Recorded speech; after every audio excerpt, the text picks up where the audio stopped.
How's everybody doing? Good to see all you. Hope you're having a wonderful day thus far. My voice works. I promise it works. Hey Mick, hey Adrix, hey Jester, hey Karen, Throbsy, Zizzlecon, thanks for streaking by the way.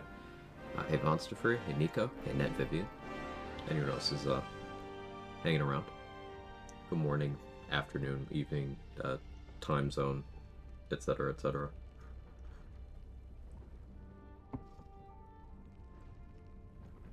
How am I doing today? Just getting moving for the day. In a bit of pain, feeling a little bit bleh, but streaming always helps. Hey Superman. Alright. Hello. Let's continue the solo honor a Rage Mage as we've called it. So this is a wild magic barbarian that retains their ability to spellcast most of the time while raging. Doing Shadowheart Origin just because I hadn't done that origin in a while. That's probably my least played origin actually. Yeah, we made it a good chunk into level 4, right? Yeah, not a good chunk, but a chunk. Last thing we did was we dealt with the Flint. We have not done our first long rest yet. I did use my elliptic mark on the Flint. Okay. Yeah, Holly. Hey, Rachel. Need to keep going. Char's favorite angry princess. Yeah, Mick.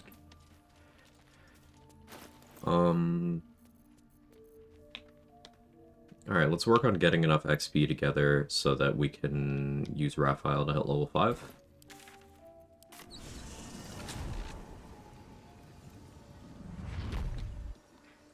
Find someone holds you the way Shadowheart holds her great axe +1. Pretty jealous of the axe, yeah.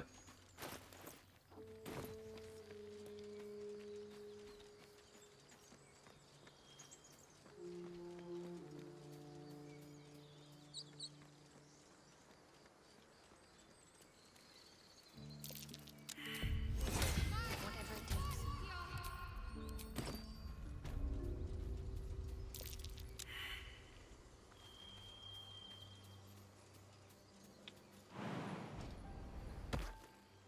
Huh. Don't normally fail all those. You get, like, a survival check, 2 survival checks, and a perception check. I've not failed all 3 of those in quite some time.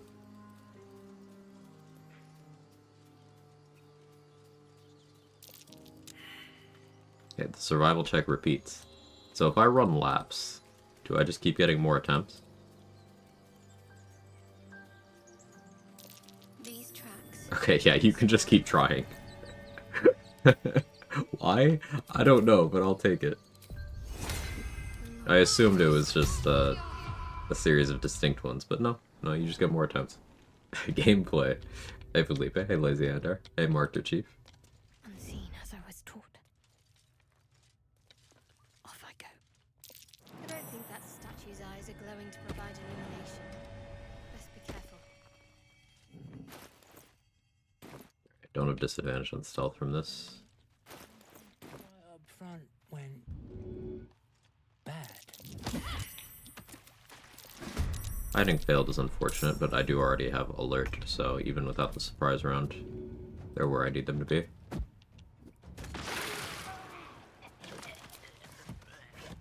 Might find something useful.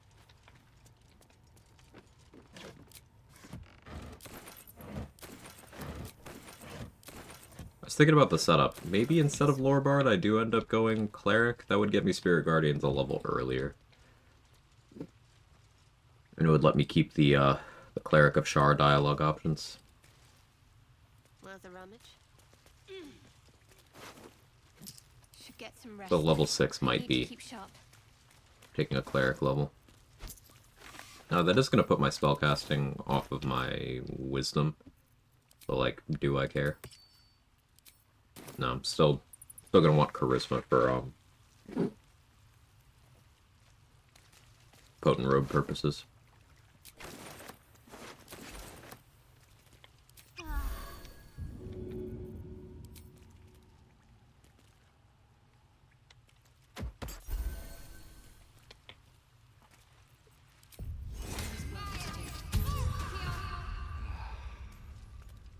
thank you, thank you. What?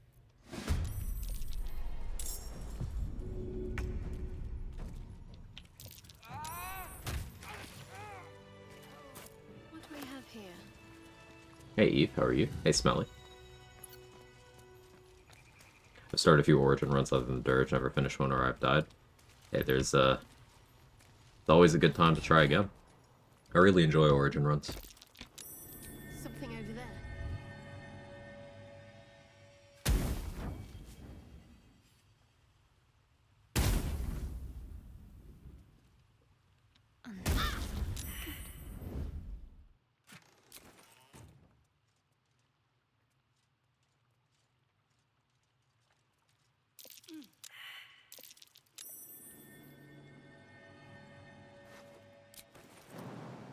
Let's see.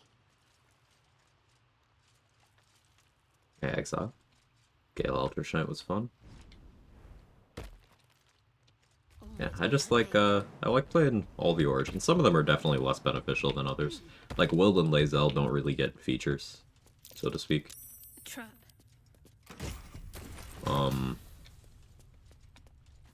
Shadowheart kind of barely gets anything. If you're looking for Origins that impact your gameplay the most, you know, that's Astarion, Karlach, Gale. But it's still fun to see the story reframed around them a little bit.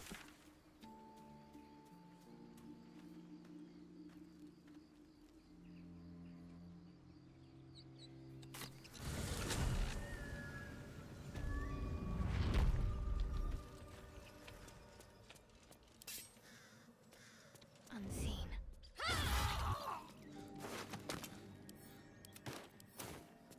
I'll take this way.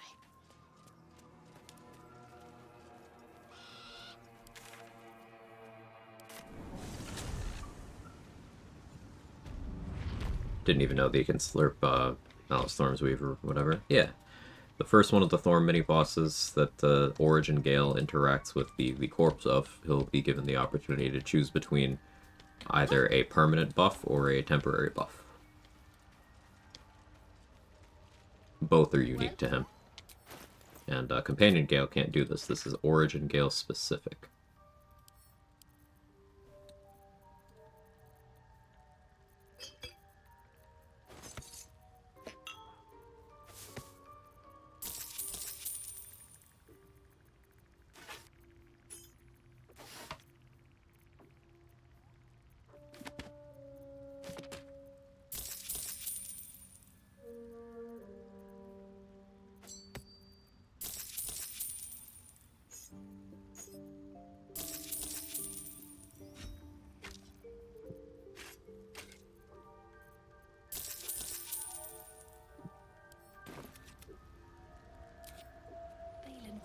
Hey Ashley, thanks for lurking.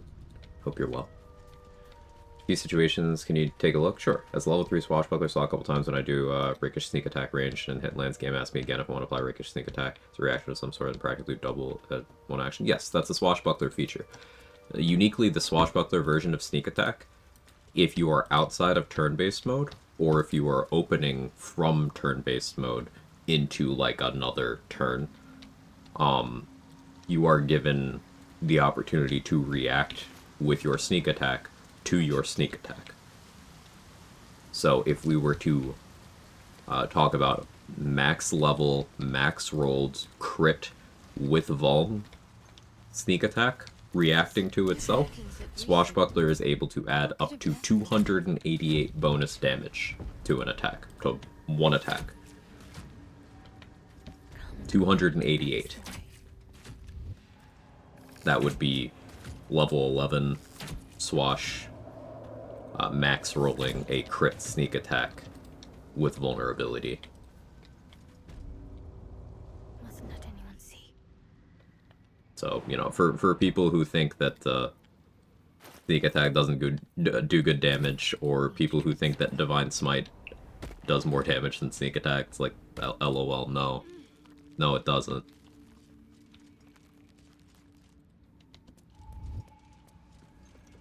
Let's try this way.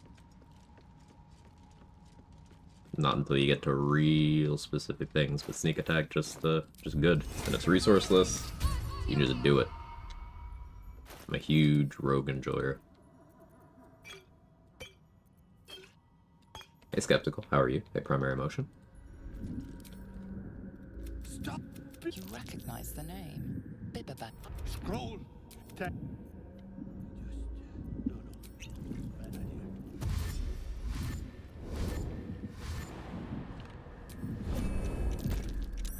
Triple dash plus click heals, jump, and then enter turn-based mode in midair. Gives you enough movement to just kind of do whatever here.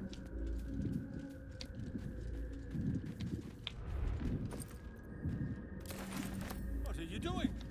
Couldn't find the answer to that on BG3 Wiki. Yeah, while the BG3 Wiki is definitely a great resource, and it's better than like every other community wiki I've experienced, it is still a single source of information.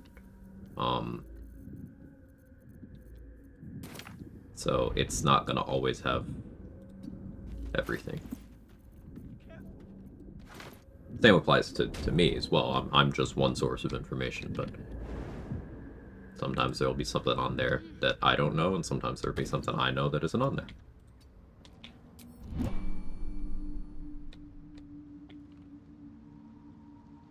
Ideas, Barbarian, Mage, the Charisma, no rage, I guess? No, we will be raging. Exclamation mark run.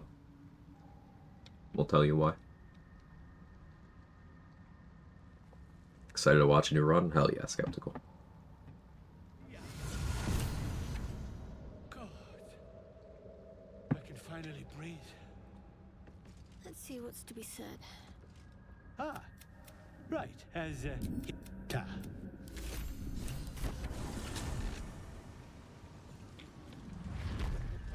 Ham Rogue feels like the easy mode of Honor. Yeah. Yeah. A Ham Rogue, it's just like you don't take damage. You just don't. And of course with Swash, you can shit out 300 plus damage with a poo scraper without spending a resource, if you wanted to. Well? Might be enough to cover rent. Love such stuff. Busy this weekend. I watched the replay. Yeah. You are. Look at his hands are empty as a whole. I'll have to send him back out soon enough. Excuse me. Apologies.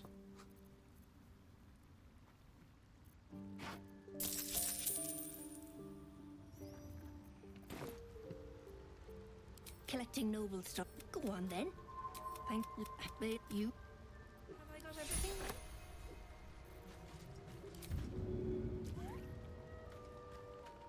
Let's make this quick.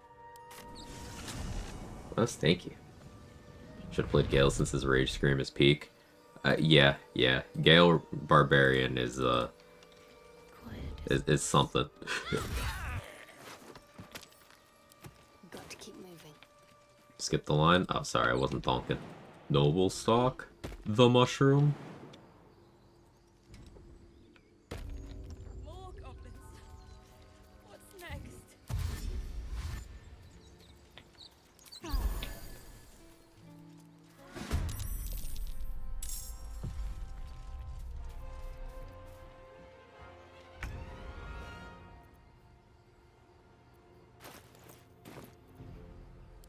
Let's try to show off the thing.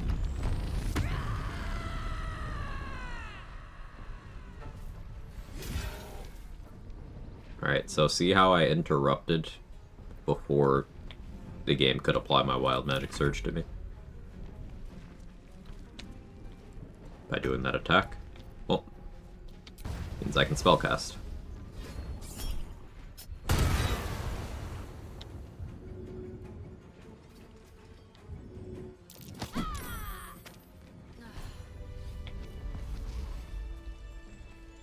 Never heard Shart Rage. She really goes for it.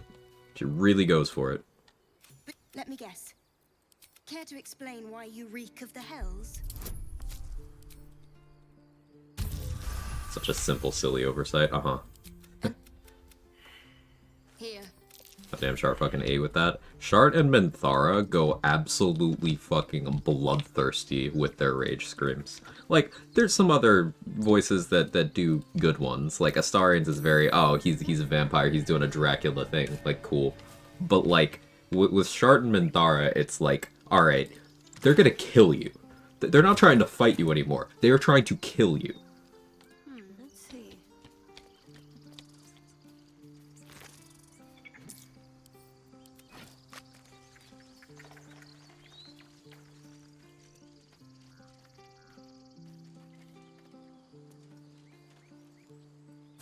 The squirrel lunges at you. You see, you're in my territory, and I want you gone. Jennifer English, try not to be a peak voice actor challenge. Impossible. It is impossible, I'm afraid. Attacking's the best defense. Grass, and they're the lawnmower. Yeah, Jester. You tried the Kuotoa mod? I have not.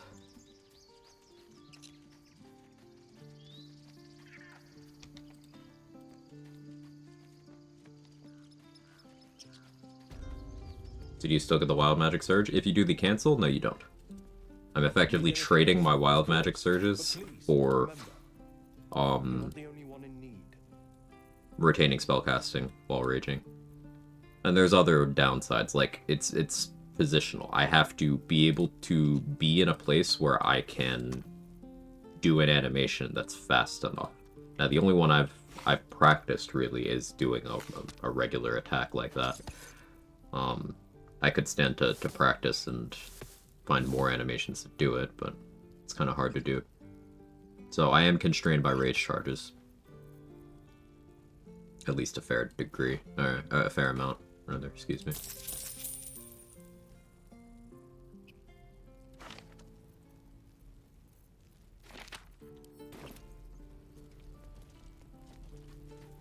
Rage attacks. I don't know if they're fast enough. Could try.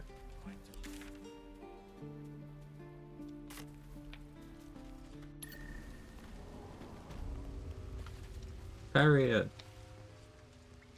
Let us start a conversation.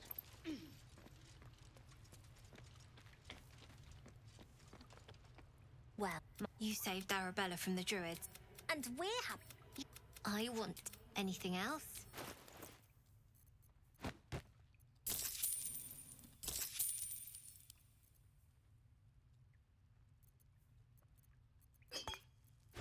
Bag up everything. Anything else? We'll knock out Maul later.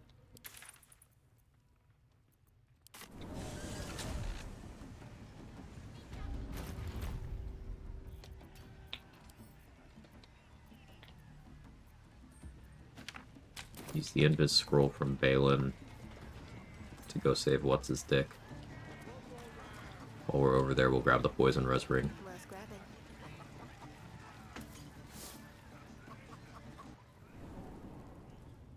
Got the boys in a lather again. Hey, Remus. What happened? What I miss? Bloody racket.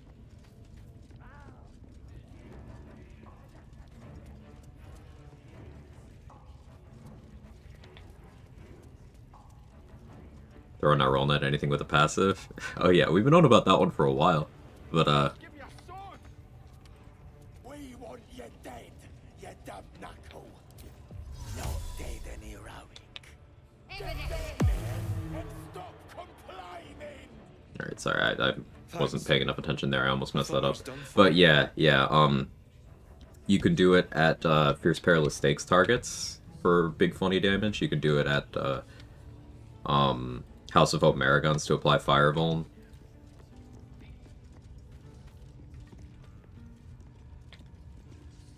I'm curious to see what you guys pulled off with this. Scrying eye. Better keep any mischief out of its view.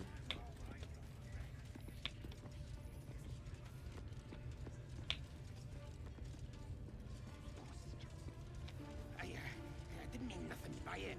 You're shit. Honest, I'm hungry. Orders were to stand by here. No I know that type we're talking about. So when you throw a Nirolna at a target, the target is the owner of the damage. So anything that triggers from them doing damage will trigger.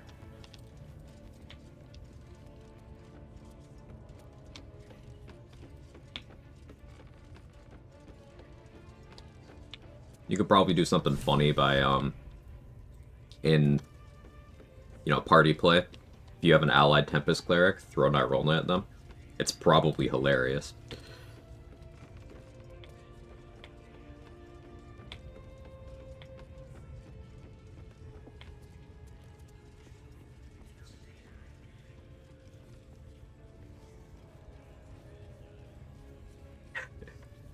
BP on about fuming up his Beastmaster boar, Princess Mononoke style. Incredible sentence. No notes. I had to read that 3 times.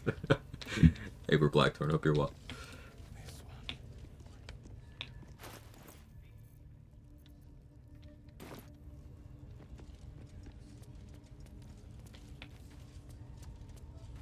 Is this the Wild Magic Barb run? It is.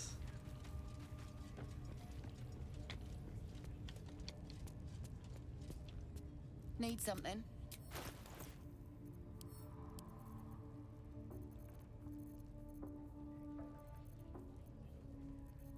Oh yeah, another funny thing from yesterday, Remus. Do you know Mystic Carrion just like will throw hands with any flaming fist? Like even if he's not hostile to you, you could just lure him out of the house and have him kill all of the fists and steel watchers in the lower city because none of them can do anything to him. It's incredibly funny.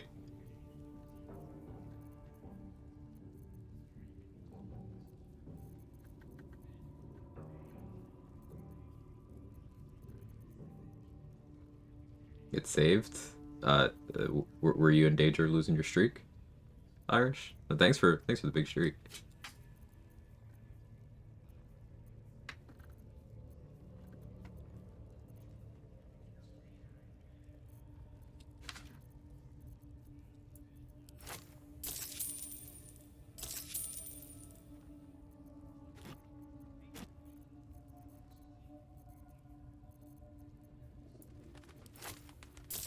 Carry an invis for emergencies. Pleasure. It's away from my PC for 3 days. Oh, gotcha.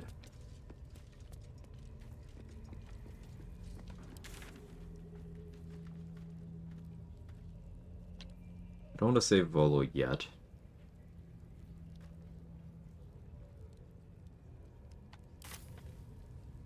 I have a Void Bulb. Go for the swag throw. Thanks for the big streak, meat in my butt when I fucking shit my pants. Hey, I'm proud of you and your butt.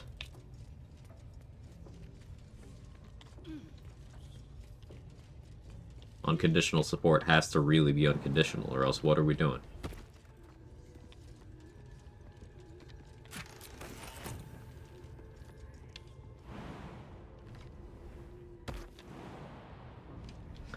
I really should watch Princess Mononoke again. I saw it when I was a little kid. It scared me enough that I haven't given it another try since. It has been a long time since I've seen it, yeah. Definitely not as an adult.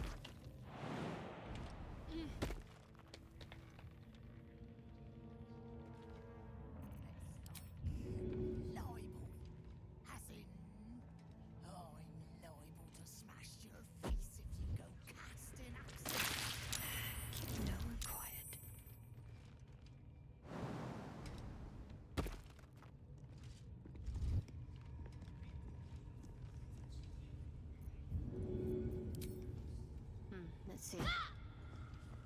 Perfectly hidden. Let's try this way. Quiet as a mouse. Unseen as I was taught. No time to dally. Simply begging to be robbed. Don't get too comfortable, you horrible sack.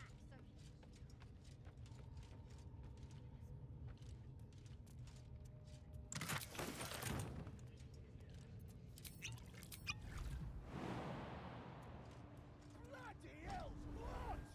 Leave me alone! How many raiders do we have?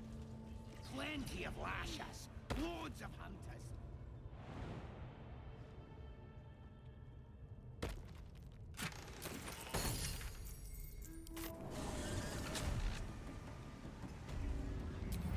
Sorry for returning to regular sneak attack. No, don't be. Want to understand it better.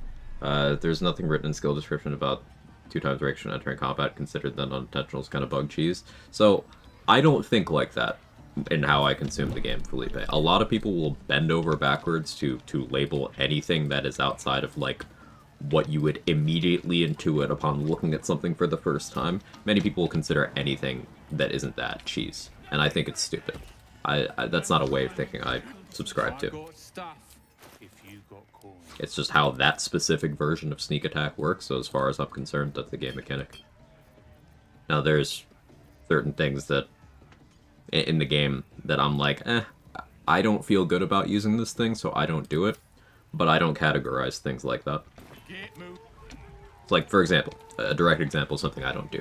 If you've heard of condition locking, Morgana Evelyn, friend of the channel, has tutorials on that on her YouTube. I don't do that because for me that's a little too much. That's just me individually, subjectively. I don't do that. I don't camp cast from, like, a cleric in camp for Warding Bond and Hero's Feast and all that. I don't do that either. But that's not because I think those things are quote-unquote cheese or illegitimate or anything, because, like, those are just game mechanics. There's, like, if you know how to do it, benefit. I don't care. It's just, for me, it's, like, not how I want to do my runs. And that's all.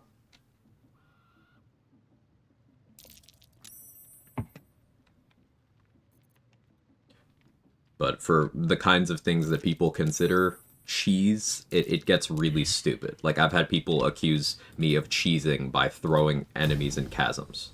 I've had people accuse me of cheesing by using the inspect button, by knowing exactly how much initiative or armor class I need for a particular enemy. And it's like, alright, how deep does this rabbit hole go? Because this is all incredibly stupid.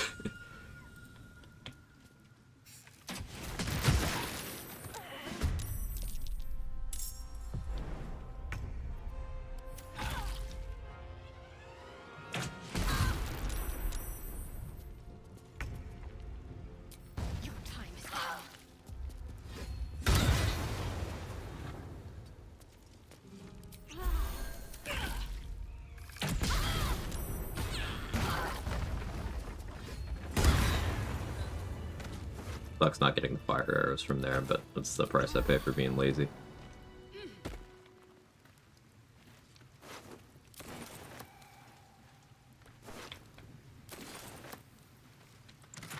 Just check for anything useful. It's your coagulation of milk proteins right here. Time for Danny. Uh-oh. I'll see what I can learn. It's been a What? Coagulation. Mm-hmm.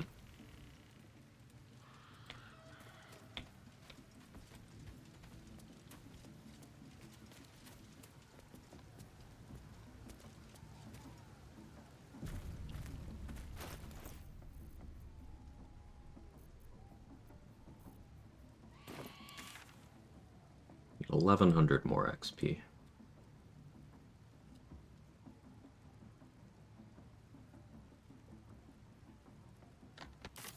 Tenacity weapon yet? Don't have a rage charge though.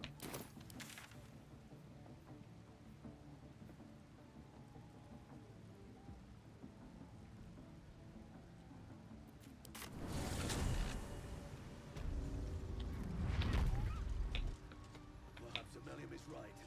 I should get a mask. A quintessential coagulated quagmire. Yeah.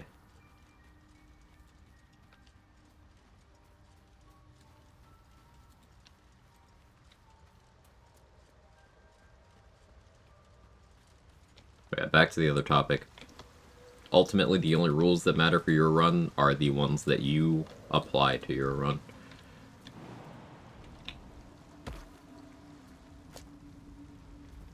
So, in the case of Swashbuckler being able to sneak attack on their sneak attack, I view that as, hey, if you know you could do that, there you go. There's your reward for broadening your game knowledge. It's a thing that's now in your arsenal, and it's a powerful feature of the subclass because it is exclusive to the Swashbuckler version of sneak attack.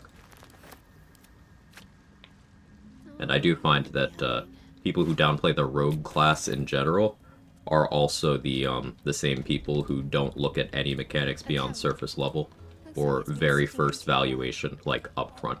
Like for example, sneak attack as a whole, and we could talk about sneak attack for a while. It scales up on odd numbered rogue levels. But a lot of people don't know that, and they're like, oh, sneak attack is bad because it's just a d6. And it's like, yeah, you've never gone and hovered over it above rogue level 2, so why would you know that it goes up? You're not engaging honestly here. That kind of thing, you know? So, again, go off of the vibes that work for you. If a mechanic kind of makes you feel icky, don't use that mechanic.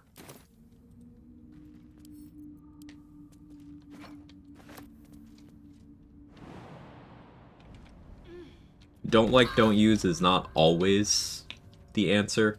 I do want to clarify that, because sometimes in game design, if the mere existence of a particular thing kind of devalues everything around it, you can end up in a situation where it's like, alright, whether I use this thing or not, it is affecting the balance of the game and my decision making. Like that's a whole can of worms. And that's when things like nerfs should come in. Nerf the Titan String Bow. Excuse me, sorry. I had something caught in my throat.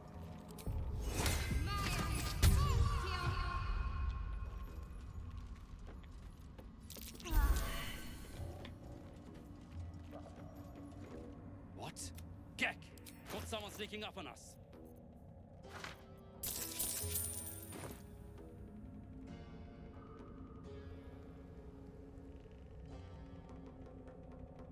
I was gonna say, this man's talking about Titan String. He sure was. Dude, no. His gnarled fist grips and But spoil my kill a slave. I'll wait here. But that comes later. Boots first. Then you'll get what's coming to you.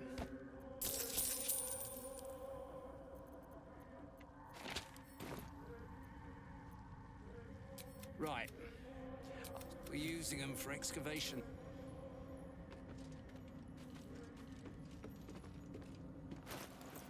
I believe I heard you say buff the Titan String. My hearing must be going. Yeah, it seems like it is.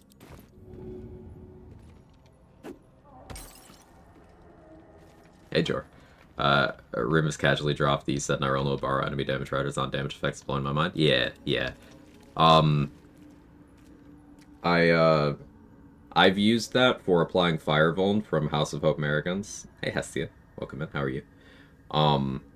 I've used it for applying Fire Vuln from House of Hope Americans. I've used it for... If you put Fierce Perilous Stakes on a target, you know, that happens. And that's pretty funny. But undoubtedly, there's a bunch of other crazy things you could do with it. I'm curious to see what you cook up. No time to waste.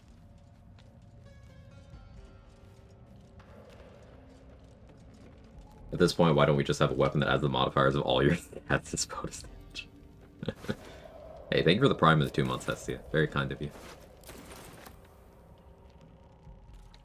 Just so cool to see people be creative with their runs and constantly think of a new run every time. I agree, Holly, for sure. How would you nerf Titty String? Just make it a flat increase instead of a rider goes on DRS. Either nerf it to work how Baldur's Shine Slayer does, or remove the floor on the bonus. The latter wouldn't be particularly meaningful, but it would make it so that Titan String would require, at the very least, a positive strength modifier to win. Rather than currently, you will get, at minimum, 1. You will never get less than 1 out of the Titan weapon passive. She's on fire. There you go, Quag.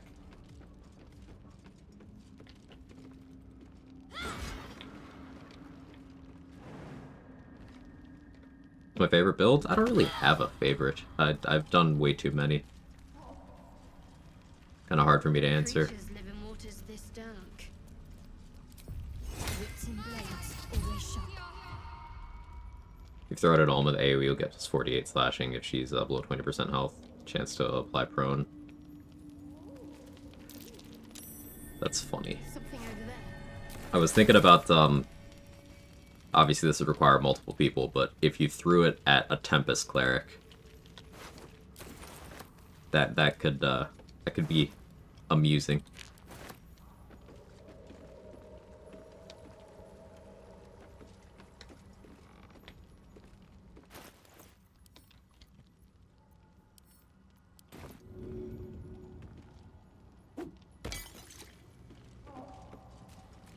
Throw it at Beastmaster Companions for plus proficiency damage.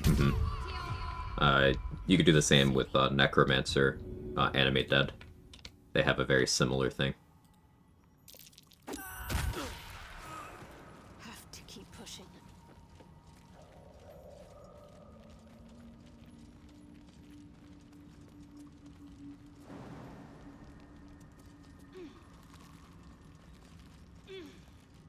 Noxious Fumes also works the same way. The AoE uses the target's riders.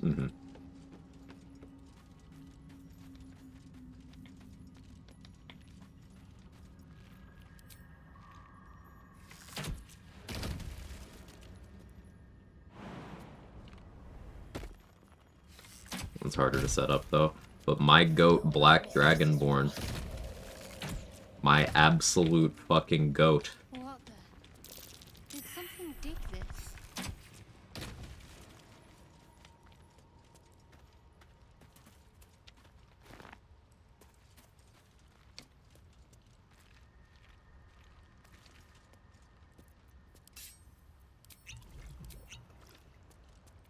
Burn marks.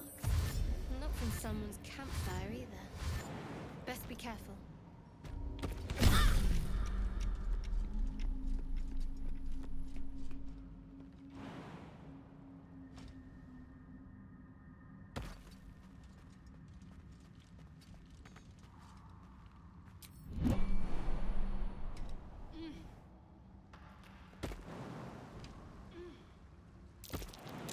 That's curious.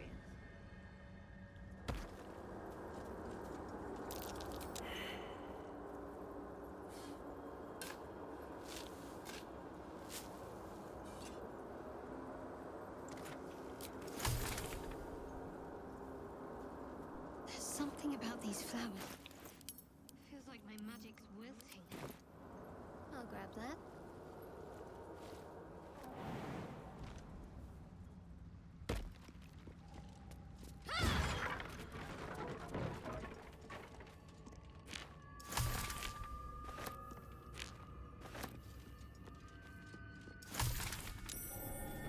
Something over there.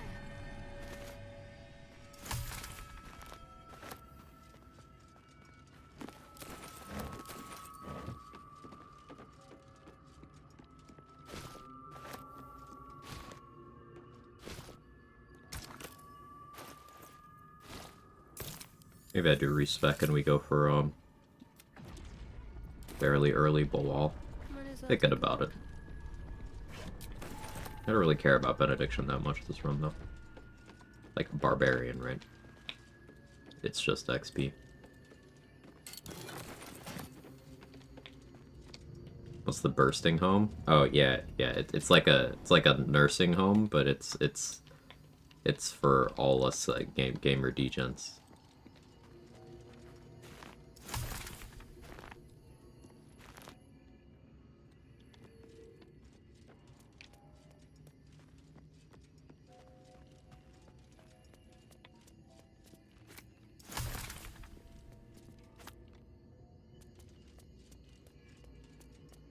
Better get to it.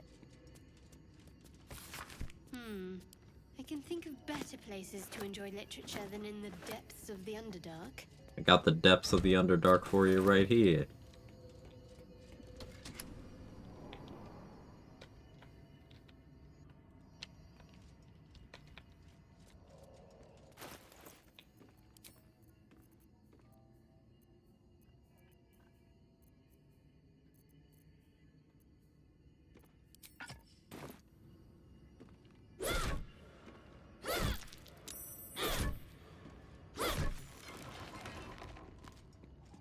there'd be showers in the bursting home.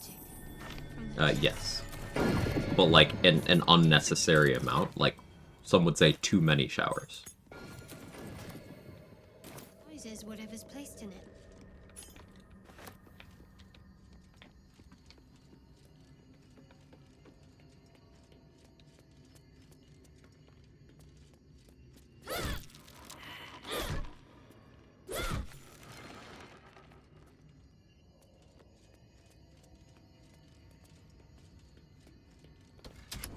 The whole dwarfed showers. Yeah. Pretty quick attack animation. Yeah, Shard's got some good animation speeds in general. I want to say that buff human quarterstaff is still like faster because it's just like they just poke with it instead of swinging it, so it's really speedy. Here, let's see if I'm talking out of my butt.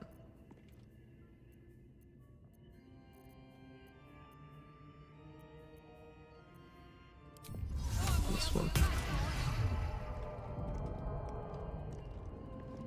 Yeah, see, this one's really fast.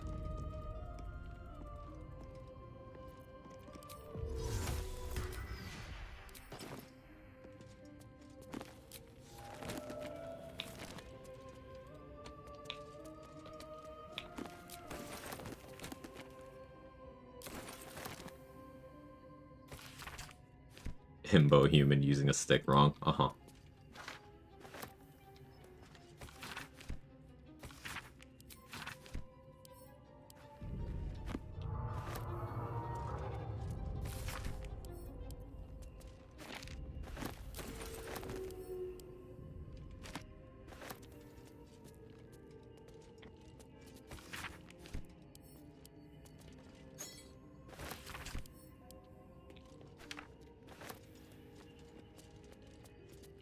Just using the cipher you found, you have the scare off its lays. Looks Githyanki. Lae'zel may know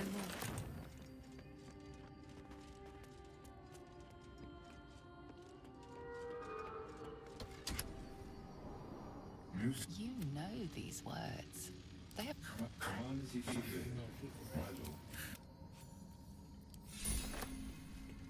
Alright, doing that gets Bernard's XP. Doesn't get us the XP for the animated armors. As much as I enjoy a sit down, a strengthening bludgeon is more useful. Must keep going. But we're not going to go for before there, because I don't want to trigger the exploration spot yet. We can go for these two on this side, though.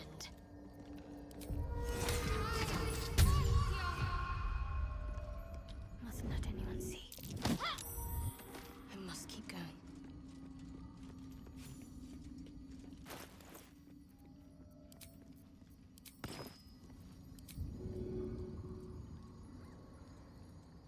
Oh, damn you! Unseen. Perfect. This way. Button. Reveal.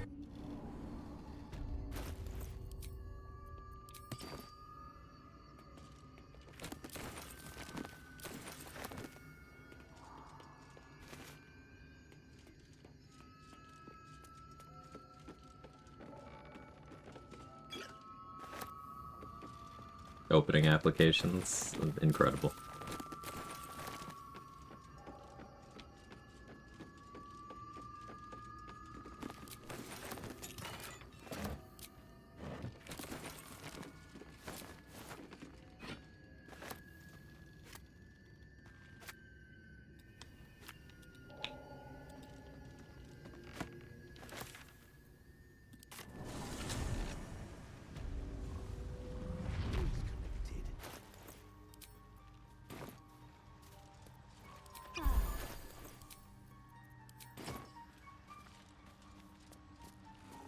Welcome back.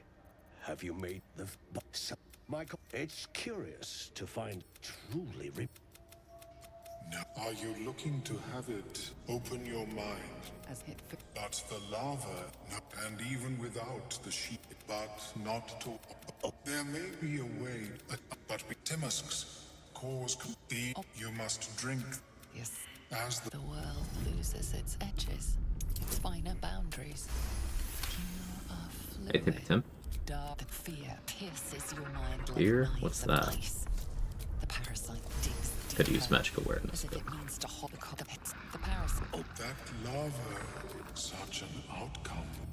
I would offer it as a gift, but in truth, the ring is priceless. Is there anything you could offer me in turn? Your conflict is with one I have never met.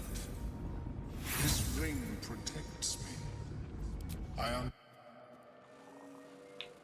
never seen that's fine. anything like it, Blur. Is my species? You return. What shall you offer in exchange?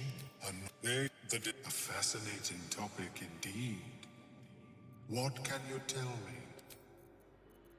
Poisoned. Do I have an antidote? You return. What shall you offer? A fascinating topic indeed. What can you tell me? Do you need to succeed the checks here for the tadpole powered? No, the checks are just to avoid taking damage. What a... Of course. I greet you, son child.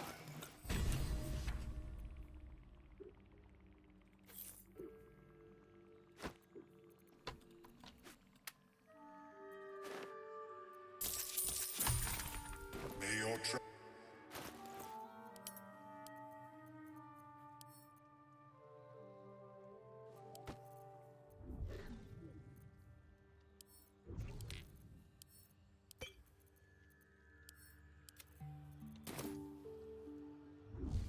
Welcome back.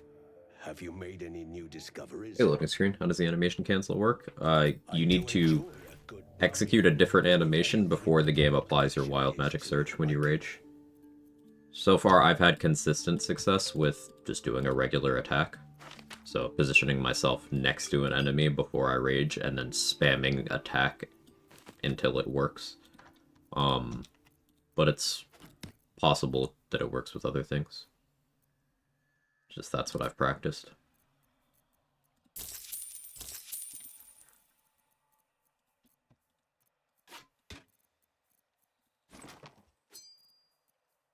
But basically, if you squeeze something in before the game can actually apply your wild magic surge, you will, instead of getting that surge, you will retain your ability to cast for the duration of the rage.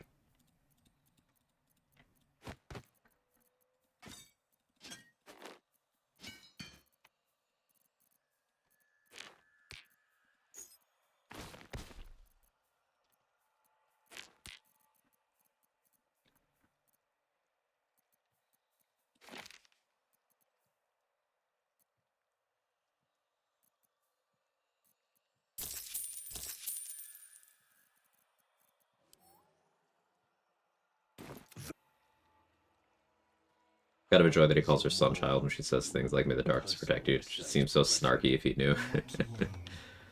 The nutrition my species receives from other minds is difficult to regulate. 1998. Anyone else hearing the Resident Evil 4 intro in their head? As soon as you hear 1998 with no context.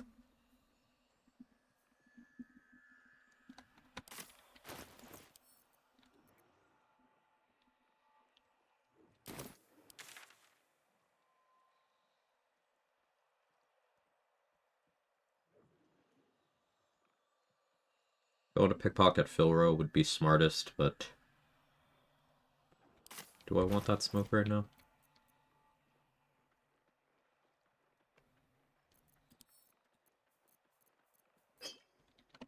Fine. Let's do it. 1998, never forget it.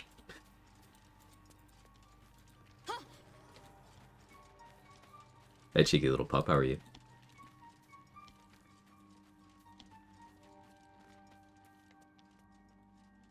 No, I just started thinking about how that was 10 years ago and both my hips spontaneously broke. Yeah, 1998 was recent.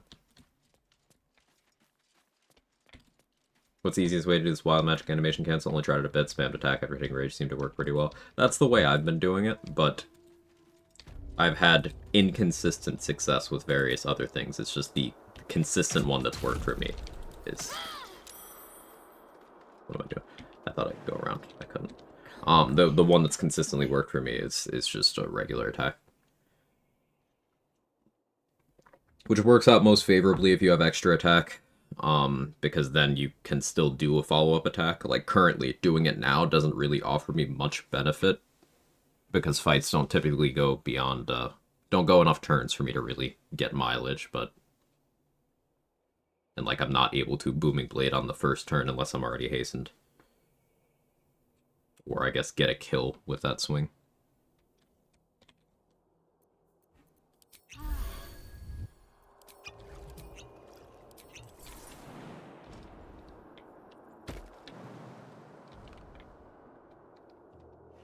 Got to press on. Look at the barbs on that thing. Shall preserve me.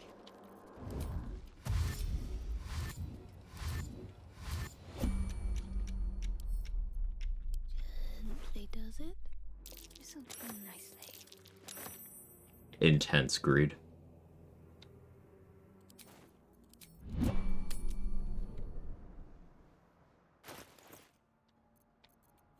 Until you mentioned the attack route, I was trying to cancel concentration of my own haste. That's an interesting solution.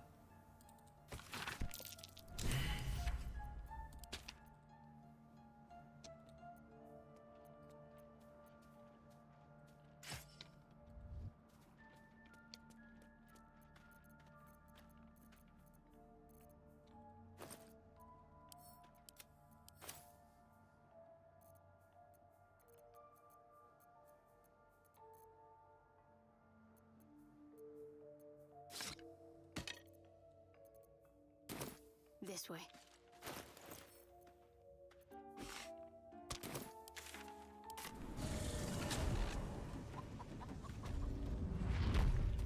Yeah, 1998 was, I was playing Pokemon. Blue.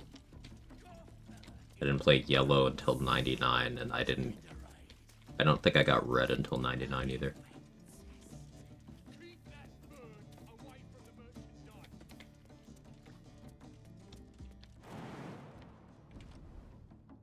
Let's see. 98's your birth year. I'm, start of 95. Personally. I autopiloted to the wrong location.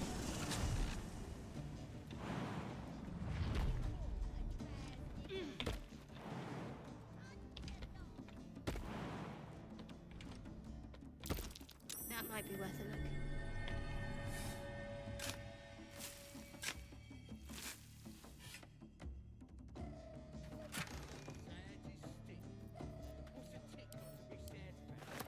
Yeah, what's a tick got to be sad about? Perfect.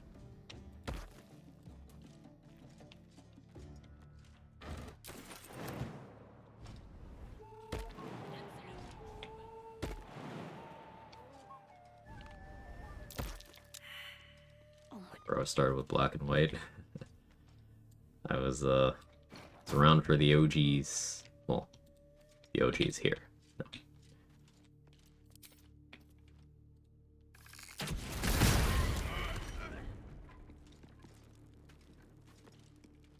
Let's see what we have here.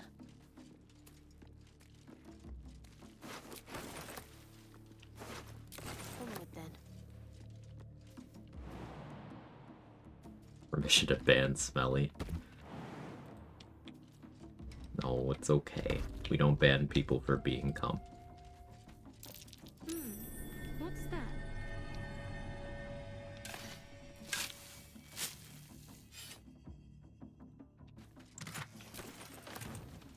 Ooh, another bomb.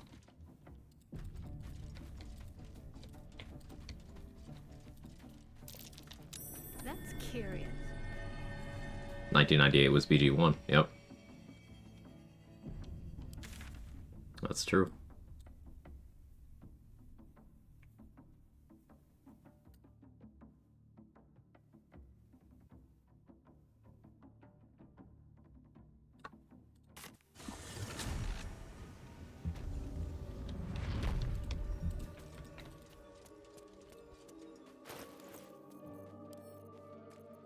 Kinda sucks we haven't gotten the Cloud of Dagger scroll. Haven't really been checking vendors too much, but...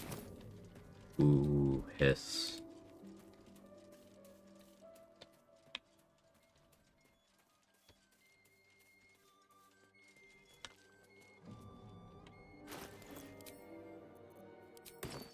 Have to keep low.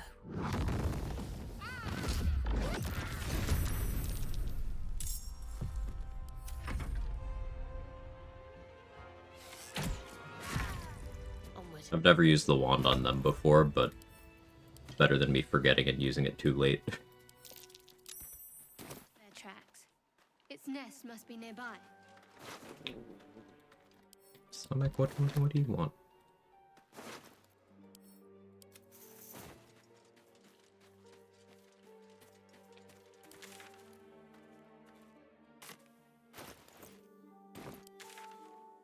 Need 500 more.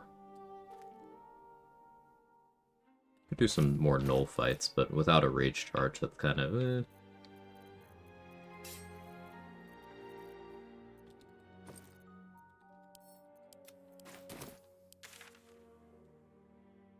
I don't have the cleric level for talking to Droraxlin super duper safely.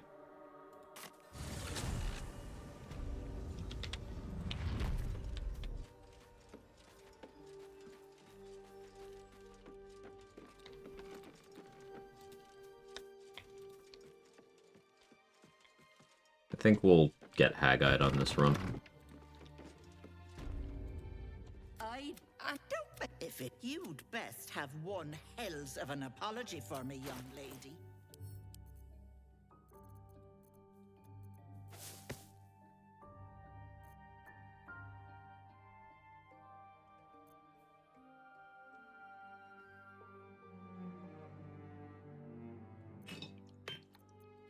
I'm gonna buy some water just because without Companion Shadowheart, we'll be seeing less throughout the game.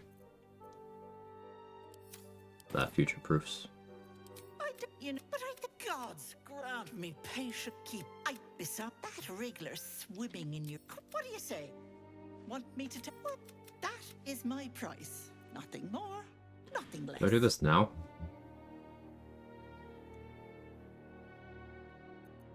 Yeah. Glorious. Companion Shadowheart makes water more common. So, Shadowheart, Jaheira, and Halcyon all have a water bottle next to all of their campsites in camp. So collectively, that's a lot of water. Before Act 3, Ethel is the only vendor who sells an infinite supply.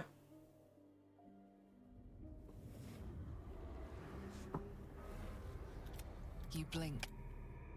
Much better. No, I was supposed to talk to Redcap first. Oh well. Enough now, choose which I hold now. The power you thinning. You little shit. Then you're a dead soul, won't Wasn't the you? deal. He now.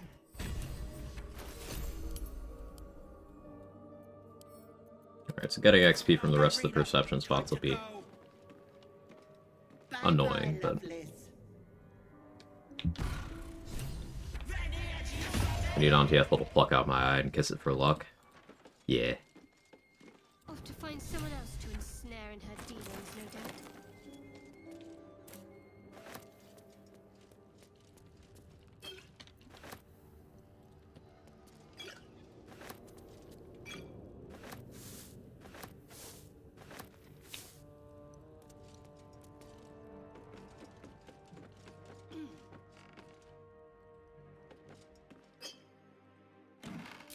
I wants her to kiss his third eye, luck is optional.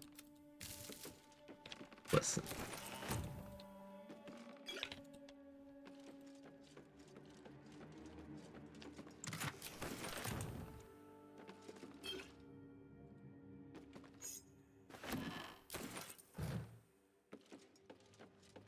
Third eye blind? No, it can see. It's got a direct line.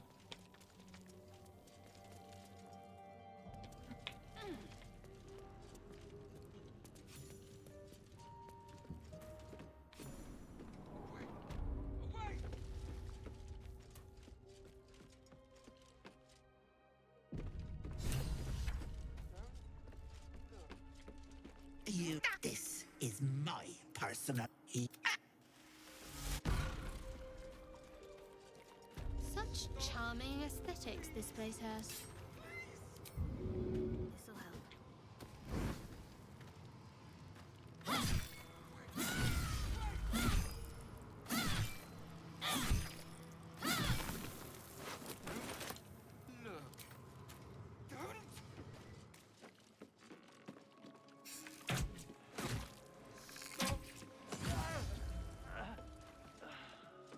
Unnoticed. Good. I see a way.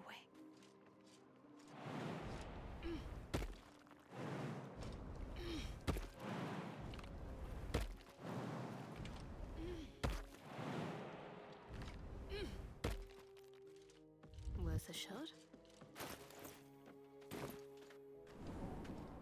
Practically correct, the best kind of correct. Alright, that was a good chunk of XP. We've also got Auntie Charm for Act 3 now.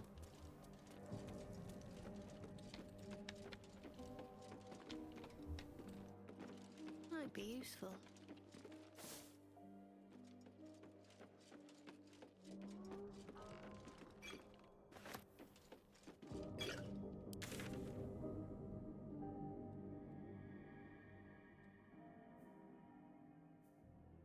There's a few goblins in the camp that I could toss, I suppose.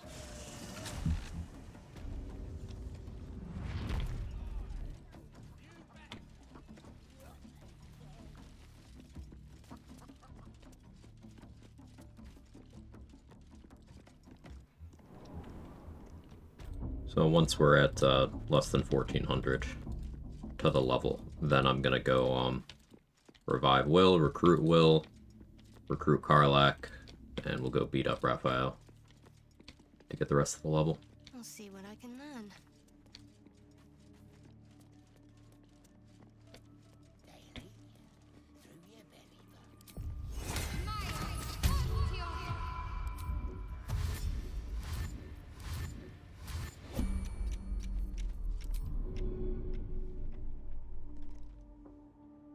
Focus. I say, thanks for the streak. Rage Mage turning new page in Baldur's Gate stage. Just rolling by to wish good luck. Thank you for the good luck, as always.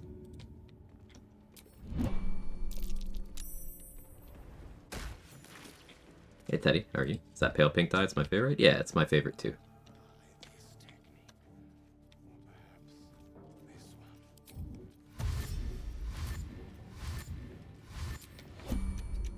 She's already walking in the direction I need her to go, but I was already pre-dashing.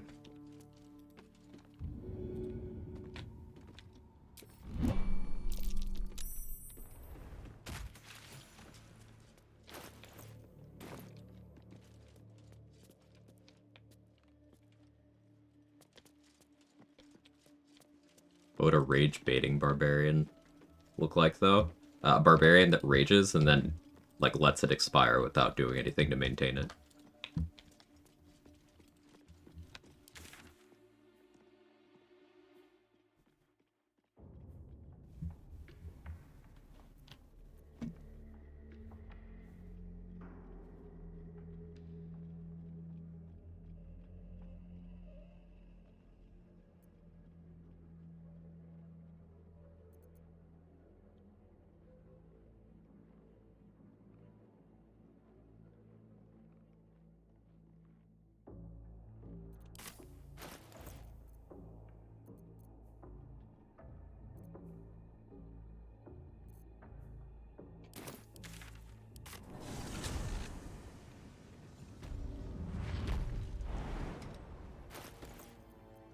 Tenacity weapon.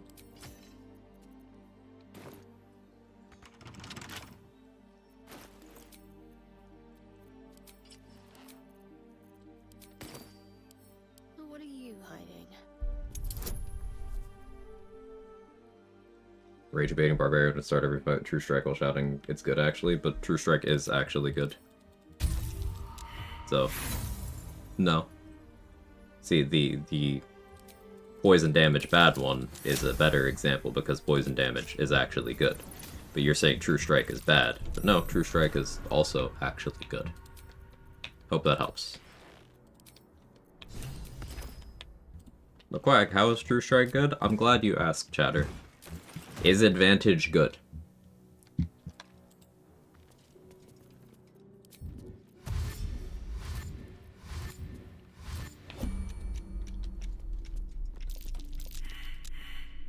Just check for anything useful. Put some trap there. Advantage do be pretty strong? Yeah, and True Strike is that with no resource cost. You just set it up and you get it. Now, it costs an action point, so often in combat you have other things you'd rather be doing. But let's say, hypothetically, you are an arcane trickster fighting the Apostle of Merkel, and your damage comes from, for the most part, your bludgeoning damage sneak attack. You need a way to get advantage, you stand in his face with Vital Conduit boots. You cast True Strike, you get the temp HP from Vital Conduit, and then you have advantage to attack with your offhand, clicking your sneak attack, doing your full damage. And because Rogue is also the tankiest class in the game, Merkel will struggle to get through your 8 temp HP that you're getting back every turn. So by clicking nothing but True Strike and offhand attack, you can solo the Apostle of Merkel almost without taking damage. You can also click True Strike before opening a combat to open with advantage from situations where you couldn't normally hide. You can also use True Strike as a cheap concentration to enable Concentrated Blast. True Strike is good. Might as well take a look. They look like scribes, despite the weapons. No wonder they're dead.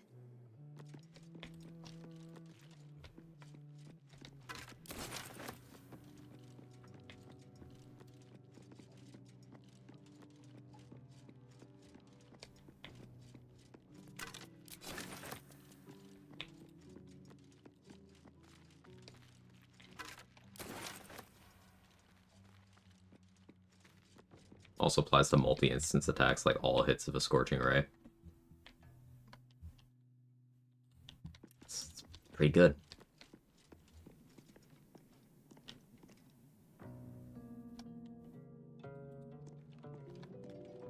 So I don't have cold resistance.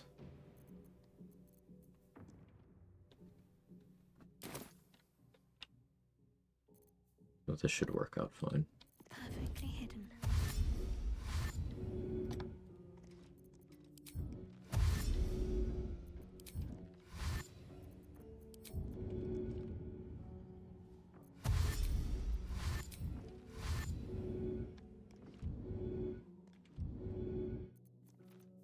There's my angle. Worth a try.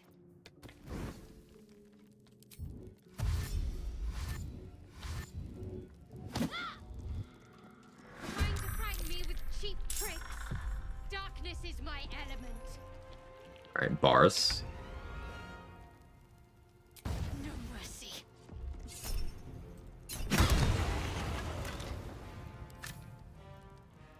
Onward. Why is Shadowheart so fucking cool?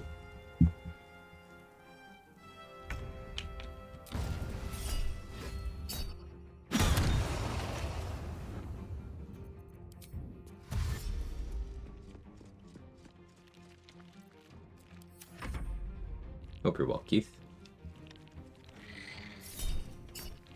Your wits and blades are always sharp. I've heard that. Many people are saying.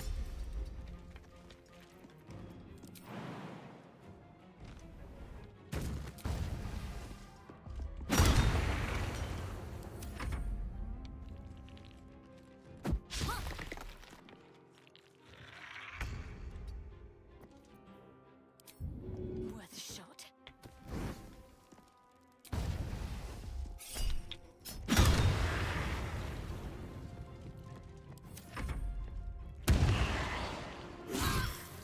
Oh wait.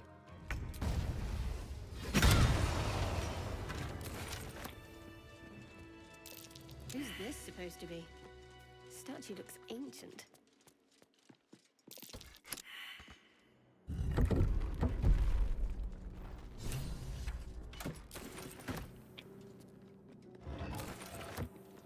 Mini target arrow. Good grab. Alright, we need 8 experience.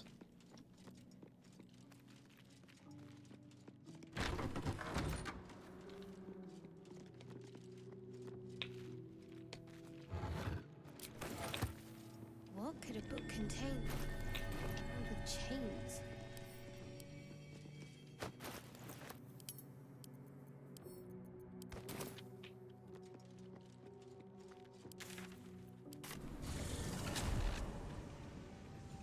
So 8 marinas.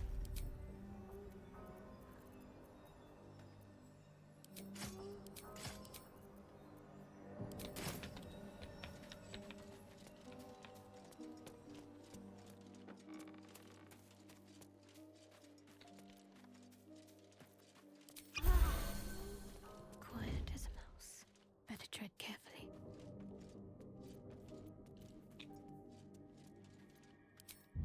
This'll give me an edge. I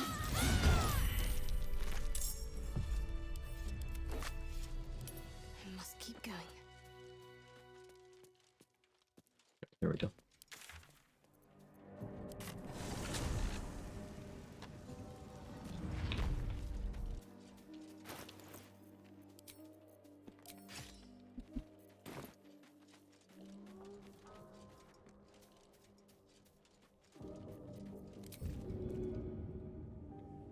Time to pack it in for the day, I think.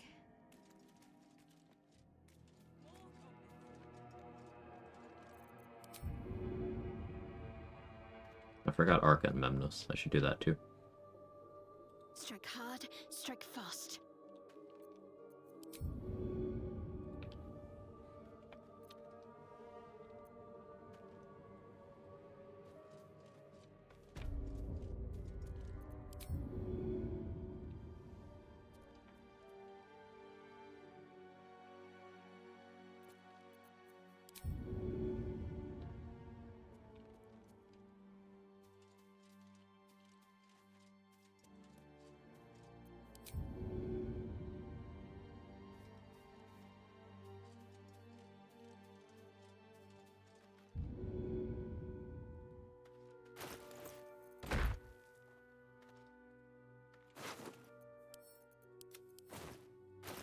We do need one more Revivify.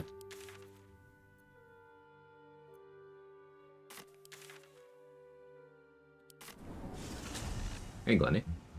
Where are we taking Will? To a spot where I can get him into the grove without him consuming an exploration spot. Worth talking to, perhaps. Welcome back. Have you? I do enjoy a good bargain. If anything in my private collection is to your liking.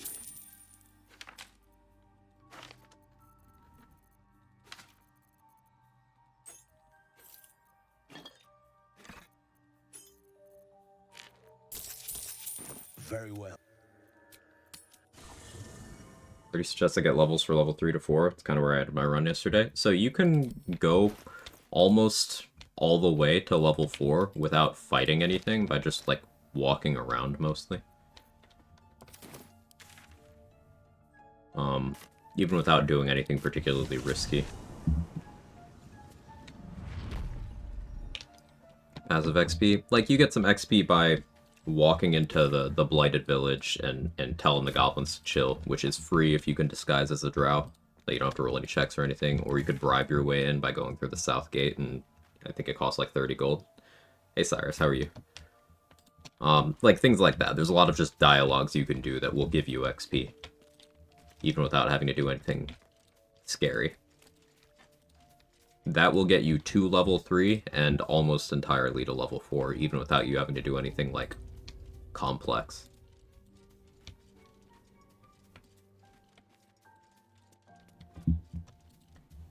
Okay.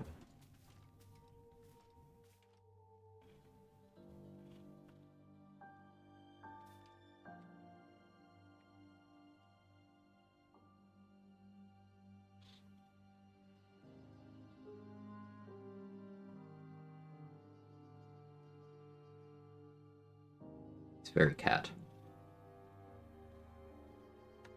I'm locked in? Hell yeah.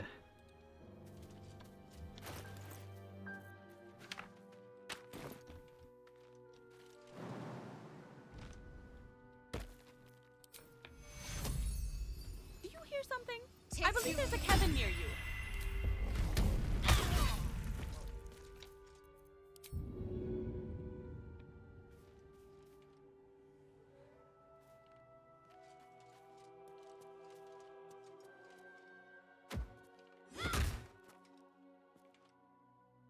Well, the cats, I love them or else. Smelly loves you, Kevin.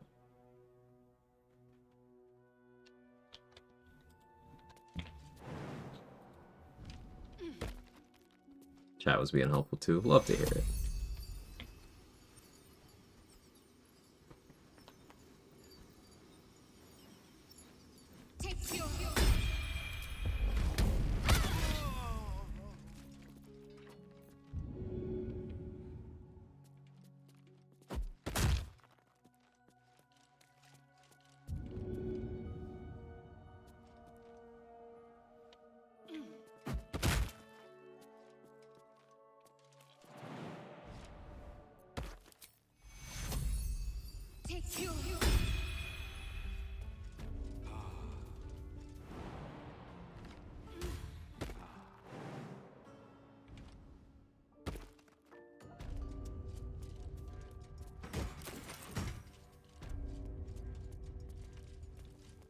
So we did that to get Will in the grove without him using the front door.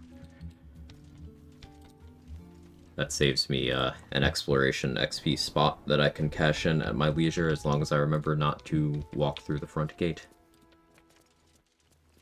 No, just picking up his body and walking him in and then dropping him does not work. His AI will break.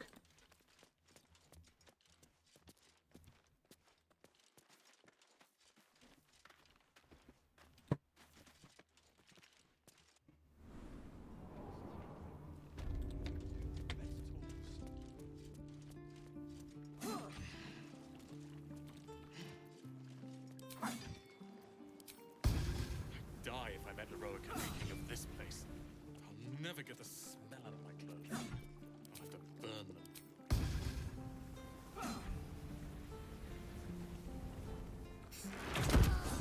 Mustn't let anyone see.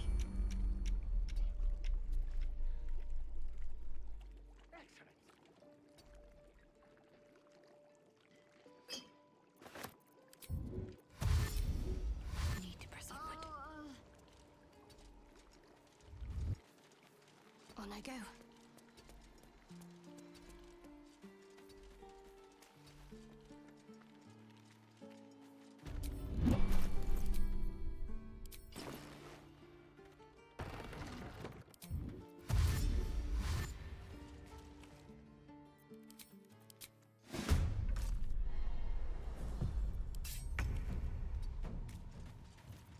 Let me hang a bunch of something.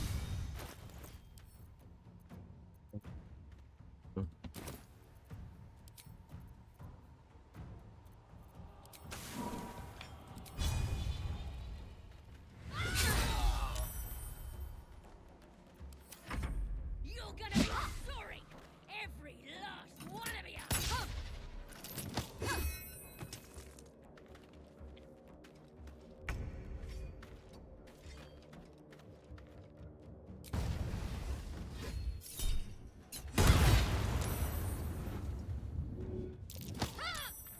Oh, you tips are all boring. Even your cages are boring.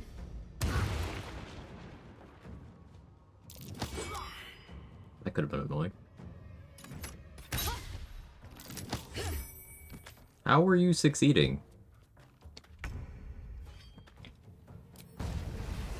By the ends of your kids, and your birdies, and your dogs. This'll ruin someone's day.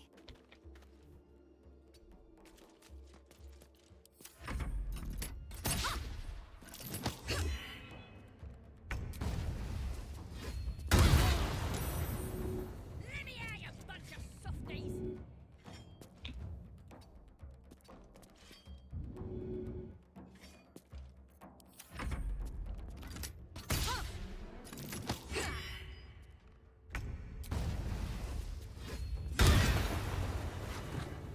You're gonna be sorry, every last one. They're gonna burn. The absolute is gold. Could probably stick your head. Get me out of here.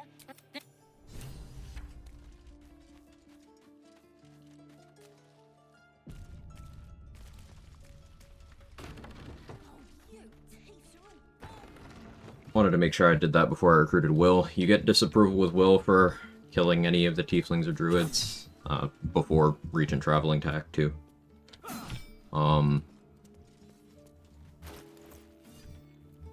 Even if he's not in the party. Hobgoblins? Maybe. Go on. No. You just have to buy enough time. Well, You advocatus diaboli. She's out there now. Ready.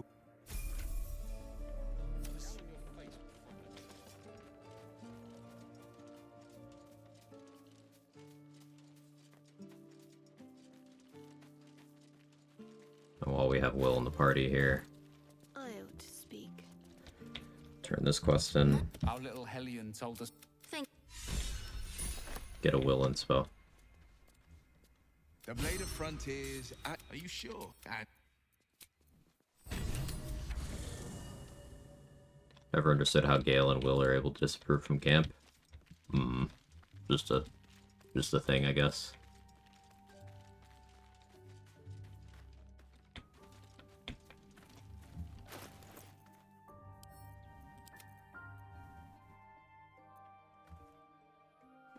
Snake Whisperer. Thanks for the streak up, ball sack.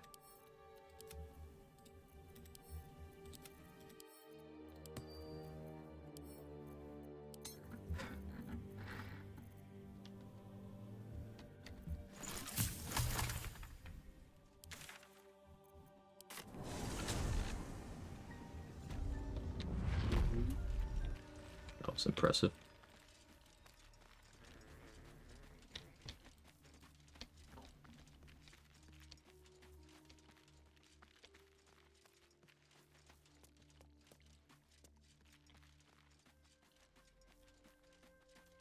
Might find something useful. Later, Smelly.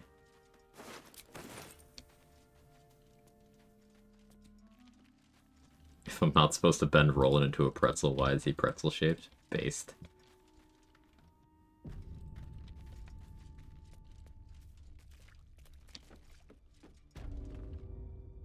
One horn. Oh, fuck me. And then the blood. What's that? I'm Karlak. And the latest yappy little dog. After we've mocked. Oh.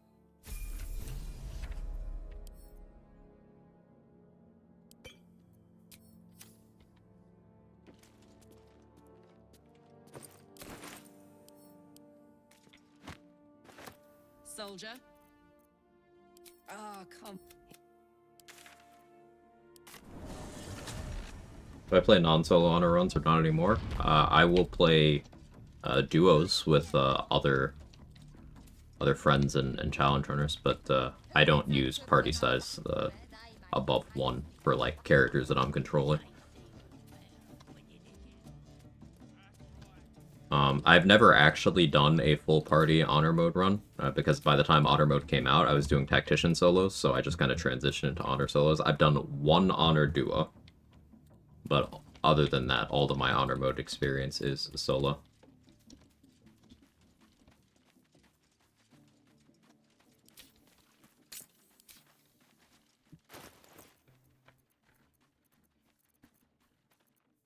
Should I buy the Doomhammer?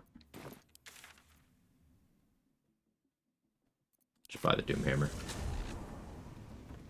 It's hard to play in party after doing solo for a while. Yeah, I'd have to have a concept that I absolutely could not manage to do with 1 character that I also found interesting enough to justify, like, the micromanagement of having to control more than 1 character. And it's, well,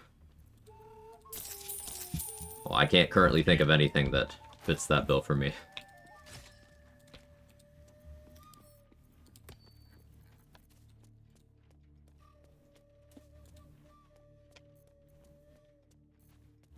What do you think, Jake?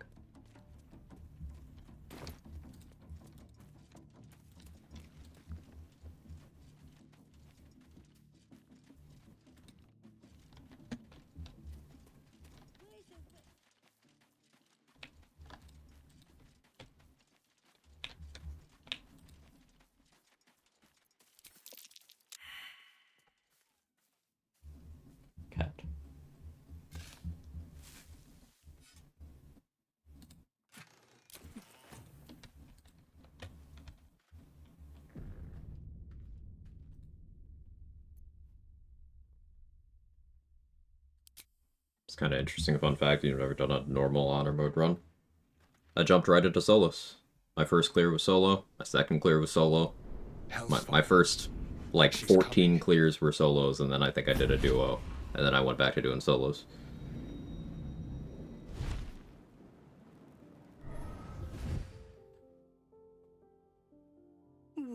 All druids shapeshift into cats. Your tap has to keep the kitties alive. Crazy cat lady run. So, like, that sounds like busy work. Damn it. And not the slightest bit enjoyable.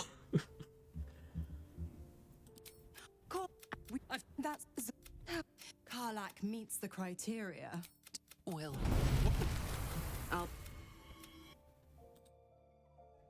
I'm not willing to let. Won't be seeing my mechanic any. The first time I faced down those paladins. Thank you. That's the idea for the duo run. It was, my character was the Dark Urge, spending as much time as possible in the Slayer form, and the duo partner was Minthara, playing support to the Slayer form. Now, this was before I had gotten, like, proficient with the Slayer, and I was under the impression that I would need the support. But no, I didn't actually. The Slayer's actually just cracked. So, since then, I just kind of have only done solos.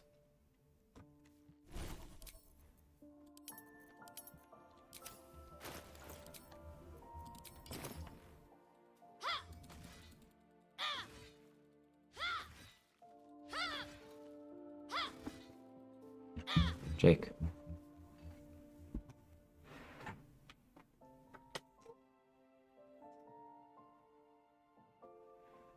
When I learned Valiant damage is a DRS, almost did a duo, then I realized you could just give weapons to summons, use it that way. Yeah, that's what I did for my Valor Bard run.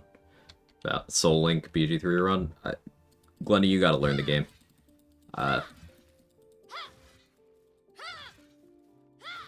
We're still in different divisions. You'll get there.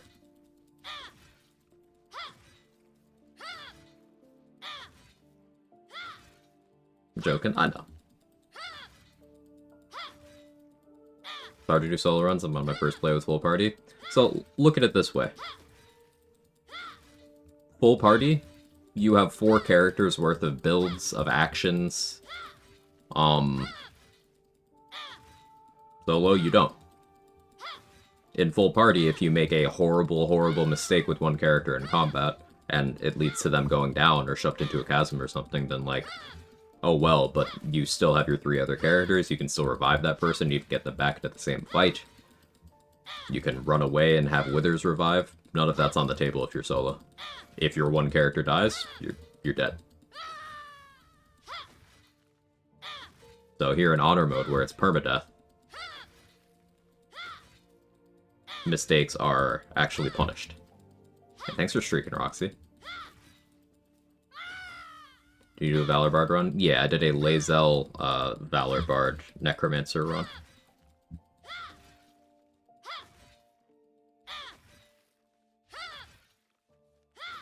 Slayer is big hype for me coming from the earlier BG games, but? What do you mean, but? Slayer form is really good in this game. Are you saying that you don't think Slayer form is good? Because it is. In fact, I'd say the Slayer form is better in this game than it is in BG2, because you don't just arbitrarily die after staying in the form for too long. Yes, that's a mechanic in BG2. You just... You simply game over if you use the ability too long.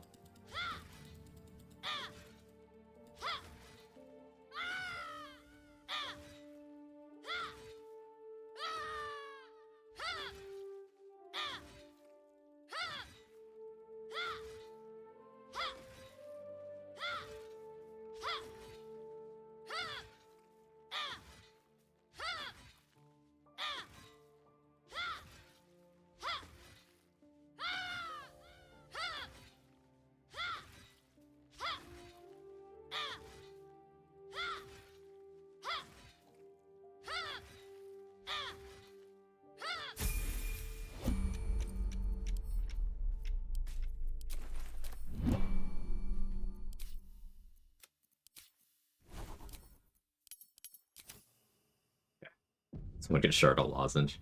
Full party with Haste, Bloodlust, and Terrorzul, you can have a party with 16 plus actions a turn, and that's without even doing, like, degenerate shit like Death Ward looping, which is especially easy in party play.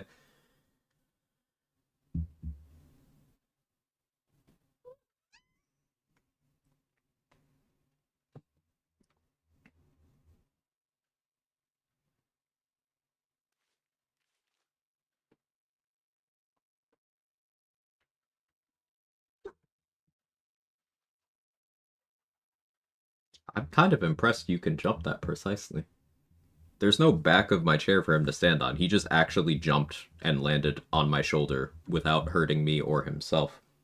When did you get good at being a cat?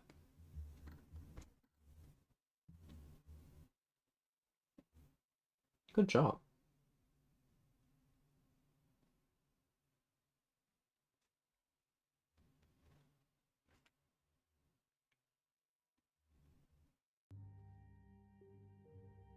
Think I'll try to complete a duo before attempting a solo. Yeah. Couple good ways of getting into it. Stay on a difficulty you're comfortable on, but then slowly downsize your party. Like if you've done only full party and it sounds scary, try a trio or a duo. Or a trio then a duo. Or you could drop down to a lower difficulty and start soloing right away. Doing a solo on like balanced or tactician is still going to be harder, aside from the permadeath aspect, than doing a full party honor mode run. In many encounters, at least.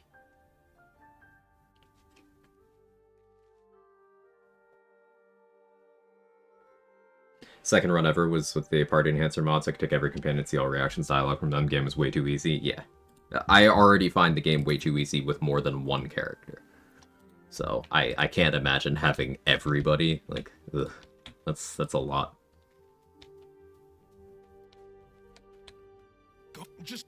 Warlock pacts tend to be unforgiving from what you know of them. Will was... I'd count my lucky star. It's before, but I promise you, every thrust of my blade and every flame I sparked was for the good of the coast. First run I'm doing with 3 members instead of 4. Thought it would have been worse. Hell yeah, Crypto Duncan. I was Slayer form Slander until Quag enlightened me, making Dirge Slayer forms a serious consideration. Yeah, it's a very good feature. Slayer is very strong.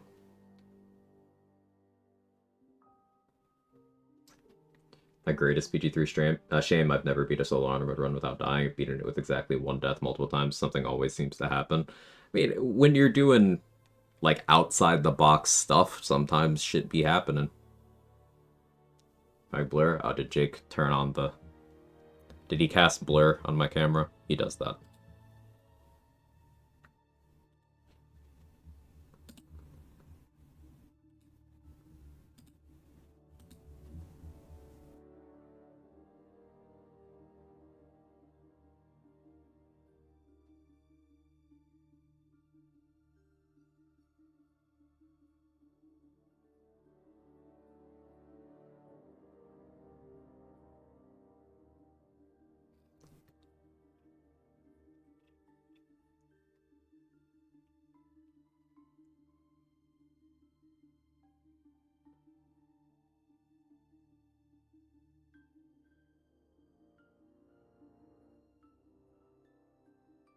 He's a sweet boy.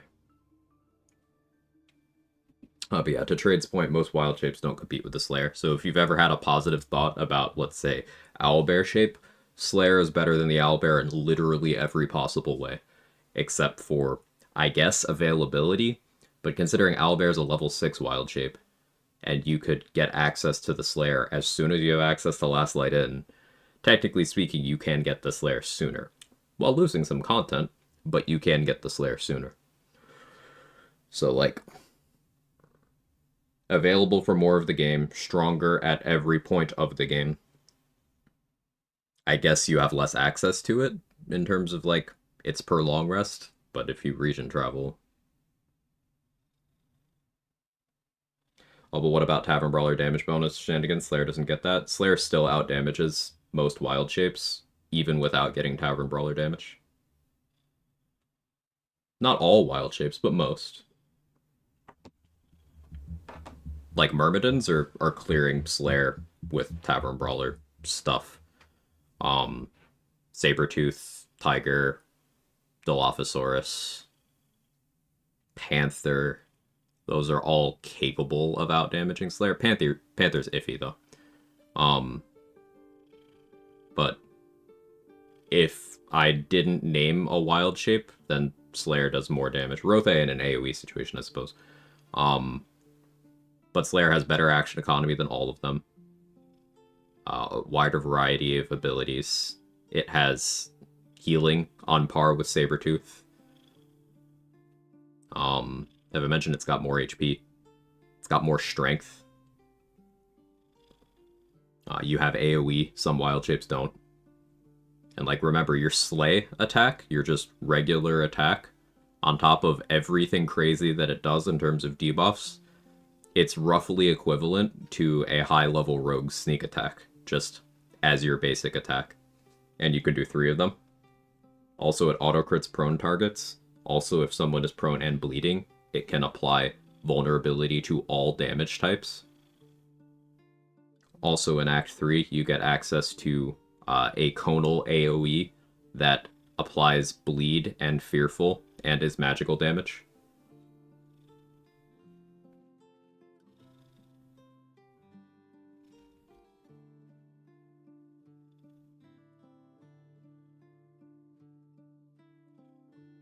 Hey Karen, do you know why my Astarion got blessed in Morning Lord's Radiance and the effects after clearing Crush?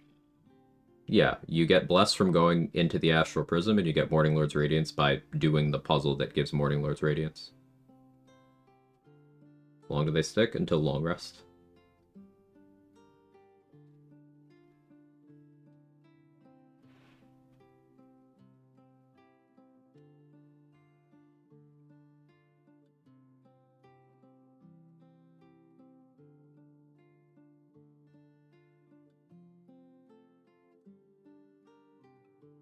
Like, the thing about Tavern Brawler wild shape damage is that in most cases, you use it to optimize the damage of things that are not native to the wild shape. So, like, you would use, let's say, the Dire Raven shape from the Corvid token for peak Poisoner damage. But, like, that's not the wild shape itself. You know? And technically speaking, Tavern Brawler does make you a better multi-bomber, but also, if without Tavern Brawler, one Smoke Powder Bomb can one-shot anything in the game that isn't, like, Force immune. Meh. Is it possible to lose a Morning Lords by reclassing? I don't know if that one persists through respec off the top of my head. That's a good question. Sorry, I'm dragging my feet because I'm trying to get Jake to lose interest and go back to his routine. He very much wants attention right now, so we're in yap mode.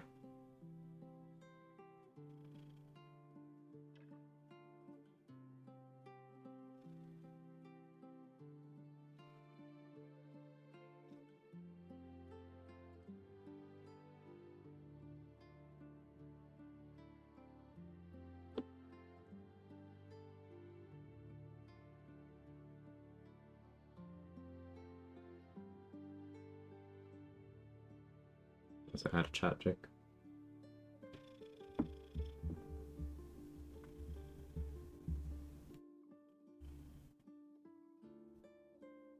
Not a Slayer hater, to be clear. Of course. Just mention one thing Wild Shape gets and Slayer doesn't, but I agree with Quag that the best way to use Wild Shape Tavern Roll is to boost non-Wild Shape things. Yeah.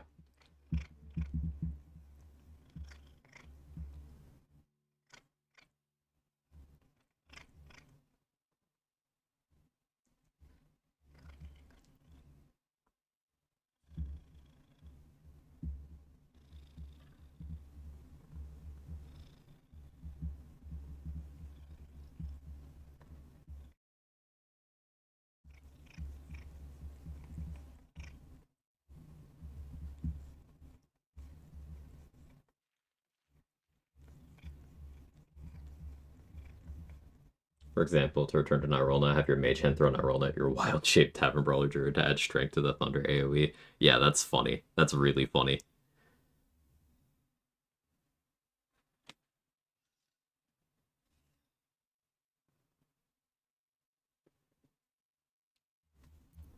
A possibility, but I don't have a clue where to start.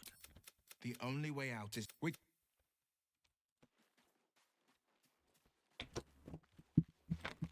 I'm trying to get you to Blade not of do that. frontiers in the guise of a devil. I'd remark on the stamp. The disc.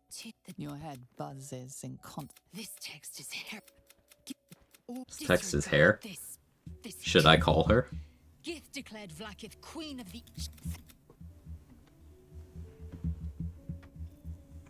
All right, who we romancing? Let Jake play? I did for like 10 minutes. I knew.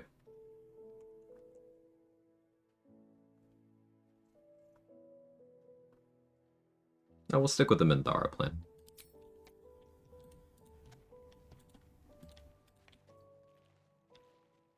You know, I've been thinking.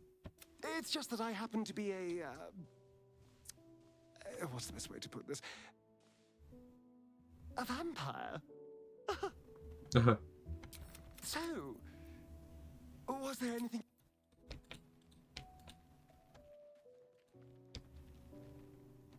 Well met. I am Raphael. Come. I don't like this. It might just. Free food. Am I a friend?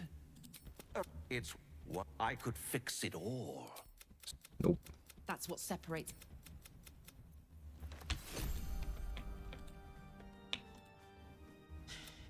Can't believe that. I'm not playing.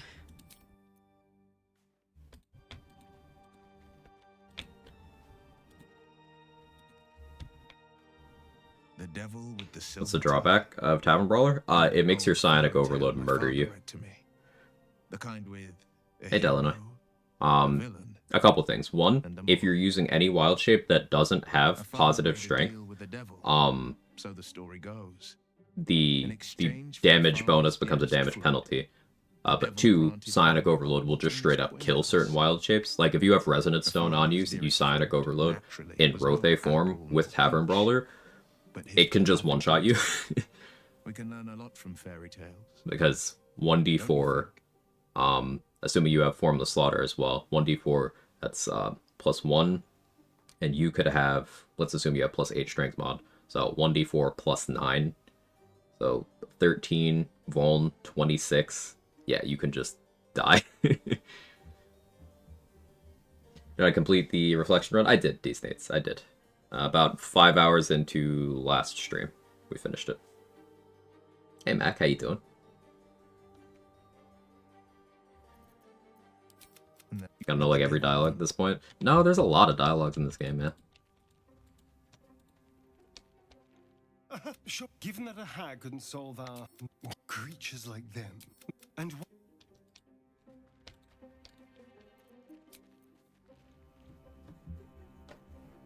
all right, what's the Guardian look like?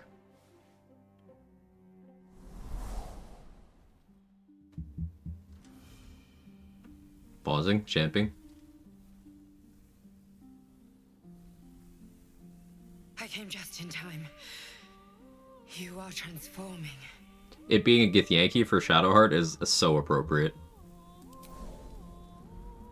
Yes, you have. I saved you before. The hair color is a choice, but honestly, the lipstick kind of makes it work. Yeah, like, I think this is a sleigh. And I'm here to save you again.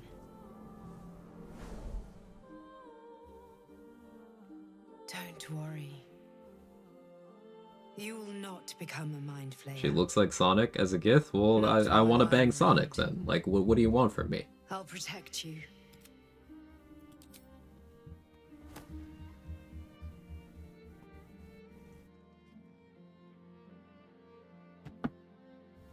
Same honestly, that's my chatter. So listen closely. There is... I will keep it a fight. You can change... Wait. My streamer. Waves chili dog seductively. Through a car window, right, Nunu?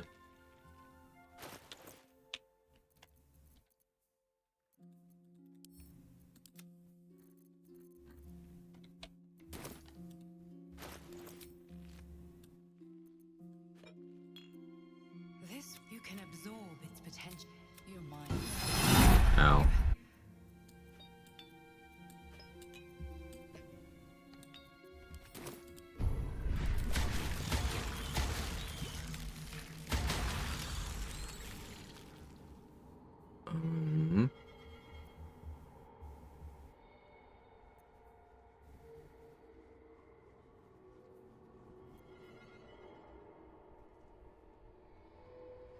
I'm gonna end up taking a Hexblade level, aren't I? I wish I had self-control.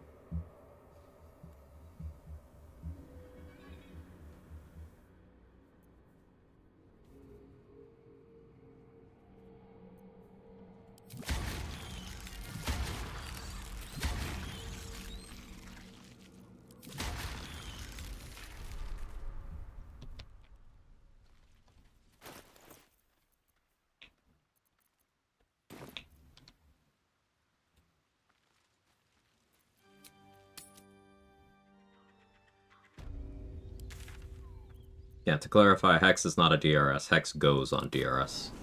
That's what makes it good.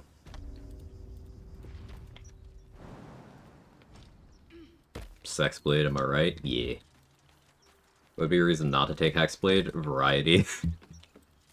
Just the fact that my last run was 11 levels of Hexblade. The co-op with Danny that we're almost done with, I have 8 levels of Hexblade. The solo I did before that had a Hexblade dip. The one before that had a Hexblade dip. Variety.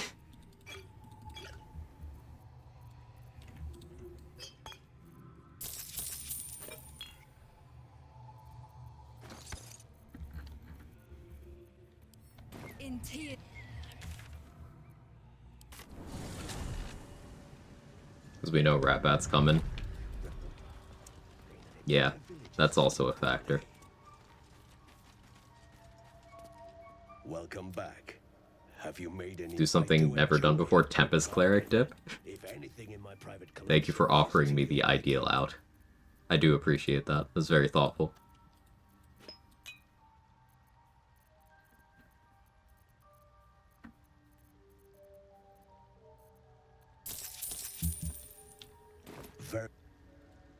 Welcome back.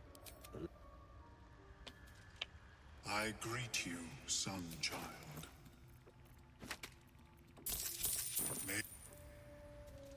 My firstborn son, believe it or not, Hexblade. Very upset to realize the last few boons I needed in Hades required me not doing the same build I use every single run.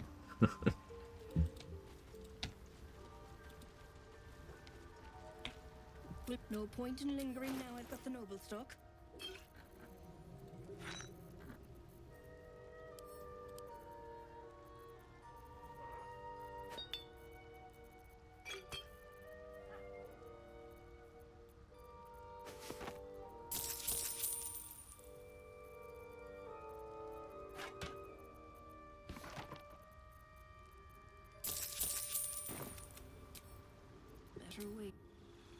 Alright, now we assign level 5. This is fast movement and extra attack.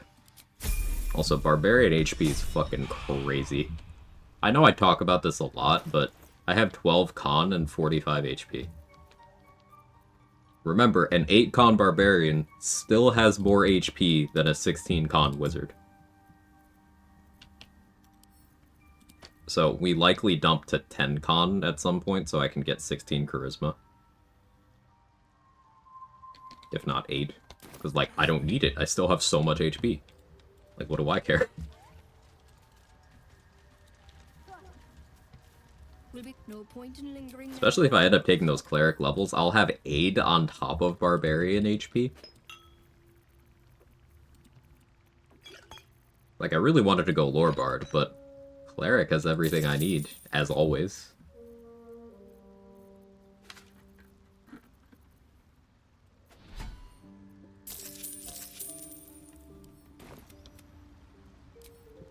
This'll do wonders for the shop.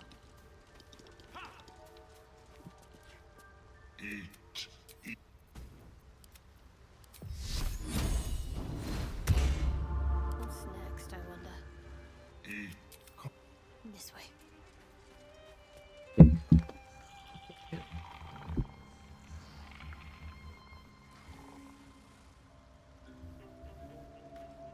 I got slipped through the door. I'll be right back.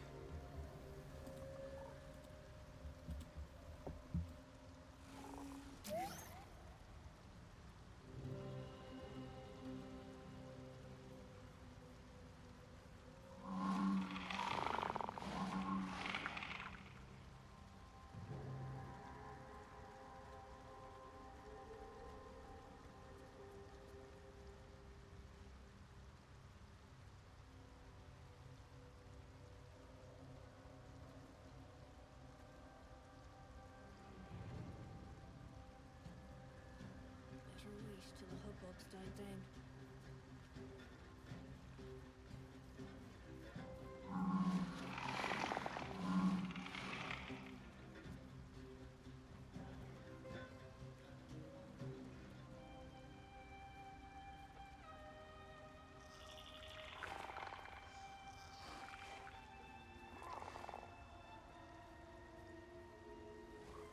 That's that then.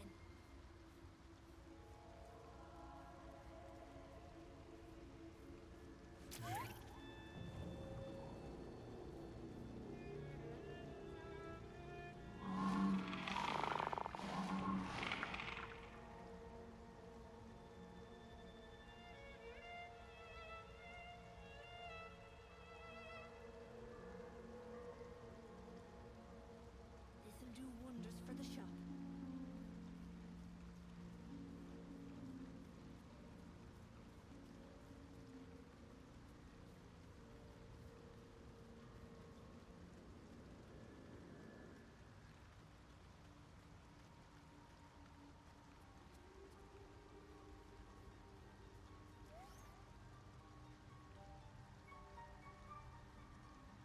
Have I got everything then?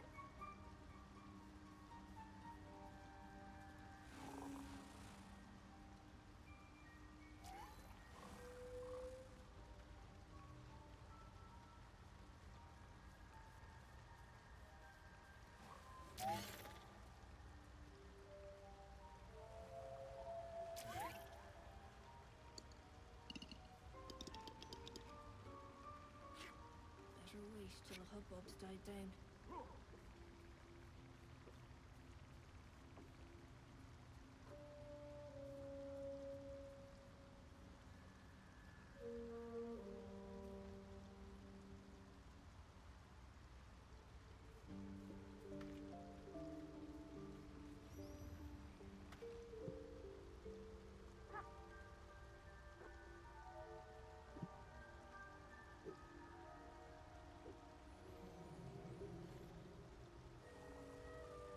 Okay, I'm back. Oh, 5 seconds on agile. Good timing.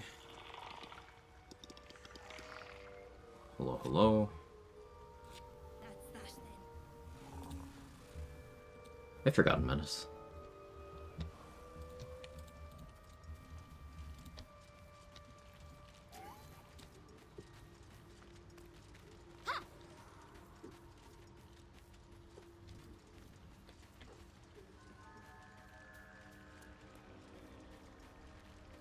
Let's see what I can glean. Welcome back. I do enjoy a good bargain, if anything in my private collection is to your liking.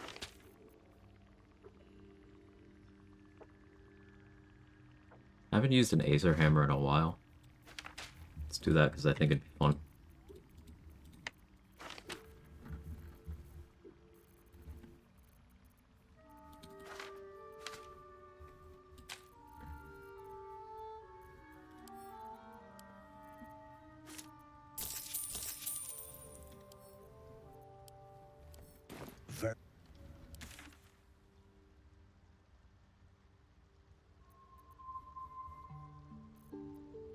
Grimforge first. Is the fire damage a DRS? No, not to my knowledge. Just standard bonus. I just like the overheat on bonus action. I think it's cool. That's all.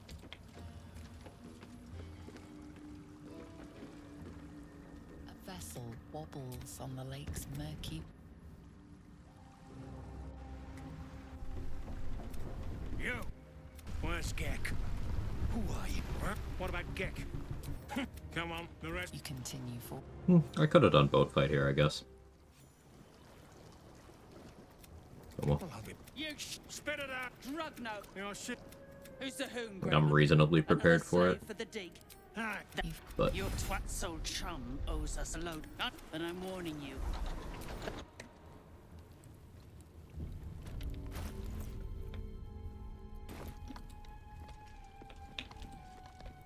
try not to lean on early King's Knife that much, even though it's there.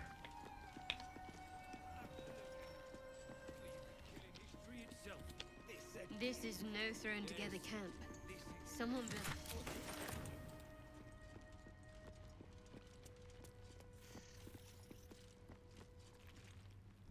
A sun dweller in these parts. Look here, my topside friend. I need fresh eyes, and I doubt I'll find fresher.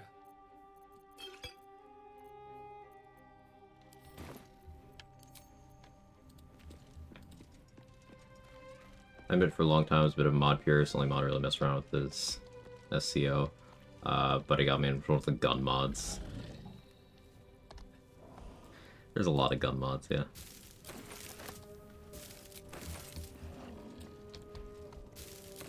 There's some silly mods that I think I'd have fun with too. Like, I do want to do a car wild shape run. Now, you might have think I was saying cat wild shape. No, that's already in the game. I am, in fact, saying a car wild shape.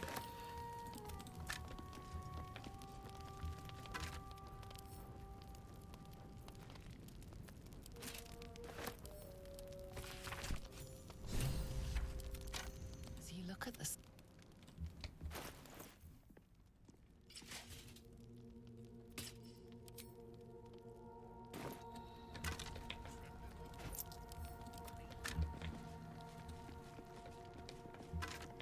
Merkel dying to a Ford F-150.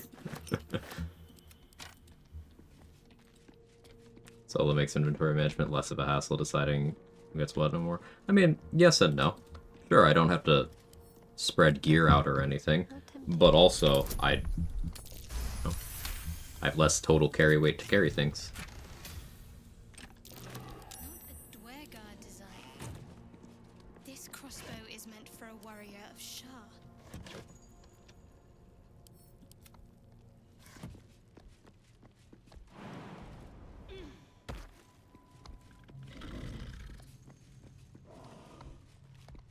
Trying to explain BG3 to an American. So imagine a gun. Go on.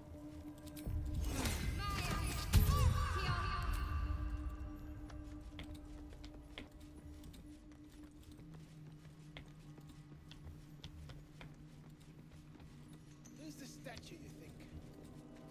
I've come to make you an accord.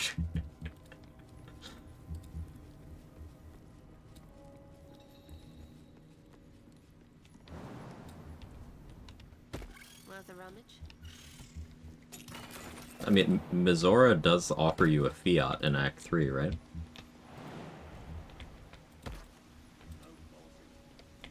Yeah, same brain cell, Danny. Yep.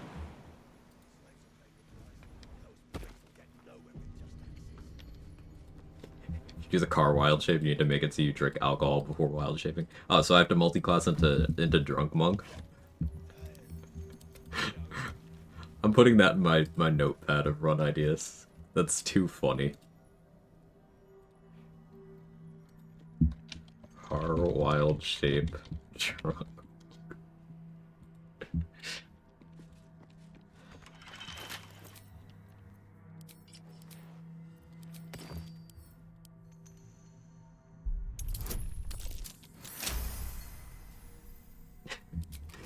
DUI, how about you die?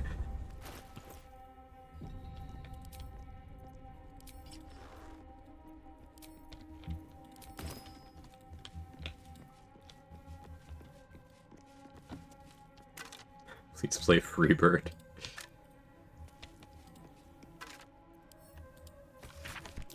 What was that watchword? Lux Splendor. Lux. Light. Maybe a light spell will disarm the chest.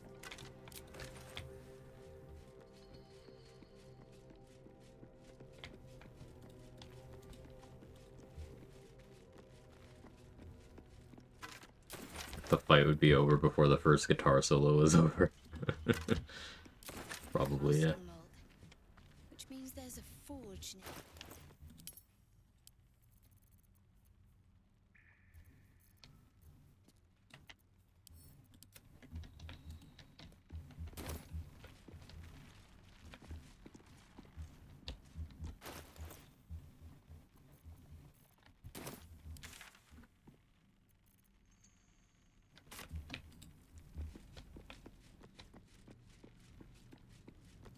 Do it as a star, you could even call it the NASCARian.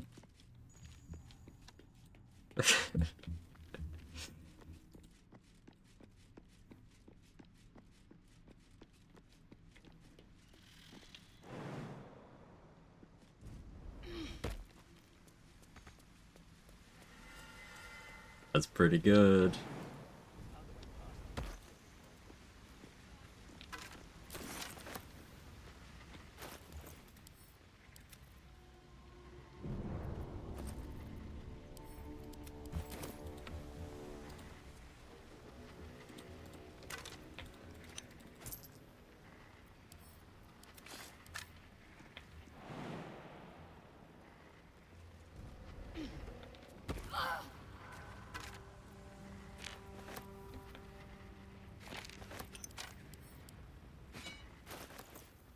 Not me reflexively picking up the heavy mold. It isn't a heavy mold run. Pain.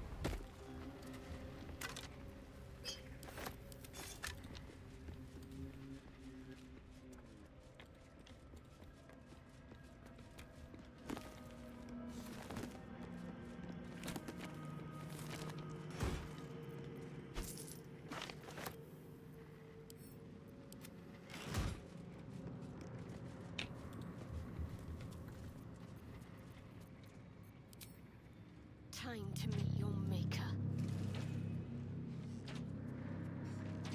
Gale mail run, yay. Yeah. Yeah. Honestly, I'll probably just do DJ Plate and Grimskull Helm. If I'm playing Cleric anyway, after all, why shouldn't I take Tempest Cleric?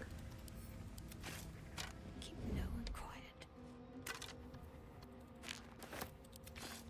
Best step softly.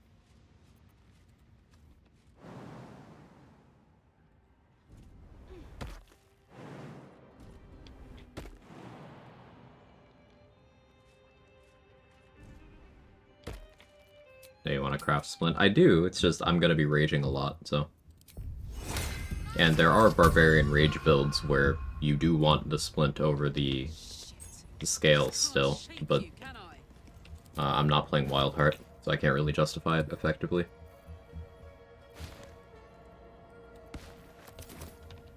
Calm and quiet, that's the way. Thanks for streaking.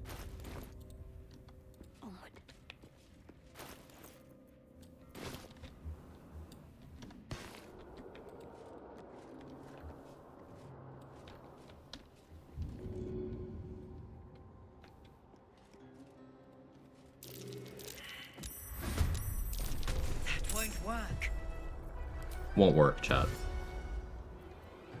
Heading there.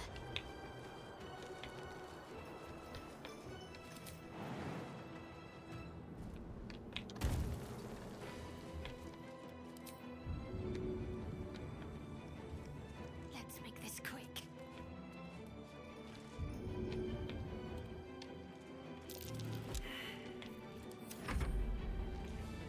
Random question, you can't use Quicken Spell or other meta magic on Connormancy, can you? I don't know that I've ever tried. Bitter Divorce gets sorted into your scroll bag, if I remember correctly, like if you sort by scrolls. So like maybe Quicken Spell Connormancy in combat is some sauce.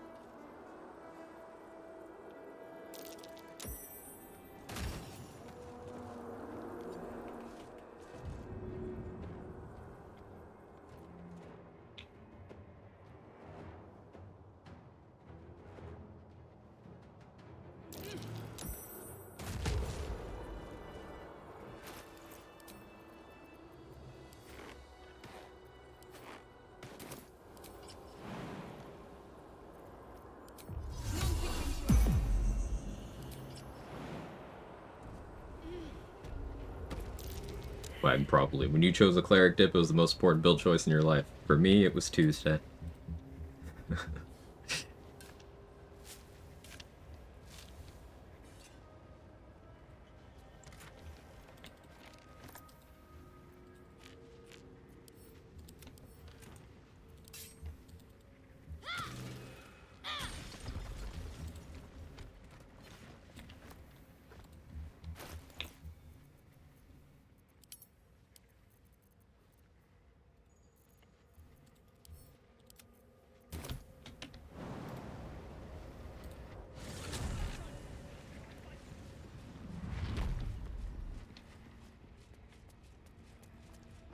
The Quag Debbie was saying they got sponsored by a food company. They'd want to get sponsored by Taco Bell. It would be mine. I don't know. That's a good question. I really thought about it.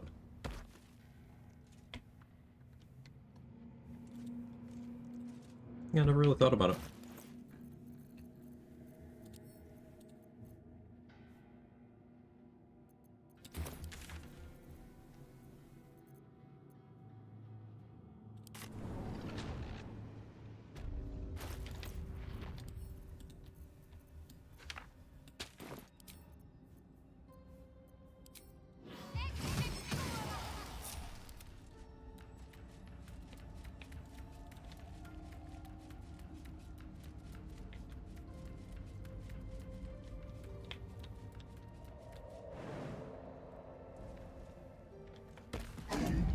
So this summon is a scrub, by the way. He's from the elemental plane of fire. Doesn't even resist it.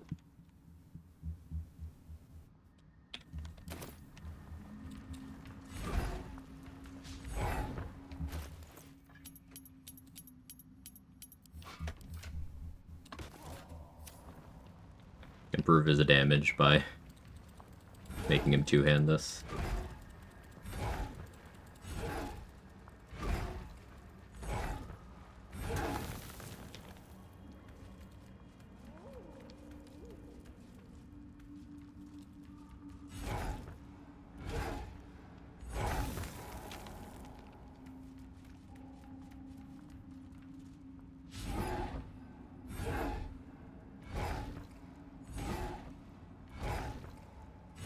At least he's got good animation speed for this.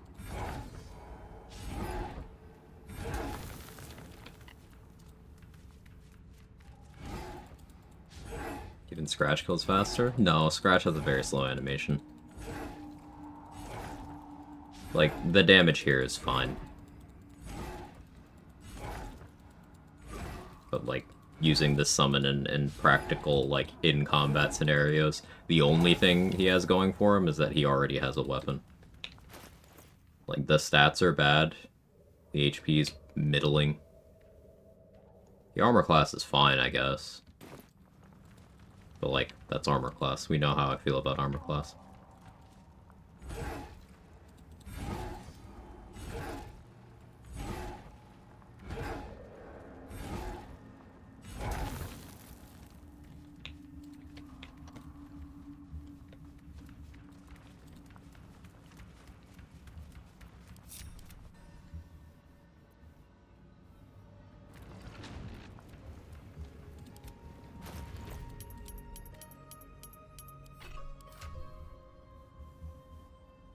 I don't need to click that many times, it just helps me get the rhythm. Because my brain doesn't work very well. Need to keep focused. Hey, Dave. This way.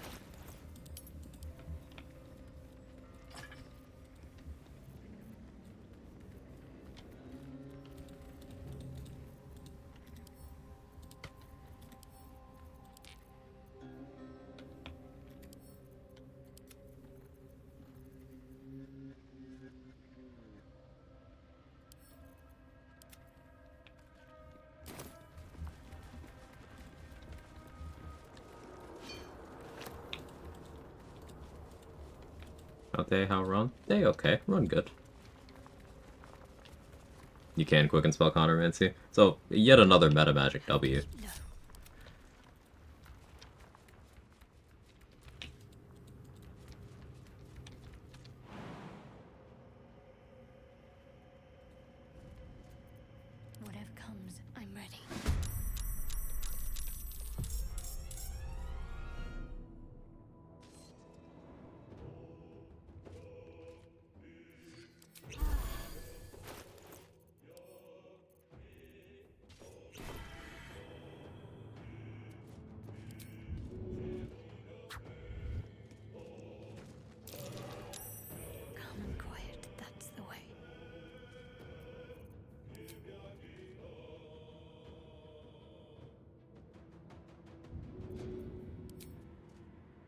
Let's see this done.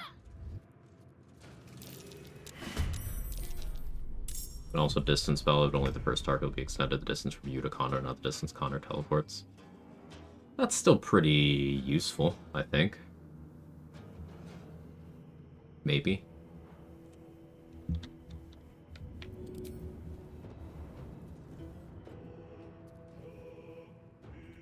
Let's see.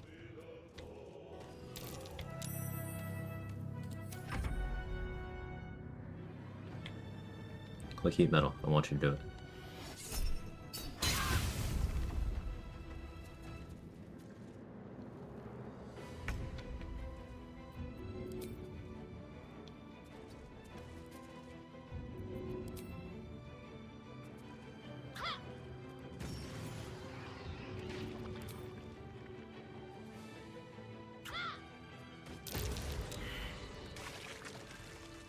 Unseen as I was taught.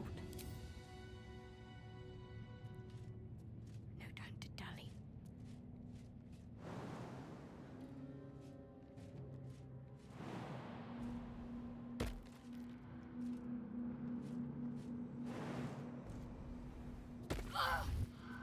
Mustn't let anyone see. Seems simple enough. Must keep going.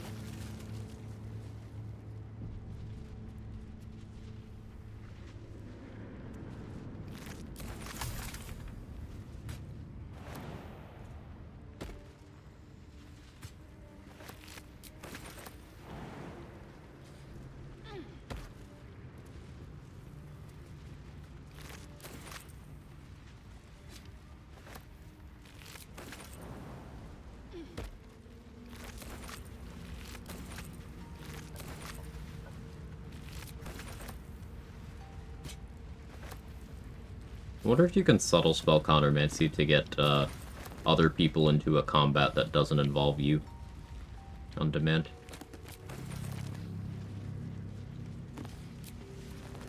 What do we have here? Can't immediately think of a way that'd be useful, but it could be funny. Yeah, well, I guess that is a thing people use the Iron Flask for. If Voss doesn't have his sword in his hand, you use the Spectator to force him to take a turn and put his sword in his hand. So I guess Connor's an alternative there. Very niche, though. Chicken nuggets and noodles with tomato sauce. Ooh. The adamantine forge.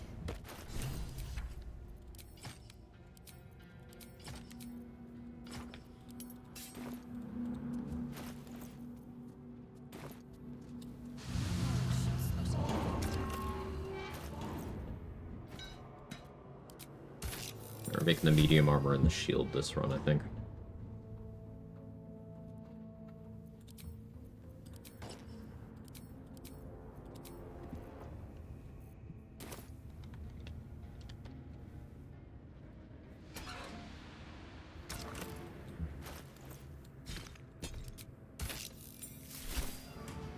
Suppose you could also Abyss Becketer's Scratch and just shove him down to Voss. I wonder if him leaving the Abyss Becketer's aura would constitute a problem, but yeah, it seems like if you get a good angle, high strength could probably make that work.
Incredible position, Lump.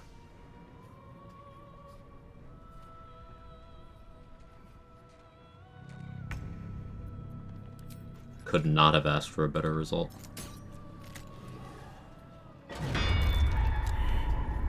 Low roll on the hammer is unfortunate, though.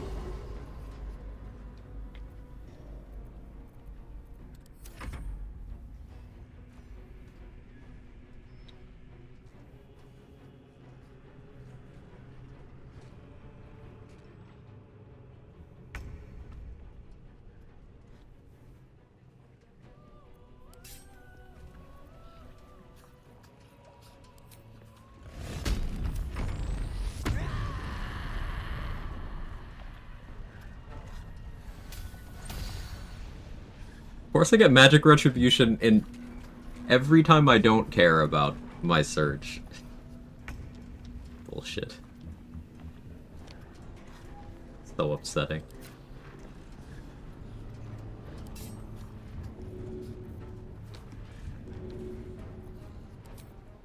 No time like the present.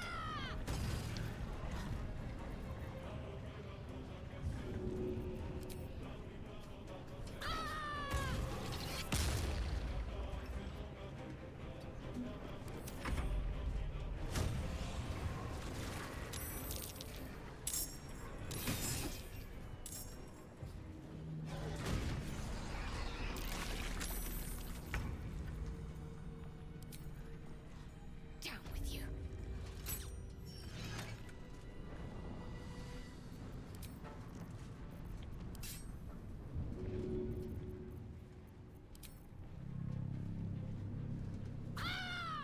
Again.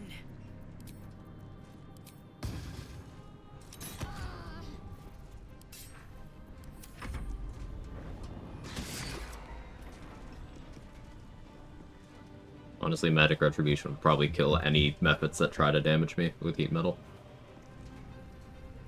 And I train my ogre to position that well. I just have a vague sense of where they are likely to be based on where I'm standing when I call them. I don't have it down to a precise science, but I was hoping that they would position the way they did, and they did. Just practice is all. It depends on where you're standing. Honestly, where you're facing even matters too.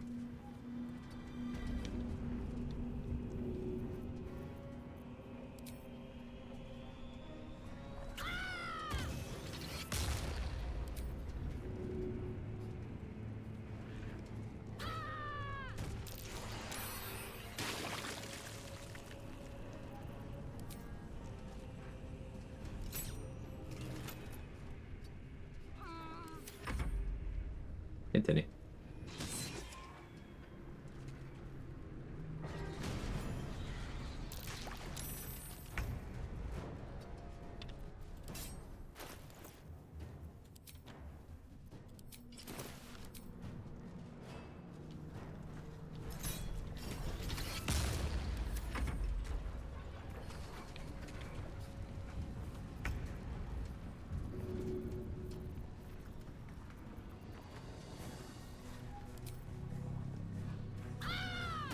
Use your illicit potential. Get up, Squid.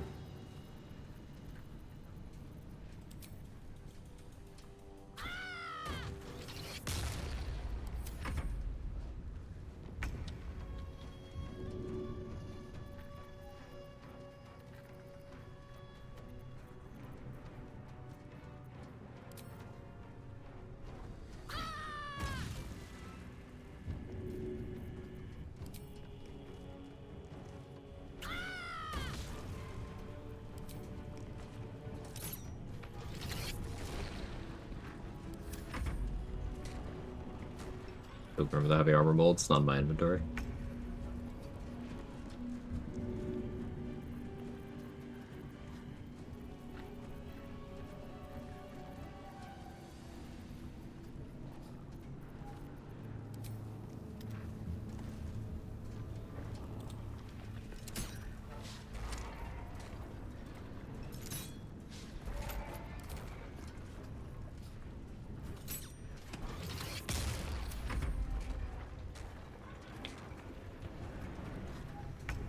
I don't have enough throwables. for this, but well, it's not like I'm on a time crunch, right?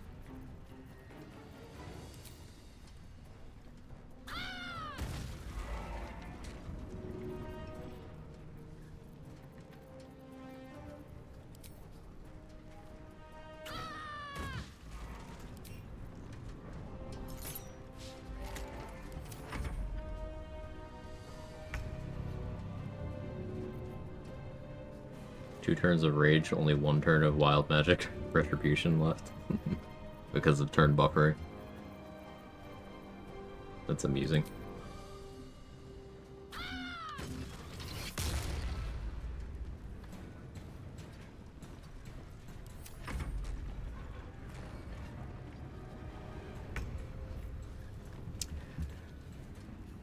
So, that's interesting.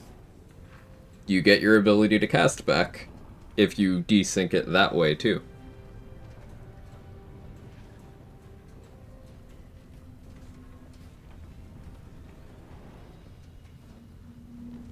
That's interesting. So an alternate route to that.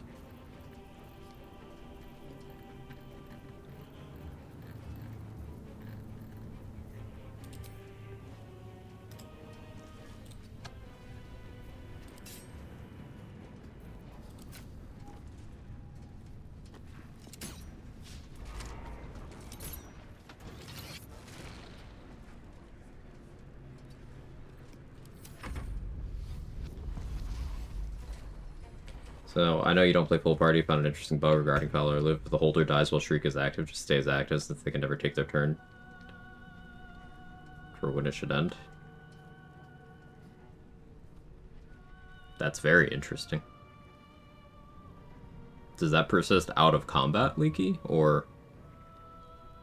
So, like, if someone's shrieking and they die, and you pick up their corpse and carry it around forever, is Shriek permanent? Is what I'm getting at.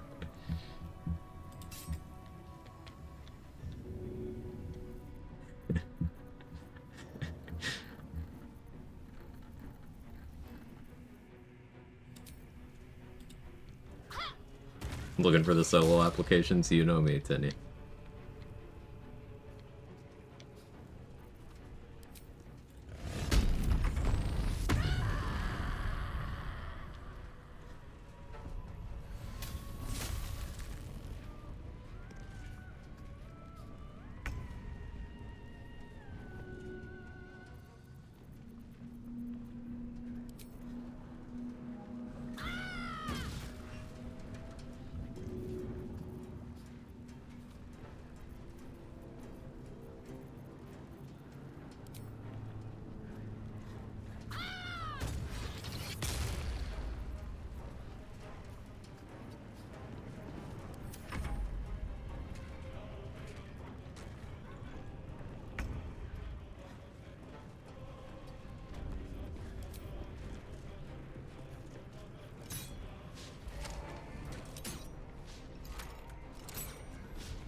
I like the short rage screams. I think you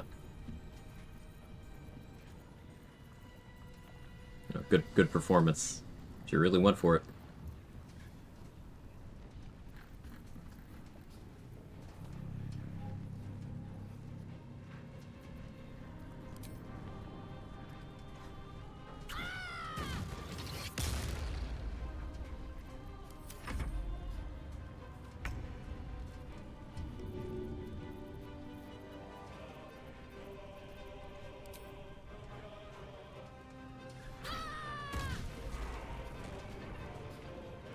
Oh, I see.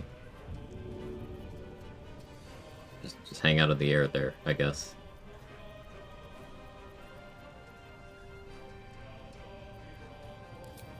How about a fish bucket? Oh, not heavy enough.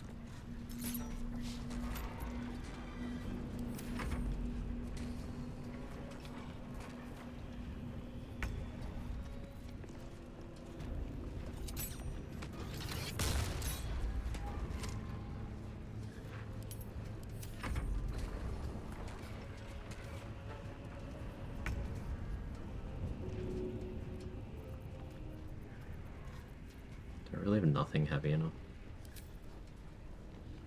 How's this? That's not bad.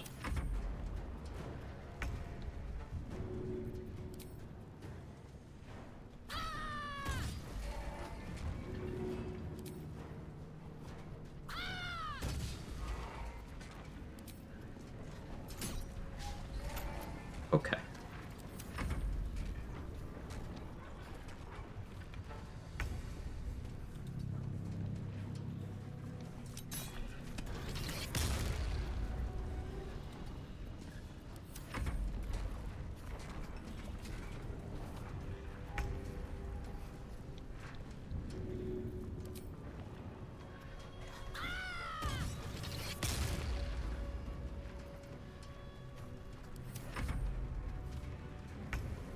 I can spellcast.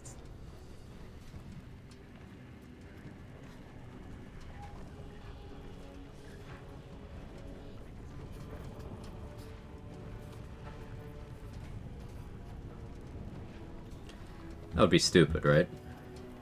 It'd be stupid if I Misty stepped down there to finish Grim with Booming Blade, right? That'd be stupid.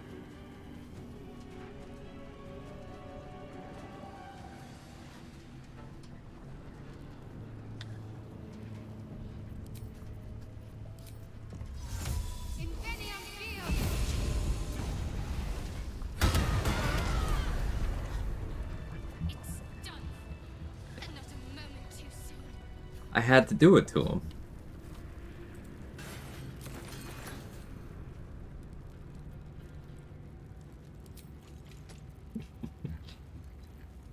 Teleports behind you. Nothing personal, kid.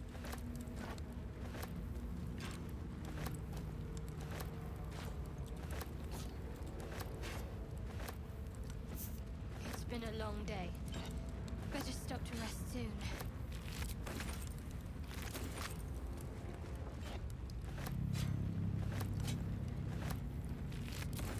Yeah, Enraged Booming Blade is very cool.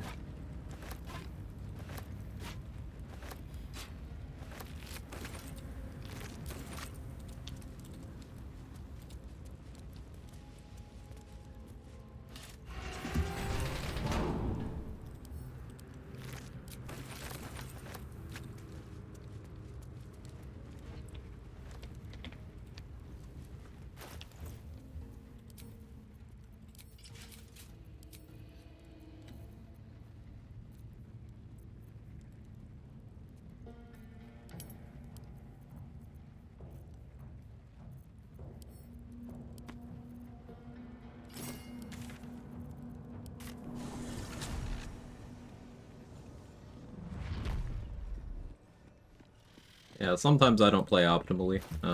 Sometimes I'm just like, hey, this would be funny. So let's do that.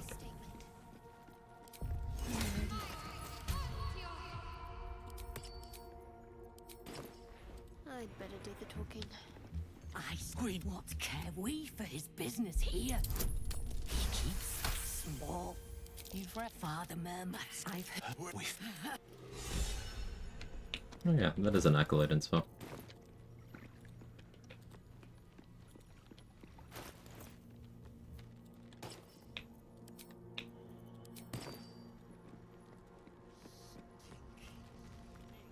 They're starting to rot. You got a brain of your own. Use it. Worth a try.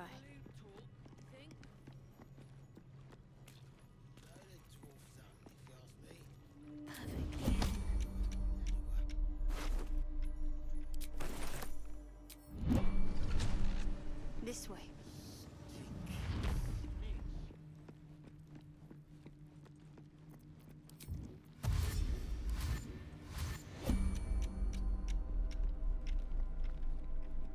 No harm in a little conversation. Yeah, gotta change elixirs back.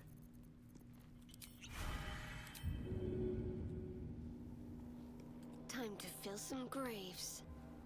Do you think that Dwergar is actually that stupid or using weaponized incompetence? They mentioned that there was a cave-in, so I think he's just Suffered a TBI.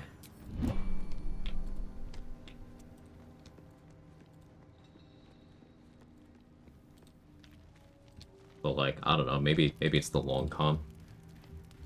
Kind of like the saw con. Yeah, it's how are you?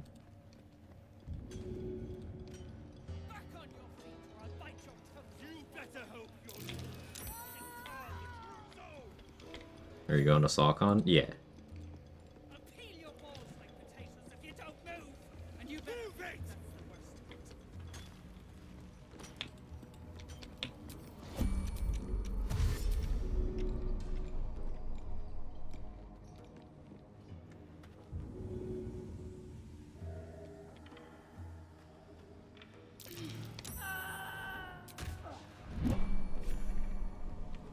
Prick's got some nerve. Clean up this mess.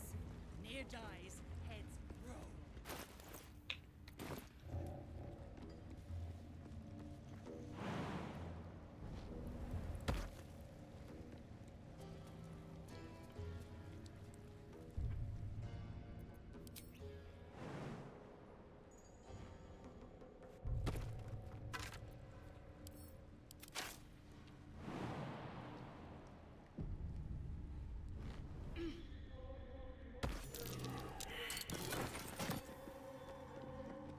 I bonked off of that pillar and almost died before, that's why I saved.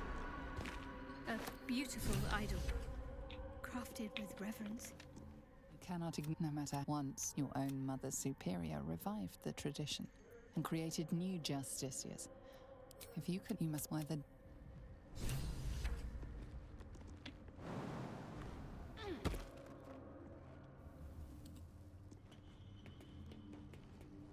People crying around the campfire as no one takes the bait. See what we have here.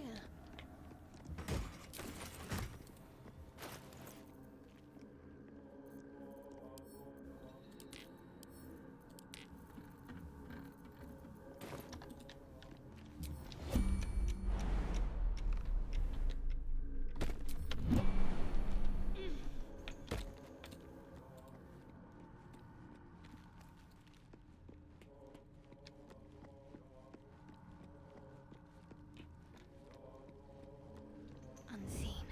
Perfect.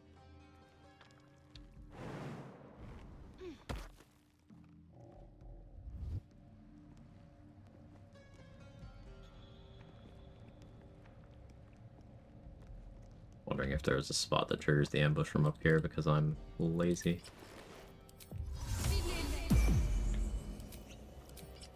None shall see me.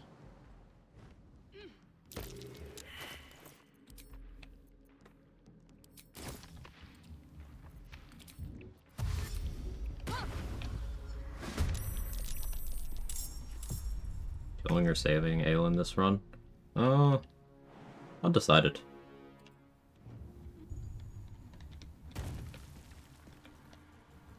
Yeah, undecided. We're neutral.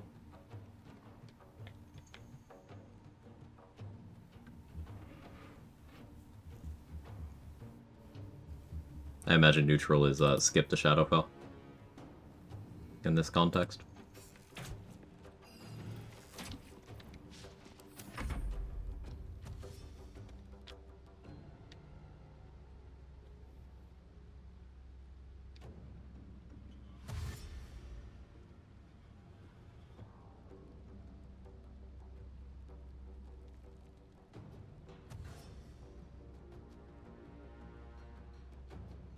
Shard skipping Shadowfell, like, whoops, forgot about that. I haven't seen that on Origin Shard, it's probably pretty funny, huh?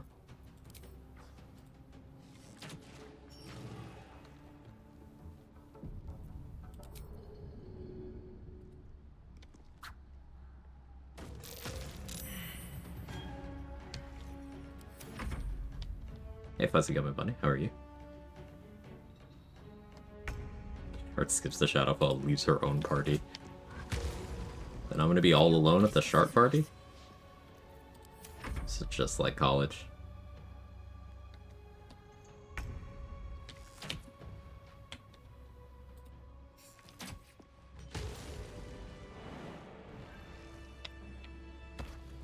Might as well. Someone lined up here. Must have been nimble to make this thing.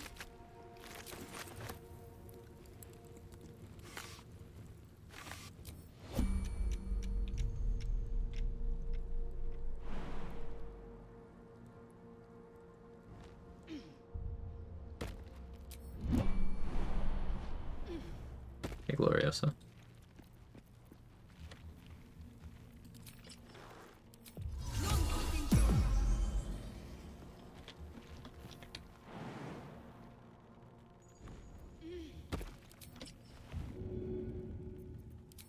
Seems simple enough.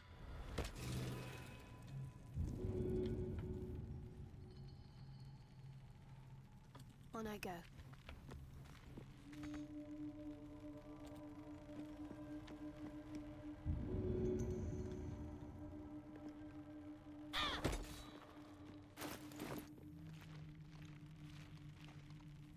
Wish I had more hand axes for this.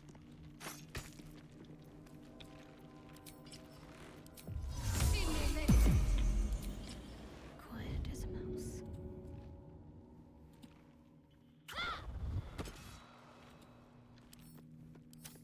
I must keep going. I'm trying something new here.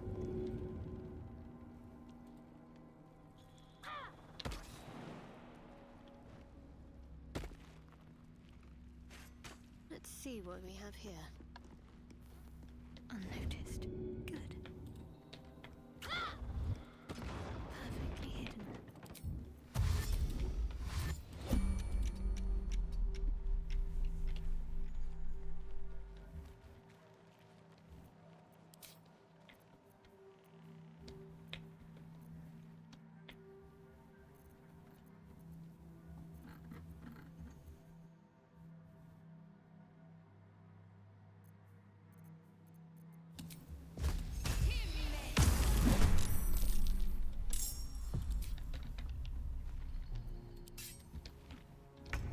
Have to keep going.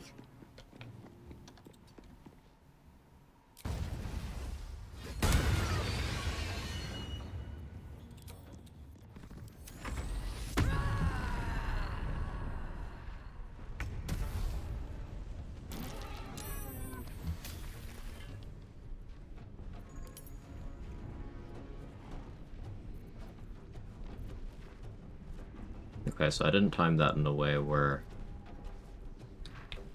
Actually, I guess that's a different kind of surge. Some surges won't work that way. Alright. Good to know. Good to understand. I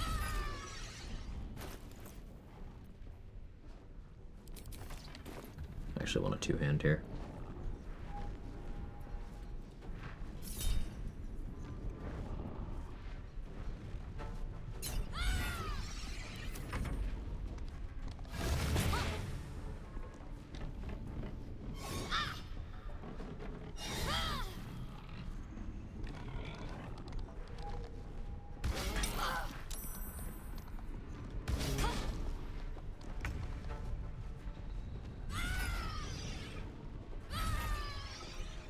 Not using a terribly effective weapon for this fight, but it's fine.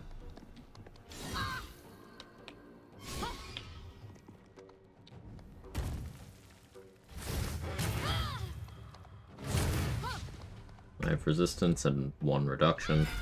That's only 1 reduction because medium armor sucks, but... What a curious mask. Perhaps the creatures of the Underdark had a mask. I'd like to see that.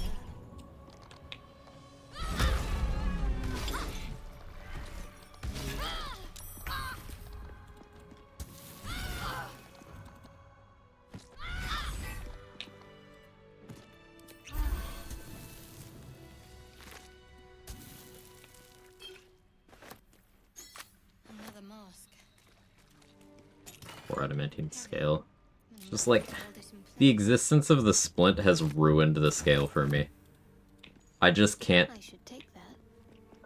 tolerate the difference. 1 DR is good, but like, what about 2 DR, you know?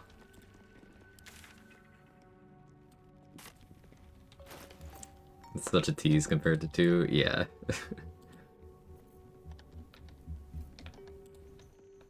Hey Layla Zara, how are you? Hey Chris, hope you're well.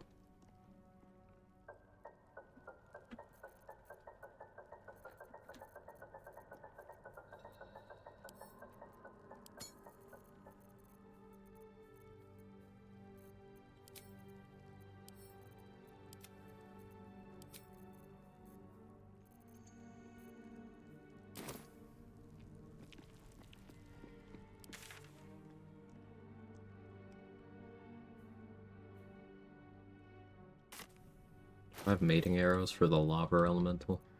No, not really.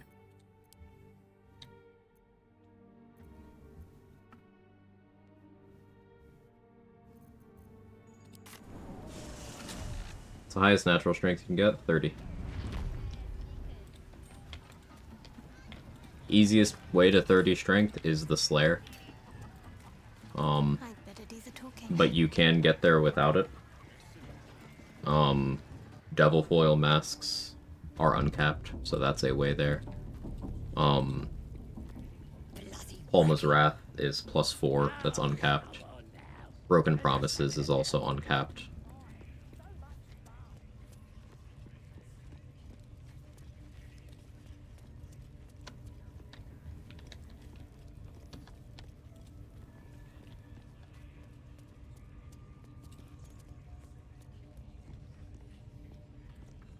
Am I here? What'd I come here for?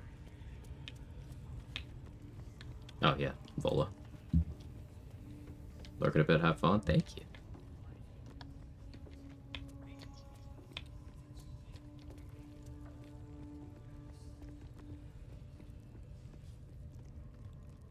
Don't go bothering my pigeon. What's it to ya? As the symbol glows, power courses through you. Authority.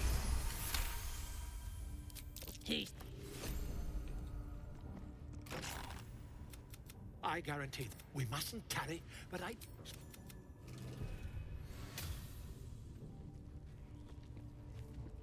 Yeah, something I still need to try is, once you have the negative, Broken Promises wearing off, what happens if you pop on other Broken Promises? Do you just have the positive and the negative, so you're at net +1? Because having 2 copies of Broken Promises wasn't possible until the Act 1 Plus tech. So that might just eliminate the downside of that. The scrying eye was looking at me all Meaning you could feasibly just run that. The problem is Broken Promises does turn off and turn into the negative version if you ever have Remove Curse applied to you, from long resting or using Remove Curse. This includes the Noble Stalk. Yeah, the Mushroom. Because technically it's applied as a curse. Which means that Jaheira using Broken Promises would probably just immediately apply the downside, or not work at all. And I'm not sure which.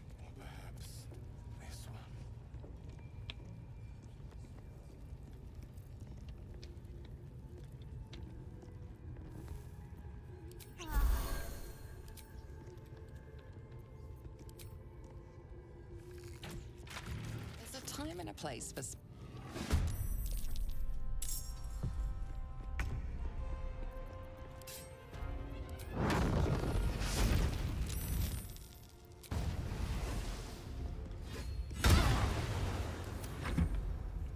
If you're alright by Jaheira, you're alright by me.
arrested for assault. Judging by the look on this guy's Giant form and face, Baldur's you're Giant Slayer getting off stack with lightly. Giant Barb. No stacks with Colossus Illustrators. Curious, you could triple up. To my knowledge, you can't triple up. I don't know which one of those it doesn't stack with, but last time I checked, you could not use all three of those together. At least in honor mode.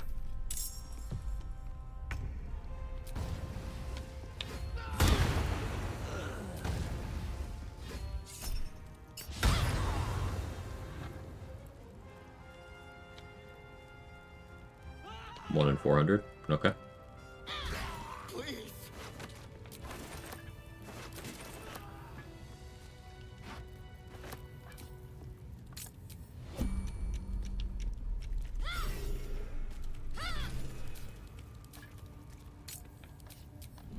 Should get some rest. I should be a Elsin. The grove. But they ambushed us. The place was This way. I believe Elixir on its own. The rest are on the same ID, so you can only use 2. Someone fact check me. Thanks, Bane. Are we knocking out the rats? So I don't always feel like killing them. One of their XP, though.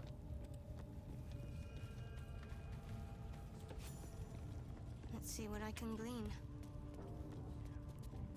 Need something?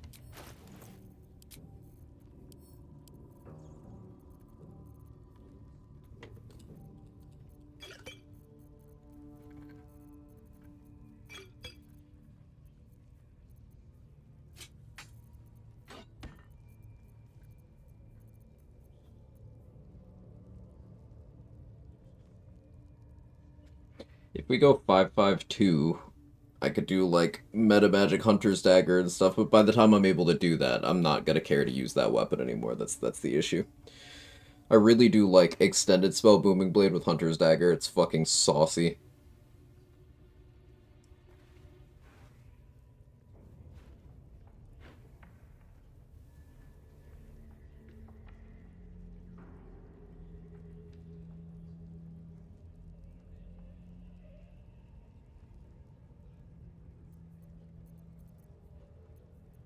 The hammer from mod? Nope.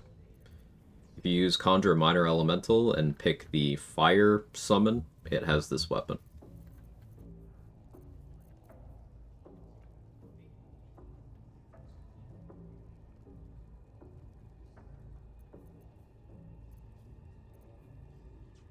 Yeah, I stole it.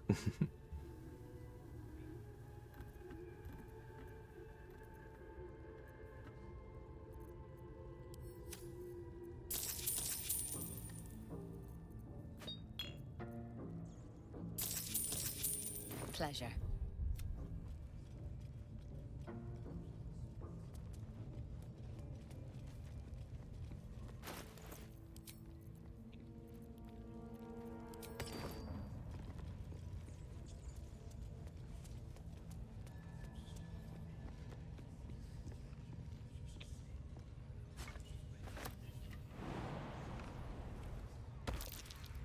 Unseen as I was taught. Bleed for me. Yes, my desire.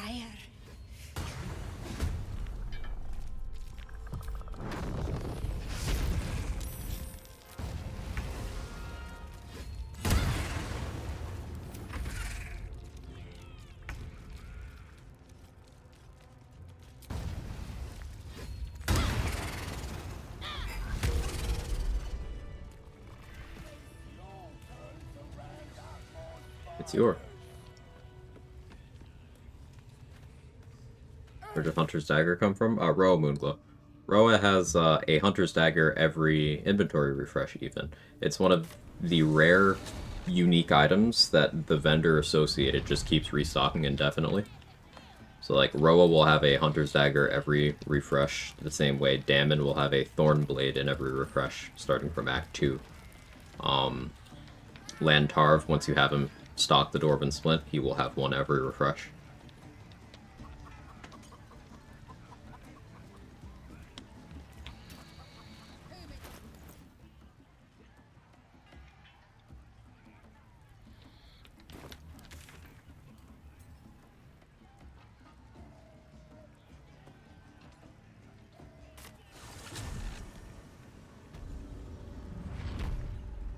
be a check for rupture. So the weapon also undersells itself. There's no check. It's just there's no save. It's just guaranteed rupture application. You hit someone with it, they get ruptured. That's that. So if you do, say, extended spell Booming Blade with the Hunter's Dagger, they're going to get double the duration of ruptures applied.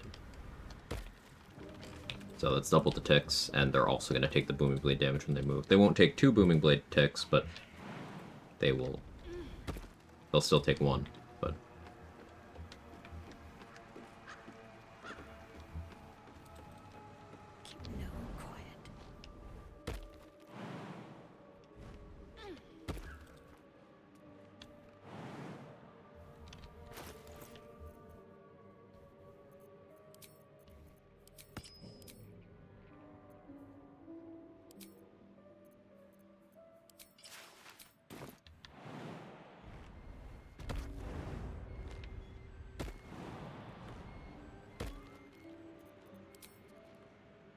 Prepare to die.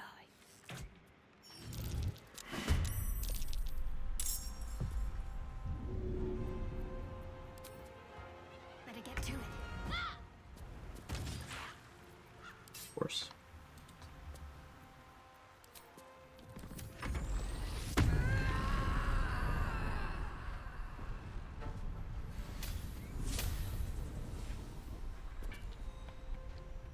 Oh boy, +1 AC. Yay.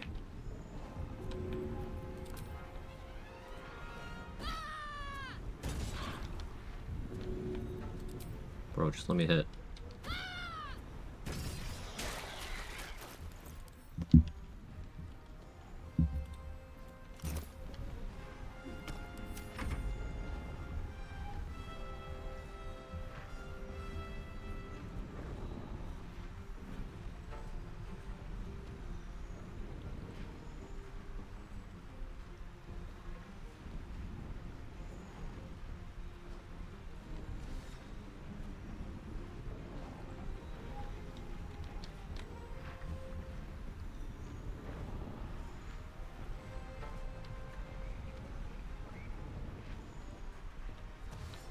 Maybe I gotta secure the Karlach clothes so we can really look the part here.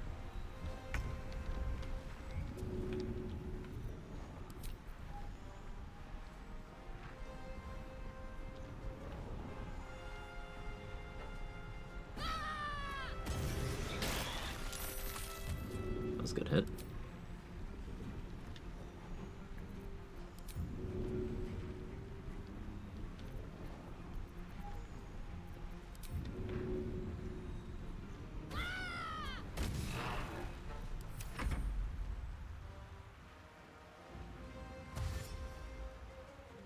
Good damage.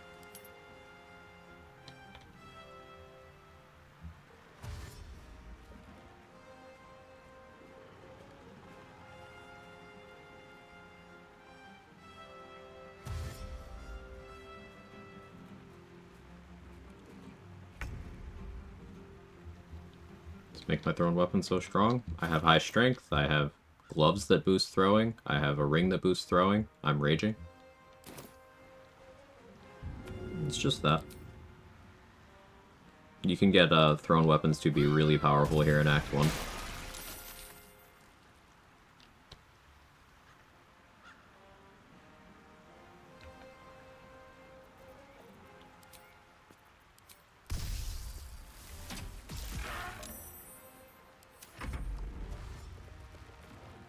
Those gloves came later in the game. Those gloves I got from Dave and Valen in the Underdark.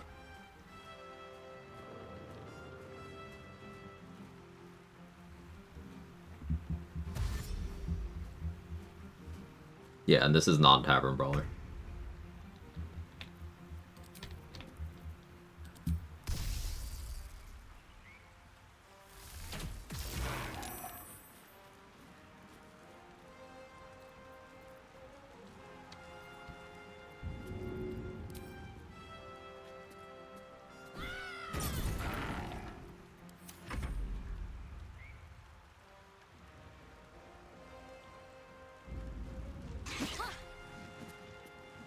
Funny thing about Tavern Brawler, it's like the only game mechanic new players and experienced players agree is amazing. Yeah.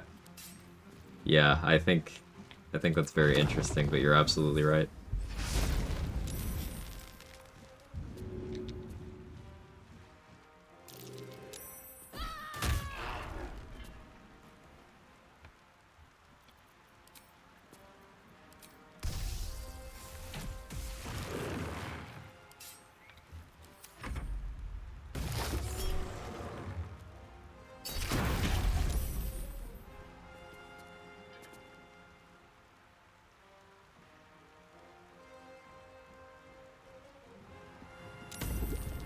How do you feel about Tavern Brawler without the ability score increase? Still incredible.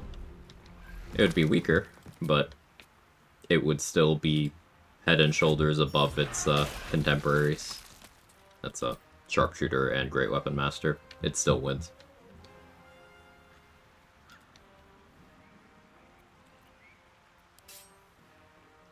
And considering Tavern Brawler's ability score increase is restricted to either strength or con being a stat that there's rarely any merit in boosting, and strength being already the easiest stat to boost, it wouldn't really affect anything. Not meaningfully.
Sometimes I ask things to know the answer to, just because I like listening to you explain things. Ain't nothing wrong with that.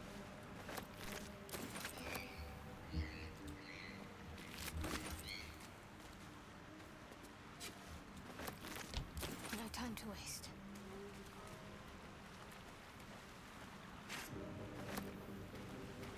But feats are an interesting area of discussion because, to Jor's point, like, there's a lot of things that more casual players and more hardcore players are divided on in terms of how they value certain feats. Like, alert is a very divisive one. Even among experienced players, there's some people who don't value it as highly.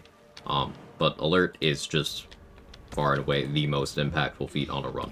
It just is. This is not me saying it's necessary, but it is the most impactful. But there are feats that are, like, up there in value that sometimes can be better pickups than alert. Tavern Brawler's in that group. Heavy Armor Master is in that group. I'd better take a peek.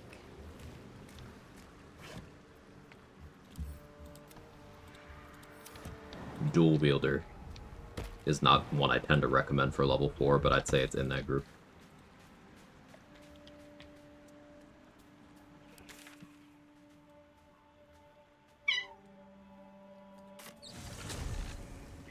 Isn't there an elixir that gives you alert to long rest? No, there's an elixir that gives you +5 initiative and immunity to surprise until long rest, which is the same effect as alert, but that is not alert, because it stacks with alert. And remember, if you're giving up your elixir slot to simulate having alert, you gave up your elixir slot. So what did you gain from taking a different feat? Do you hear something? I believe there's a Kevin near you. And often the answer to that is less than you would have gained by simply taking it in your feat slot.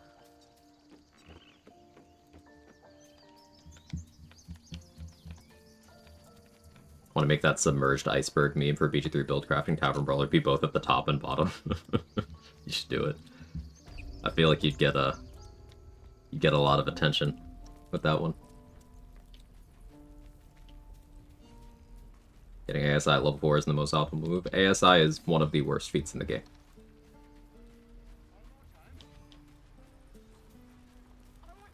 And before anyone thinks that that's rage bait, let me explain. ASI doesn't do anything other than make a targeted number go slightly up.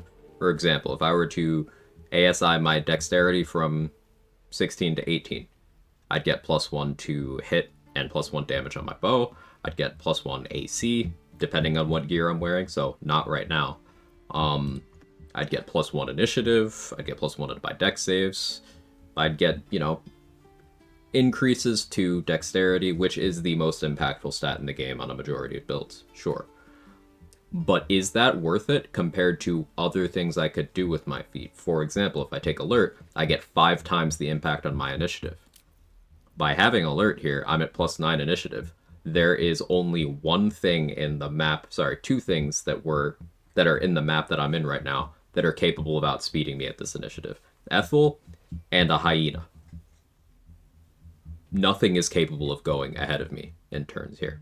Flint is already dead, but yes, Flint is technically on the list too.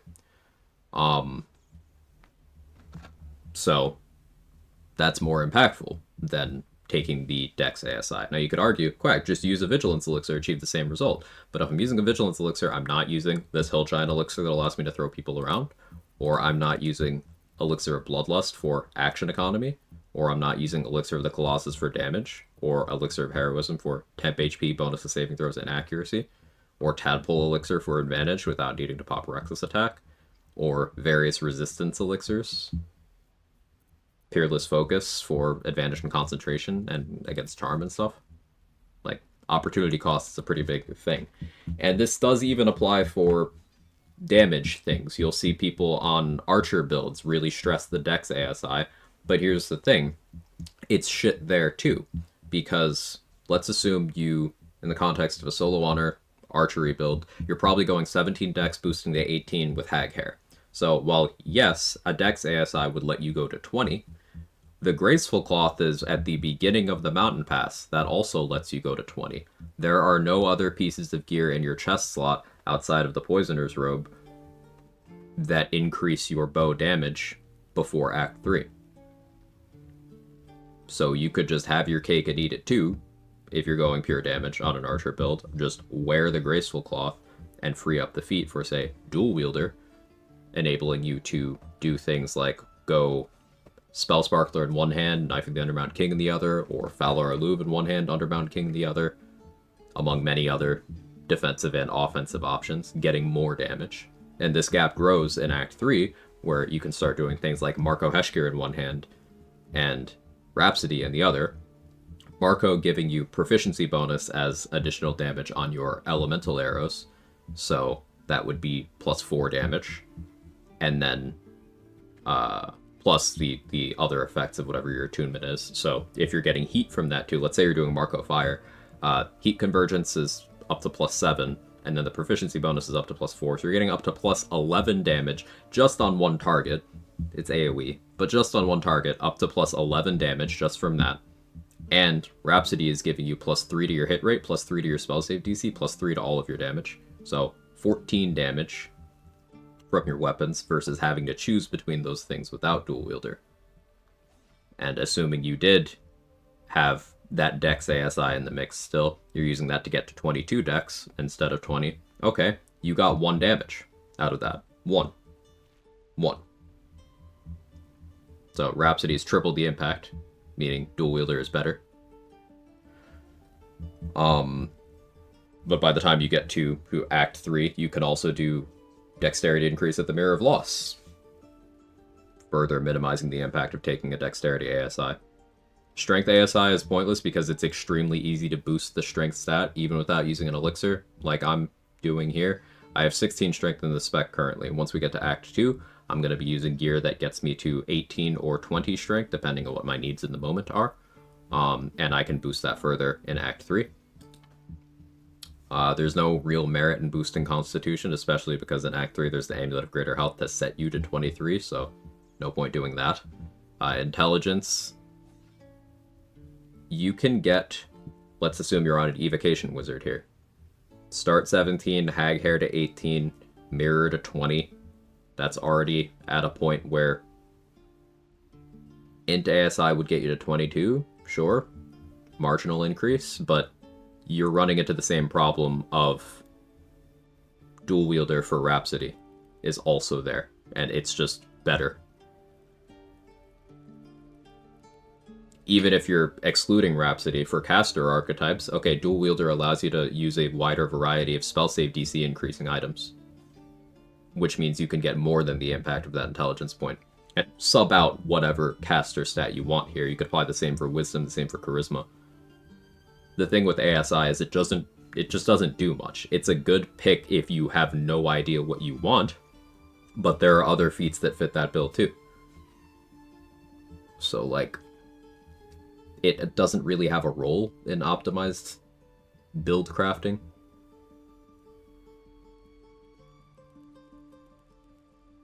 Offhand Rhapsody doesn't really convince me ASI is bad. Dual Wielder just gives you the exact same thing but better. The Rhapsody comparison is just so one-to-one it's hard to even argue with. It does everything that does, but also more things. Like Scarlet Remittance is +1 to your accuracy, your spell save DC, and all of your damage rolls per stack, up to 3.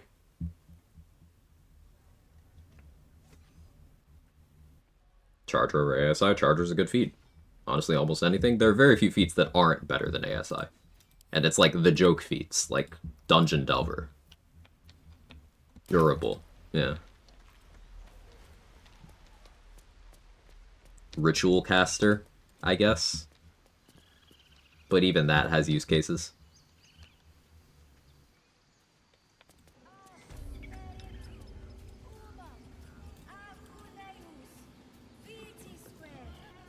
And also, another mark against ASI is all of the feats that give you +1 to an ability score that also do something else.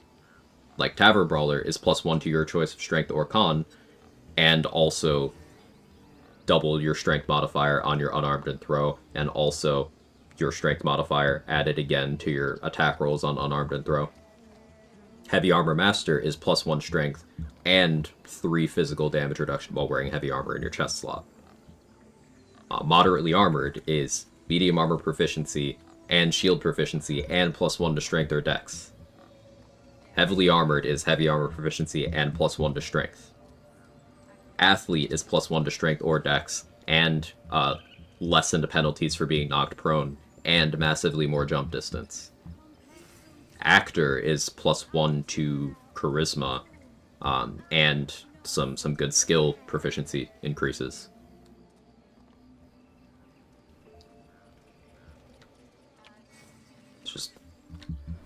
It's very hard to get ASI value when you look at all the other things you could be doing, right? Really want to make Dungeon Delver work. Need to test this based on the code. It seems to give you resistance to Bussy Oil damage. I mean, Evasion also does that. So, I mean, competing with Evasion is unfair, for sure. But Evasion does that.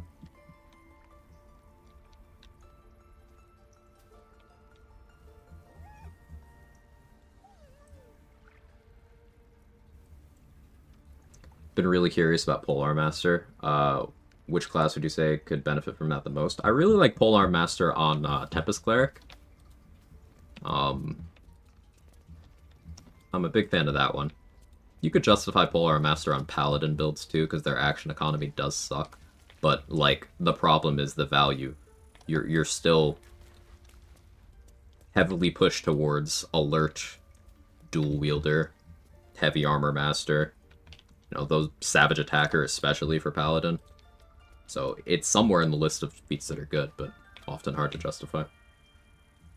Hey Socio, how are you? Does Evasion zero it out? No, it just halves it.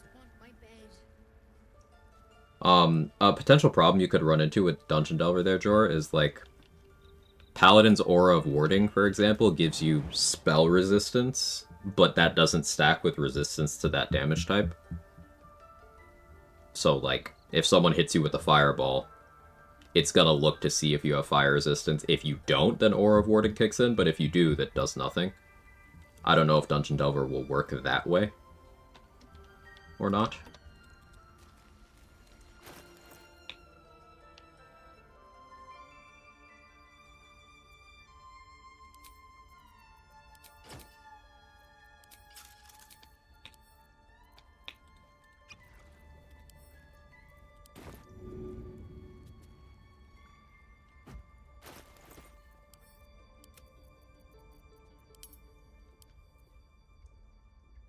Stop having interesting theory crafting discussions while I'm at work.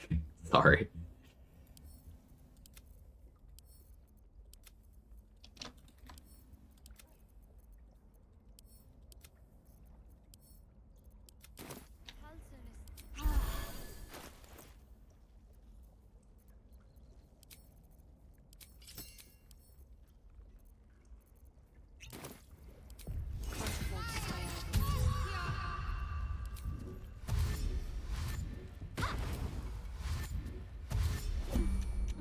Why are you here?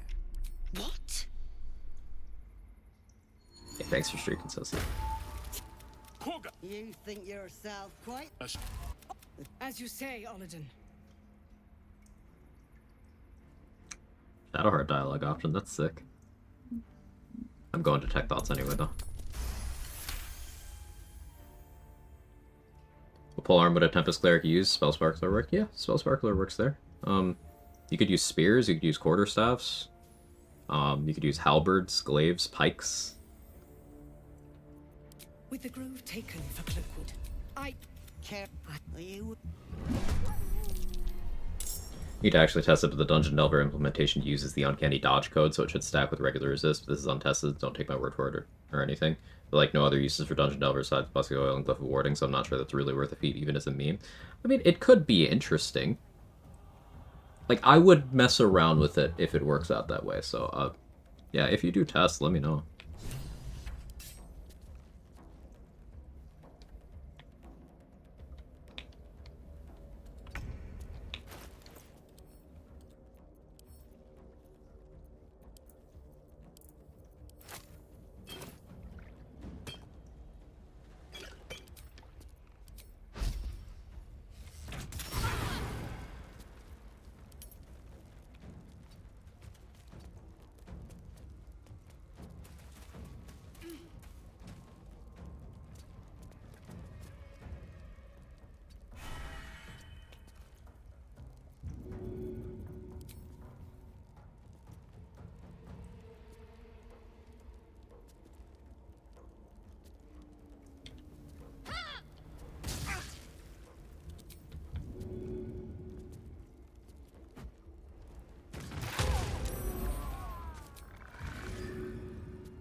Vincent Kaga, Grand XP.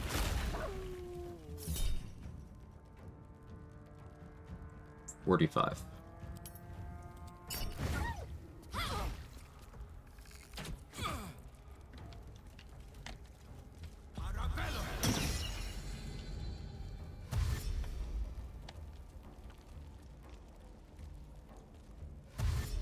Pays people sometimes. Often, yeah.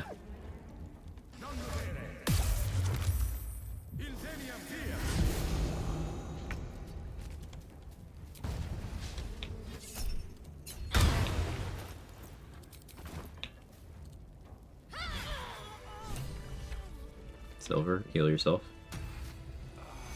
Thank you.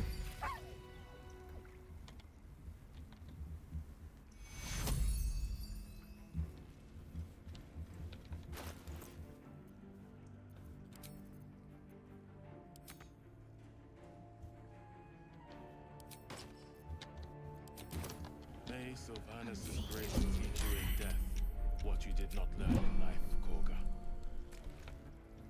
Got something to hide? I mean, Time to pack it in for the I'm just day, trying I to loot, man. Silver, turn around.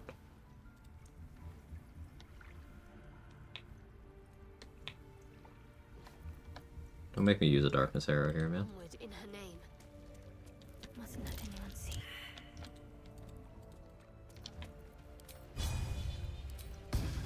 Fine. Have to keep low. Need to press onward. Got to press on. I'll give it a try.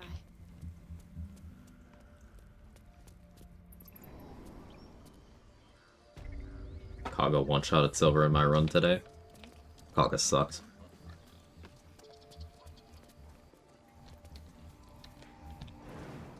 On I go then. I would never one-shot silver for my own benefit. That would be crazy.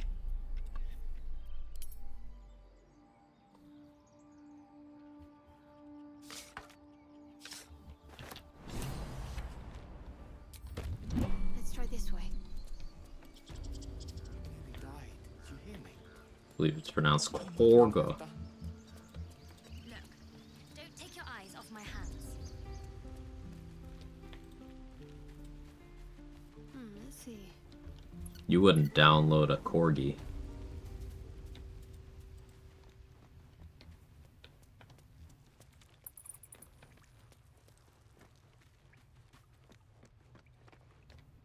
I had a feeling you'd be... I had a feeling you'd be back. I would absolutely download a corgi. Oh, my mistake, sorry.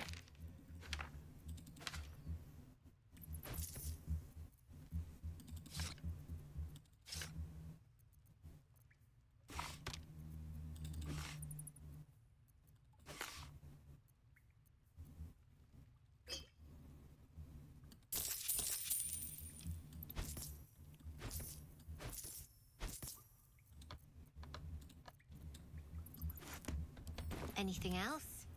You've been...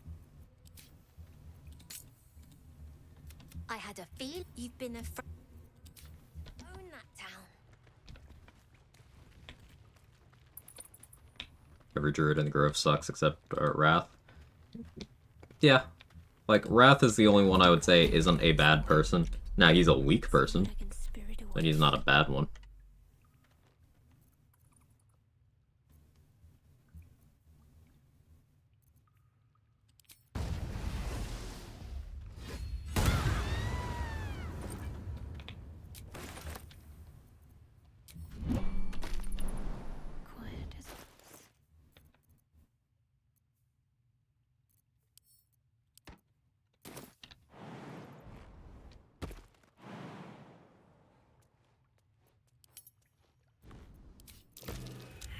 Onward then. Better take a look.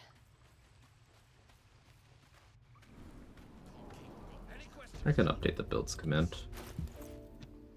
Edit build plan 5 Wild Magic Barbarian 5 Cleric, probably Tempest. Rest of the levels, PPD, alert. There we go. Bit of a word salad command, but there you go.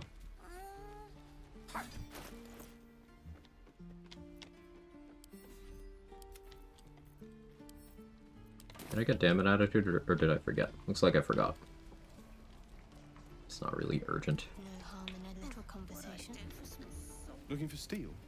I have, well, something close. Are you suggesting there's something bad with using Flaming Sphere to do genocide? Yeah, I am saying that he sucks. You're right.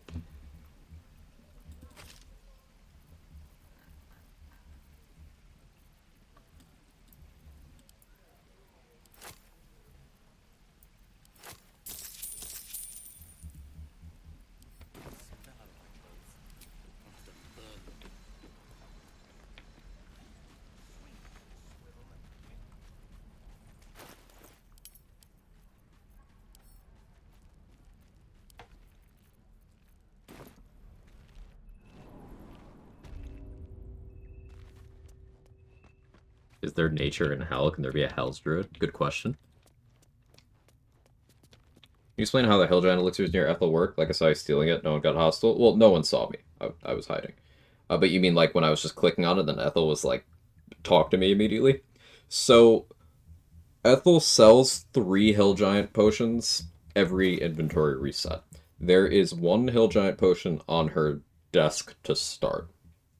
when you click on the one on the desk, you'll get the dialogue of, oh, the trader is interested in whatever. And you'll be given the opportunity to either open the trade dialogue or leave. And this is if you click on it while not hiding. So you leave, and at that point, she will combine the hill giant pots in her inventory into the stack that's on the table. So the stack size caps out at 20, but if you keep refreshing Ethel's inventory and keep doing that, you will eventually make it so that there is a stack of 20 hill giant pots on the table. So then, by stealing that, instead of stealing one, you're eventually stealing up to 20.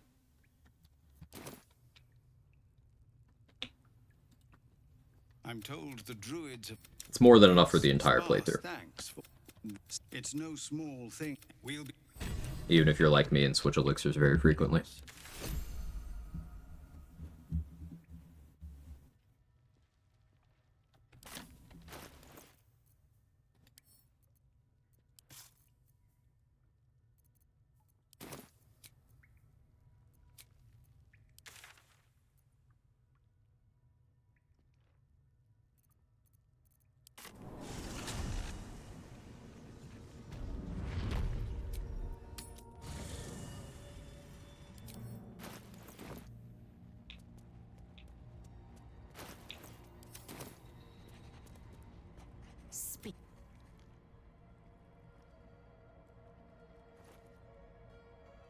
We could frog wife until we get Minty, right?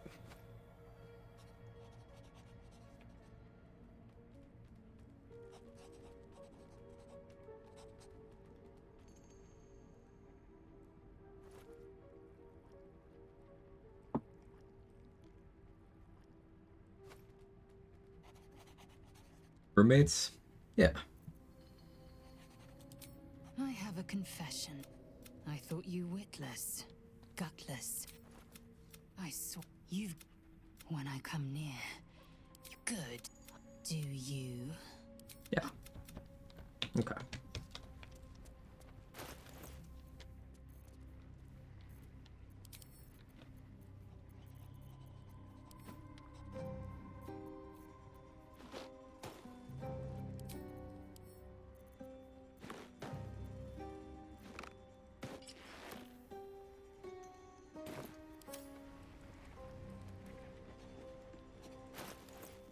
I could go recruit Gale, I guess. Any consequence for KOing Maul? If you don't time it well, you can make the game think Maul is dead and she won't show up in later acts. Or you can end up screwing yourself into making Last Light permanently hostile, depending on when and how you do it.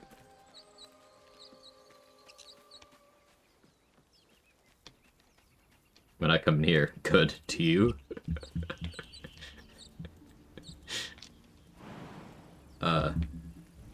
Yeah.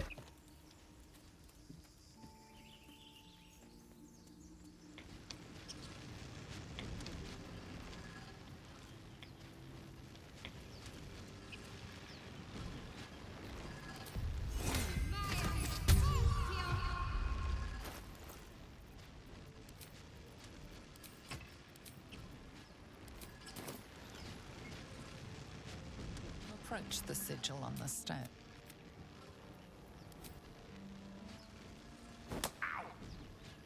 Perhaps I should have clarified.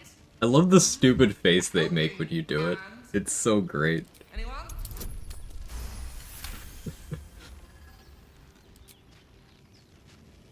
Is it worth it to murder the outside goblin camp or too risky? Yeah, but like, wait. I wouldn't even consider doing that fight until level 5. Realistically, level 6. A bitch. Say, but I know you, don't I? In a map, then I can only assume you don't happen to be a cleric, but we're most certainly going to need. Are you Thanks. certain? I'm certain.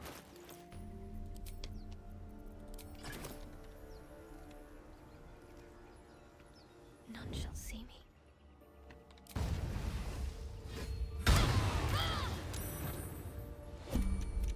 I trust I've made myself clear. This words will now appear excellent. In that case, this will be a...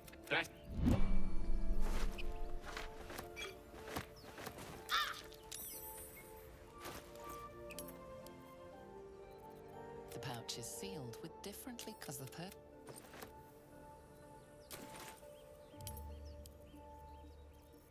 This is the flute Gale kept on his person. The flute awaits with bated breath. Iskchad. Daya. Take your...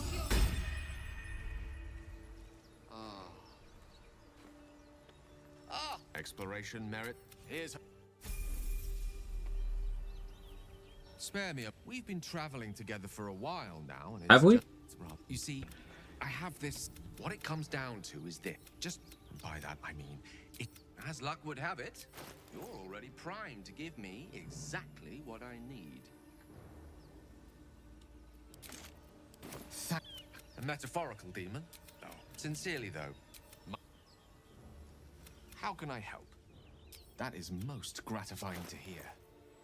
May I?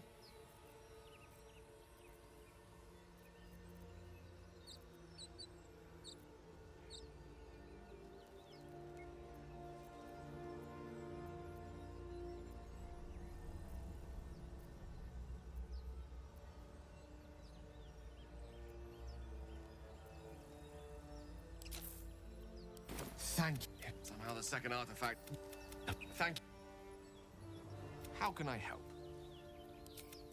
I'll be...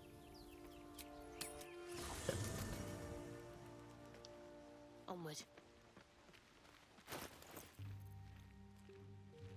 The orbs. Yeah.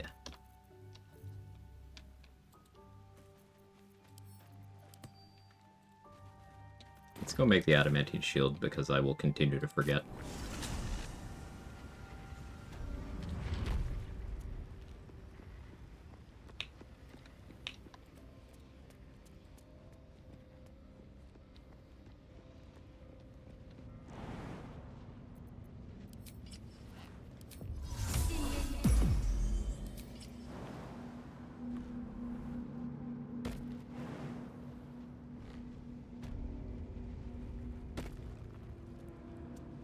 No use.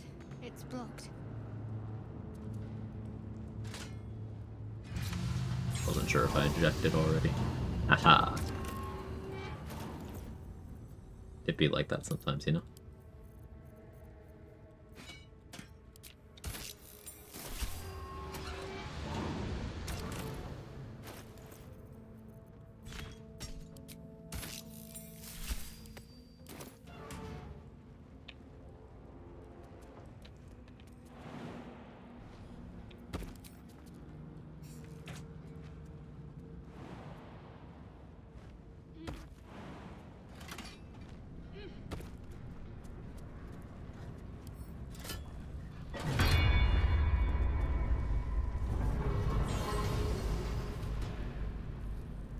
Adamantine weapons are cool, but grid immunity is also cool.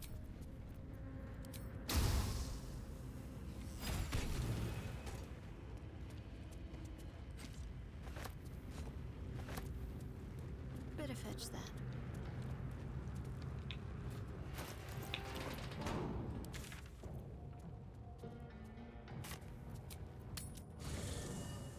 For the ogre's only purpose earlier to get Grim in position for the hammer?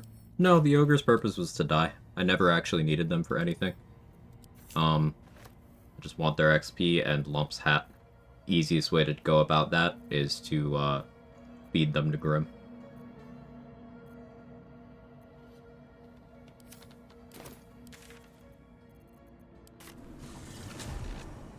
Can you bring Glut's Boulette to the Grim fight?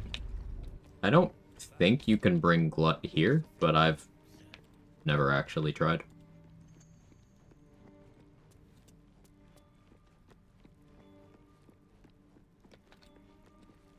Unsure.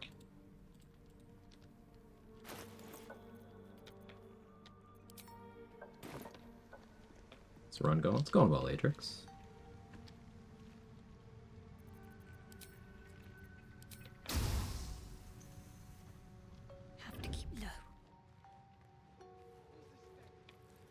Hammer? Yeah, I haven't used it in a while. Figured it could be fun.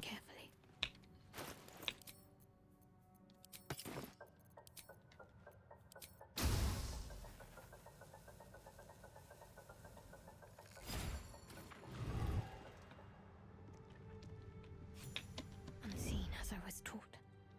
You can Roaring Thunder these mimics off.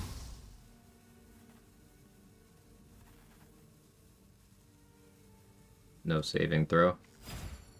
If they're still in chest form. Unseen.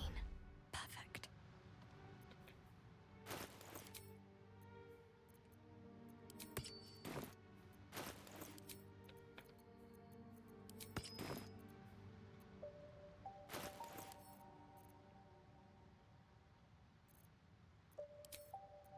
Actually, hold off on this.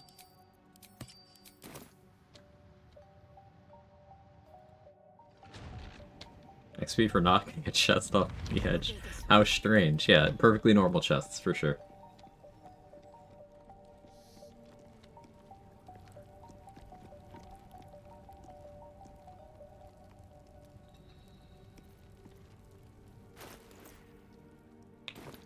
I don't want to hit level 6 yet, actually.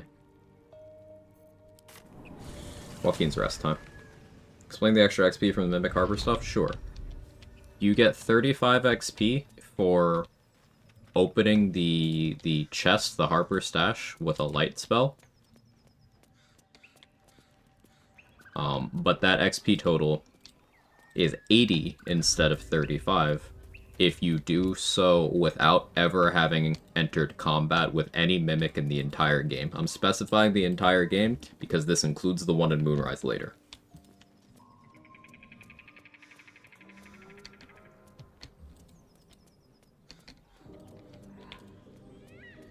I decided what flavor of spellcasting I want to be. I think I'm leaning Cleric.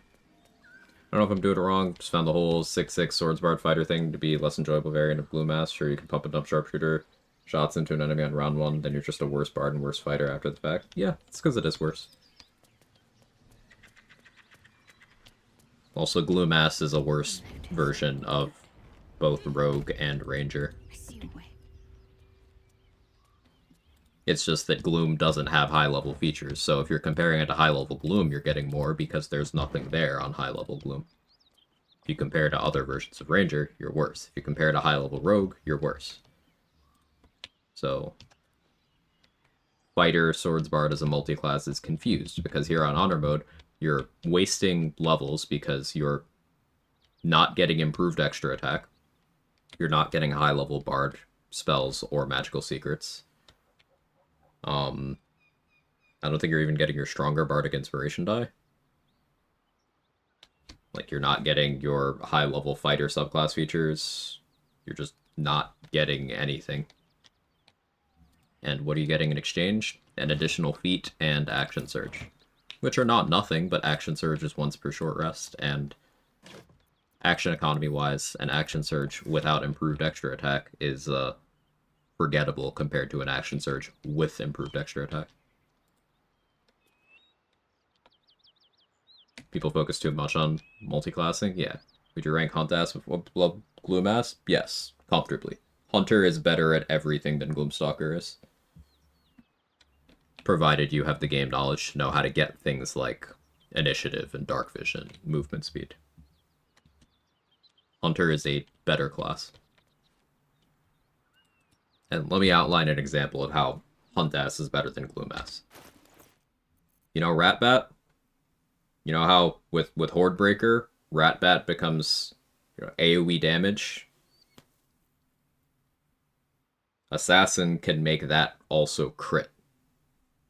So you can just be doing in an AoE guaranteed 2d6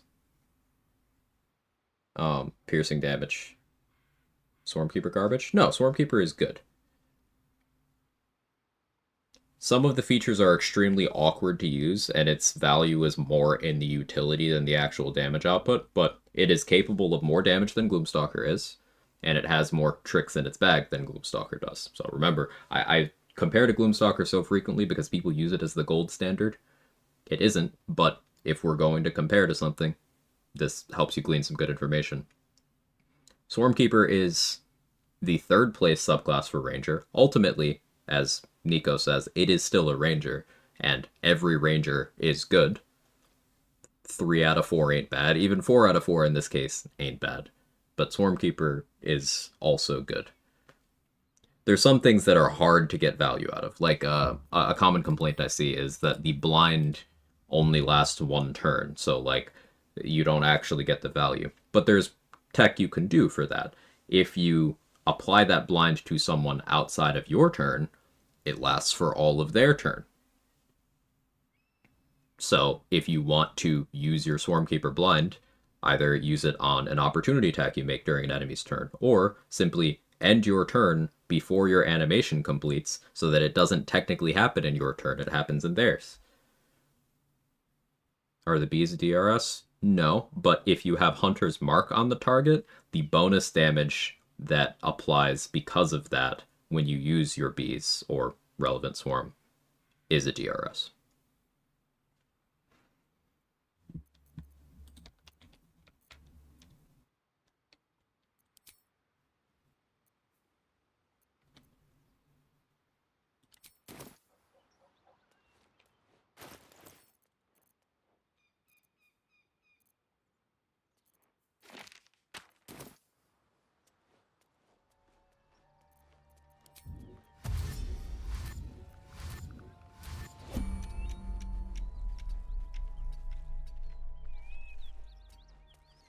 Still doing a full 12 Hunter because I was told volley basically makes you don't really have to do the basic range attack. If you're going 11 Hunter, why not just go 12 for the 3rd feat? Yeah, that makes sense. Whirlwind attack and volley are very, very good.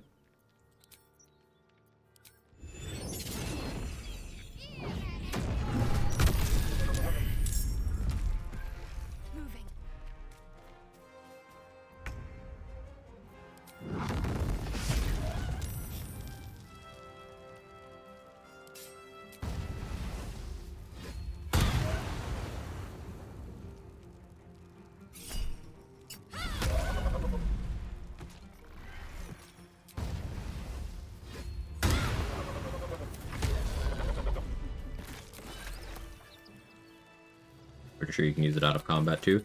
Yeah, you can have your swarm, if you're doing like the typical stay out of combat stealth archer approach where you're pew-pewing rolling stealth checks, Swarmkeeper is extremely good for that because you can just get your swarm on every single attack.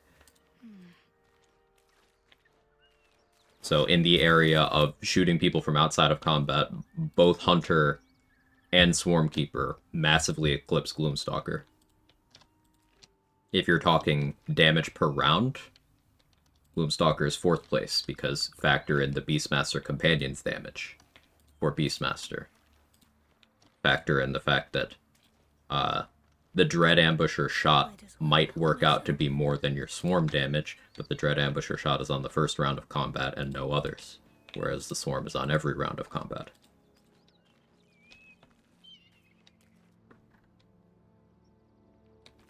Hunter Ranger with Bell, I'm just doing maximum Whirlwind. I mean, you don't get any more Whirlwinds that way, Leaky. The Hunter one doesn't have a cooldown. No actual gain there. Dread Ambush can miss, right? It can.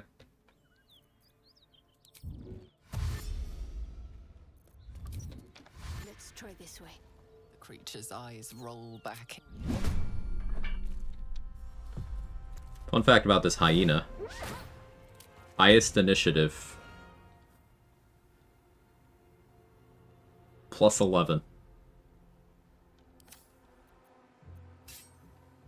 That's why we go kill this group first, so that this hyena can't run over and alert this group while I'm trying to fight this one. It's also got 18 wisdom for some reason. I don't know why, but yeah.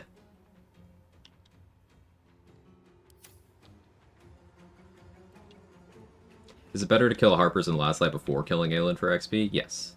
If you're going to kill Aelin, yes.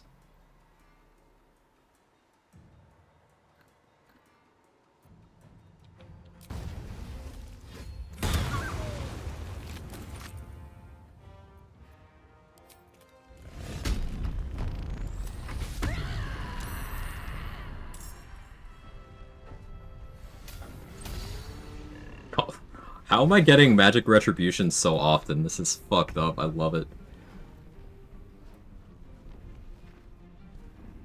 Gloomstalker just feels like it's trying to lean to the Stealth Archer concept, also loses on damage output. The thing is, it doesn't lose out on damage output, necessarily. That's a framing issue, because you do get additional damage on your first turn, and for a lot of people, that's all that matters. On top of that, even once your Gloomstalker features are off, and you've depleted them, and they're not doing anything, you're still a ranger, right? You do get passive value in getting that additional initiative. You have bonus action hide. You have access to disguise self. Like, there are things that are good about it, and it is a facilitator for a lot of different things, which is why it's popular. It is a good entry level, I want to be able to do more stuff with my character class. But as soon as you know how to get those things, it's like, alright, let's compare by the numbers. How much damage is this actually contributing? Less. Gloomstalker's a turn 1 kill and break combat. Other than that, it starts losing value. Yes, but then you have to consider that the other subclasses can also fill that role. Hunter does more damage on turn 1 and every turn after. Beastmaster does more damage on turn 1 and every turn after. Hunter and Swarmkeeper do more damage out of combat.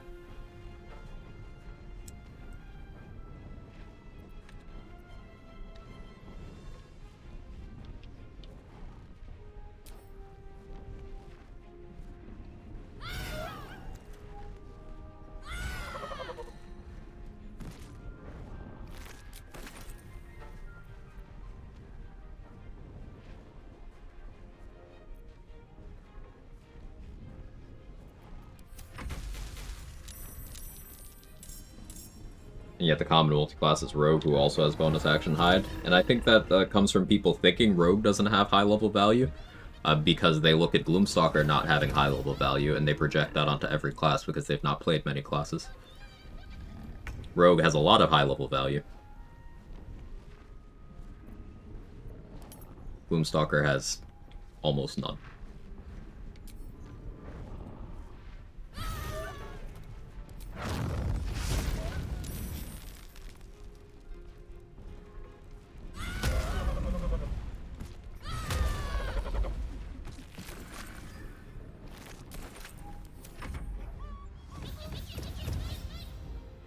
Happen to like their level 7 feature of Int and Wiz saving throw proficiency only because I keep forgetting to drink my elixirs, cast my spells. So, name me an Int saving throw.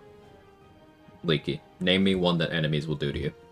You like the idea of this ability, but it doesn't actually do anything. Go ahead and name me an Int save.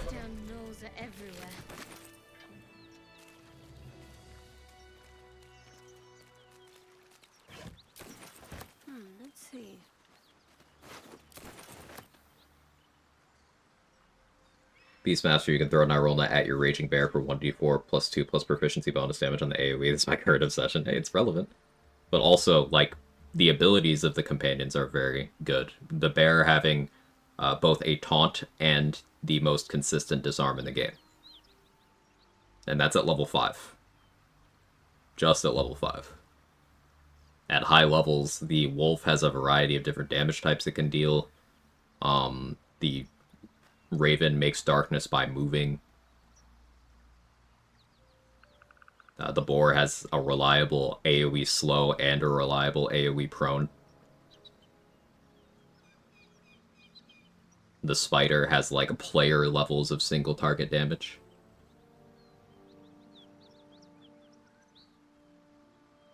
If you actually want to make stealth checks from out of combat, reliable talent's the best feature in the game for that. It's not remotely close. Alright, some of the illithids at the end of the game throwing spells with int saves. Mind Blast is an int save. There's an item that gives you immunity to stun and makes it so they're unwilling to Mind Blast you. Also, there are no mandatory Mind Flayer fights in the game, other than the one that is in Merkel's boss arena.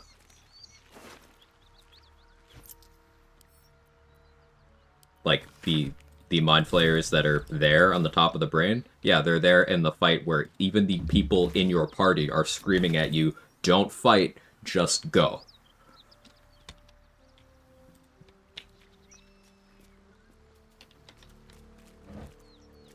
Yeah, Trade got it. The Brain Quake is the important int saving throw in the game. When you hit the Nether Brain in the very final combat encounter of the game, it's a DC 25 intelligence saving throw to not get mind broken.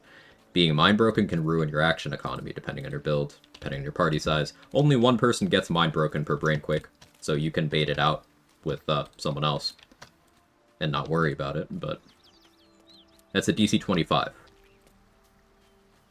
It's the only int saving throw in the game that matters.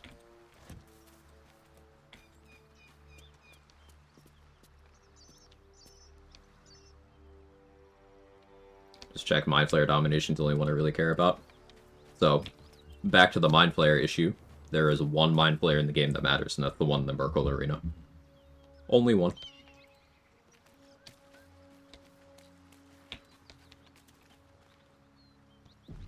So does int saving throw proficiency matter?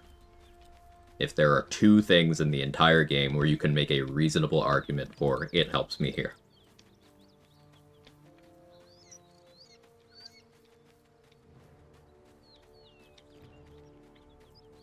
Mind Flayer Domination also cannot target creatures with tadpoles, as Trade says.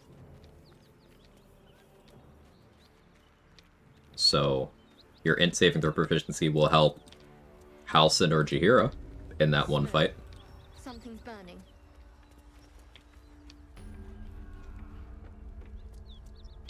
But no other companion makes that list. I hear shouting. Someone needs help.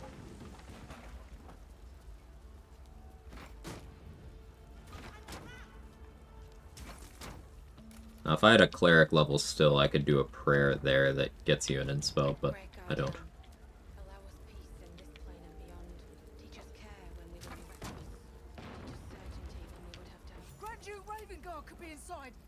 Does Portent only work in combat? Tried to use Sticky Paws on Act 1 boss earlier. My Invisible Divination Wizard just sat there within range and watched it miss. I'm not actually sure about that Atomic Donut. I have very little experience using that ability, so I defer to someone more knowledgeable. Jor, you happen to know?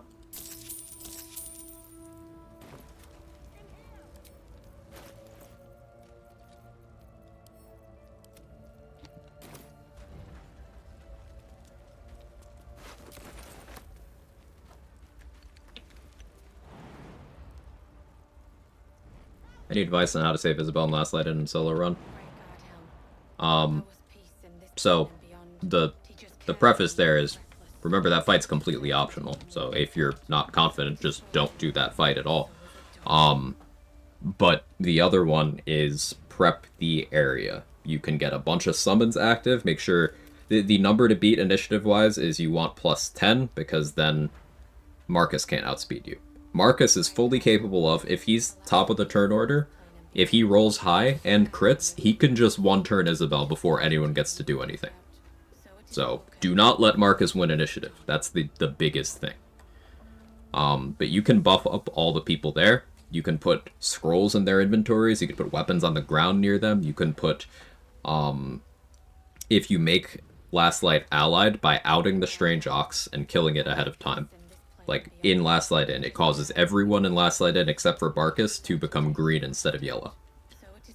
And what that means is they become valid targets of a lot of buff things you could do, like Shield of Thralls, the Aid spell, you can apply Long Strider, Freedom of Movement, Death Ward, all that stuff. You could run around buffing up everyone in.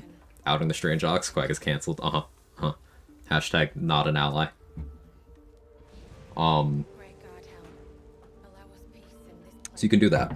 Isabel does have potion AI, so you can reverse pickpocket potions of invisibility into her pocket, and she will, as long as she doesn't see jumping or shoving as higher priority, she will drink an Invis pot at the end of her turn, which is pretty good at keeping her safe. Having high strength lets you throw Marcus and the Winged Horrors off the balcony.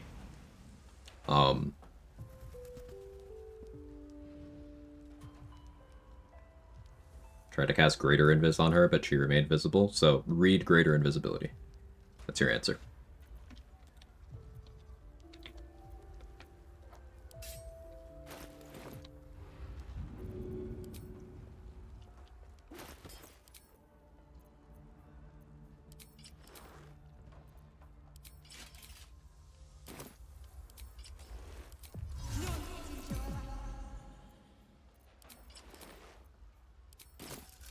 Perfectly hidden.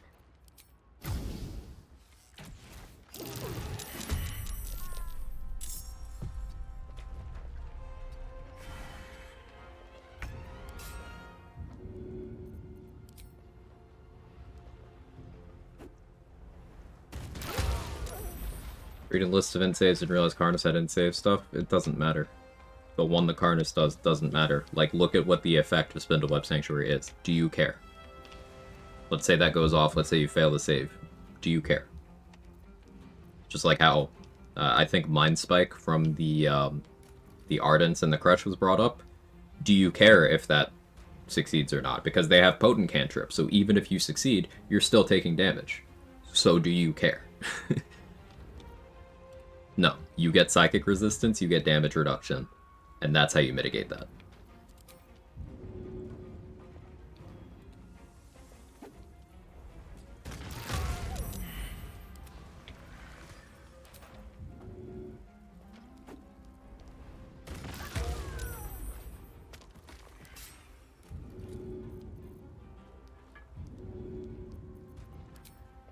Better get to work. Juicy crit. For some of your preferred picks for Eldritch Knight expanded slots, swap out a spell as soon as possible to pick up whichever you didn't between Enhanced Sleep and Long Strider, so that you can have both of those. That would be my biggest bit of advice there, Chris. Because you can't take both immediately. So, grab that.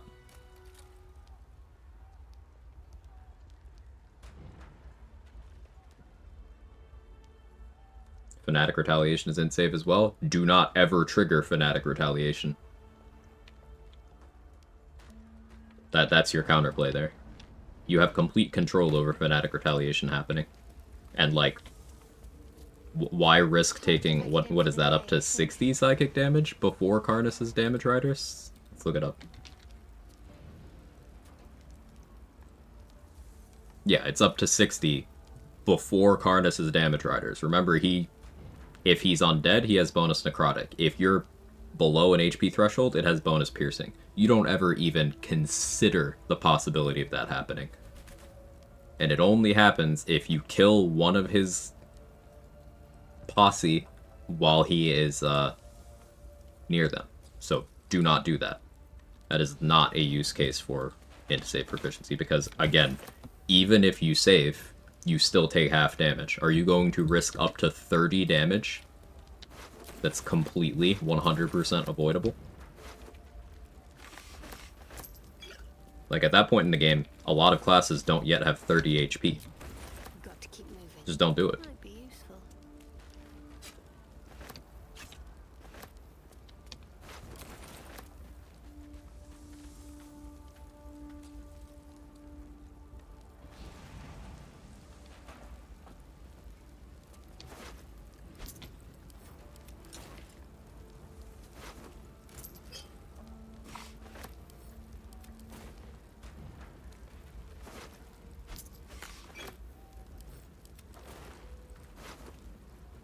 Hey Seth, how you doing? Happy Thursday. What do you usually do to deal with Karnas? If you convince him to drop his lantern and walk off into the Shadow Curse lands at the ambush point, that's 2 checks to do so. Then he just gets Shadow Cursed and hangs out in the middle of Wraithwind Town. And like every other Shadow Cursed undead, he does not react if you just stand on a roof and shoot at him. So that's the easiest way.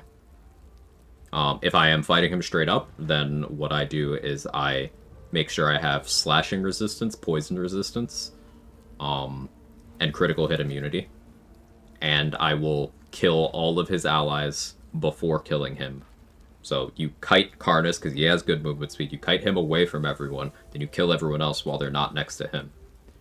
Karnas is also very heavy and so that means he's very vulnerable to fall damage. If you kite him up to the roof of the building where the ambush site is, you can Roaring Thunder him down to, like, kind of halfway down to where the meat locks are. And the fall doesn't look very far, but it's enough to kill him, like, immediately. You don't even have to use a Roaring Thunder. You could use a Thunder Wave, you could use Force Tunnel, you could use Repulsor, Repelling Blast.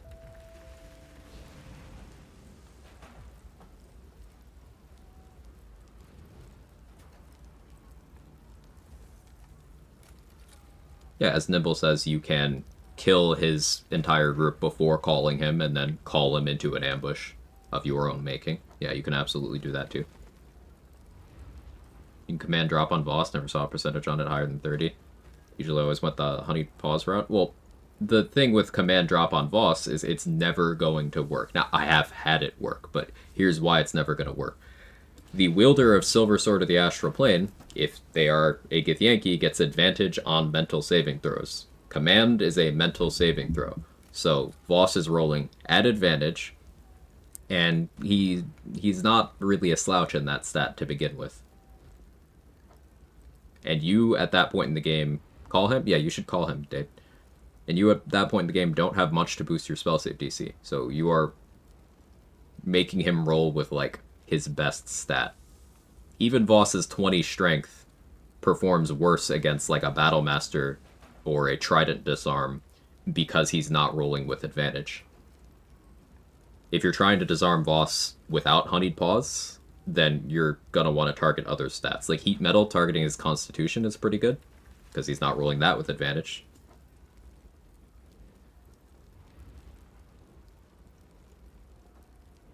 How to make Awaken buff almost never fail. Get advantage on Wisdom saving throws and get high intelligence. So Warped Headband, Amulet of the Harpers is good.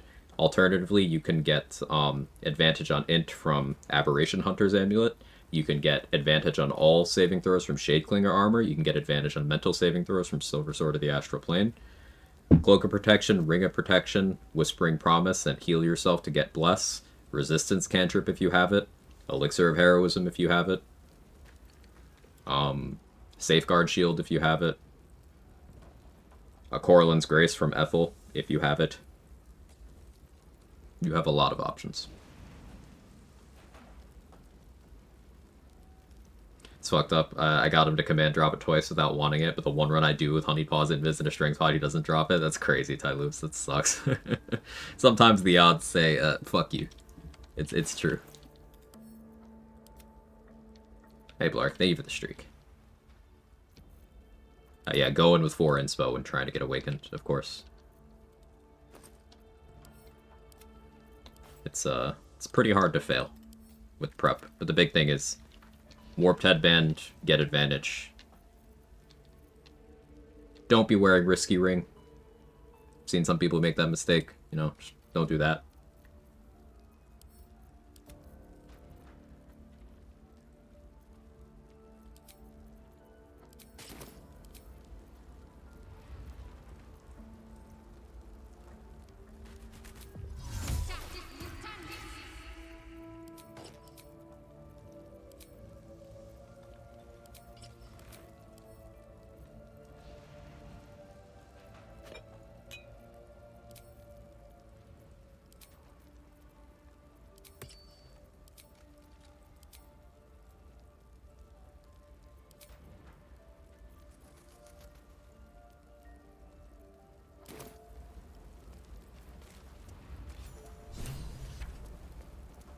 LeBron James reportedly forgot to take off his Risky Ring.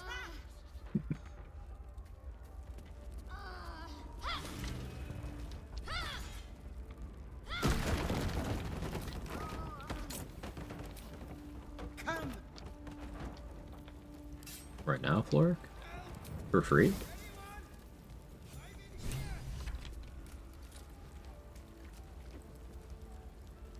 Your bow? Listen, I must and you. May I trust you'll see it through? Thank you. And should your courage falter, remember the Duke's approach. I will seek.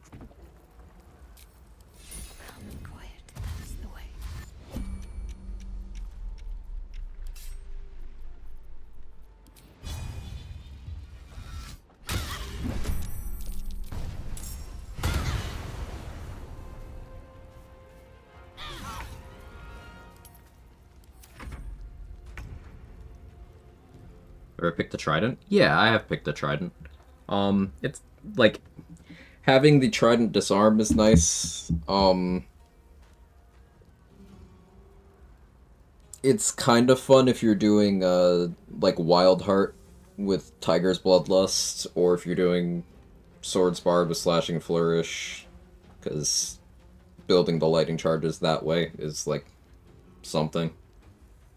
It is the lowest value of the three in my opinion. The staff's comfortably the highest, but I think the bow is second. It's just the bow slot is stacked, right? So easy to forget the value of the Jolt Shooter, but the Jolt Shooter is good. Sarky Points is like awkward.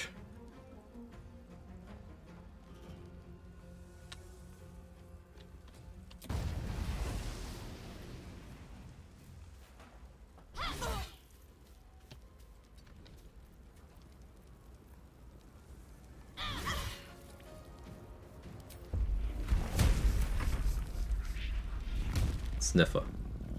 I'm aware of magic.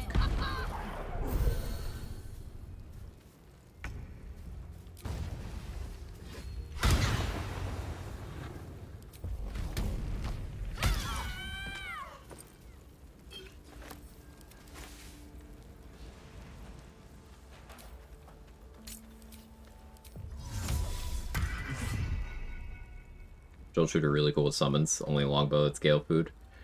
I like it with things like Ensnaring Strike and Branding Smite. If you're patient, you can do like Marco for lightning charges and Jolt Shooter with such spells, and then benefit from both. But if you have two sources of lightning charge gen and you're using the Jolt Shooter, then you can be getting a lightning burst on every attack if you want to. Jolt Shooter with arrows of many targets is also really good because you'll be getting its effect each time your arrow forks.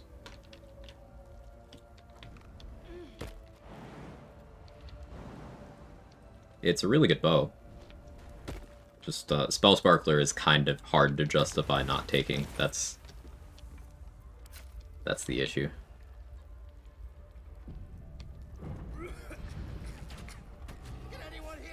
And yeah, the fact that you get it in the same location as the Titan String Bow, Giant Breaker, and Herald doesn't really help its desirability either. That's a good point to bring up, Leaky.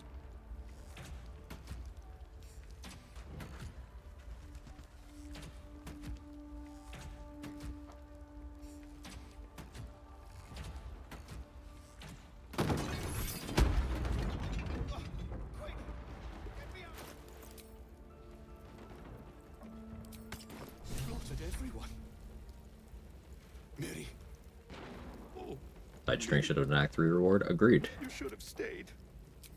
If I just kept my mouth shut up. She said I'd never. Oh, could you? The dowry. My corpse regards you like. No.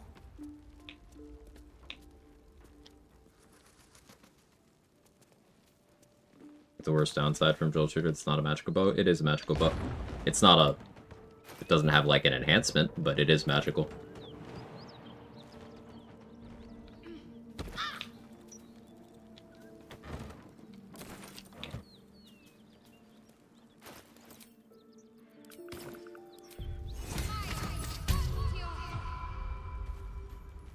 For how good it is, feel like we get Titan String way too early in the game. We do. So, despite the fact that doing the Speak with Dead there reduces the DC on that check to 0, if you roll a 1, you still fail it.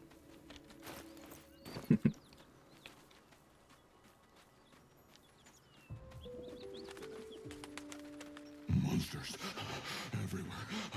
Kill. Halfling would fix this. It would be really funny if I still failed. Okay, unless... Spot Rugen marked. Doesn't look like much.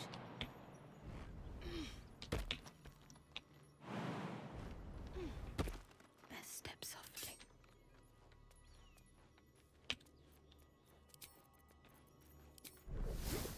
Let's use some butt plug solution. Nope, didn't need it. He just exploded. Alright, sorry, bro. I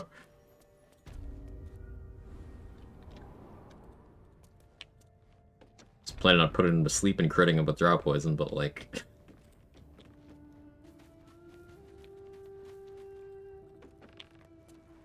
Let's see.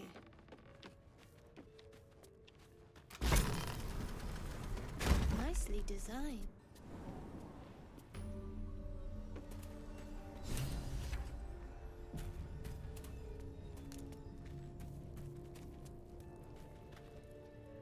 That's far enough. That just tells me you've met. We've did. I have the chest in my camp chest, right?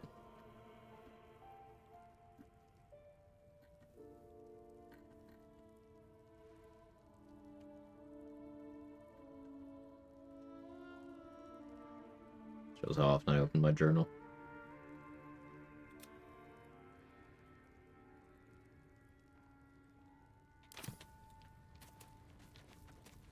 Titan String also benefits from the fact that elemental arrows are the earliest accessible DRS in the game. And like, again, Titan String's effect being floored, not all damage bonuses are like that. Like, Gregarious Caster from the Potent Robe and Titan Weapon from the Titan String Bow are like that, but a lot of things aren't. Like, Arcane Synergy is not. If you don't have a positive modifier, Arcane Synergy does nothing. And some bonuses, like the Kushigo boots that you get from one of the Gith monks, those don't even have a safeguard of like, okay, if it's negative, you get nothing. It's like, if it's negative, you get a negative number added. Titan String doesn't have that. Is throw build damage better than most martial builds? Throwing is martial, so they're not different things. You need to buy tenfold whatever ran, please. Have you spoken to Bren?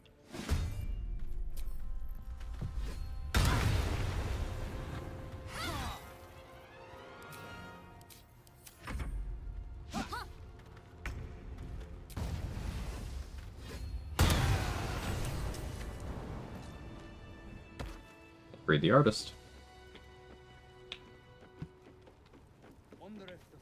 Do you realize this instant react? Yeah, you could just dialogue attack. It's really funny. You've already brought. Our trader can show you some of our more exotic items now.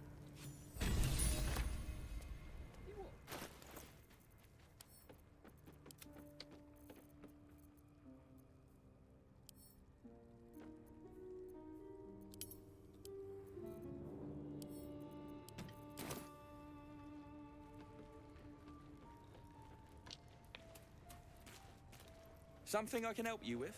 Of course. Got some interesting stock for a friend of the family.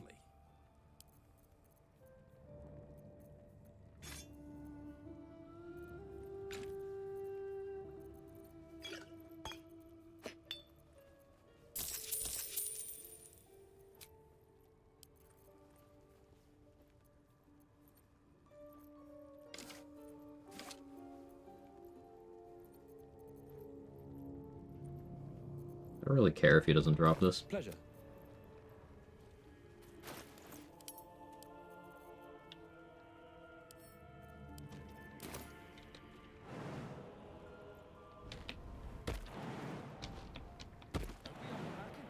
I thought we was packing.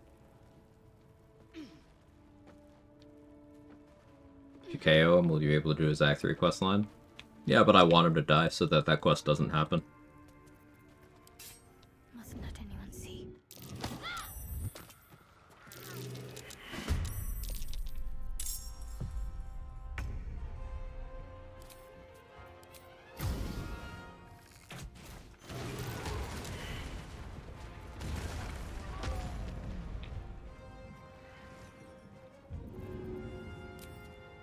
It shall be done.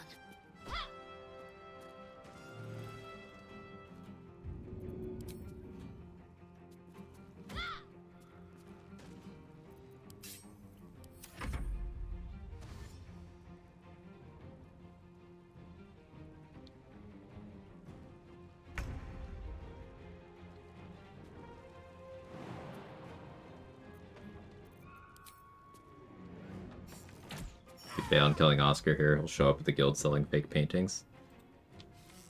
That's fun. It's not an outcome that I've seen. Today I learned.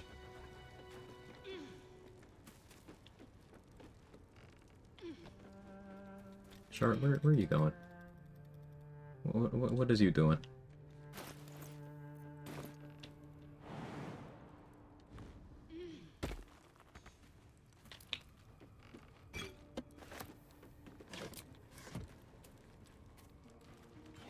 Time to pack it in for the day, I think.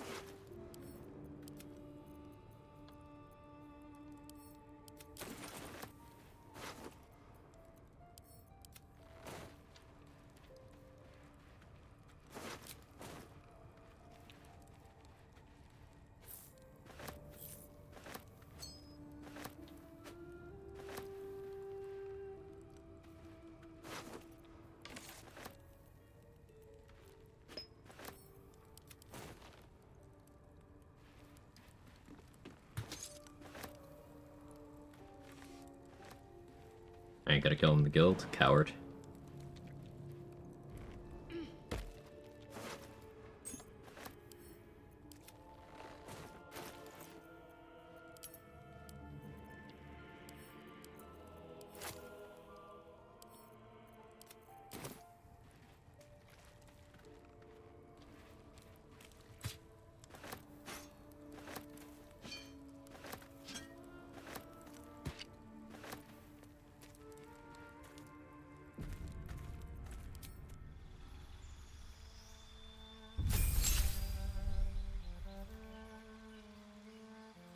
Alright, so I could go another wild magic level. Bolstering magic boons, fun. Restoring spell slots, I could restore 1 first level and 1 second level spell slot per long rest. I mean, those come back on region travel, that's fun, but let's start our multi-classing here.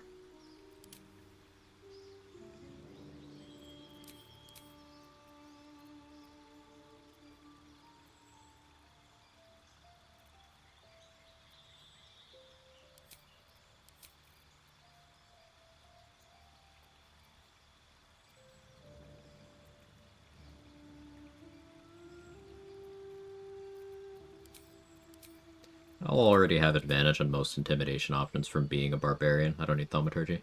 Though that'll help with Thistlebolt if I go that way. I don't need to plan for Thistlebolt though.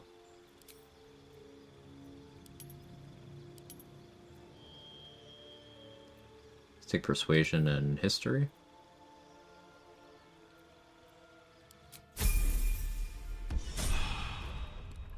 Unfortunately, as a Cleric of Shar, I don't get free Nightsinger's favor, but I do at least roll a religion check with advantage, so it's not nothing, but it isn't good.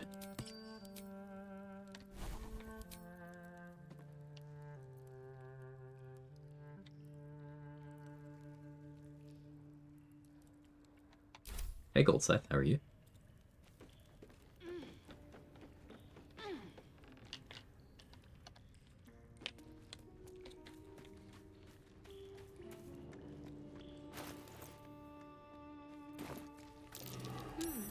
What's that?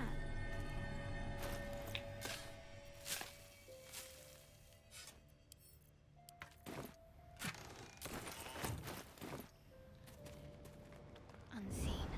Perfect. Really wish I had Minor Illusion here.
to it.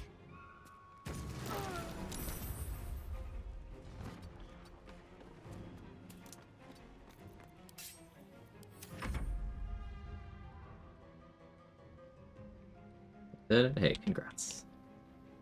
You good? Chilling with the Neo 3 demo? How about you? Chilling with the weird wild Magic Barbarian run. Tougher than you. Come on.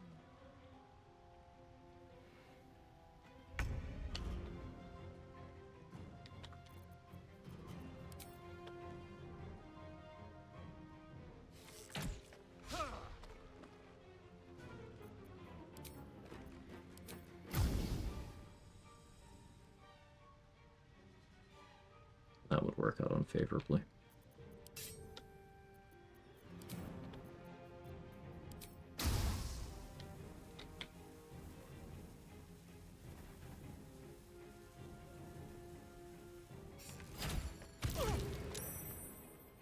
It's worth a try.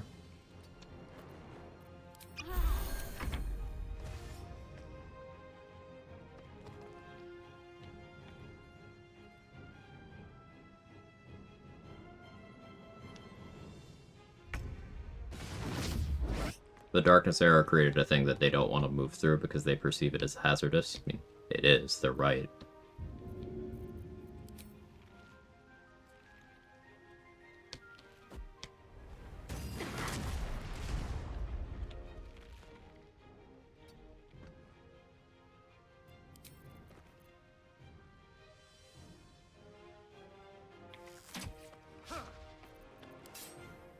Accuracy.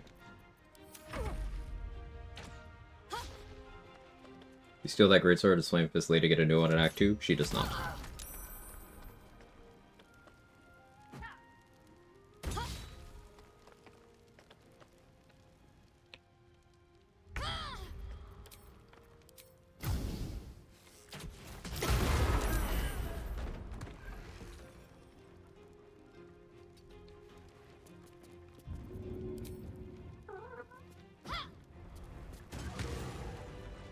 I'd better take a peek. I have to move the Tieflings out of Last Light for 2.5. You don't have to move them, but if you don't, then don't go anywhere near Last Light. Don't let Last Light render in, and then they'll be safe. You do at least want to move Roland, though.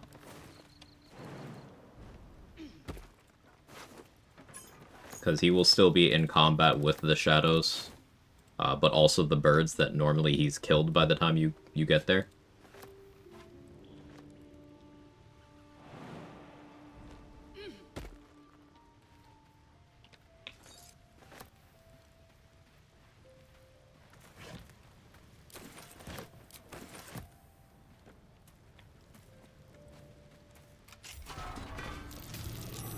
That might be worth it.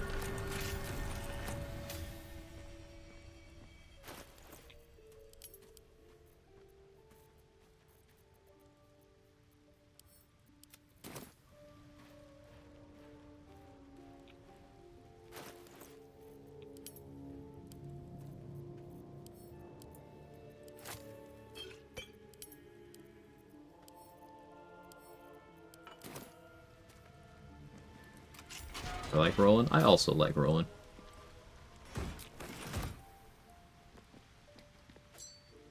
I'll grab that. So if I just do Sharp Buffs and Night Singer, I just move Roland, I'll be chilling? Yeah.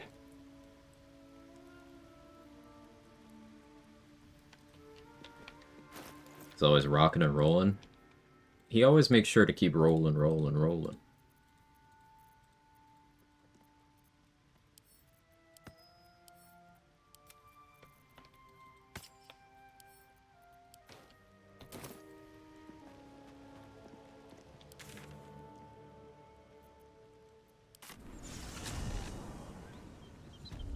What? Thank you.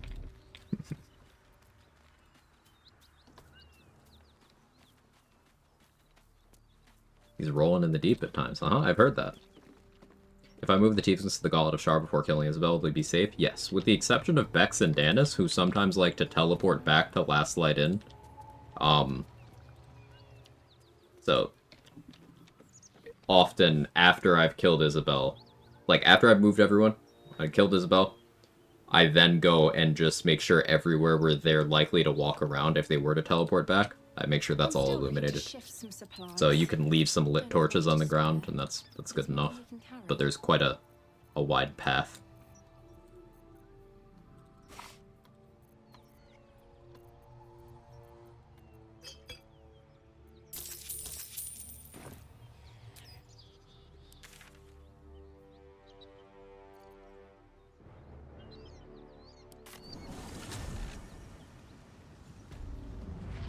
Significant delay. I stopped running just to type it. Oh, don't let me be bad influence. Let's see what I can glean. Welcome back. I do enjoy a good bargain. If anything in my private collection is to your liking.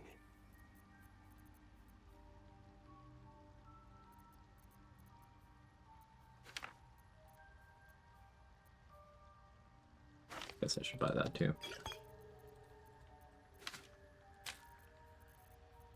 What? I'm confused. What's the wait? What about?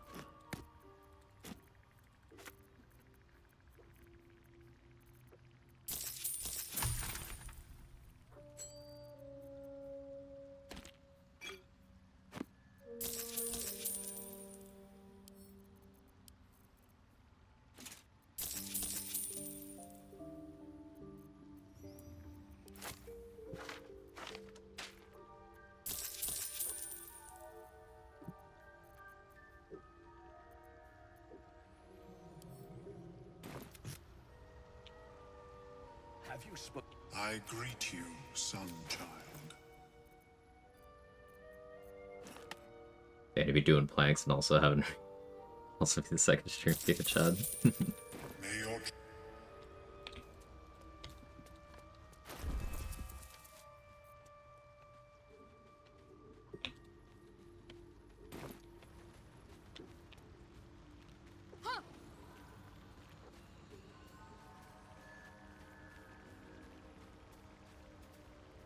No point in lingering now. I've got the noble. Do we go for a somewhat early morning frost for this run? I think that could be fun. 'Cause being able to do that booming blade while raging needs some pretty good chilled application.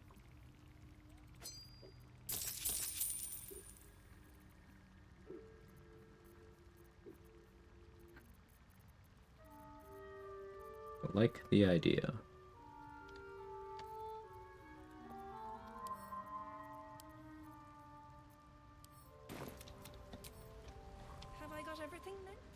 Oh, I got hag-eyed before I was thorough.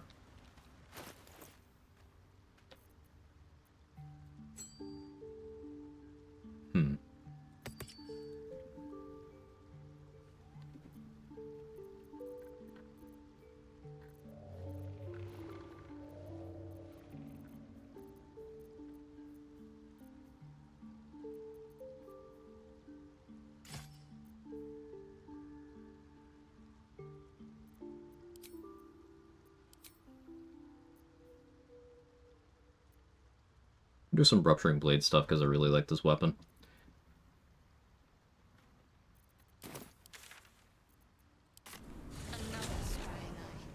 2k XP from level 11 pre-Shadowfell. I think it's my best ever. Nice.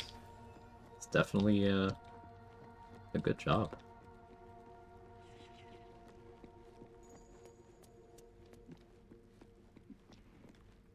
Please, a quick look, if you don't mind. 2 stack? That's crazy. Of course, as soon as I no longer have money.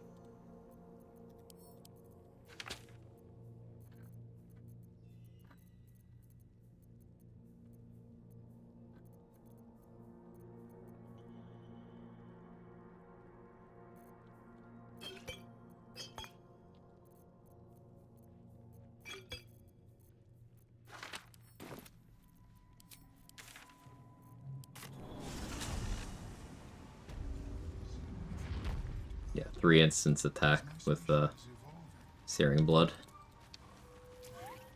The problem with Searing Blood will be making sure that I don't one-shot myself with it.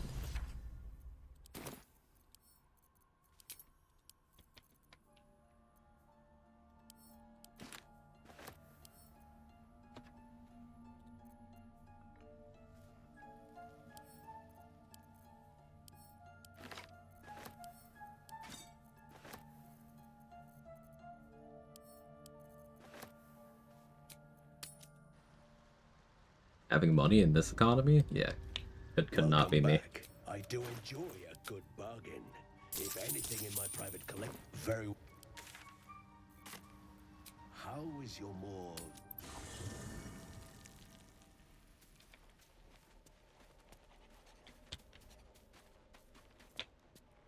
Hope you're keeping well, Fred.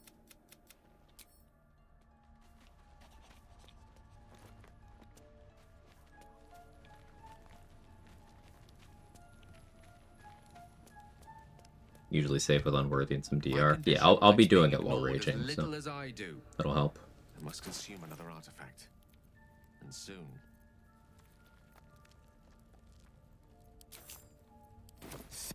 Listen, I need to speak to you. What? Hey, Jor, thank you so much for the 5 gifted. Became my teacher. That's really generous of you. Thank you very much. In time, she became my muse. And later, even my lover. Very, very kind. There, now having money can almost be. I sought a crop. We come now to the. What if? Into its teeth. It's as long as I absorb in a levelless city, all of this.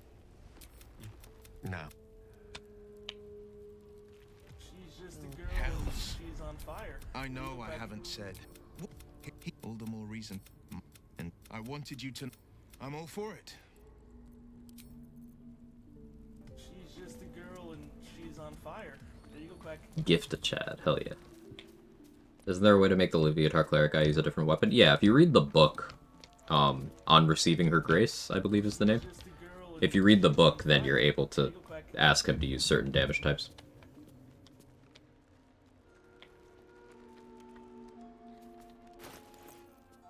She's just a girl and she's on fire. There you go, Quag.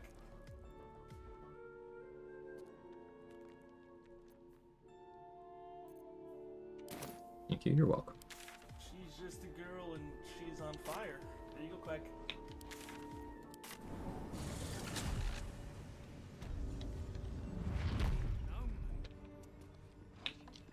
Remarkably intricate. They didn't live here, though. These are too big. Inhabitants were drow-sized at least. The skeletons, then. Please, a quick look, if you don't mind.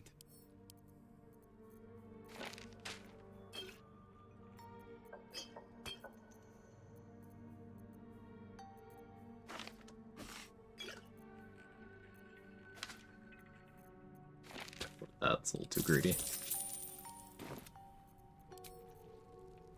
Gold accents on.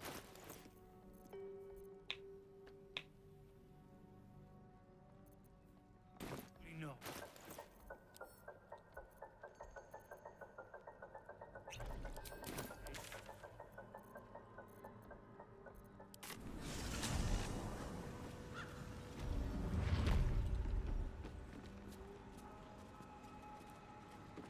Unseen as I was taught.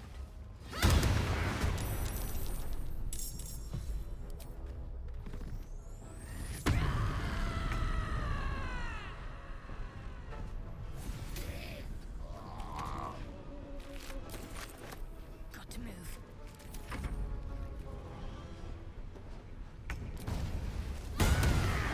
Raging booming blade, my beloved.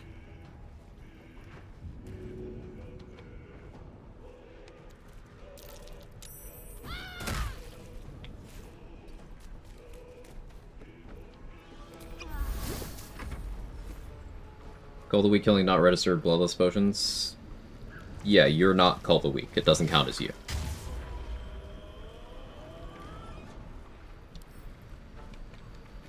Hey, yo, was peak? Yeah.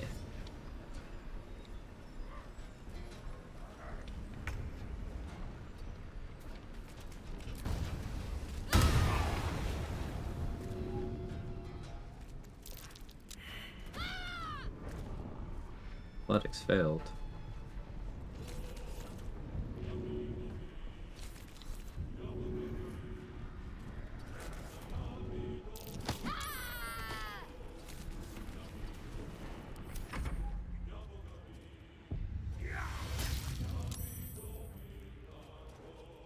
Bandage from being barbarian. I'm using Boom Blade on a shortcut. So if you click the custom thing there, you can drag things to the custom bar.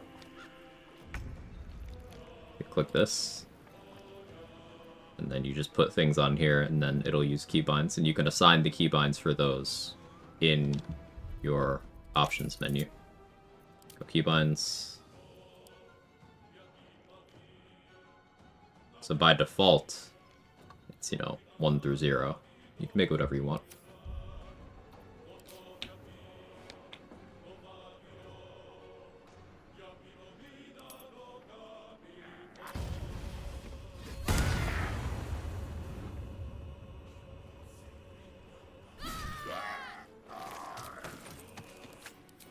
I want to test something.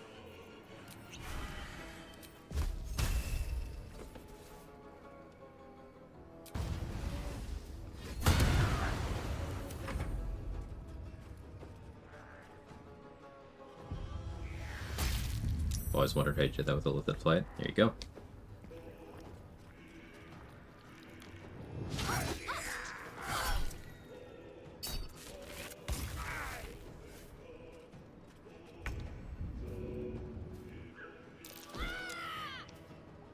Lay down. Thank you. It's tragic.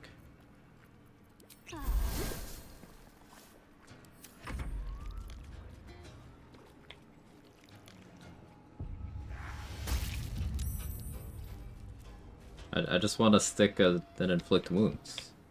That's all I'm asking.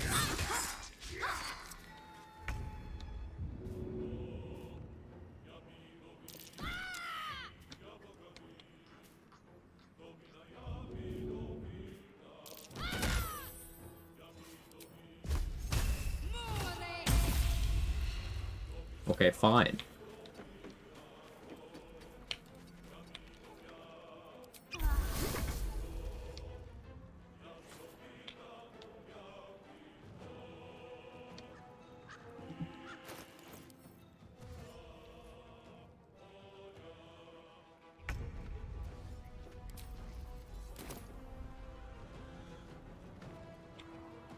What happens if you throw the bones and the shadow fell into the wood for the fight? Then you don't have to deal with those ads.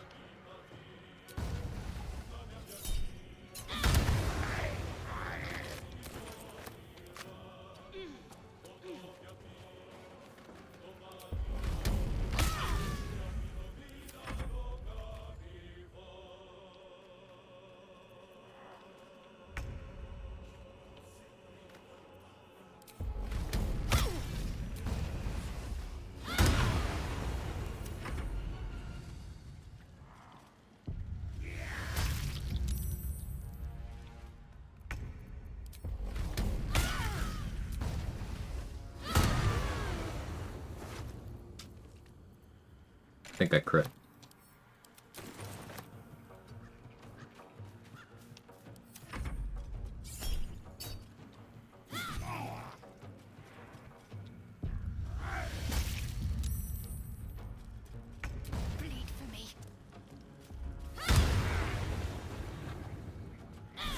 Something about Shark using a rapier is familiar. Can't put my finger on it though. Maybe it's an obscure reference.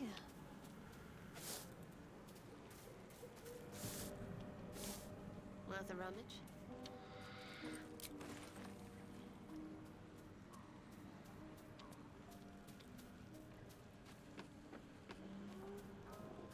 I have a theory that Quag's power comes from his hat. Yeah, I have the infinity hats, and my dome is like a gauntlet that brings out their power.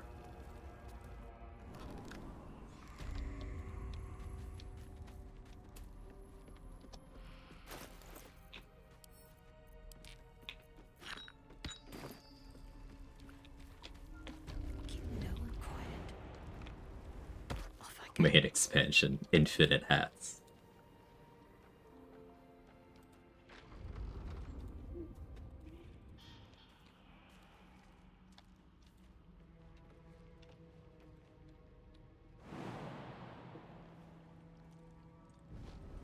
I know a lot of people who have the ADHD curse technique, but I think it manifested particularly powerfully in me.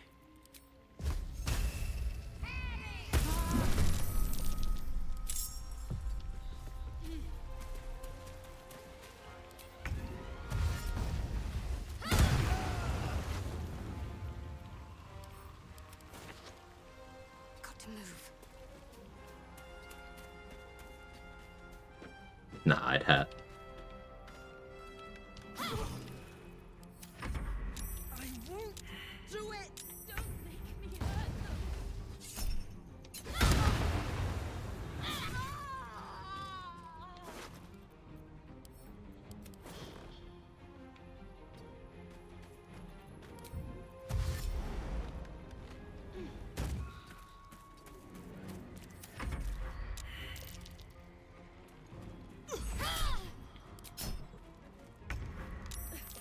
I won't!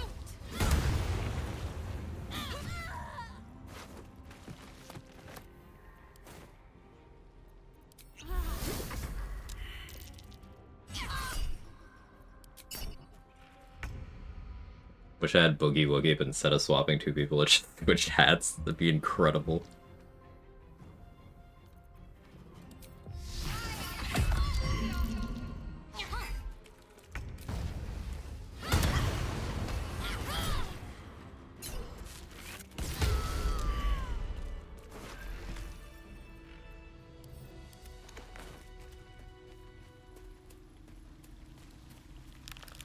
Might as well take a look. I don't actually want to pick that up. I almost clicked equip. That would have been an embarrassing game over.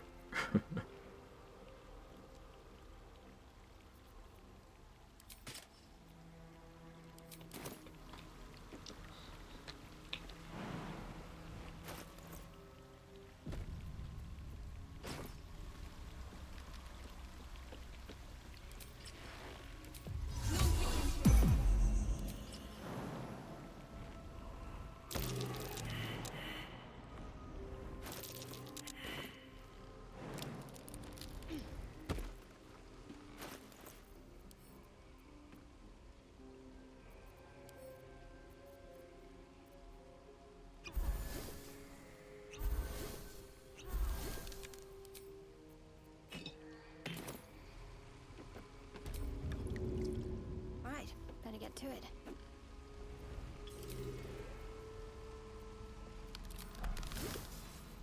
There! In the cage! Unnoticed.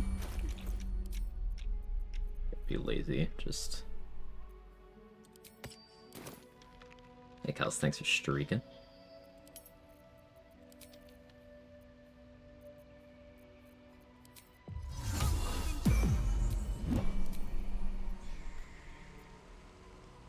Quiet as a mouse. Need to keep going. You.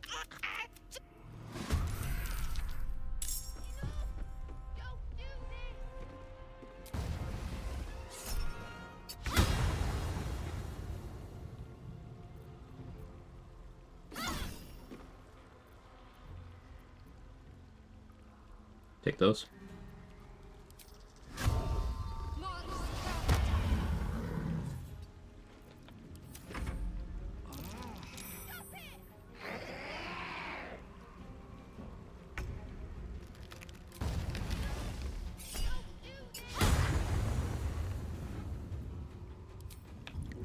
Let's see this done.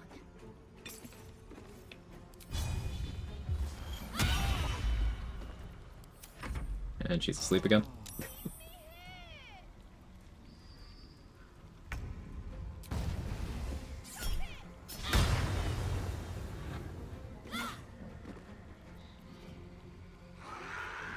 I really want to keep looping that, but fine. You want the girl so bad. Fine.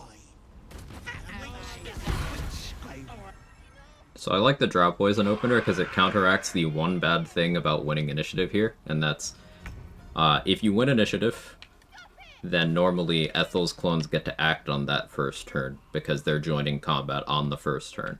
If you lose, then she spawns them, but they get put in the turn order after you, so you still have time to respond. But if you go for the Drow Poison opener, make Ethel skip her first turn, then no matter when she spawns them, they don't get their first turn.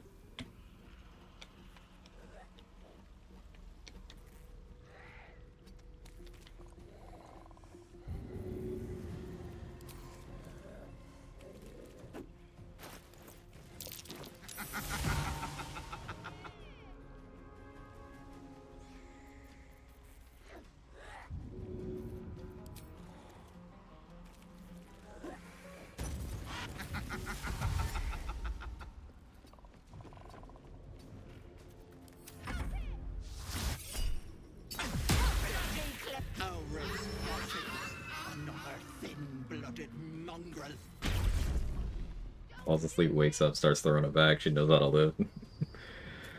Is she a Fae, though? I thought Fae couldn't forcibly be put to sleep. She does not have the Fae Ancestry passive.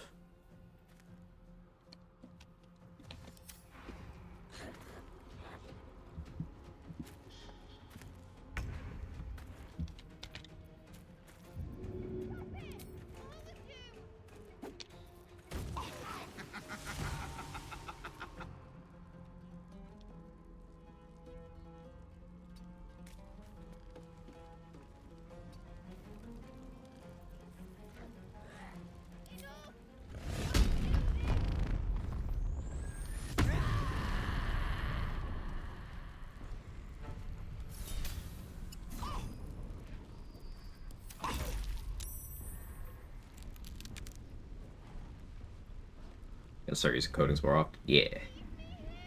My current run, I'm all out of Void Bulbs. Just hate doing the boring Arcane Tower so much, may never see another Void Bulb again. It's valid.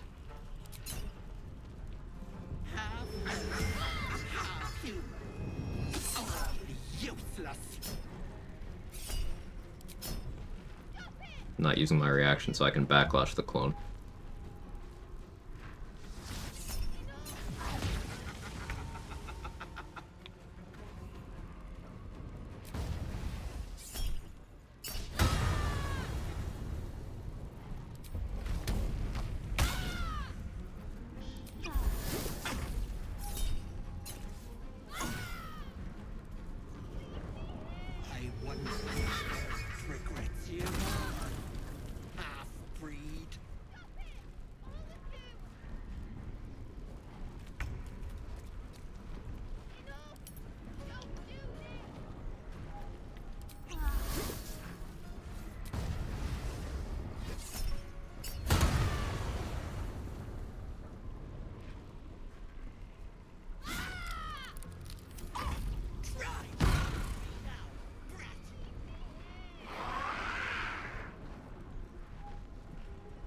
Do you think Drop Poison's sick? Wait till you get Crawler, Mucus, Purple Worm, Toxin. Yeah, those are also really good. Carbuston's Gift, though, I tend to throw that one. I mean, you can drink it, it's just it won't do what you want it to. Favorite coating is Malice. Malice is a very underrated coating. Good choice.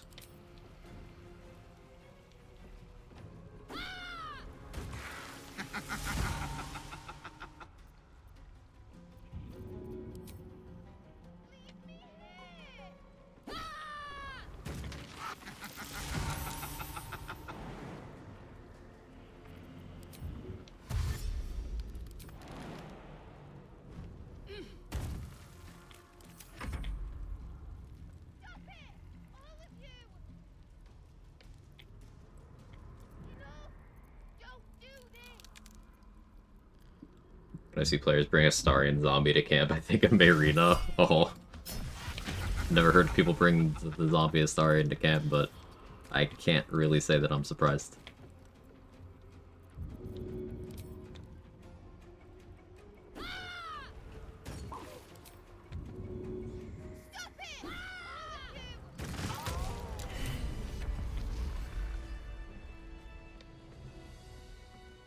It's been a long day.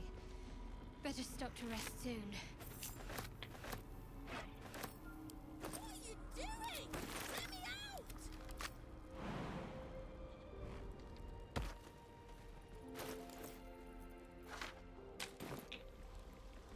see what we have here. It's been a long day. I better stop to rest soon.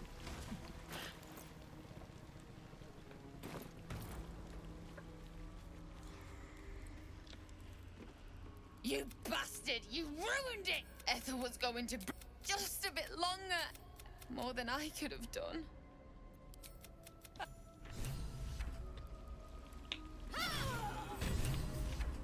It's a shame Ethel got away with Marina. I think Marina ranks among my least favorite NPCs just because of her incessant yelling. She gets a good character arc, but holy fuck is she annoying. Yeah, no, I get you.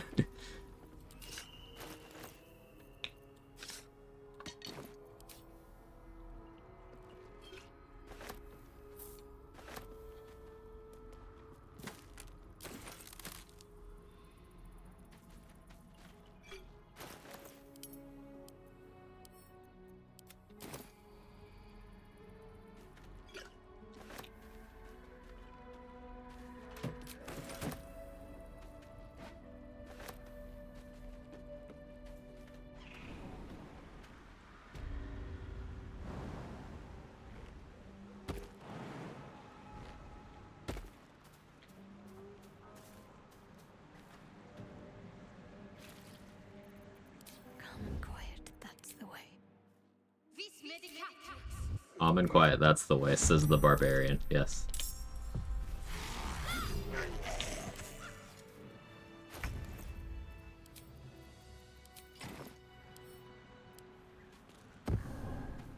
Have to keep pushing. Me after, not eating enough fruit. Nothing beats keeping it together, Bree. I didn't play much DOS 2, but I played enough to get there. Can the Elixir of Guileful Movement be thrown to affect multiple companions? Unfortunately, no.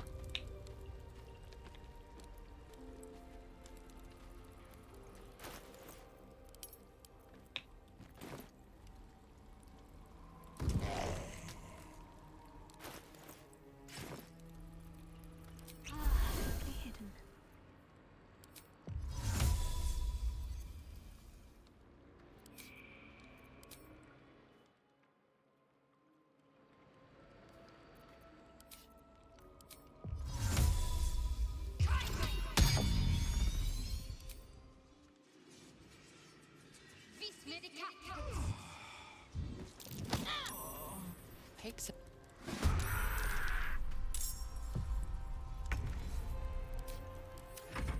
Wait, but it's...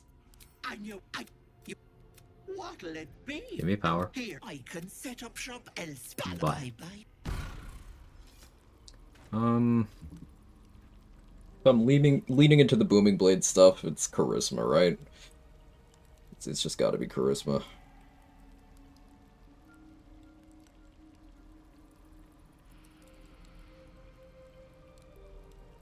I could respec to 16 or 17 dex and then go that way.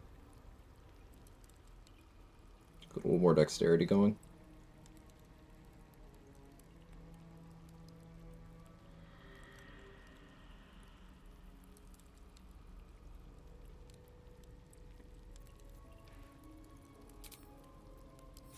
Let's take charisma.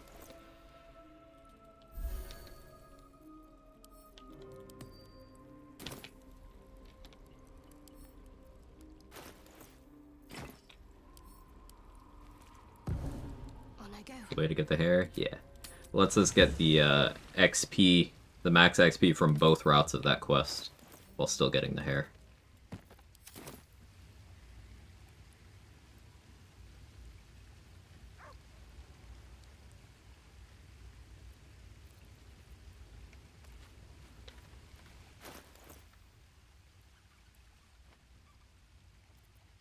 What else do we fight while still on this? Let's go back to here. Drink Heart of Stone. Poison res that way. Fight some spooters.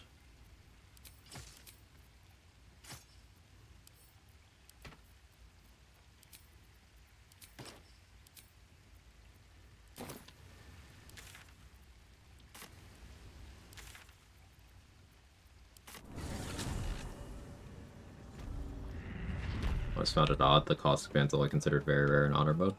Yeah, it's because honor mode came out a few months after the game did. And they took some high usage items and cranked up their prices. Smell assaults your wall.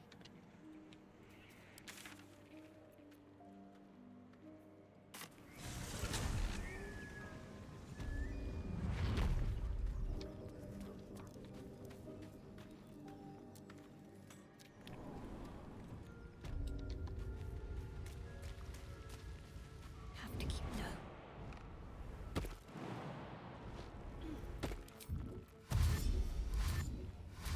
Step softly.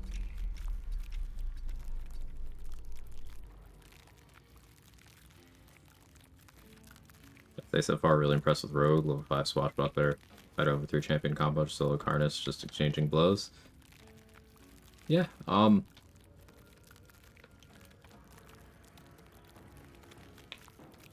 consider reducing your fighter level to 1 and grabbing more Rogue, because in the long term you're losing more than you're gaining by not getting level 11 Rogue features. But yeah, Rogue is good.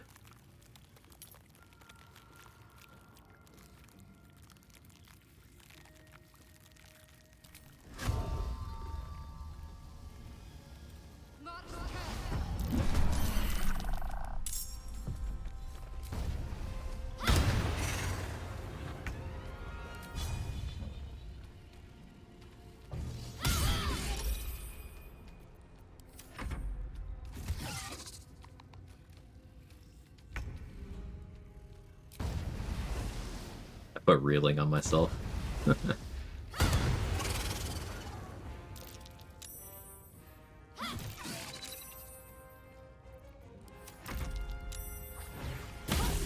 Genuine question, because I just remember this. If there's situational uses for the rope you get from Azor for killing Karlach.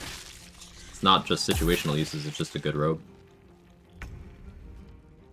Passing up on action surge should be a crime. 2 dip minimum, fighter minimum for me. Alright, so let's inspect what you lose by doing that in the context of a rogue multi-class. So, rogue. Reliable talent.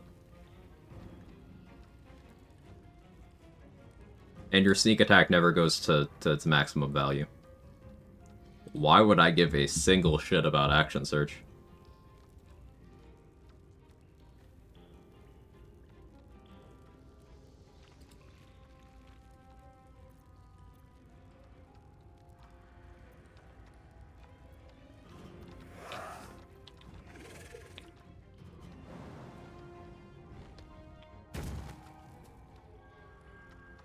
Have to keep going.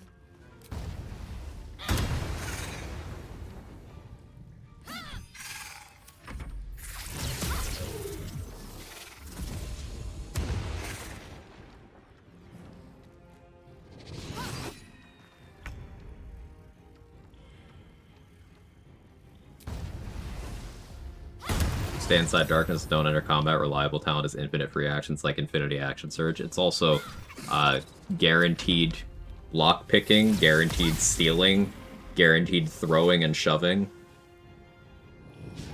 You can build it to be guaranteed Marco Heshkir, guaranteed Mirror of Loss.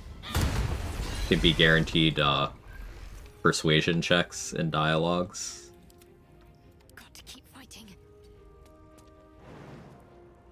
Guaranteed hiding inside of people's sight cones as long as it's not too bright out.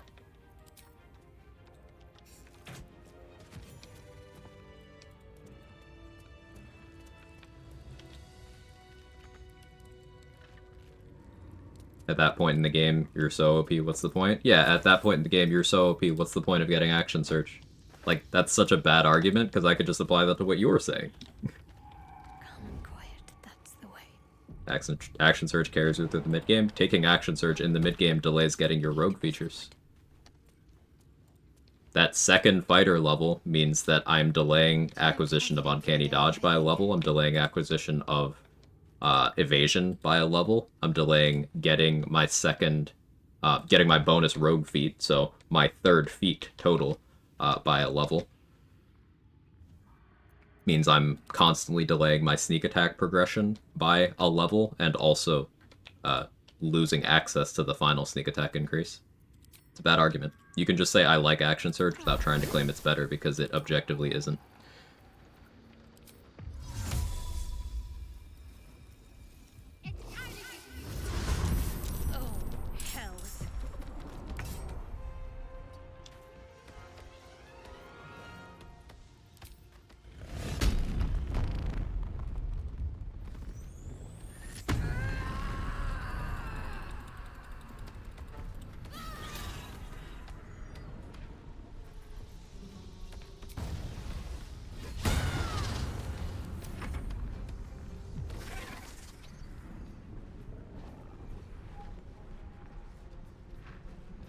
I feel like almost every class in the game just feels infinitely better going 12 full levels the more I think about it.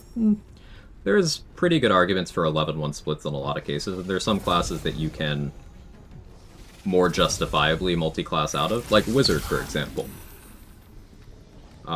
Wizard, you don't need your Wizard progression to scribe whatever scroll you want. If the scroll can be scribed, you could do that with only one level of Wizard, and then you could have all of your other caster levels be whatever caster you want.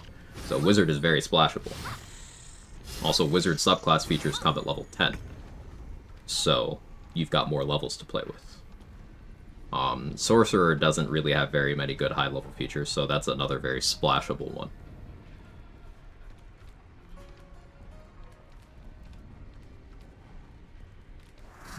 YouTube Short said Action Surge was broken, and they never lie on YouTube Shorts. I mean, Action Surge is awesome. It's just opportunity cost still exists. The martial classes feel more powerful as a full 12 setup. They often are.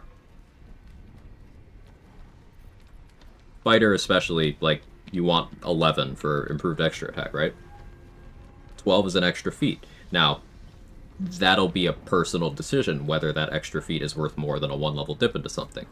11-1 fighter Hexblade is extremely popular for some very compelling reasons. Before Hexblade was in the game, a lot of people did a 1-level dip into Rogue or into Cleric to pick up, you know, most frequently action economy, but you get a bunch of things. Yeah, just remember, it's your game. It's your game.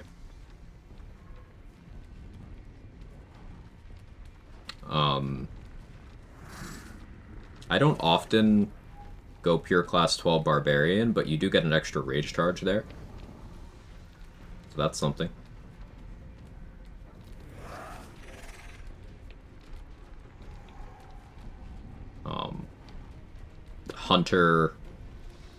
Hunter Ranger, Beastmaster Ranger, Swarmkeeper Ranger all have some pretty good reasons to go 11 levels deep. Gloomstalker doesn't, because it doesn't get any subclass features of value after level 3. I'm just thinking through all the marshals.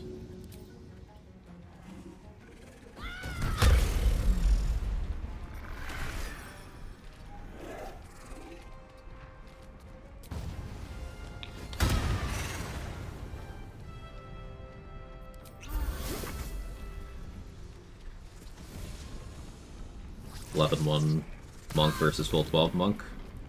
So, like, if you're playing Shadow Monk, your damage caps out at 11. If you're playing the other Monk subclasses, you only care about level 9 for your damage.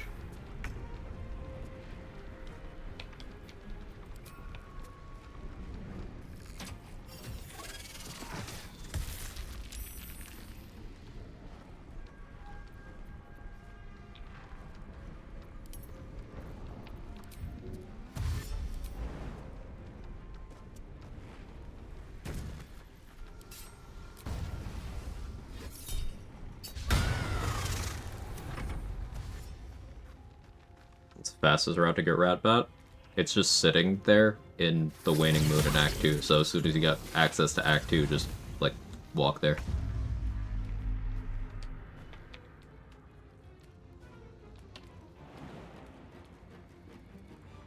On my way.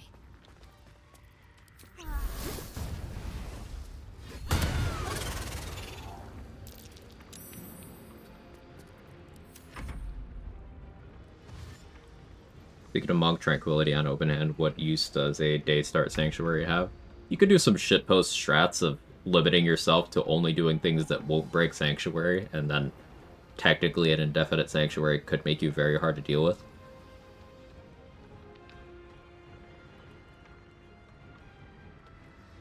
Like, summoning things doesn't break your Sanctuary.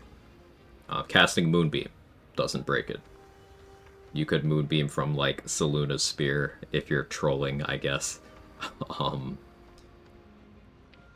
You could use the Fart Corpse with your poison immunity from level 10 Monk and your permanent Sanctuary from Tranquility, and just kind of be invincible, functionally. There's options.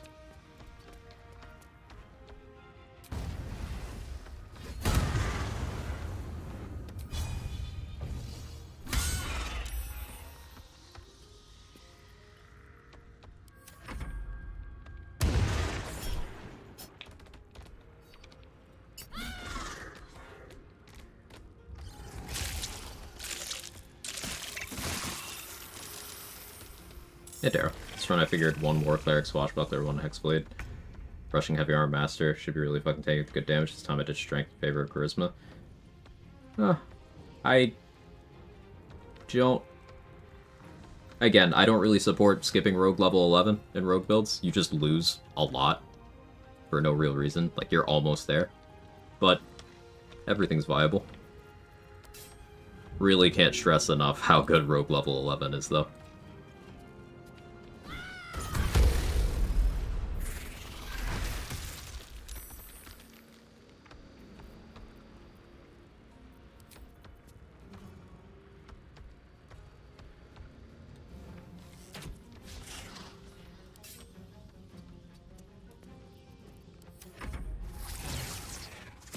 I just go Hexblade then, or Cleric. Yeah, just dump one of those, whichever one you care about less.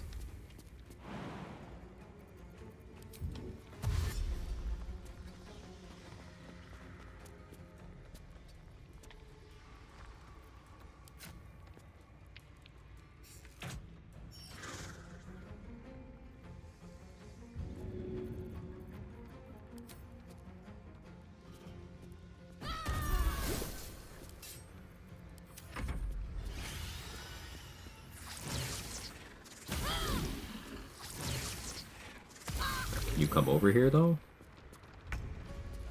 No?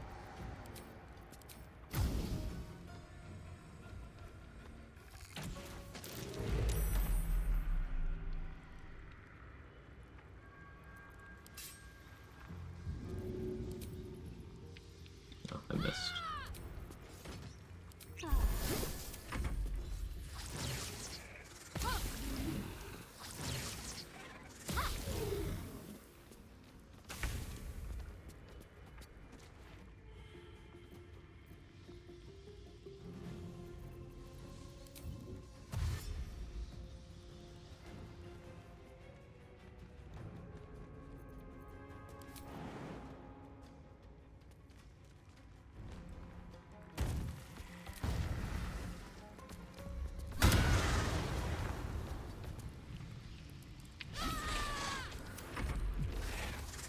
Fuck you.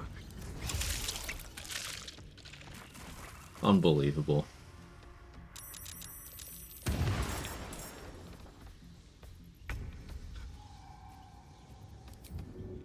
Alfredo GG, thank you for the Prime and the 11 months. Very kind. Much appreciated.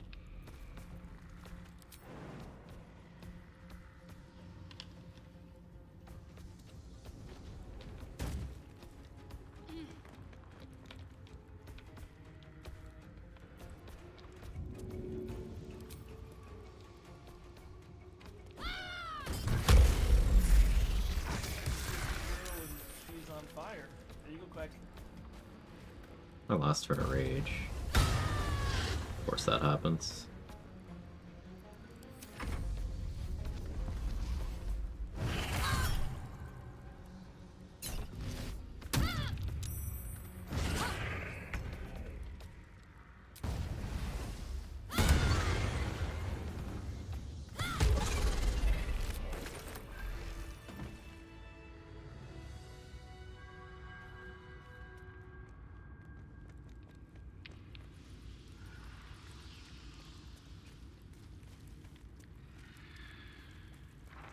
as well. Endless dark. Transfixing, isn't it?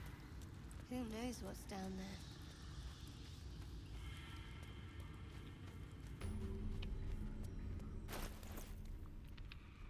Alright, so Poisoner's Robe is something I want to use here. If I care about AC in this configuration, I could just cast Mage Armor. But I don't. Poisoner's Robe will combine with Booming Blade and Brood Mother's Revenge. So, be an extra 1d4 poison on my attacks. I'll be raging, so I'll have resistance to physical damage, and the difference between 1 DR from Adamantine Scale and no DR is negligible. DR is great, but again, I'm a slut for Adamantine Splint, so if you're not Adamantine Splint, you're dead to me.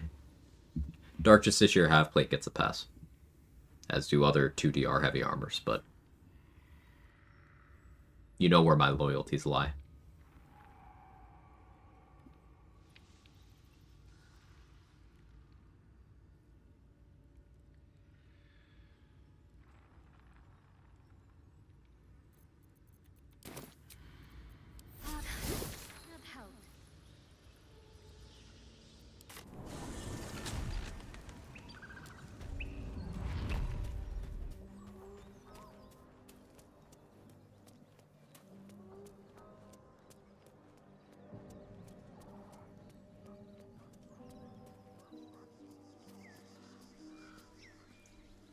Unseen as I was told. Urine. She said urine. Like piss.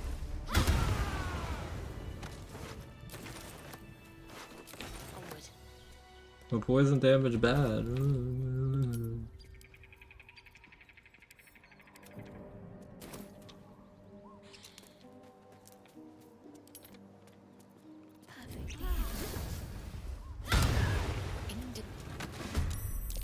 Got to press on.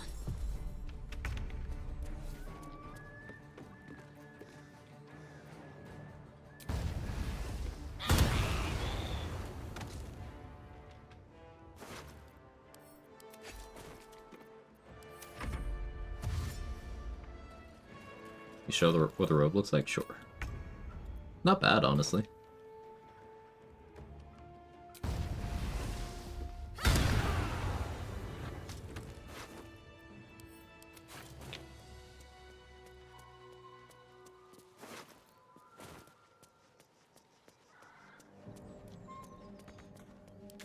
Thanks, you're welcome.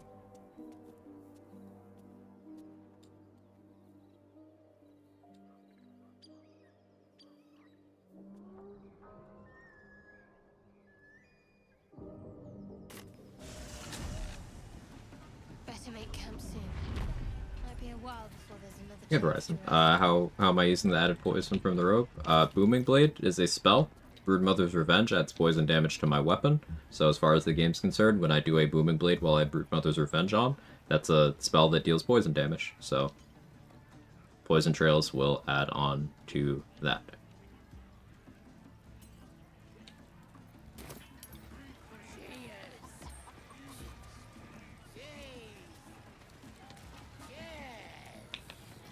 We'll see what I can learn.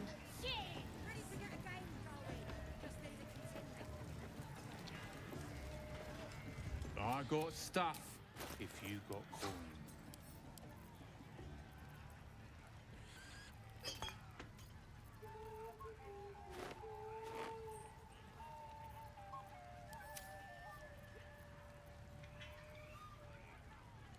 Guess I don't care about Boots of Aid and Comfort. Guess I don't need Gloves of Archery this run either. Get moving.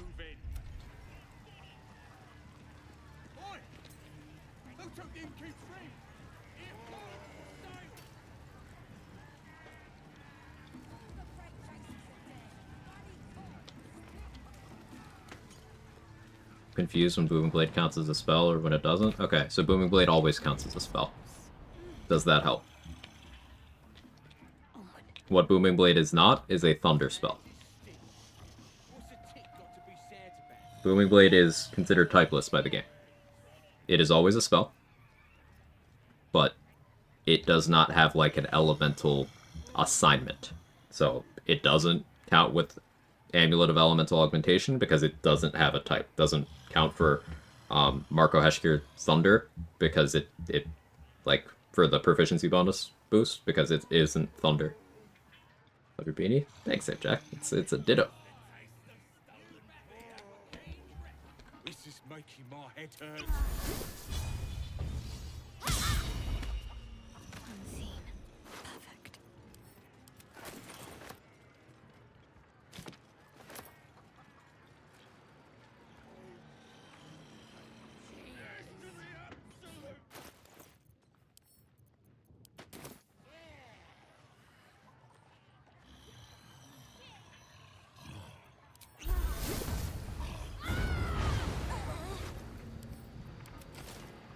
A lot of damage. Have to keep low.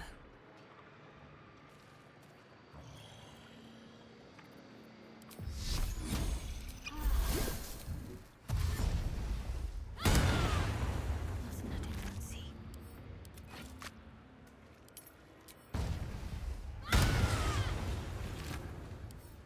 Need to keep going. Booming Blade count for Tempestuous Magic? No. Tempestuous Flight only wants leveled spells. Booming Blade is a cantrip. Take that.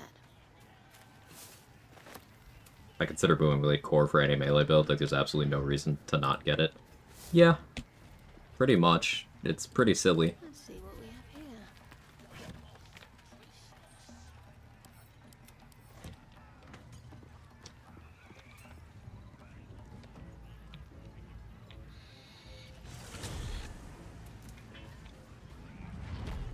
Does add 1d4 thunder your next attack with that one ring as well? No, it does not. Booming Blade does not trigger Ring of Elemental Infusion by itself. It does not. Because, again, it's not a thunder spell. So, this... Sorry. This will not do what you just said it will do. However, if I equip this, I'm dealing acid damage with a spell. So I get acid infusion. The thunder damage from Booming Blade does not count for that. You are getting thunder infusion from Booming Blade, it's because you have a different source of thunder. How you doing today, Mandy? Do the Belligerent Skies gloves trigger from Booming Blade? No. Not unless you get an outside source of a relevant damage type. Want to see the animation cancel now? I don't have a rage charge right now, so I can't do it yet. But give me a bit.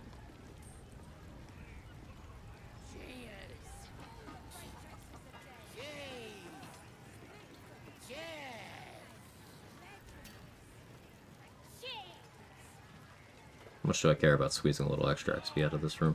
Not much. Let's see. Real talk, is Booming Blade pink or purple?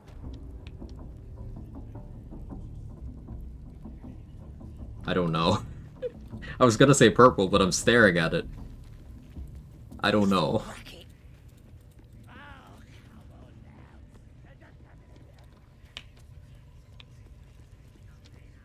I don't know, gay and stressed. Now I'm also stressed. Was already gay enough, but now I'm also stressed. Too stressed. Take back your percentage supply of stress. But not the gay, I'll keep that.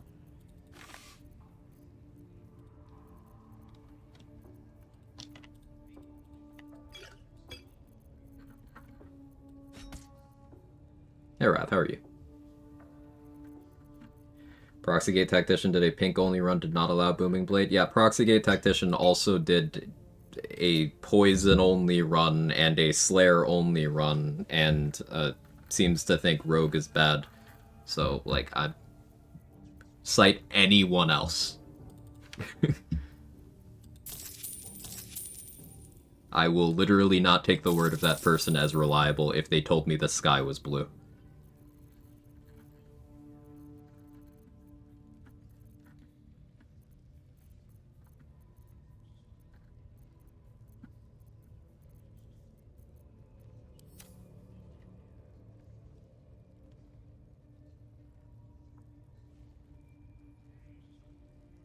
Rogue having dash as bonus action is already good in my book. It should be good in every book because that's objectively good, yes.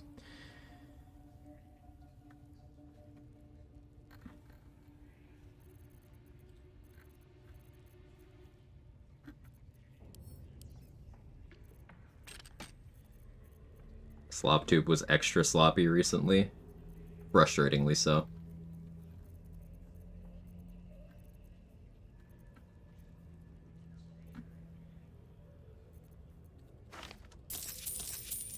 I think I could long rest. Pleasure. I have a heroism.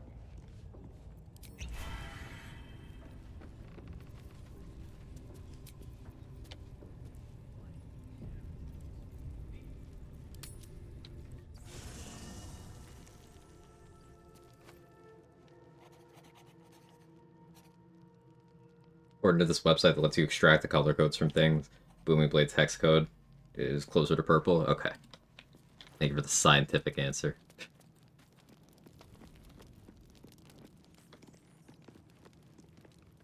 There you are, my friend.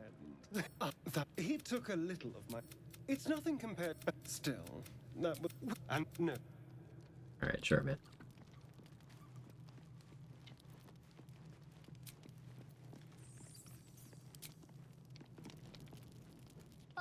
Just turn this in. I was just settling in and reviewing my latest I do want Whispering Promise before I continue to forget about it. Of course, your esteemed company.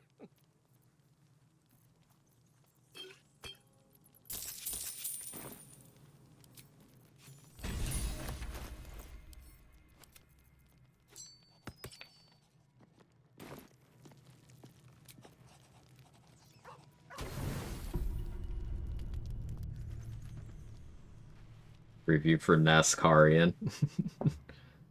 Hey, Pipa Ninja. But okay, what if next run I promise he's a drunk monk that's wild shaping into a car? I have things under control. What then? For now.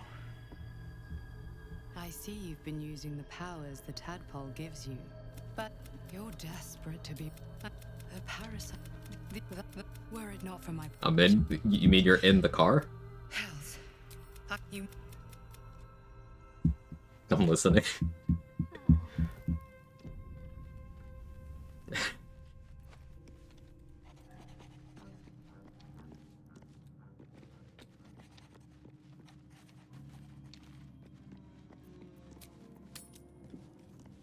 Arm strike parallel park.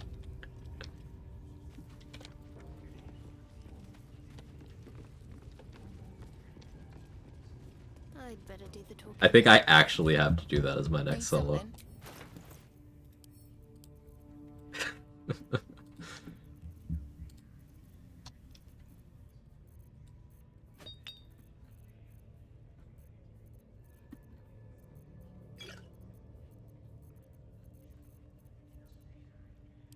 Pleasure.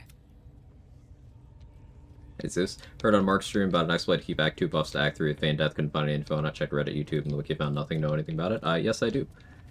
So, if you use, and this isn't limited to Feign Death, but you can do it with Feign Death, you can do it with the Slayer form, those are the two ones that I've tested.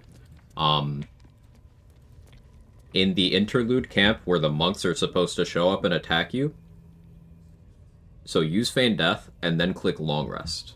The screen's going to fade to black, and then it's going to fade back in. Then you wait for your Feign Death to be over, and then you click Long Rest. The dialogue will happen as normal, but you'll see, before the monks actually attack you, in between the cutscene and them attacking you, you're going to see the scene of your character, like, sleeping in the bedroll. And then it's going to be daytime.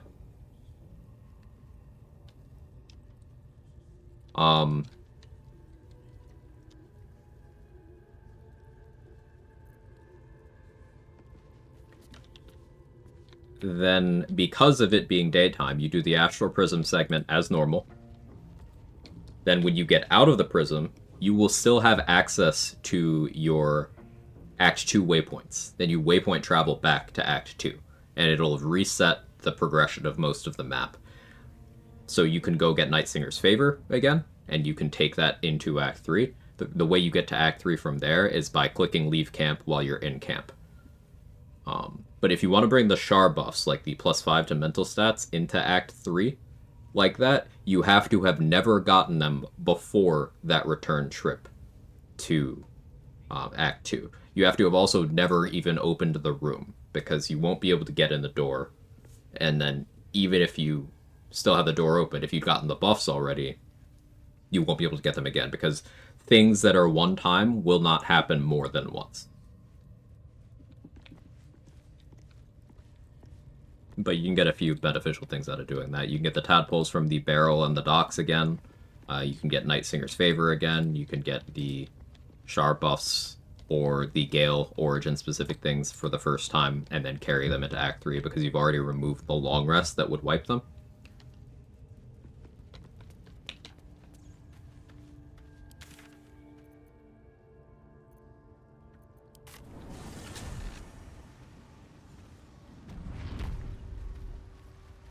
Perhaps Amelia is right. I should get a mask. Welcome Recently, we've also been combining that with skipping the Shadowfell. With you can either do a brain cat jump if you know speedrunning tech, or there's a non-speedrunner friendly jump that we've started doing.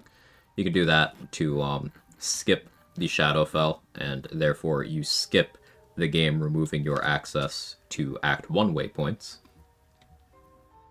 So if you combine those things together, then you can maintain access to all waypoints for the entire game, including while Act 3, and you can come and go as you please.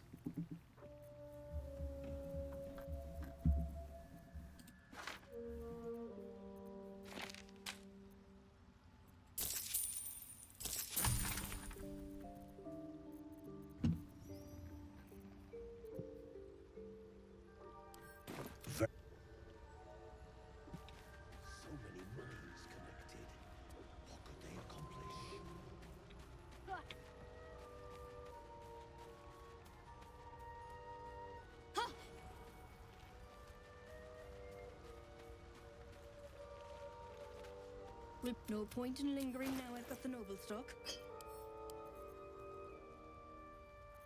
Which was the run I did all that stuff on, chat? I know it wasn't the 0 AC one, but what did I do before that? It was the Light Cleric.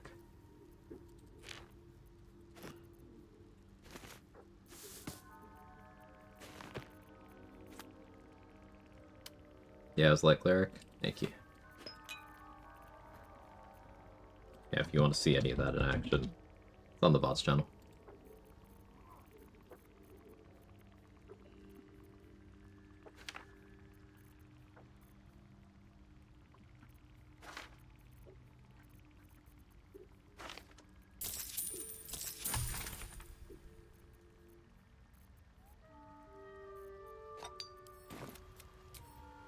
This'll do wonders for the shop.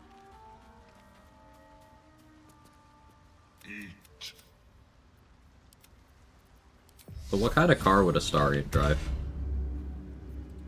I wonder what the next move is. I must keep going.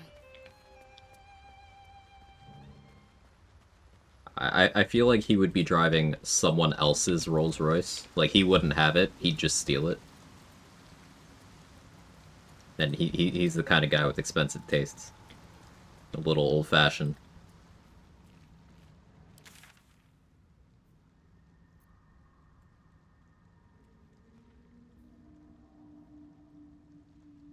An Aston Martin? Yeah, I can see it. Mustang 73. You'd be driving someone else's Jaguar E-Type.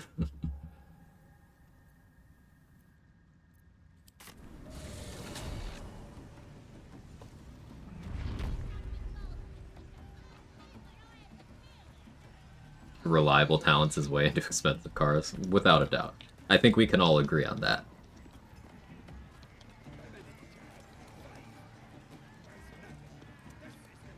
Worth a try.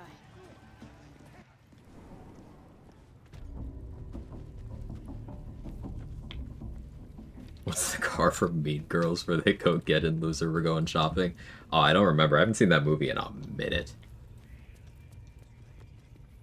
I know the memes, but the details. They've left me. Another question, would he call the car darling? Absolutely.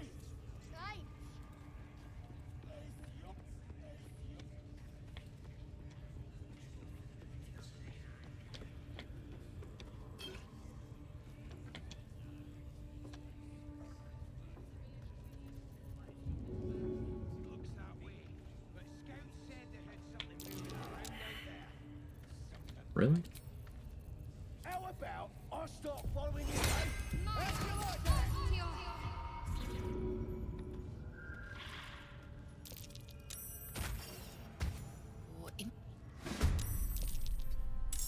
You're in.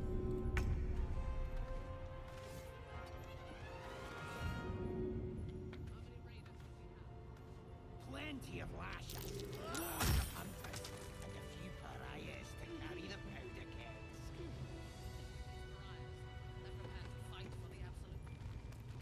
What are they delaying for? Can't we just swarm the forest? Carl, would absolutely drive a 4x4 truck and I want to ride. Ah, it's a Lexus. I see, yeah.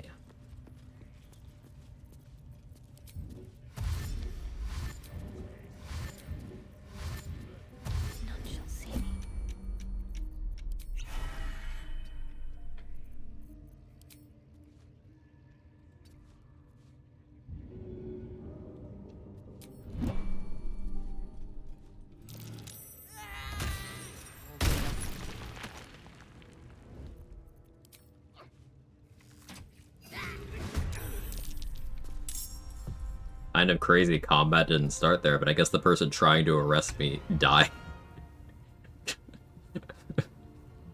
we take those, I suppose. On I go.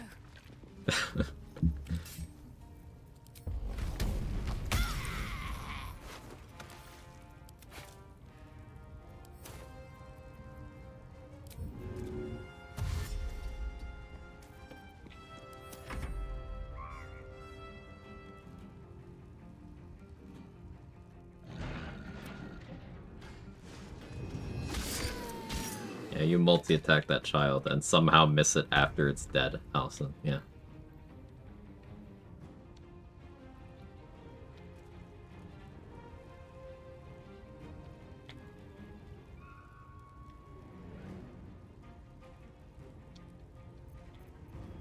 Let's do it just to show off the tech. Rage.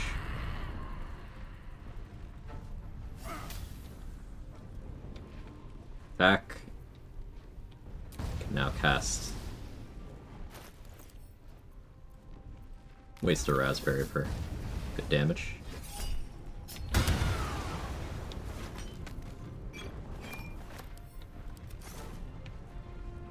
So we got a rage bonus here on the piercing, we got poison trails, we got a booming blade up front.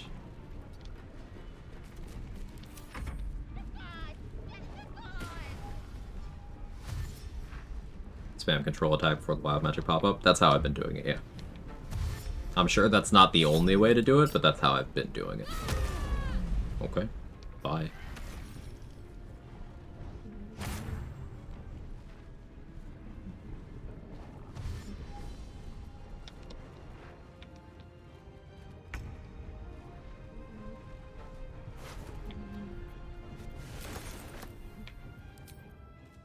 Pardon the viscera of this goblin child that is mauled.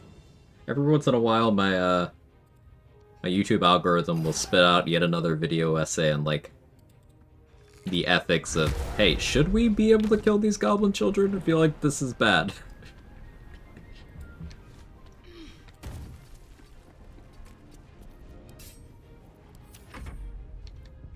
Is she raging because her dress doesn't have pockets? I think so. Me when I remember an awkward thing I said 20 years ago. That's the face I make.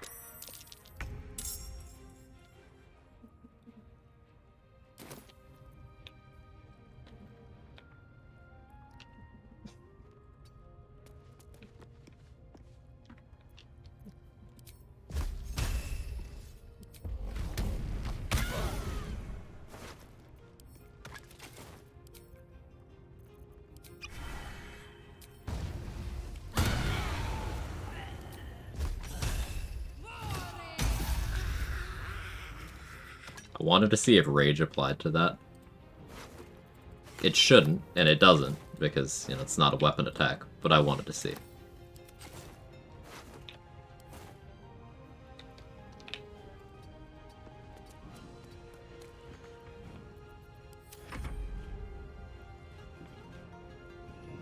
Croak questioning the ethics of killing goblin kids. Woke throwing a smoke powder bomb at goblin kids.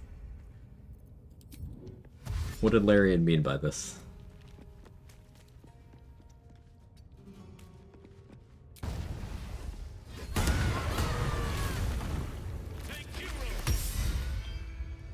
Pardon the viscera. You either way, I owe thanks. Yeah, sure. How is this? That must be where. If you want to find a cure, you must head. I cannot allow these butchers. They are the ones holding these There is no Mace. The ringleaders have to die. What you know, just information. Any who long.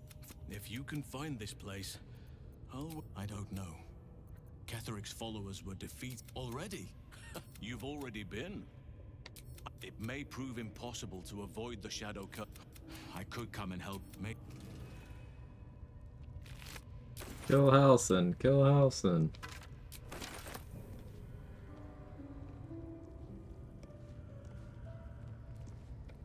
I hate this guy so much.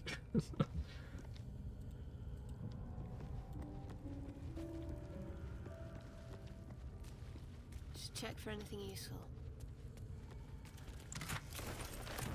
No, nothing useful in here, Shart. Just Halson.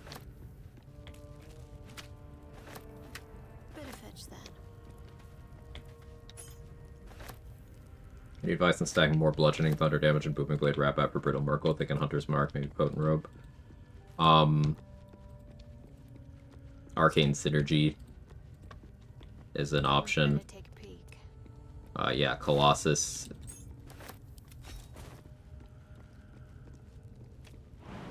Arcane charge. If you're doing booming blade. Yeah. Wrath. Absorb elements. With getting yourself with like shatter or something. Repair swapping is involved, but you can certainly do that.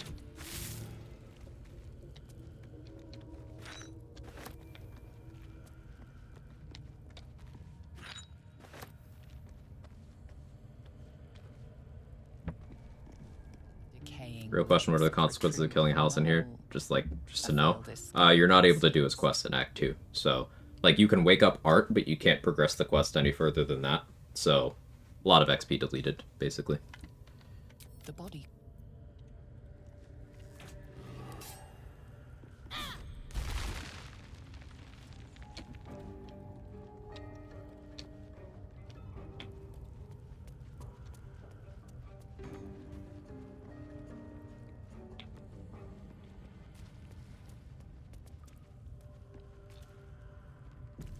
Give it a try.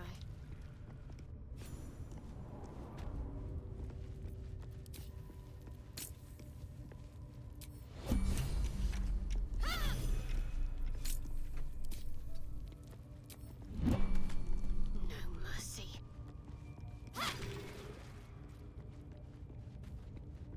Broke your mystery hole? Well, it was mysterious. I'm sorry.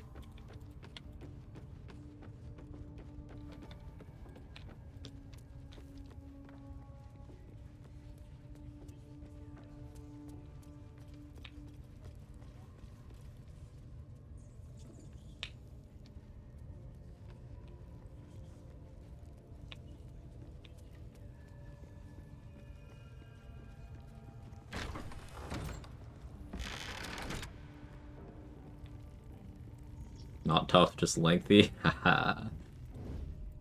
Just like me for real. Off I go.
look. I'll take this way.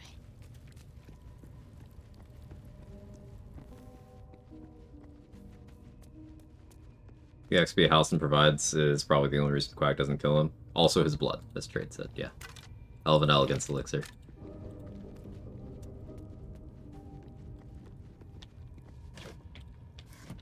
Might be better make camp soon. Might be a while before there's another chance to rest. What do we have here?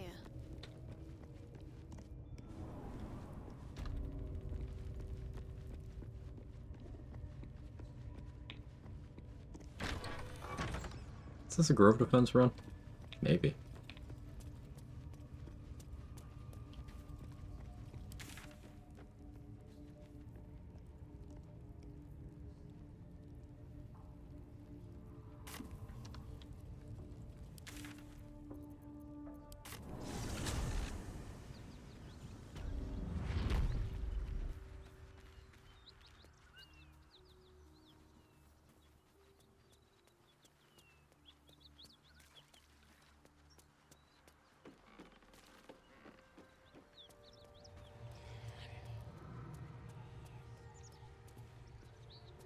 Anyone know the exact approval hit with Karlach for not dealing with the paladins before leaving the map?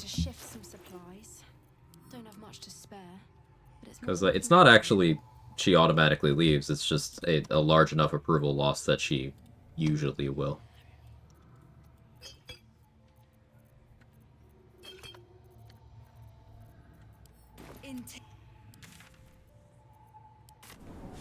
Thought it was auto leave. I thought it was too, but Danny managed to, like, just have Karlach really hate her guts, but still be in the party.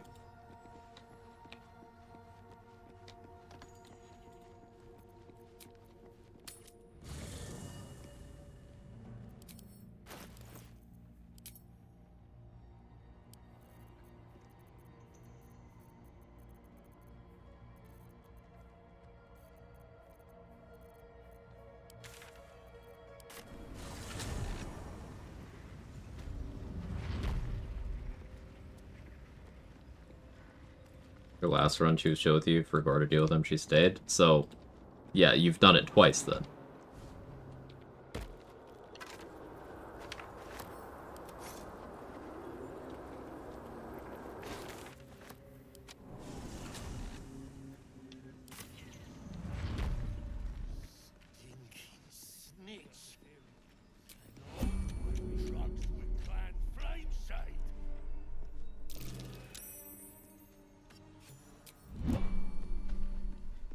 Task failed successfully twice now.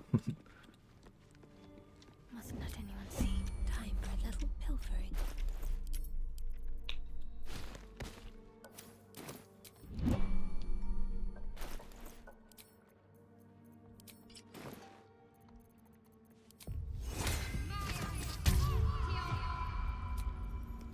Just a brief respite. Noticed. Good.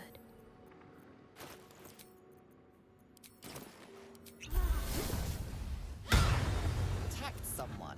Only the guards are allowed to do that, as this one is about to demonstrate.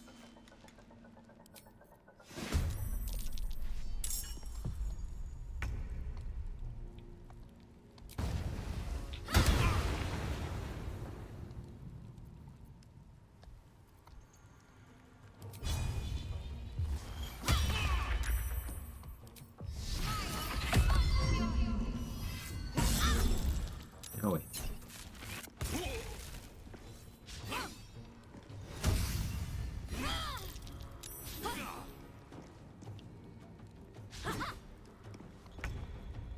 learn it the hard way while you buy those bombs, that should hurt. Yeah.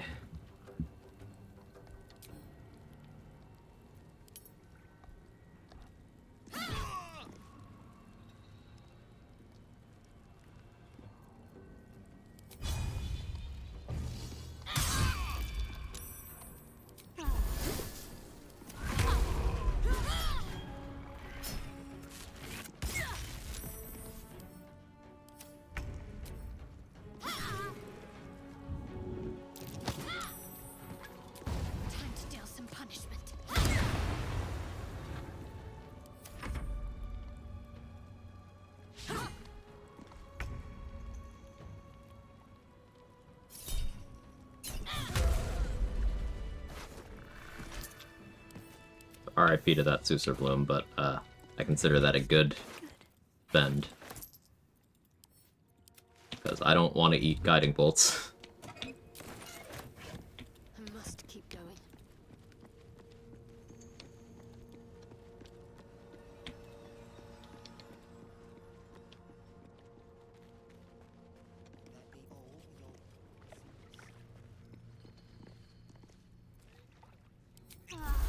As I was told. Attacked someone. To do that.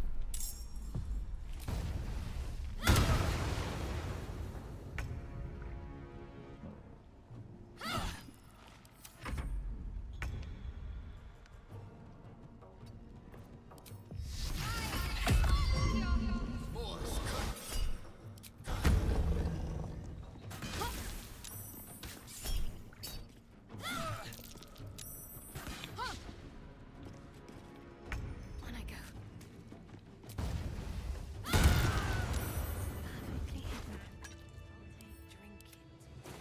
This way.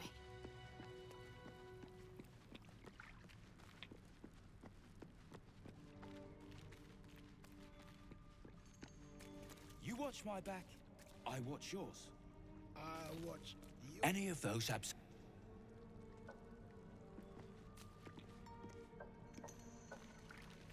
Hey. I get you to turn. Hello? They. Not for long enough. Gonna let anyone in around here. Anyone.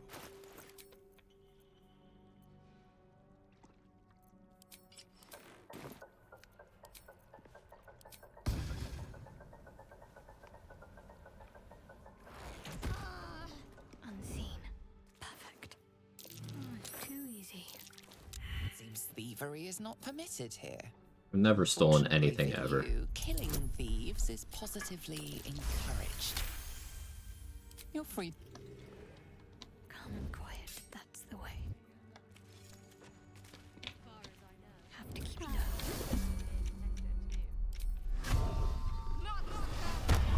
Attacked someone.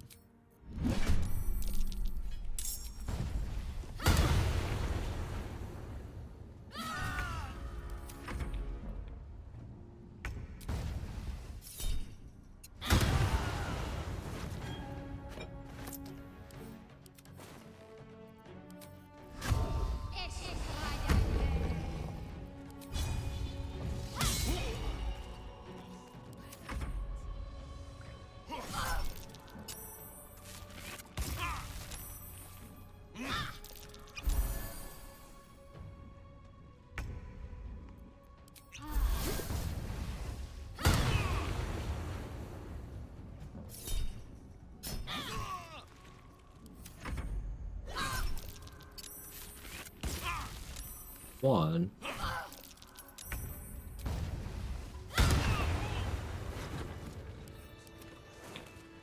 No time to waste.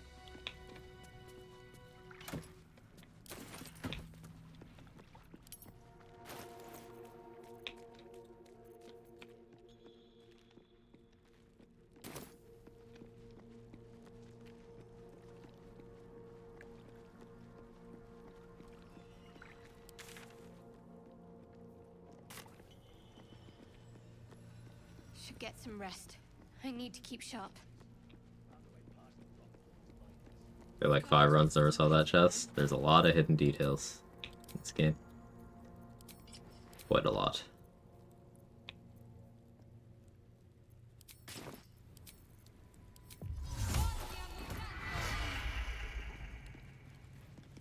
Any infinite spell slot glitches in the game remaining? Yeah, many. True soul, no less. What do you think? Many, Tinny. Should we take Nir's debt off her?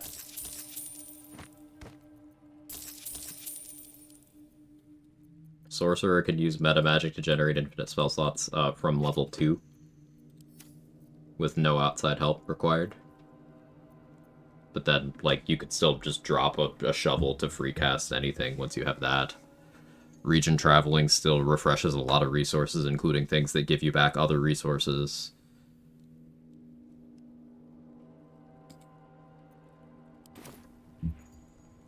Yeah, it should split your head open and poke around in there if you... Fine. The stench don't lie. In that case... But whatever the spoils... Now... Heard somewhere if you just use Disguise Self, you can get multiple elixirs from Mirage. That used to be the case. That was patched. Before that was patched, you would get the elixir of whatever you are and whatever you disguised into. Unless there's another application that I don't know about that was patched.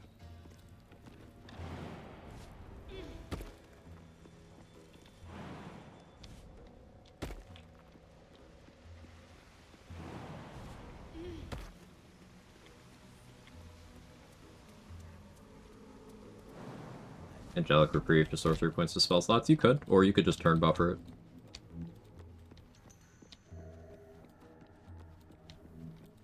Or you could use Cultivation Elixirs. You could reach and travel the spell slot amulets. Many avenues to it. But the through line is, as soon as you have the ability to convert spell slots to sorcery points, and vice versa, that's infinite spell slots.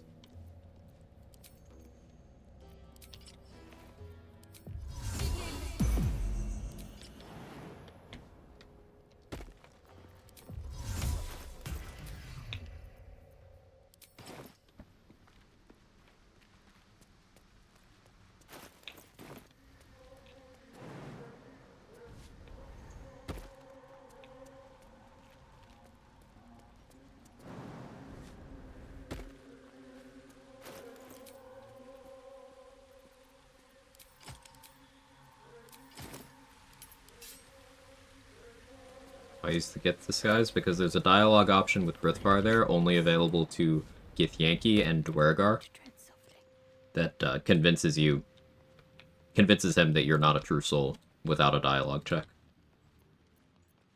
You can't disguise as a Dwergar, so Githyanki.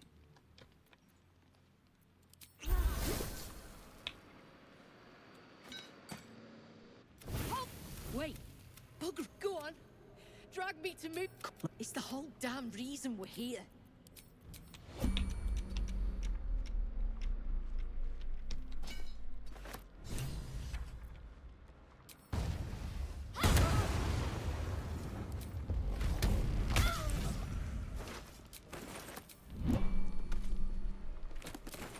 Let's try this way.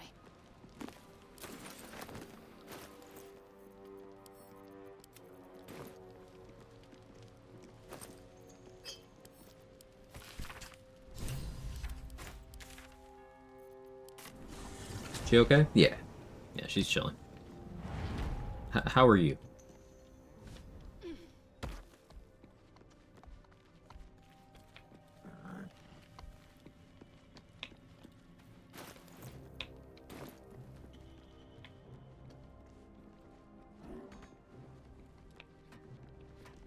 You! That rubble needs clearing, and my patience is hanging on by an arse whisker.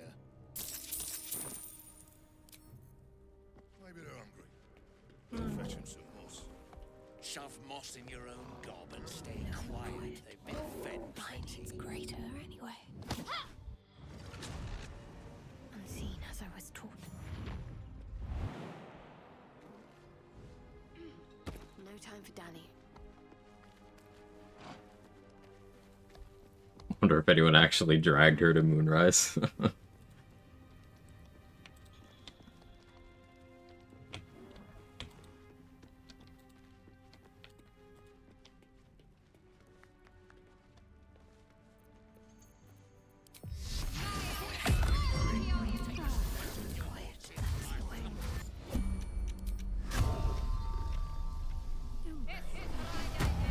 Attacked someone.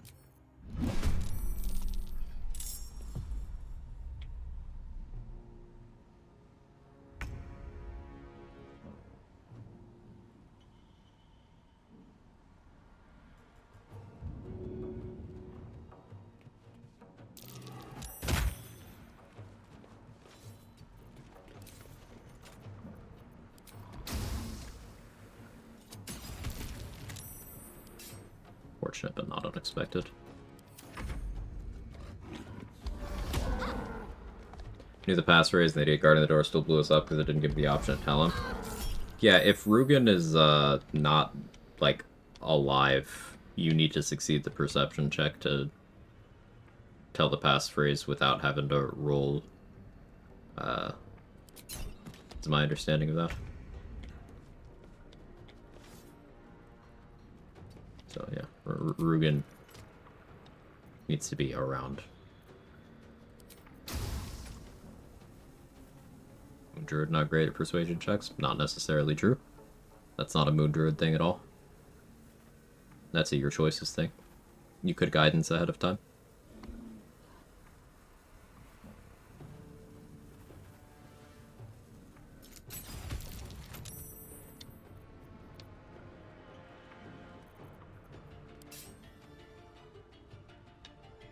Gonna need to rage here.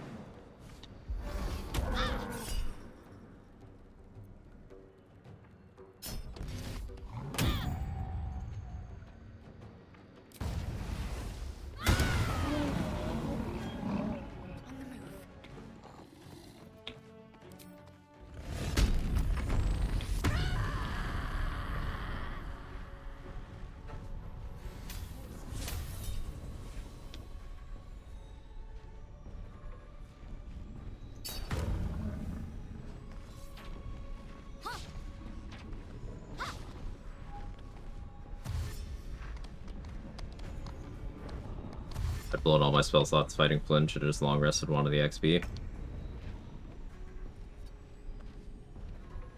Self-control will always get you more stuff. Is the lesson, I think.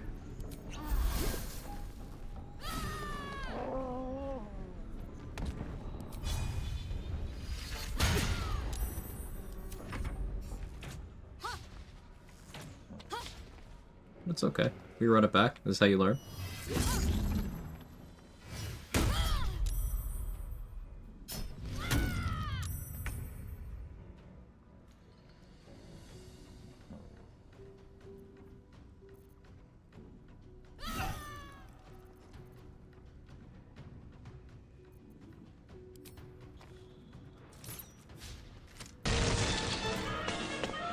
Get back here, Shocker! Shocker! You can't escape me! I'll chase you to the ends of the earth! Are there any bar charisma class? Bad charisma? I don't understand the question. I feel like there should be one. I mean, Paladin's a bad class and it's charisma class.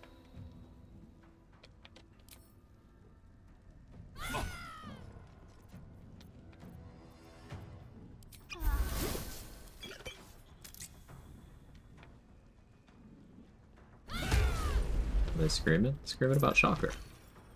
And how Shocker should get back here.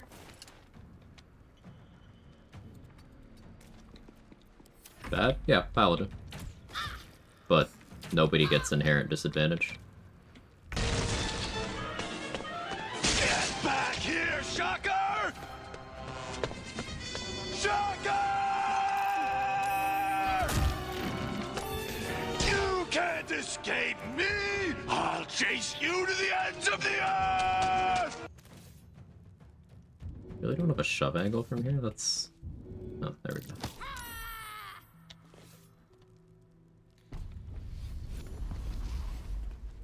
When will Shocker come back from the war? Shocker went to live on a farm after the war.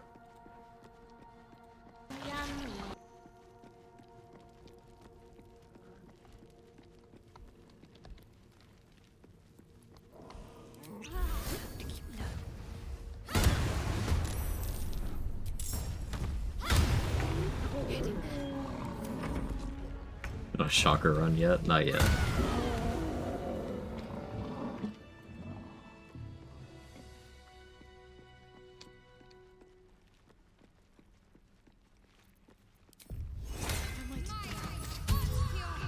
Alright, watch me roll good. Please, a quick take a look. Tell me what you see. Just gotta roll very high through disadvantage. Nothing odd catches your eye.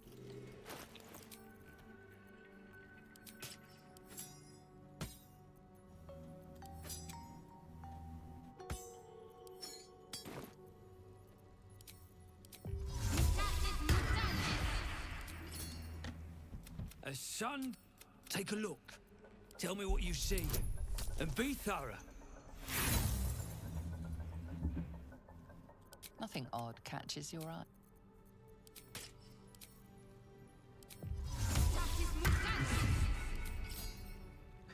A sun dwell. The rock. Take a look.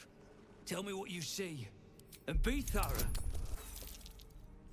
I have disadvantage because I got Hag-Eyed, which normally I do after this, but I wasn't honking. Catches your eye. Every once in a while, I do that. But with Disguise Self, you can just be like, I'm a new person. Tell me what you see. And be thorough. Brutal. Nothing odd catches your eye.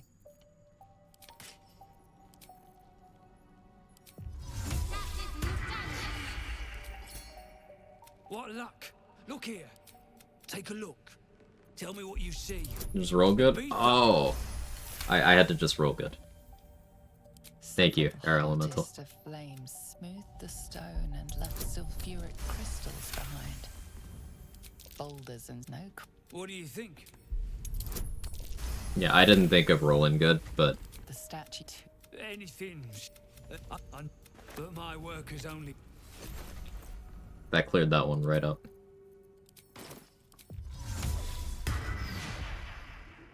The past is nearer. Well, let's see what you've got.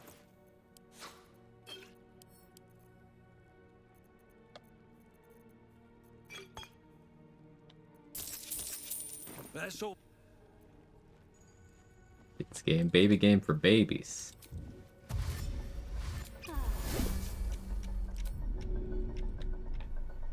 Your time has come.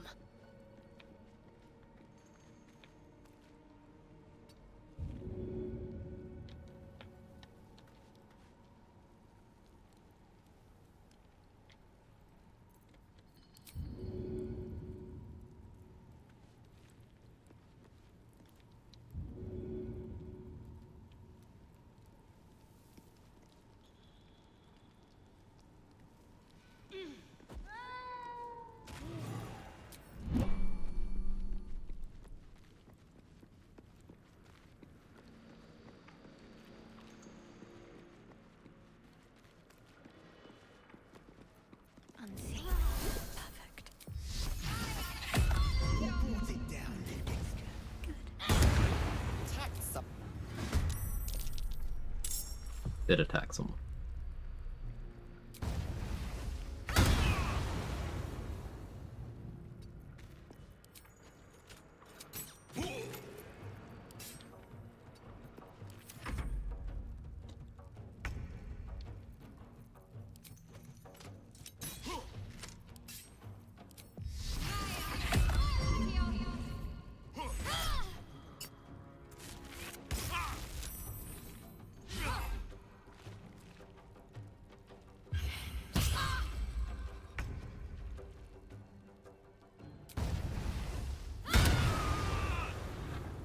The uncanny dodge.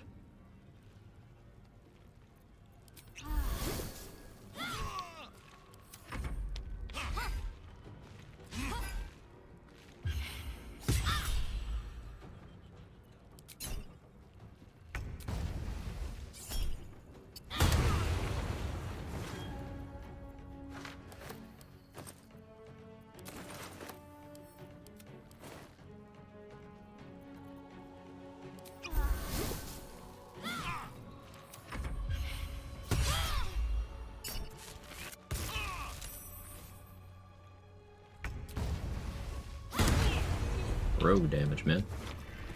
Ouchies. On I go.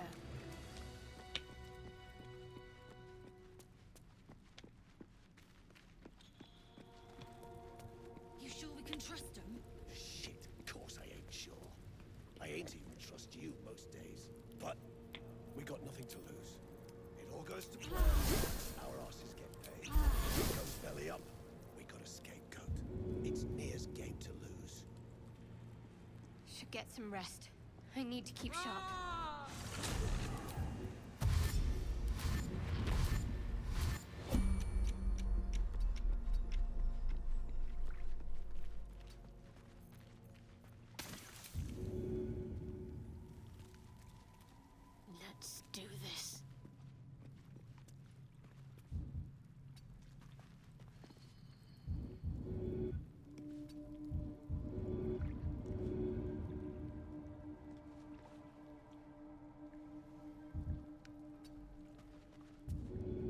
game.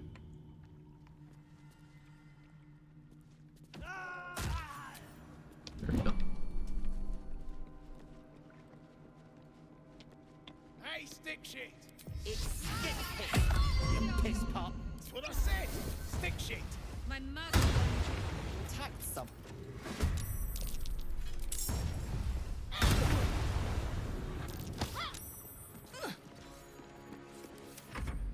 Not elixirs, potions, or scrolls. How many damage types can a single character resist at once? Everything.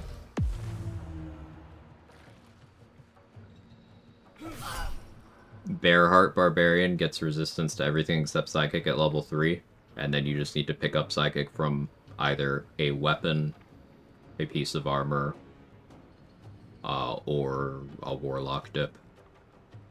I guess it's not a dip, but no.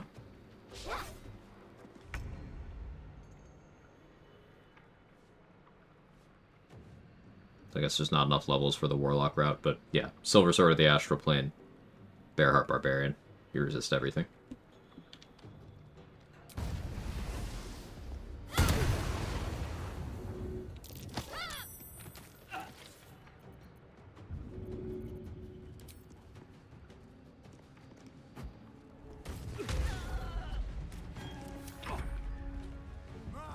Always reminded how obscene it is that Uncanny Dodge steals an enemy's reaction. It's something else.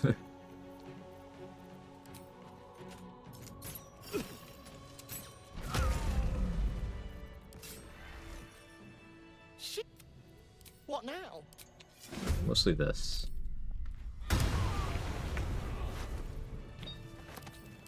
This way.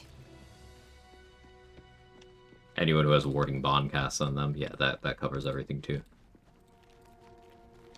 I always forget about Warding Bond, too solo-brained.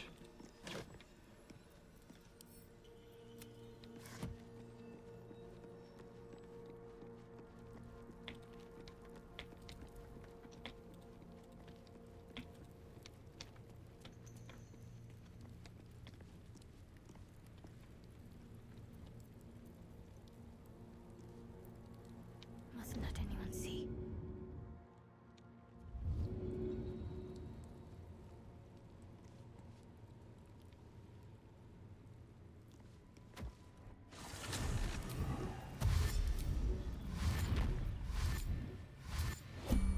Onward then.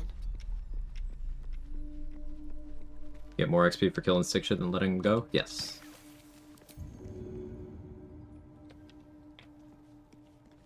Attacking's the best defense.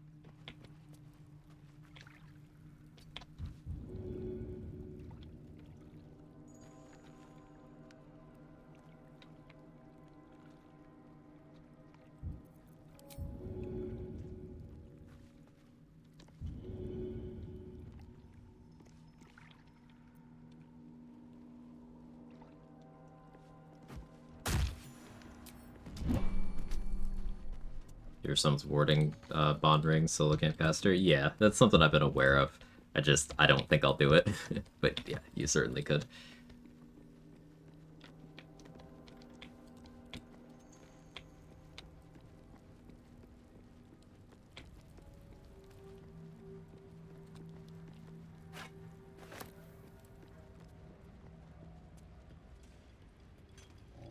You better hope your Excuse me. the true soul!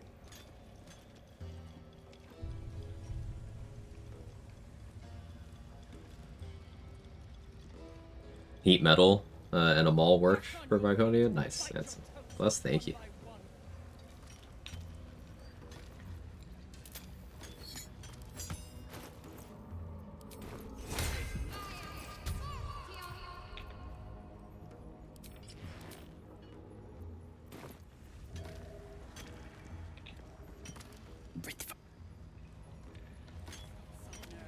No. Wasn't supposed to kill Breathfire yet. That's fine.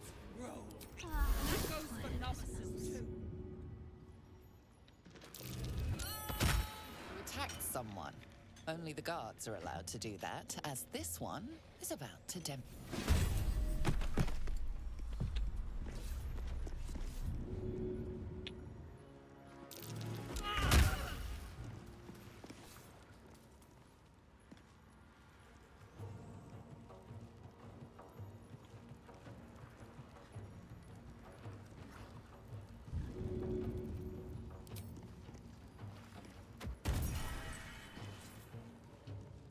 moving.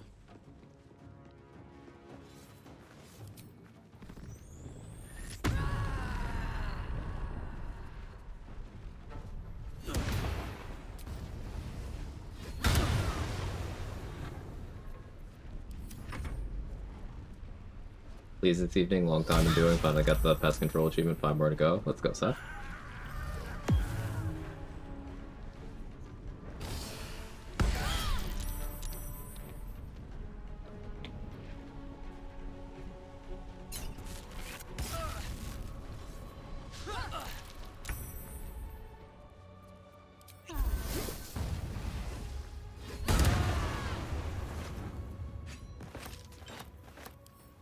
Delicious, delicious gear upgrades.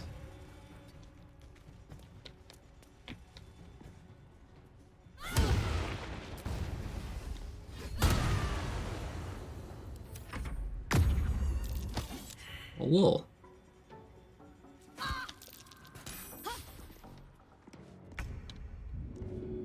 Lol.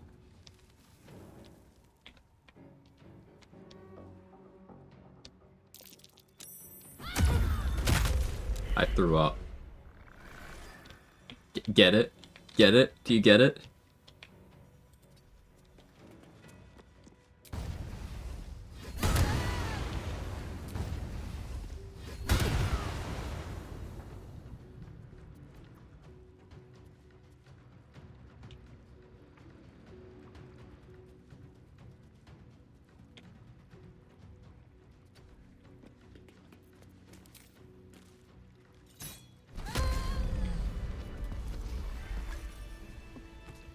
Terrible. Did you expect better from me? Any reason other than RP for Shadowheart? I hadn't played a Shadowheart run in a while. That's it, really. Still another one. Quag our handiwork anyway. It's been a long day. Better stop to rest soon.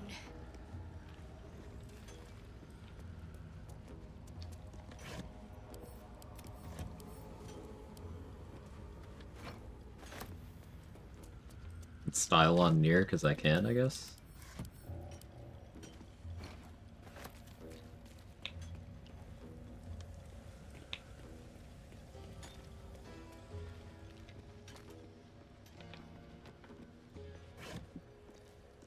And you guys really didn't like that joke. VOD watchers, I know you liked it.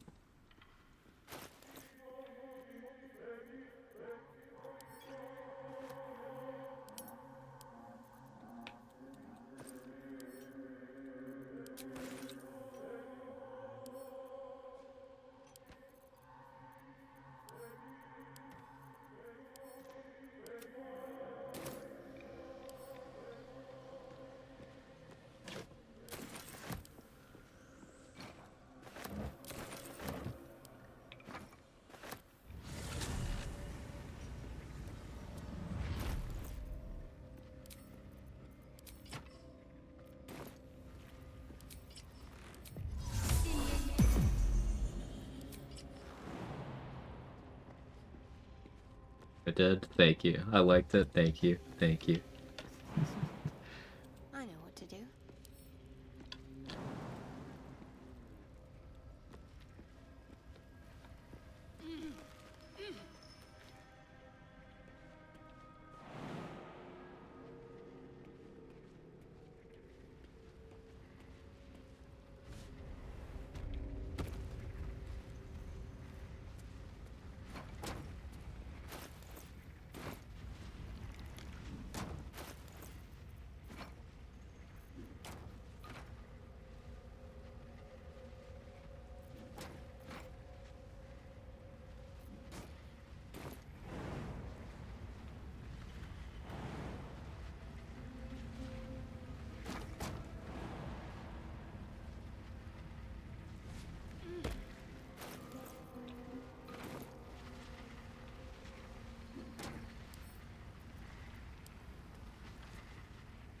Need more height.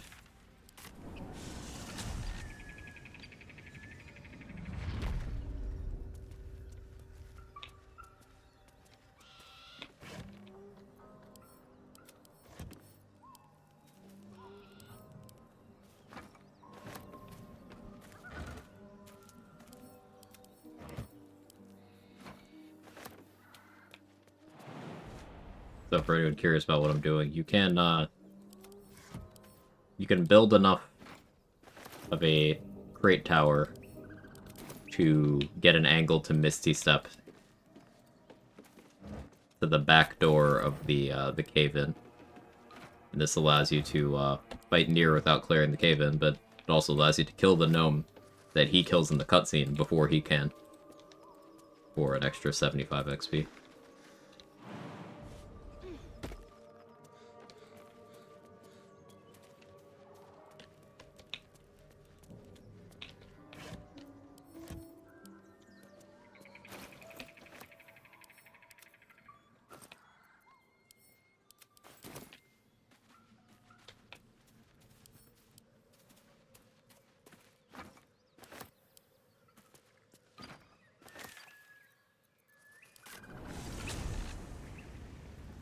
There's two things I'll need to keep enough crates for a tower around for. This and jumping into the Shadowfell for when I want a long rest.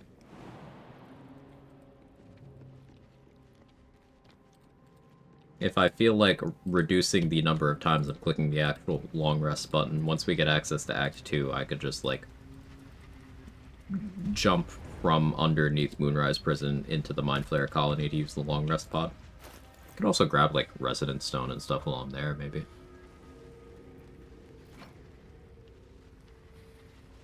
Wonder what happens if I do Will's quest that early. Could I bring Will with me? Well, I guess I'd have him jump separately. But then when he's there, I could get the Infernal Rapier that early. Ooh, that could be fun. Maybe I try to do that.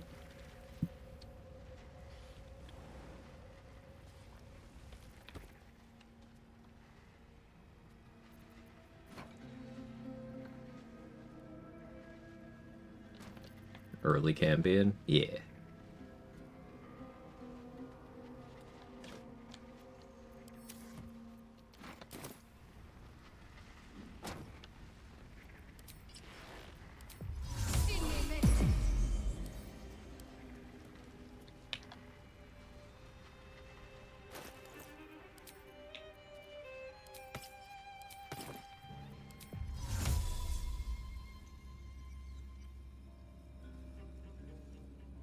Need more height.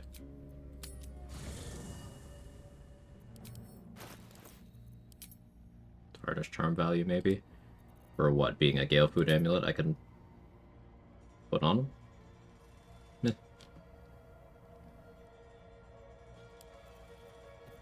Not really lacking for that, am I?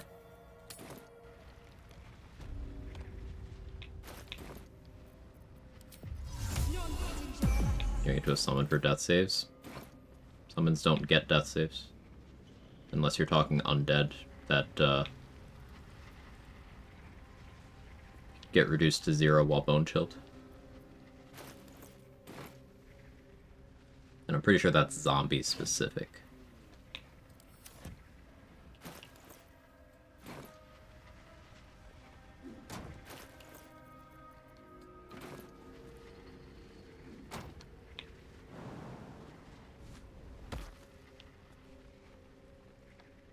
You're saying that with the amulet, they get the ability to enter death saves, even if they didn't already have it?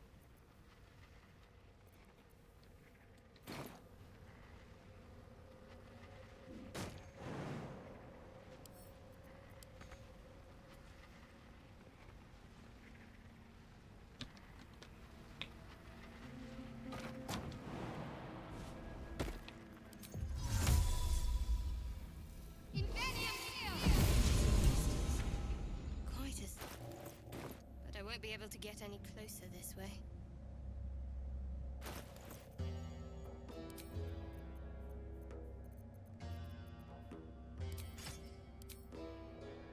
That's right. Tarnish Shark gives summons the ability to come down. That's cool.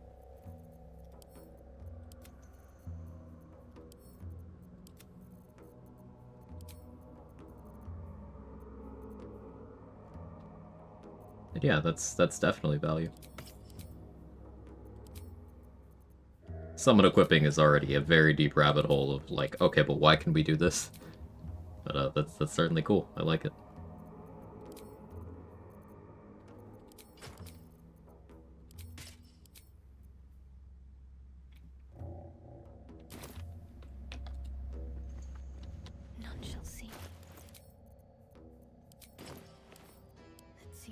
touch can do. Does the family ring work for that? Good question.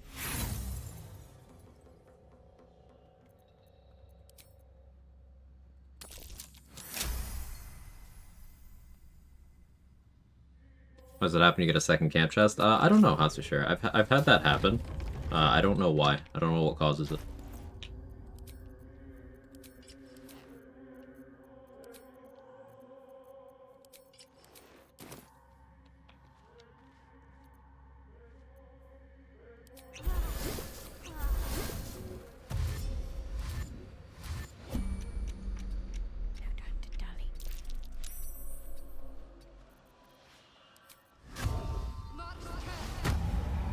Violent behavior.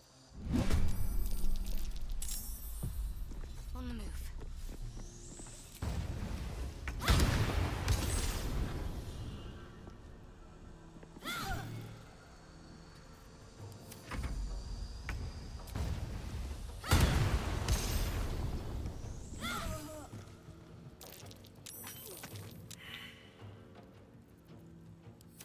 Heretic!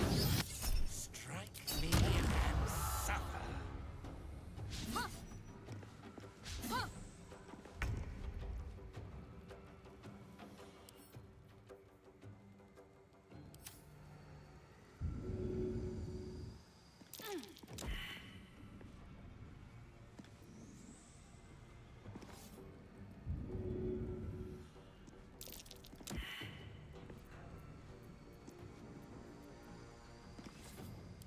Meh.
Got some trouble there, Beltron?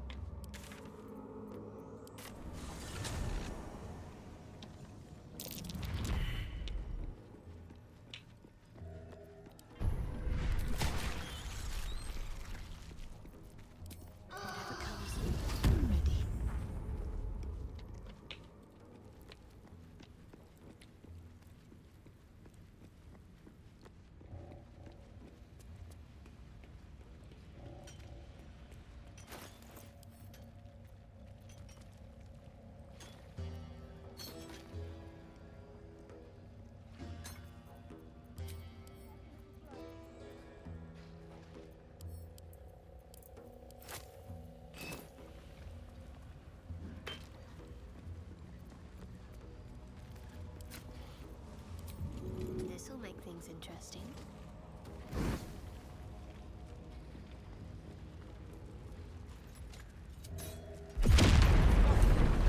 Beltron, can you hear me? Beltron! Beltron just appears. Better start a conversation. Well, I shouldn't be surprised. And so, certainly not. And No, okay. I'm grateful. Here, things the cult would like to know.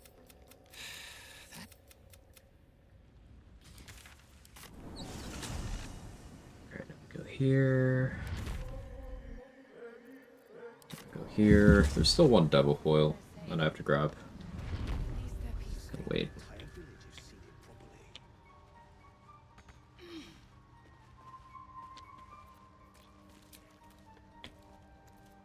One can rest. No, it's past time we were back in this. Thanks again for offering. You're welcome.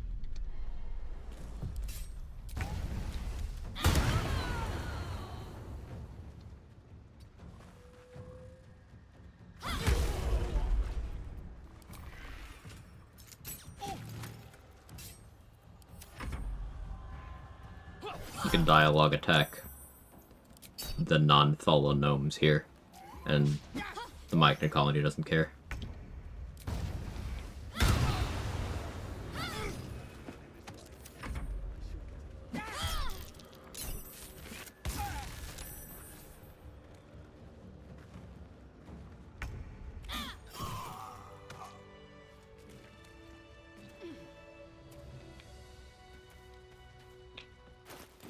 You're welcome with a halo. 1 second later, they have halos. Yeah, that's true.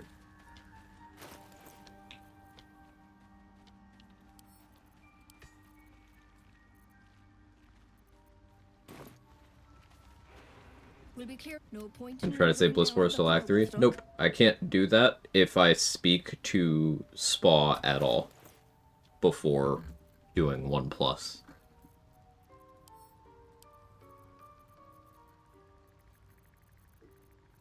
Off to bed. Good night. Good night, Hatsushira. Thanks for hanging out. Hey, Gigi. How you doing? Why am I dizzy? I should eat food.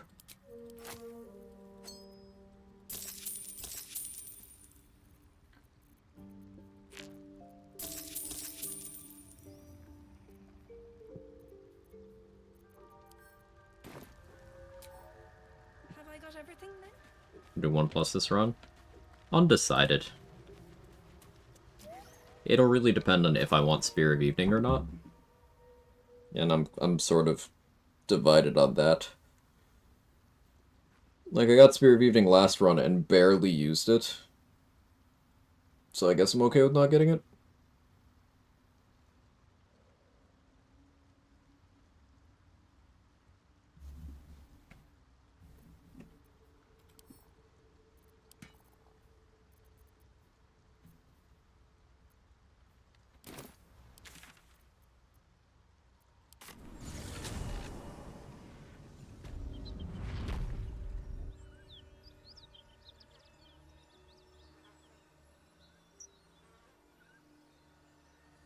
We ordered dinner. Is that dependent on the spear? You can save Aelin and still get the spear? No, I can't save Aelin and still get the spear. It's the thing. If I skip the Shadowfell to do Act 1+, I can't kill Aelin to get the spear. If I kill Aelin to get the spear, I can't skip the Shadowfell because, you know, I had to go in the Shadowfell.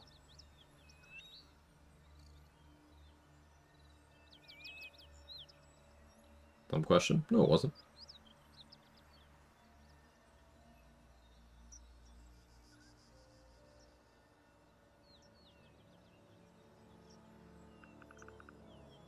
It was not. Almost always get it on Shard Origin just so I can use the mirror. Right, Selûnite Shard can't use the mirror.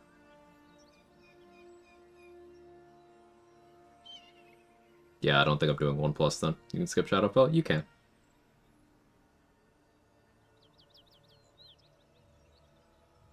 Yeah, I always forget Selûnite Shard sucks. Yeah, I won't be doing 1+ this run. We'll do 2+, but not 1+.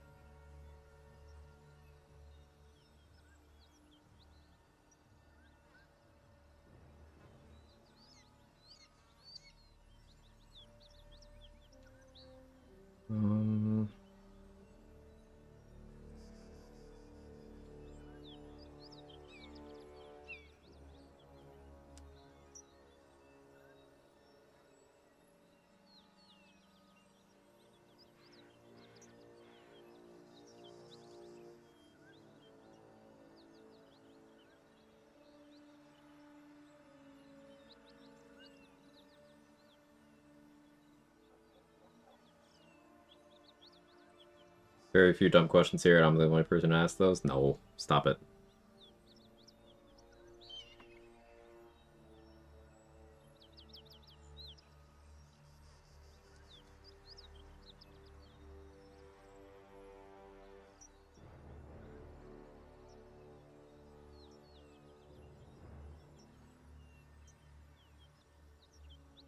How's the snow doing? Still lots. It's melting. It hasn't done more than a little dusting in a couple days, at least where I am, so I got that going for me.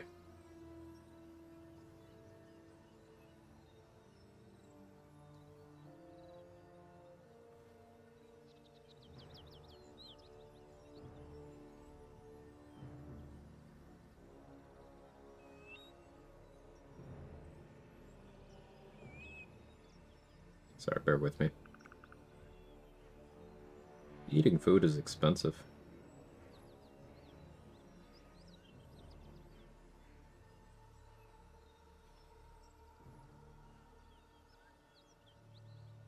Alright. On my second auto run now. It gets easier every time. Also have over 1,500 hours on BG3. Haven't seen a tree in years. You are among like-minded people. Akawi? Correct me. I'm terrible with names. I like getting them right. Just love this game. Me too. Me too. I have not consumed games normally since this came out. I got it? Awesome.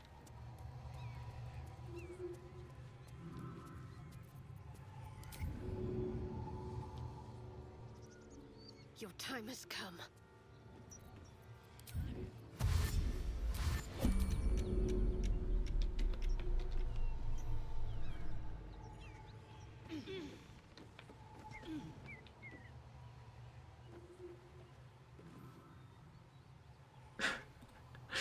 Automod overachieving.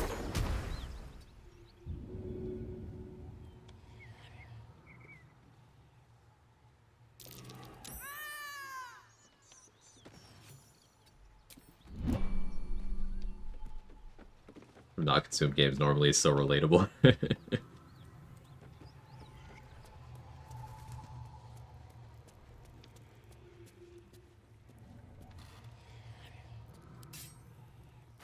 If I just stab them because I can. What then?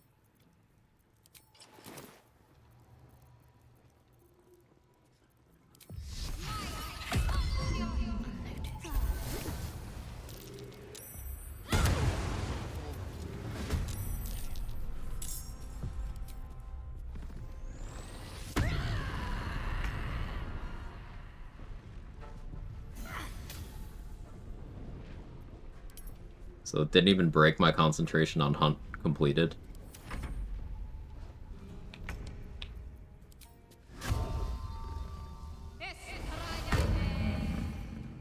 Just some hunter's mark while raging, you know? Normal things.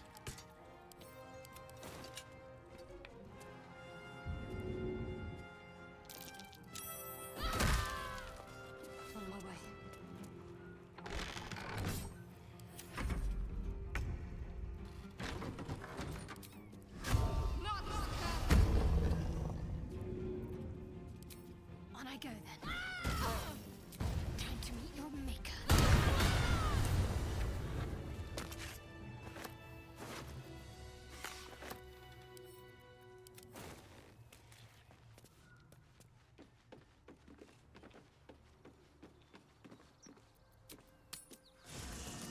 Shard has a nice battle cry. Yeah. Definitely agree. Another visit from... Indeed. You did... Thanks. Was that extra attack? She was already dead. If you're raging as a barbarian, if you end a combat with a melee attack, often your character will just hit the body again. It's just a barbarian thing.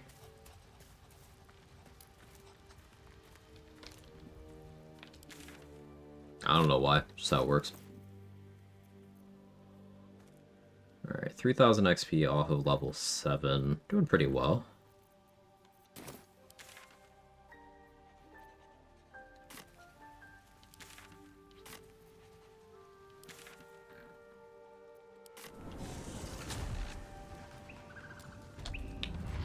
Raging for real. Yeah, just the hidden bodies being toxic. Worth a shot.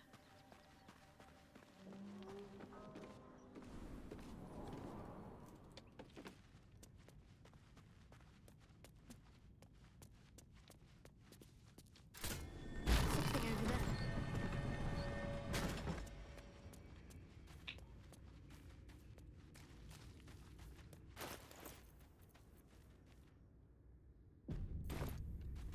Let's see what we have here.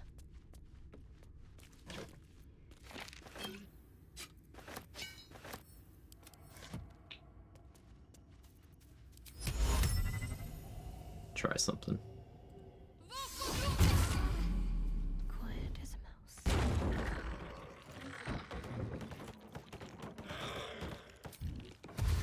I see a way. Oh. There's still sight cone.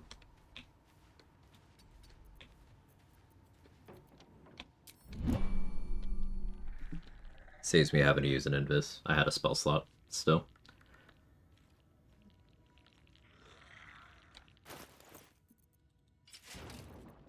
I think I will switch to better defenses here.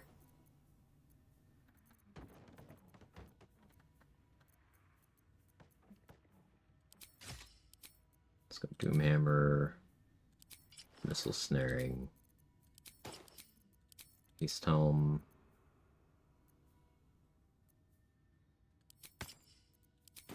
Get some additional HP.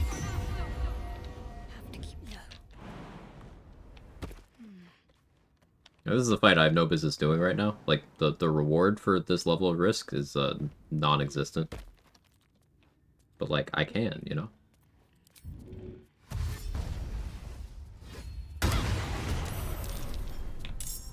Got to press on.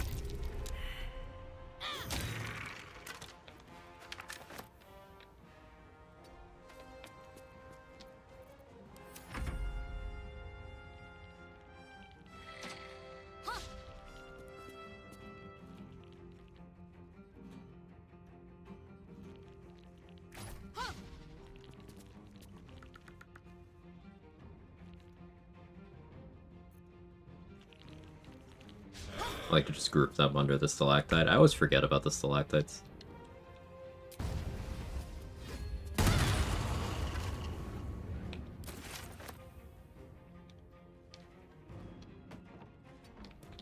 Favorite thing about this game is I find something new every single time, no matter how big or small. Agreed.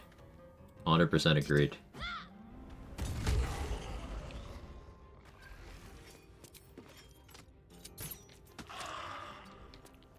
I am on our... Let's see what Steam says I have. Start of today's session. Start of today's session, 6,588. And I'm still consistently learning new things every session.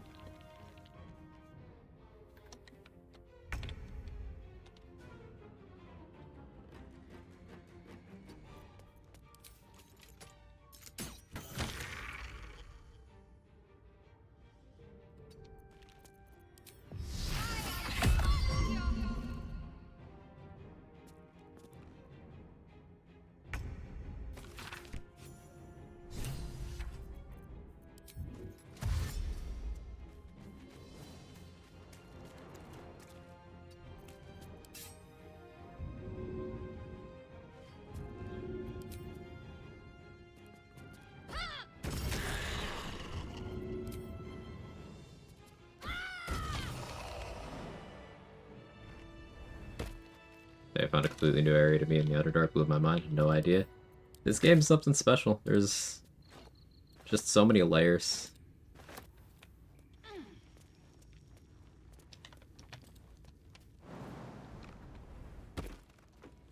Sparkle down, well done.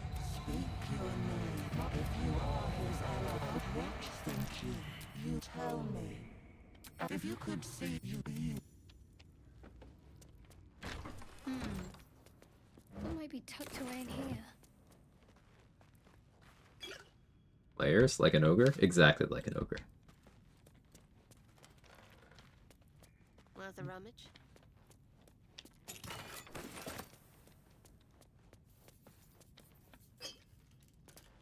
What do we have here?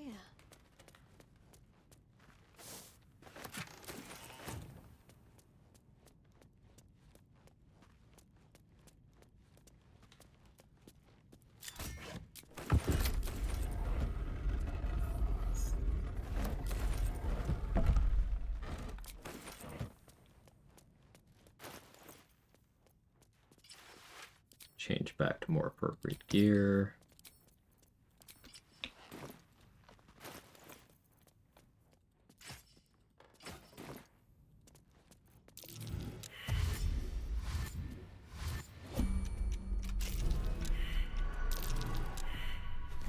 Not gonna pick up the book yet, but I am gonna read it.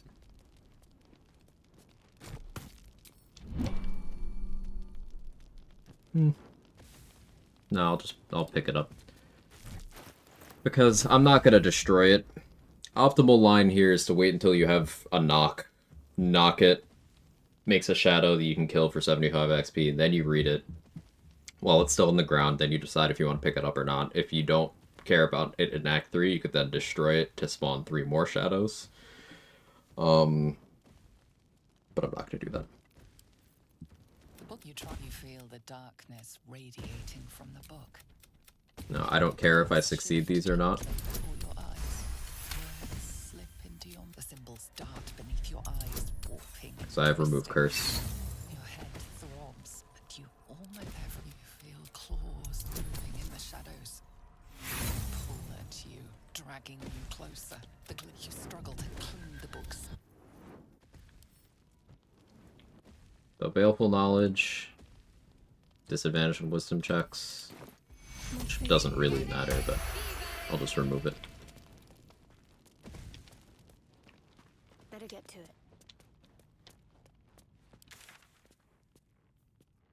I don't care if I succeed these proceeds to nat 20. Unfortunately, you do have to succeed all 3 to not get cursed. It's just the same outcome failing any amount of them. And I never have wisdom because it's a bad stat, so I never expect to succeed that. So I don't even attempt unless I have remove curse.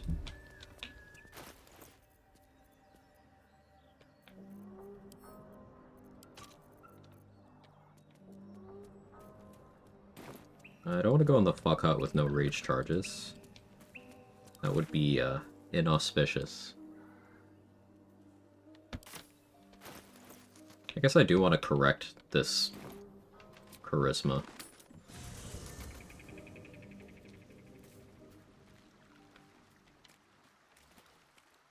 Dost thou require an ass?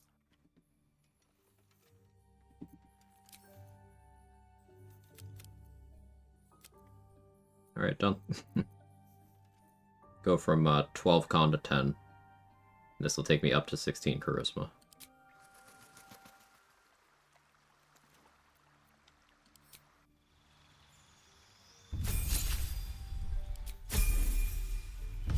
Make all the same choices.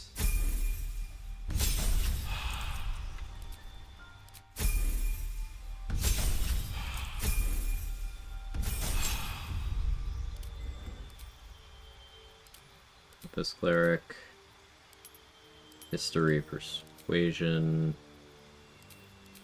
resistance, guidance, blade ward.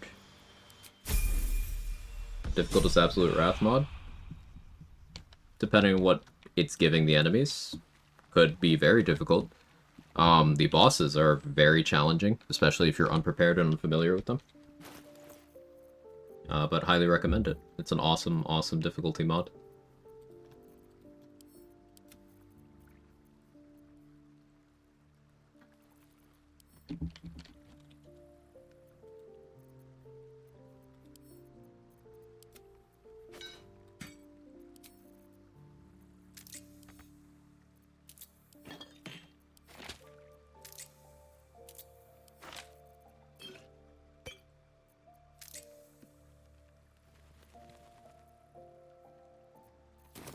I did get a rage charge back from that.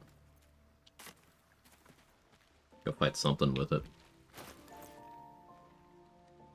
But let me take a few minutes here. I'm gonna run an ad break. I just gotta do a couple of things. I ordered my food, so we got a little while before that'll get here. But I just gotta take care of some house stuff real quick. BRB.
Okay, I'm back.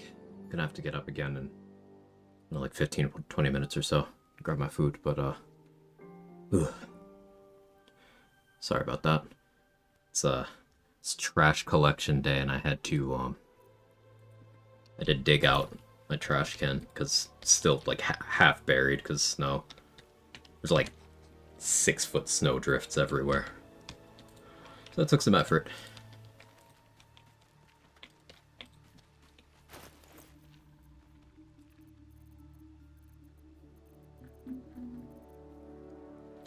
Alright, what was I doing? Collecting me? Stop it. Give us your snow. You can have it, man. I do not want it.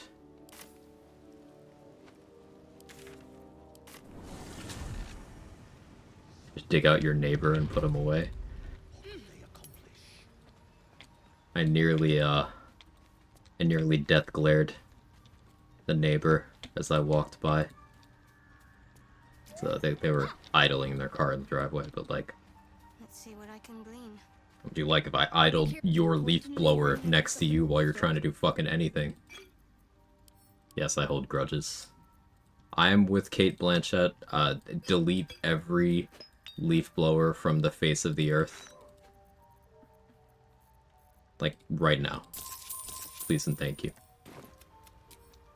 This'll do wonders for the shop. Eat.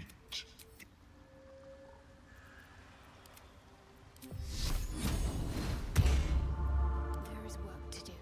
Eat. Onward. Ever onward. They try to leaf blow the snow away, it wouldn't fucking surprise me, man.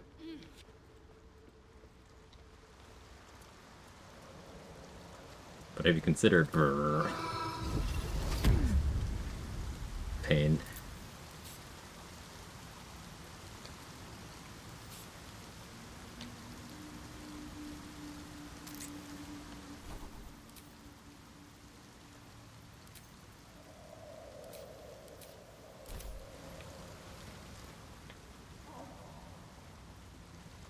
Leaf blower's like a personal insult to Mother Nature. Couldn't have said it better myself. Perfectly hidden.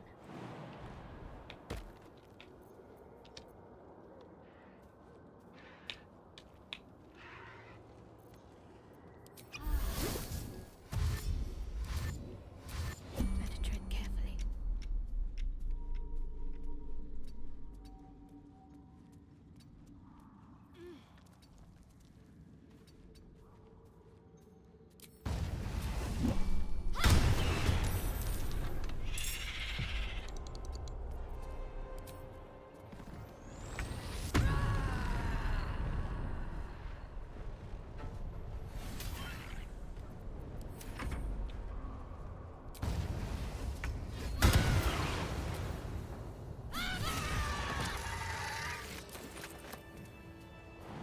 Damage. Not only do you disrespect the leaves, you're spewing carbon for no real reason as well. Yeah, it's like the emissions from a leaf blower are insane. And it doesn't fucking do anything, except piss off your neighbors. I hate leaf blowers.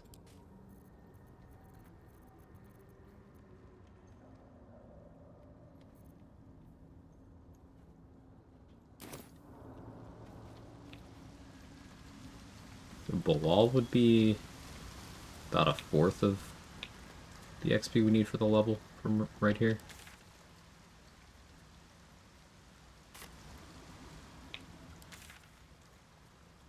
Should have done the Flask Spectator, and honestly the other one too, while I had Guileful on, but I do still have another Guileful movement to pop.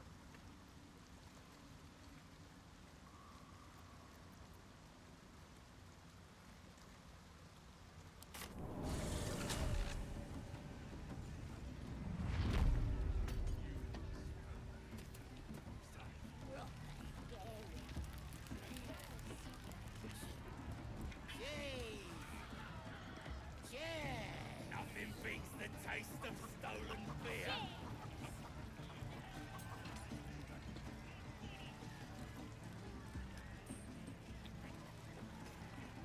better do the talking. I got stuff if you got coin.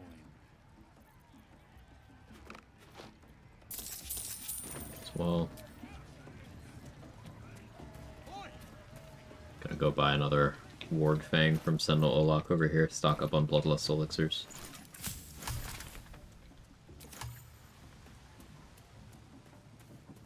Hitting 7 pre-Grove defense without doing anything that I prefer to save probably won't happen.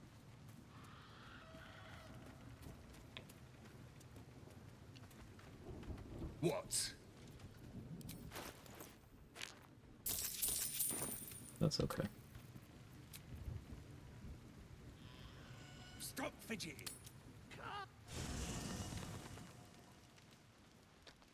Don't remember who has to stay alive for the boost thing. Sharp Eye Merg.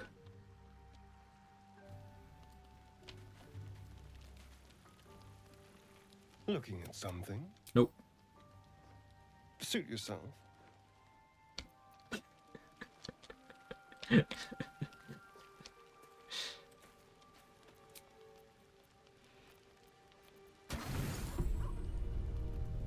I've come to Is the locker seek stuff you Ward and Fangs? be Yes. sated.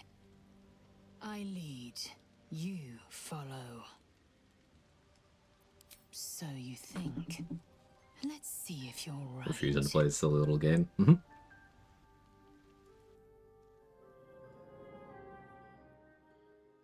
Gith train relentlessly. We know our bodies inside and out.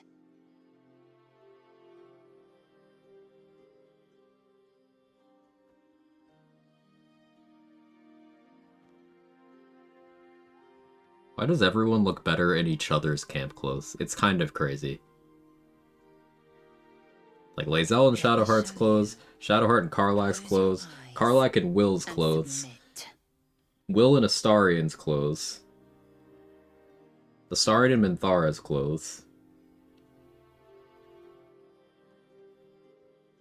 Yeah, Gale's clothes do kind of suck. Minthara and Halsin's clothes. We can put Halsin in Gale's clothes.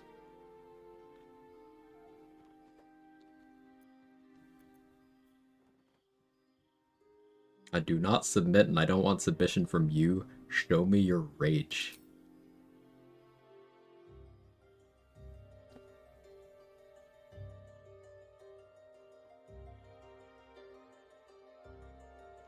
I am ready. Rizbarian.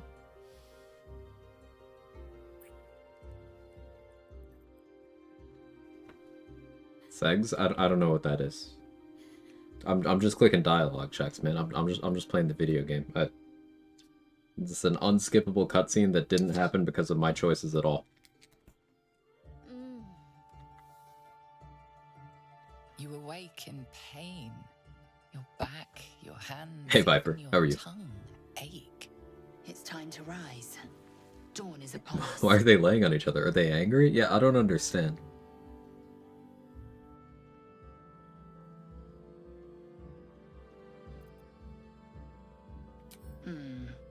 You do look peaked. Very well. Take your moment. Time for pleasure has passed. I might take more later, should my whims so carry me. When two people love each other very much, they torture themselves with Baldur's Gate 3. Got 'em. Every breath, every blink proves exhausting. You know there's a mod that makes this give you a debuff for the day? There's also a mod that just gives Gale mild allergies. There's a mod for everything.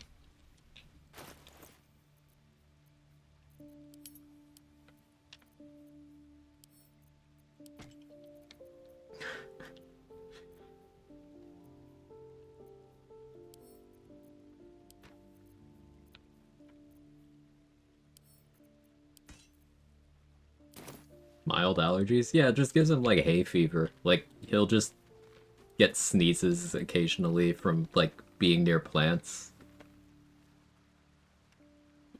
What's going on in the Shard's chest there? The Modesty Pasties. I have the, no nips and bits setting on for stream.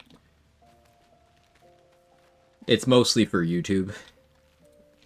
but YouTube still has gotten mad at me once for Minthara's butt cheeks being too powerful.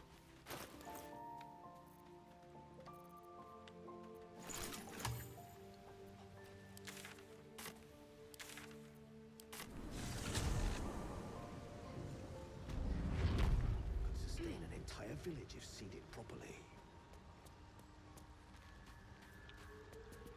Welcome back. Everybody has so much ass in this game, I'm surprised it doesn't get flagged more often. I kinda am too, if we're being real honest.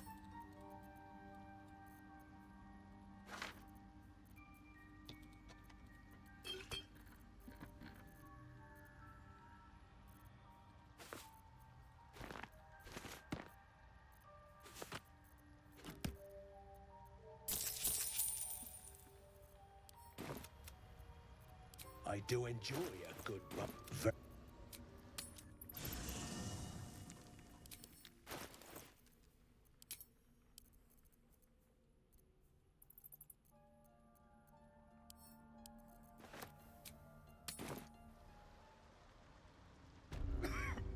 Welcome back. I do enjoy a good bargain. If anything in my private collection is to your liking. Mostly solves my money problem.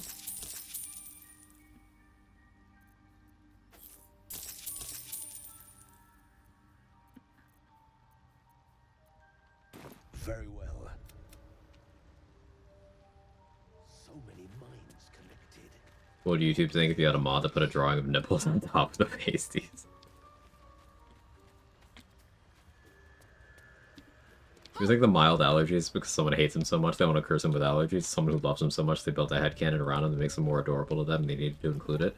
I feel like these things can coexist. But if I had to guess, it's probably the former.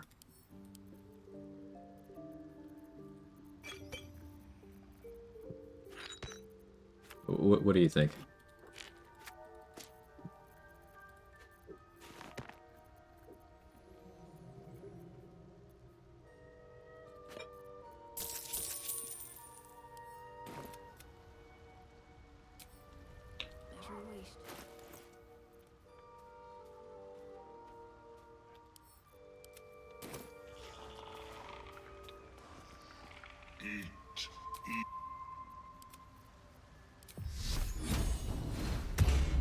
What am I to do?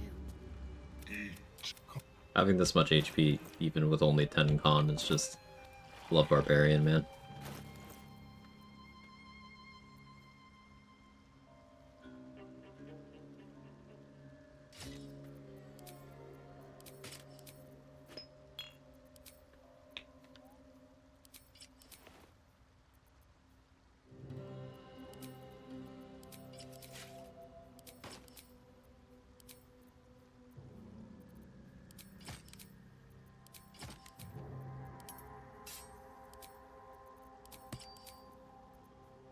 Like this.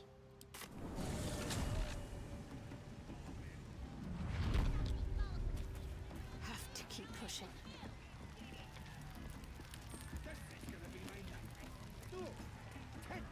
The hardcore Gale lovers seem to love making him the most aw-shucks lovable guy, and I feel the allergies adds to that.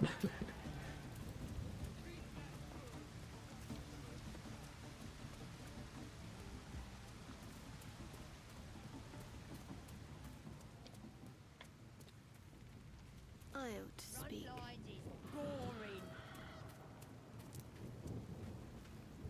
What? Get yourself a bit of fun before it dries up.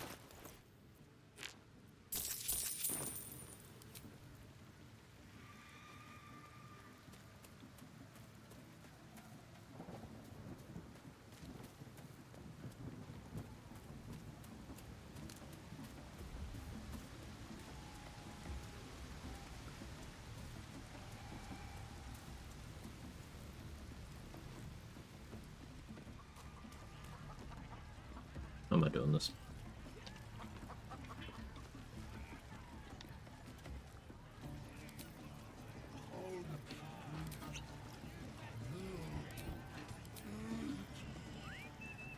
The chicken comes over?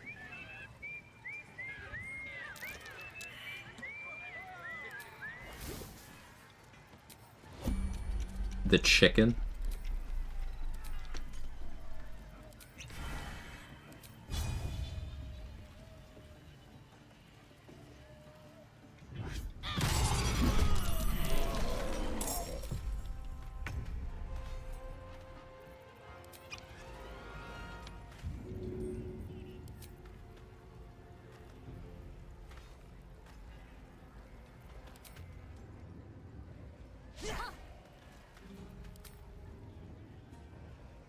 Or the chicken across the goblin camp.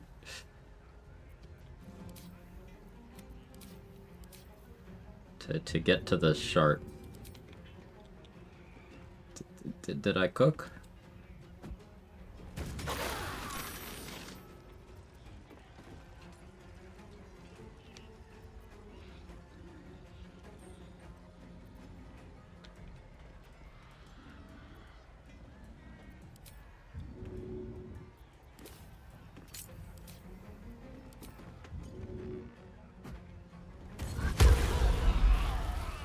Crunch.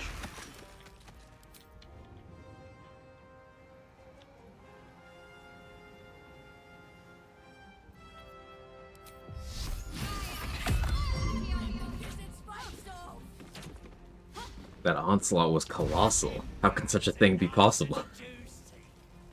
I gotta add that one to the brain rot. That's great. We don't even know the way to AoE.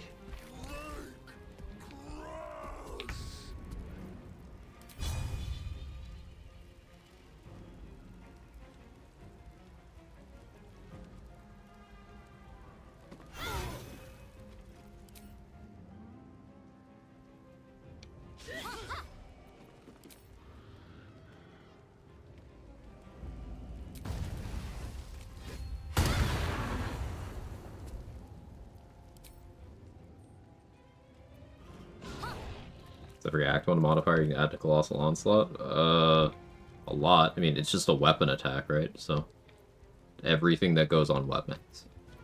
My cheek. Ow. Hey, Sarsky, thanks for streaking.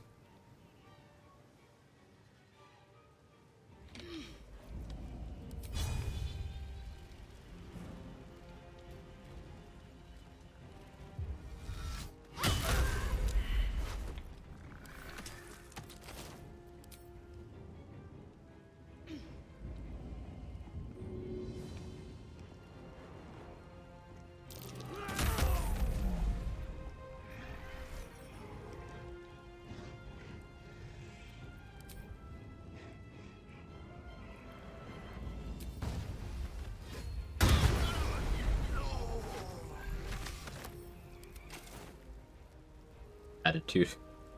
But you're not joining the fight? Okay.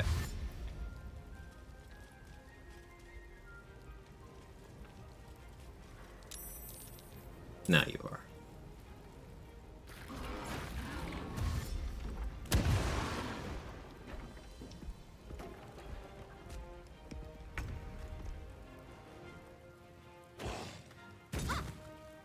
Kinda didn't account for the lethargic turn there. But the bugbear missed me, so I don't have to be scared. How are they missing me this much?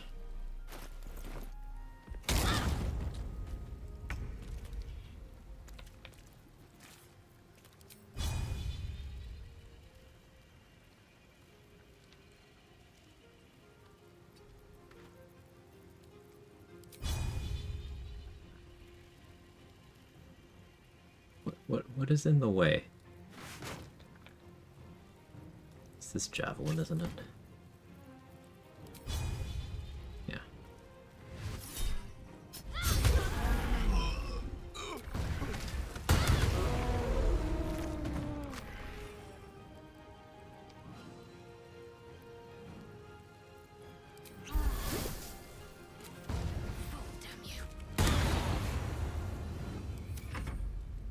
They're just used to 0 AC, you forgot what AC feels like.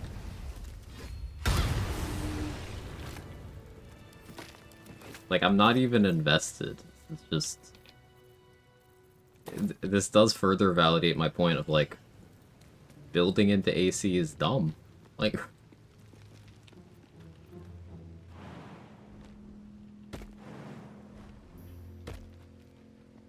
Why would I? I don't even get punished when I don't prep.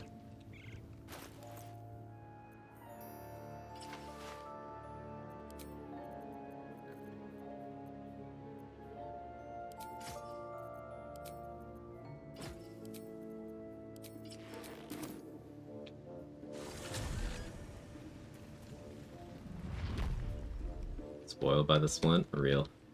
Alright, I'll be right back. Food's here.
Alright, I'm back.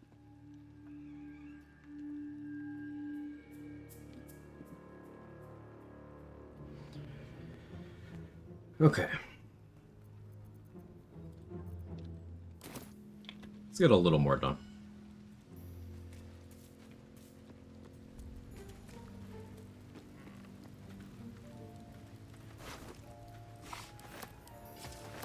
Did not mean to equip there.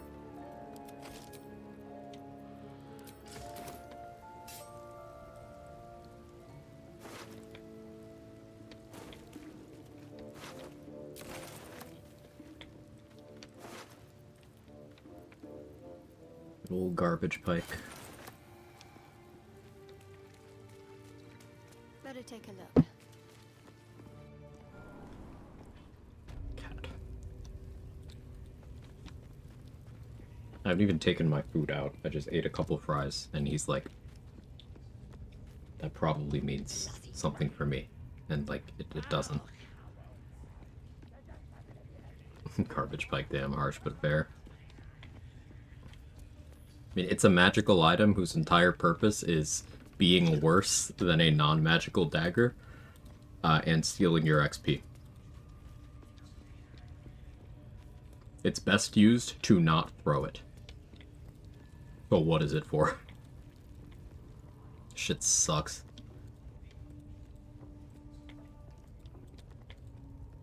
I'm a returning pike hater. Ain't polite to stare, Wormwalt. If you ain't got the guts to get branded, they're off. Or pray. What is it good for? It's too bad throwing crush damage steals XP because the pike's pretty heavy. Yeah, like if that crush damage was something you wanted, then sure, you have that, I guess. Even that's not like the peak of that though, because Elemental Cleaver, very heavy Great Axe is even more weight.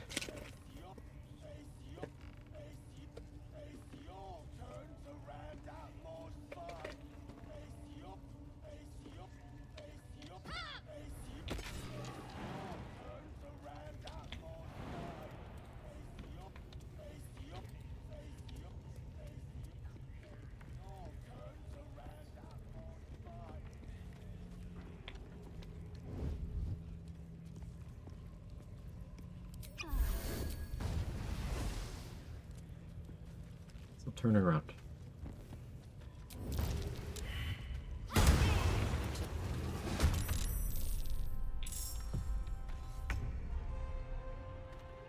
Guessing crush damage that is attributed to you won't proc all the week. Crush damage that is not... Like, crush damage is not attributed to you in any capacity, Bane. So, like, crush damage is basically the game is treating it as the thing that received the crush damage chose to jump off a cliff. And if that happens, that damage is not attributed to you. You don't get any XP associated.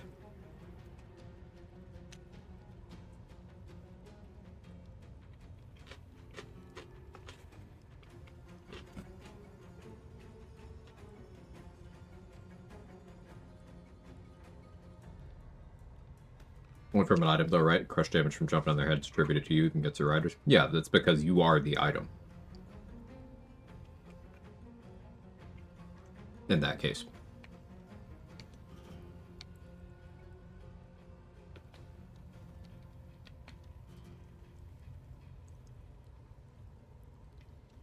Focus, strike true.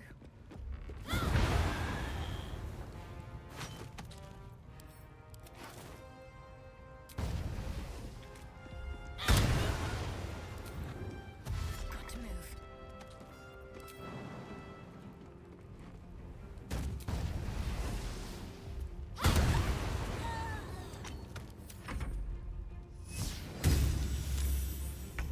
What 5 level different clerics for destroy undead? Through Spirit Guardians, because I think it'd be funny to be a raging barbarian who's concentrating on Spirit Guardians.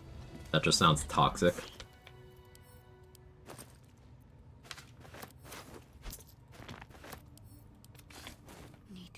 the whole reason. I must keep going.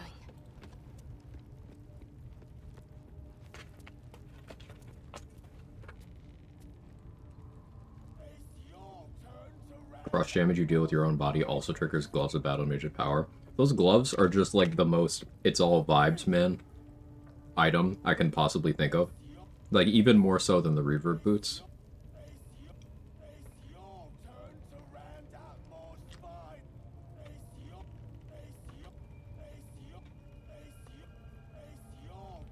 Don't seem to be any rules at all. I know there are, objectively, but trying to make sense of that from the outside in is wild.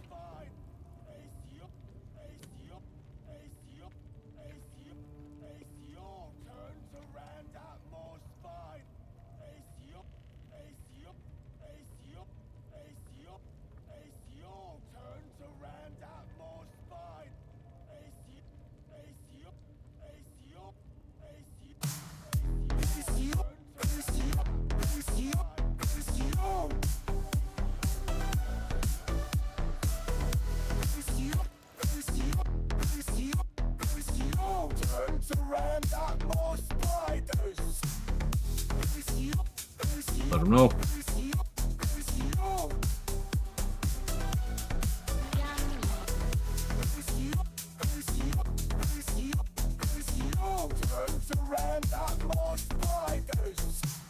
Whose turn is it, chat?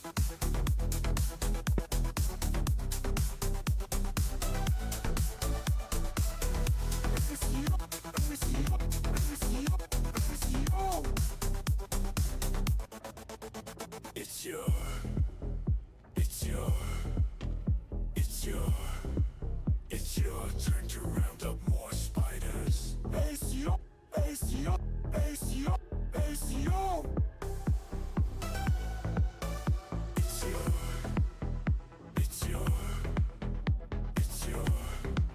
It's your turn to round up more spiders. ACO, ACO, ACO, ACO. It's your turn to round up more spiders. ACO, ACO, ACO, ACO.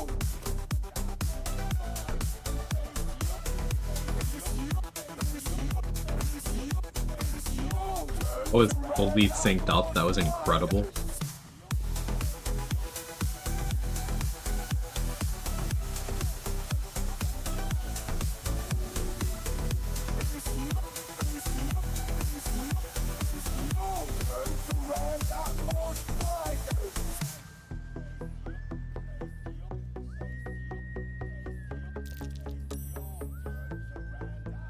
It's your turn to round up more spiders.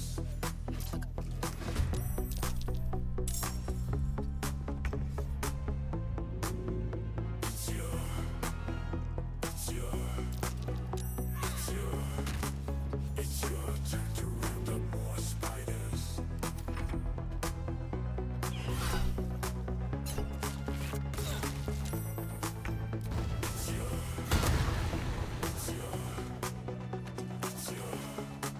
It's your turn to round up more spiders. ACO, ACO, ACO, ACO. No, no, no, no, no, no, no. Thanks for It's your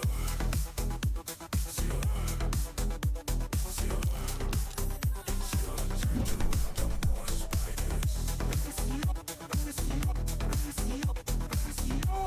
Turn to round up more spiders.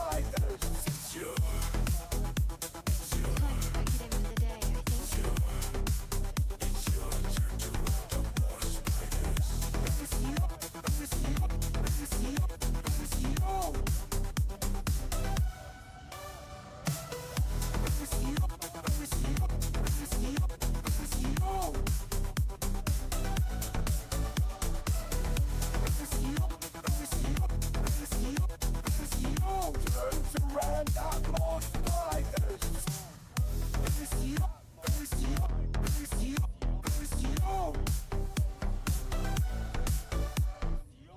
For that last bit, George, does that work for Mephistopheles' Tiefling Flameblade as well? You know, the good Flameblade? No? Yeah, I figured not. Only Druid? Yeah.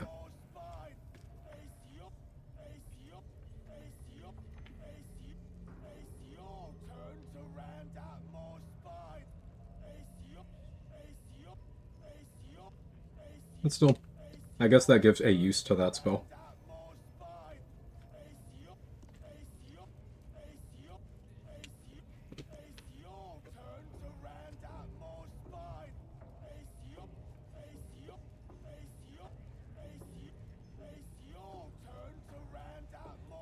No, it's permanent. Yeah, so I guess it requires that the Flameblade is not a weapon. It's just the weird only spell thing. So the same thing that makes it so the Flameblade can't be made to do, like, respectable damage relative to other weapons is the thing that allows it to do the Battle Mage Gloves thing. Which is kind of like...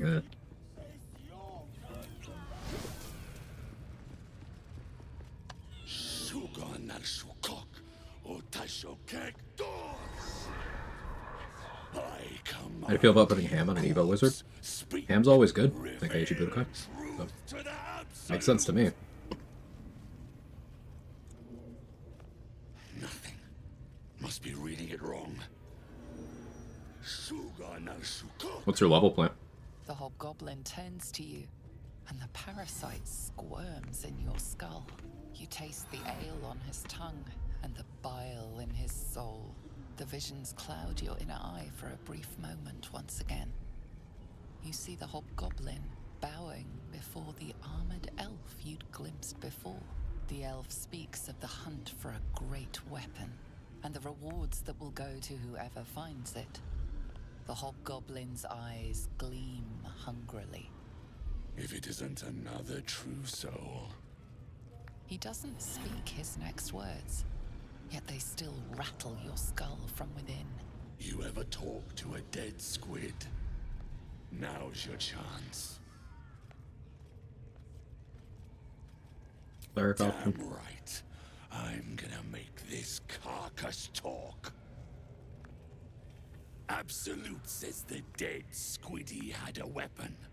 I reckon the killer nabbed it and scooted off to that looter camp.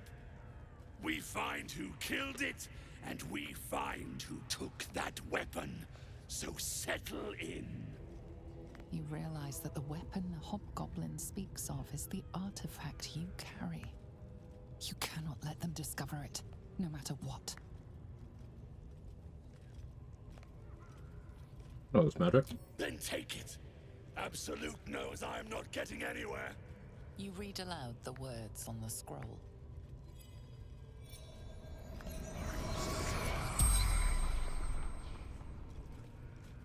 The hideous corpse rises, tentacles writhing. What are you doing in Pharaoh? Ragslin scowls, shocked by a question you shouldn't have asked, and a jolt shoots through you. The creature speaks in visions.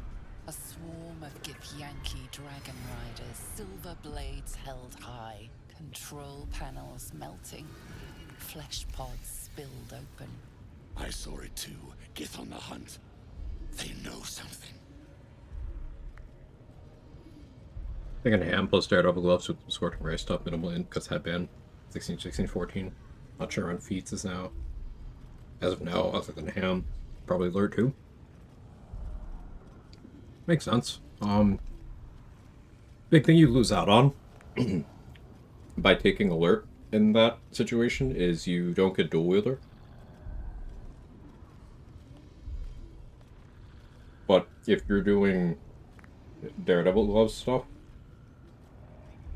then loss of Marco isn't a huge deal. Because you have Twisting Branches, you have Rhapsody.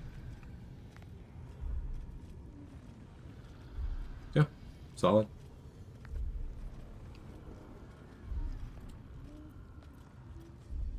You see dark tunnels lit by pools. I haven't listened to this whole dialogue in a while, so I'm just taking the opportunity to finish up my food. Through the earth. of a void that consumes the stars. What in the... Suspicion floods Ragslin's mind. Your brain howls as you consider your final question. Who killed you? Another vision consumes you. A memory seen through the creature's soul-dead What happens if you eyes. countermancy this mind player? You Anything see interesting? clawed I've never tried. hand open a holding pod, devoid of flesh, only darkness.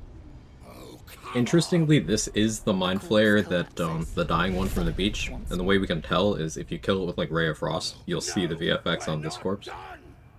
So I wonder if there's any triggery you could do. But the game is very insistent that that corpse ends up here. Like if you put it in your camp chest, it will just end up here. And nothing to show for the trouble, but rotting Just stands there. Oh, thanks, Mustard. Here you go. No killer, and no Off to the sack, have fun. Thanks, Carrot. The damned Trow was right. Can't see. She's mounting an attack. This weapon they seek.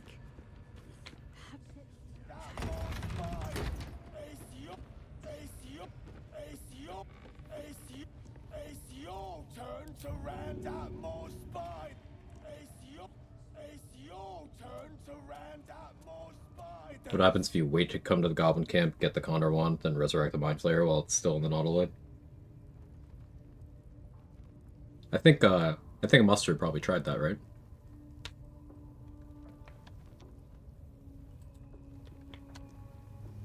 Unseen. Perfect. What's the shadow? Attack someone. Only the guards are Will allowed living to do Mind that, Flayer get as teleported this to Dora's one room? is about to Good question. demonstrate.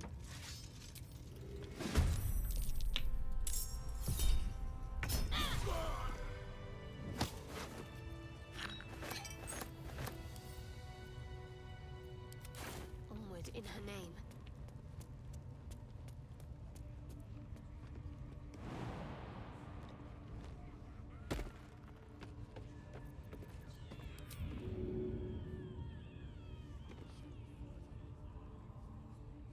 Focus. Strike true.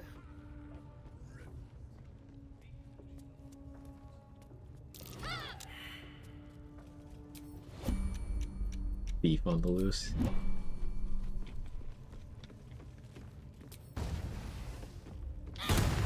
Attacked someone. Only the guards are allowed to do that, as this one is about to demonstrate. So sick of Booming Blade, man. Just upgraded melee attack.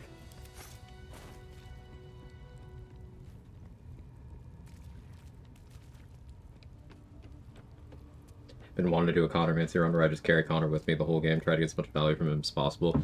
Might finally be time. Especially with that quicken thing you were messing around with earlier. You could easily Connor things into like hostile surfaces to get Call the Weak pops for AoE. That could be funny.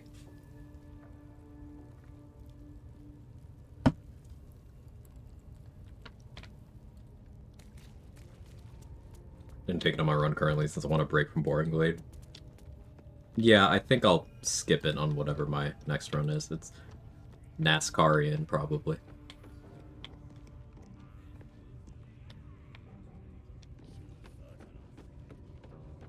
I'm just very, very tired of it. What are we waiting for? Spears are sharp. The lads are all riled up and ready. You have already failed me once. And now you dare to question me. I didn't mean nothing by it, your ladyship. Honest, I didn't. Life, much like your words, is meaningless whelp.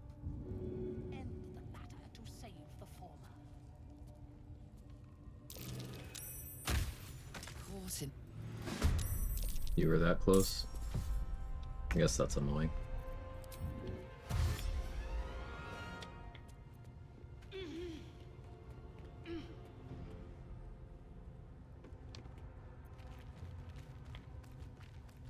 Better give this a try.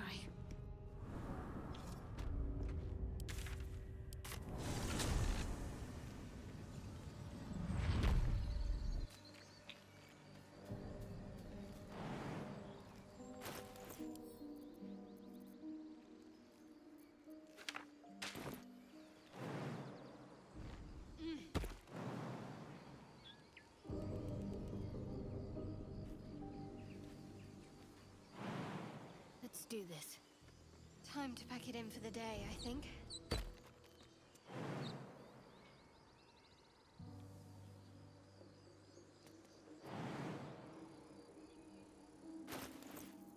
Low strength be like.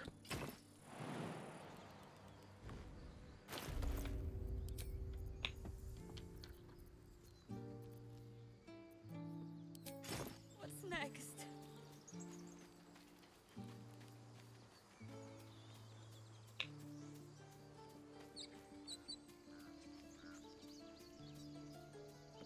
Oh yeah. Murkon.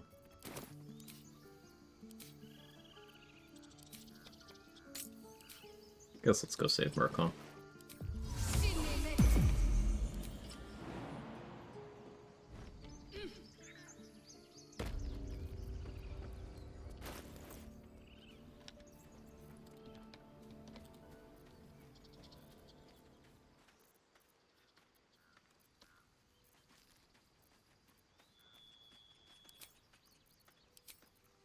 So we go here, here.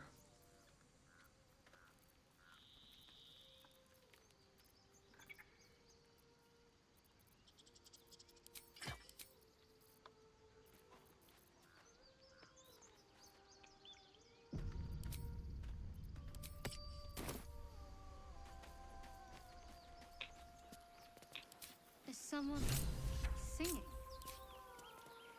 I wonder what that means.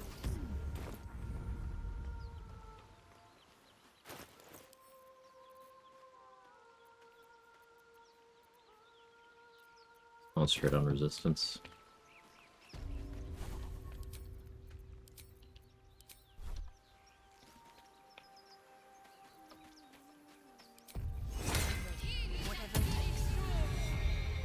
Mustn't let anyone see.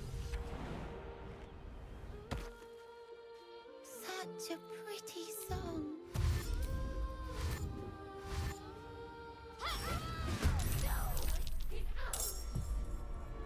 The funny thing you can do here.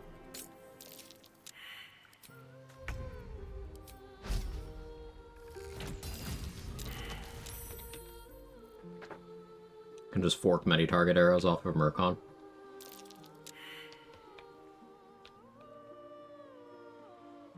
On I go. Now, is that unethical? No. No, I don't think it is. That's my entire statement.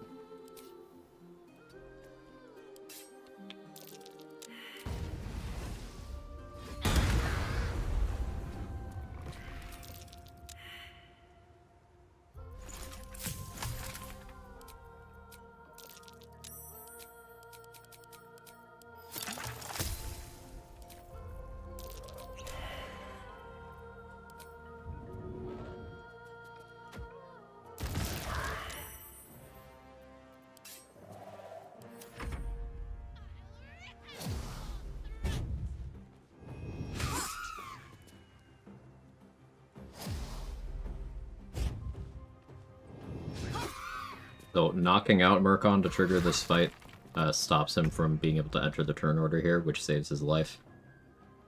It also makes him aggro for the rest of the game in the sense that like he's able to enter combats later on.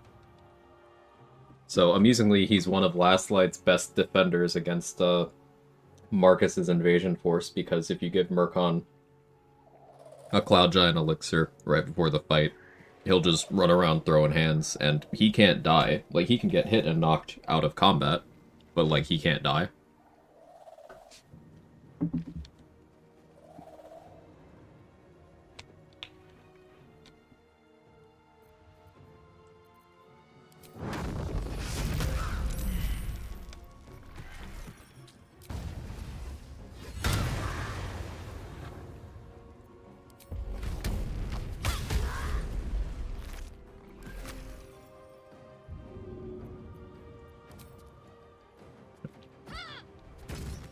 I buffed it. Let's do this. Add an extra action. Thanks for streaking, Sonny. I appreciate it.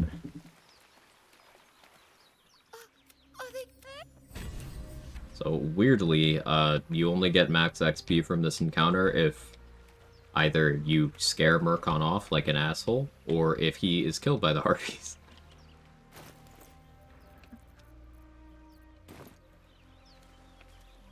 Unseen as I was taught. I need to tread softly. I'll go this way.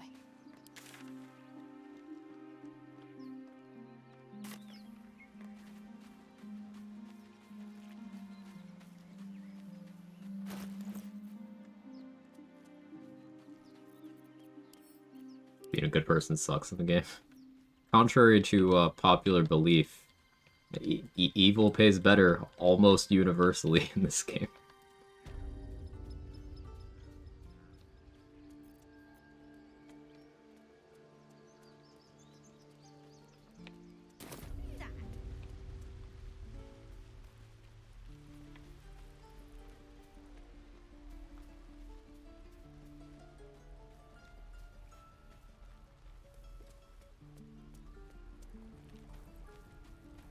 Better get to it. Remember, you have teeth and claws.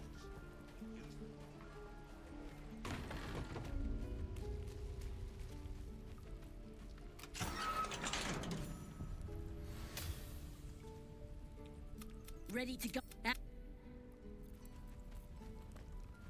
I didn't go for the perception check over here. Just roll good.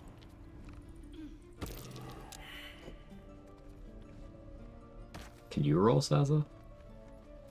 No? Fuck.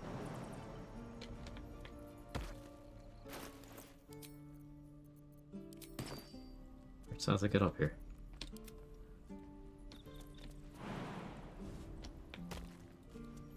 Whatever comes, I'm ready.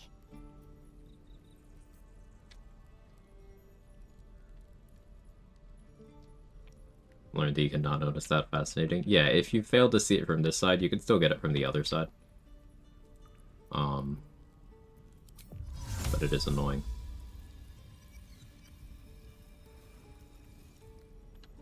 Bloody teeths everywhere. Just wait there. Let's try this way. I don't want to accidentally lose the exploration spot. So Saza actually gets the companion tag from doing this, which enables her to steal exploration spots, including the one in Moonrise. So if you ever save Saza, she can steal the exploration spot just like Minthara can, except unlike Minthara, I believe Saza's just already rendered in, so you have no chance of getting it.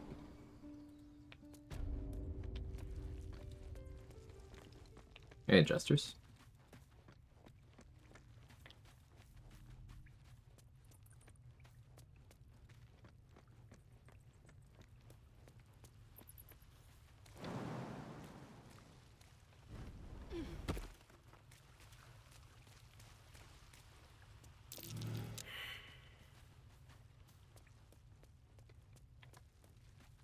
You're saying the goblin is a companion? Yeah. Let's see what we have here.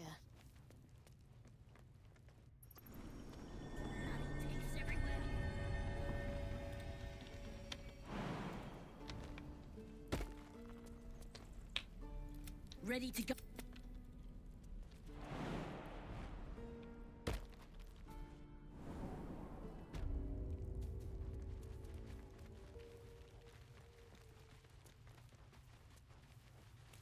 Plan here is bring Saza to Minthara. Go to camp to make Minthara leave to set up the raid.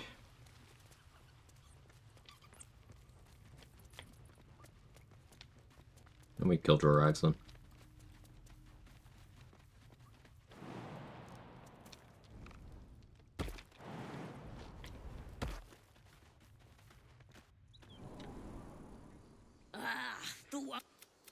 Good to be free again.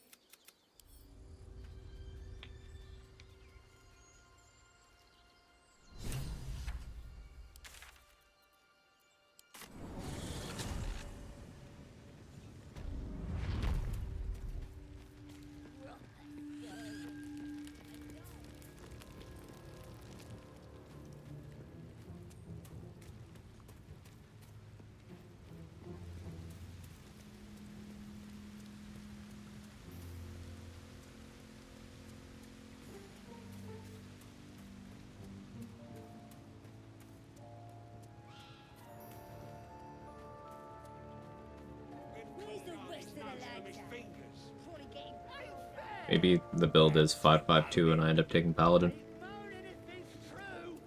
Gross.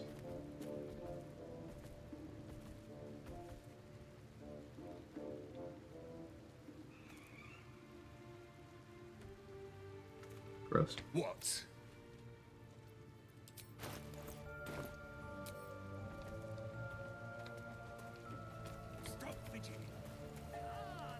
Paladin 4. I want Thunder Smite. I'll tell the gods what's what. Like, I could Lore Bard to pick up Spirit Guardian's Thunder Smite. But I kind of want the Cleric dialogue options just for labor. And I maybe want a Hexblade level. Fucking Hexblade.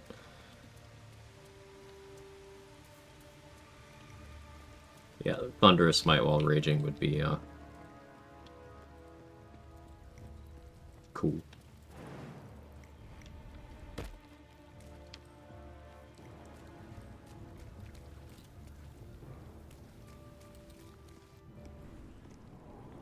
Hey, Bizarre Weed, how are you?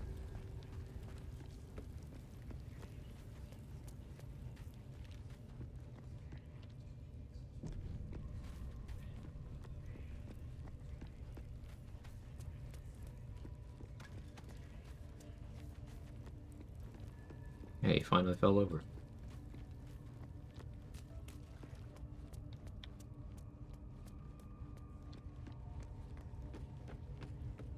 Getting better at Cleric thanks to your last run. Let's go.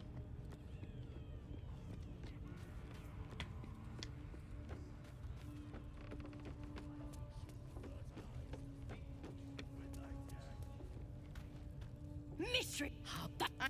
You feel But it's No, I'm act up. I'm sorry. you the for killing. On the other hand, participating in the once.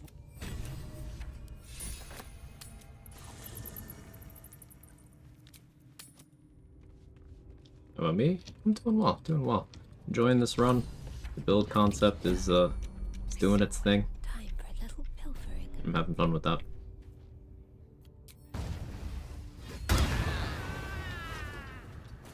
Want to press on. Setting up Grove Defense.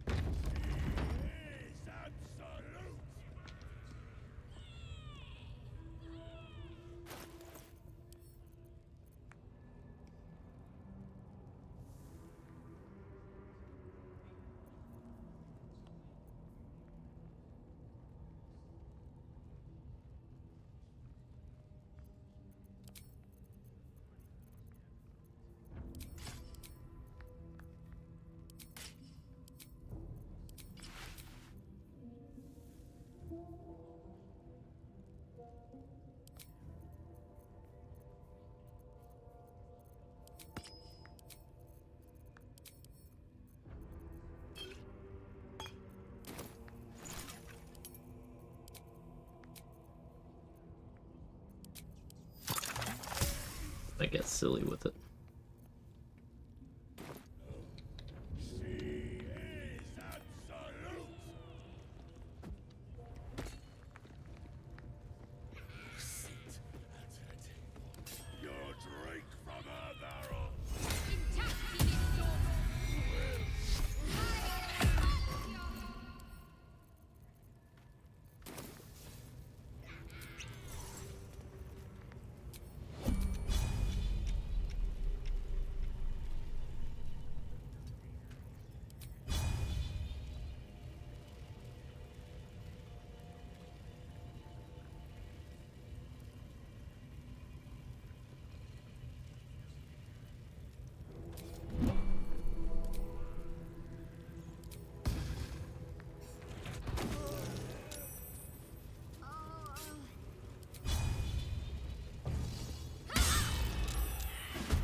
So I just applied Oil of Combustion to myself with Searing Blood.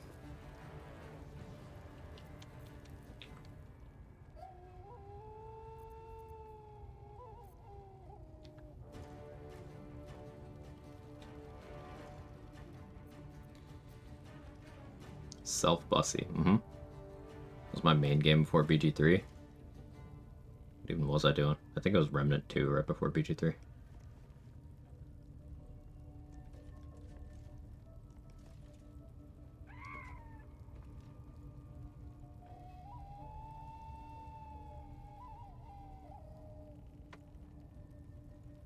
Do wish I had a little more movement speed.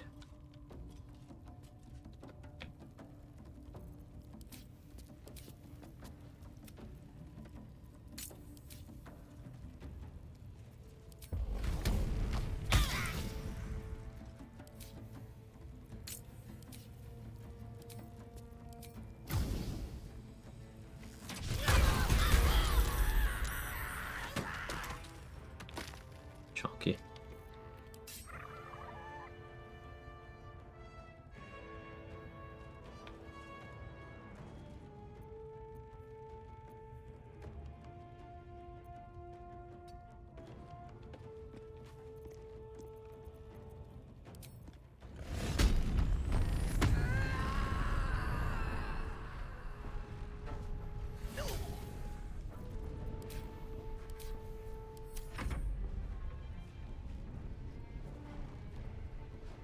Before BG3? I don't understand. Was there such a time? Allegedly.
Trying to throw him into the fire surface, but I guess I missed.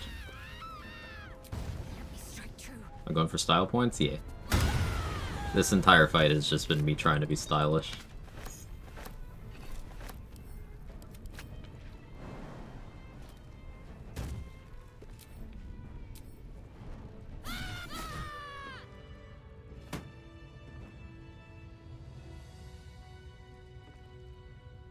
Yeah, if you ever want more oil of combustion targets,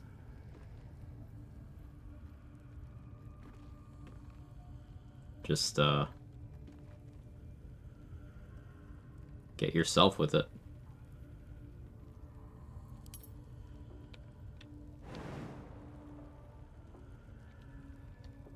Now I do wonder about doing that with the effect from Viconia's shield active, because oil of combustion is a projectile. So what happens if I put oil of combustion on myself and then reflect it at myself? Does it just explode twice? Like, does each of them simply explode twice, or does just the one on me explode twice? Or does it simply displace their location a little bit? I have questions.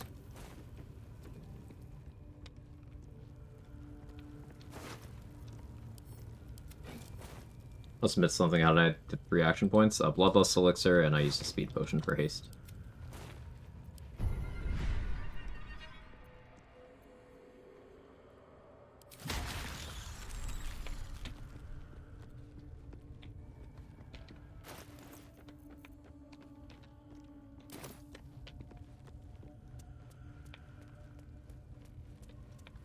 Also, if you were doing...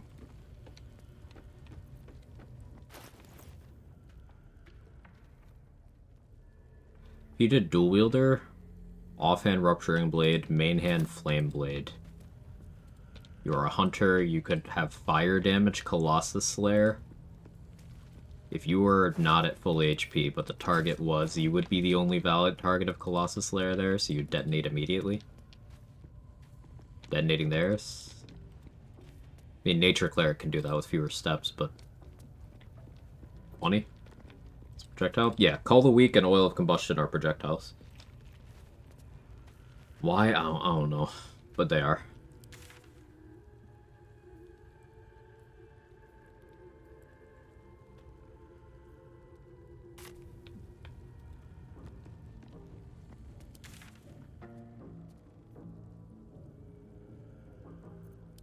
Let's go fix Karlak before I forget.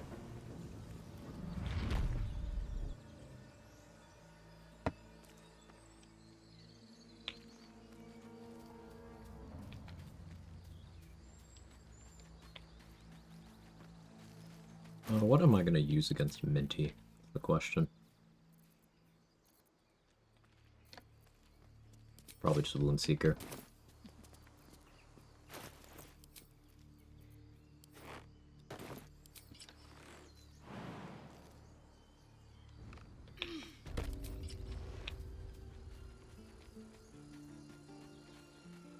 Anyone tried to take the cultist brand after killing Gut to brand the rest of your party members? You can talk to Warlock Grease and get as many people branded as you want. There is an NPC for that.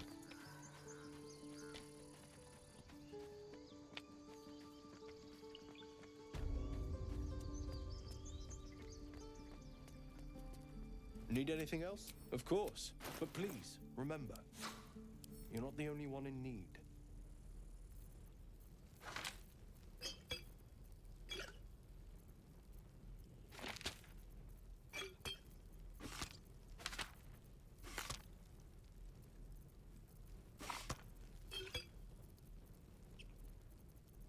You know what a funny thing you could do? If this is greater invis after setting up this Mage Rage state.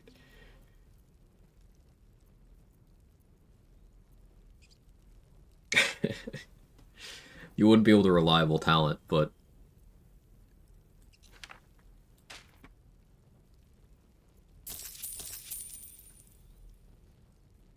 Torture Spike? No, Warlock Grease. Shoop.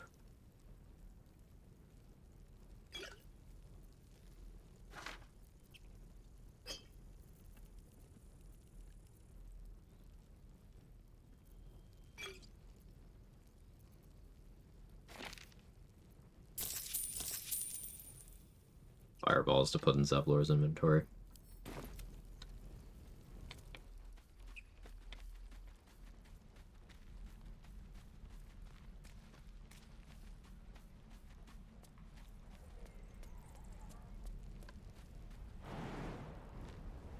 Yeah, basically Warlock Grease will offer to brand anyone after the first one. And like that's kind of necessary if you want multiple people branded. Because Gut will only brand one.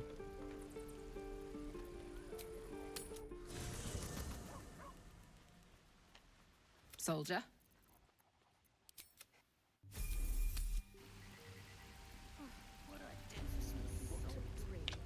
No harm in a little conversation. Thought I got. Am I that? Will you I'd. Hey, soldier. Take. I don't think I've ever. Do you want to? Hey, soldier. Sounds bored.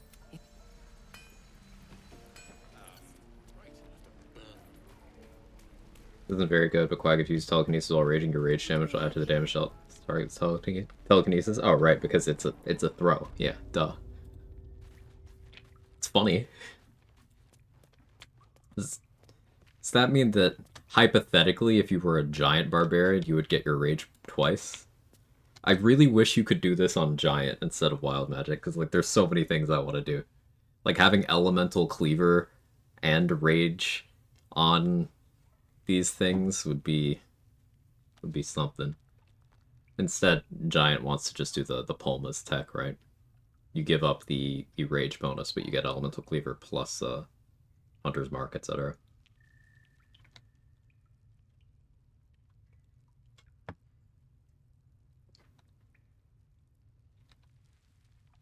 Yes?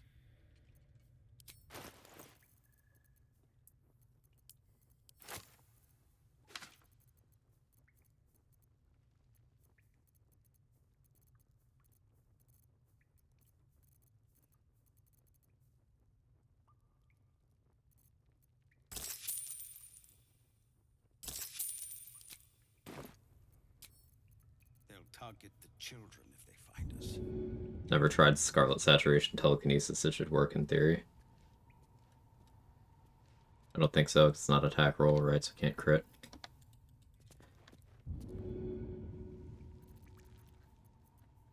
I'm curious.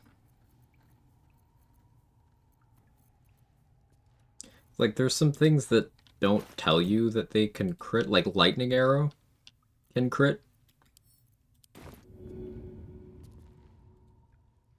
It's a throw, but not an attack. Kind of like how the kick is a punch that isn't an attack. That's a sentence.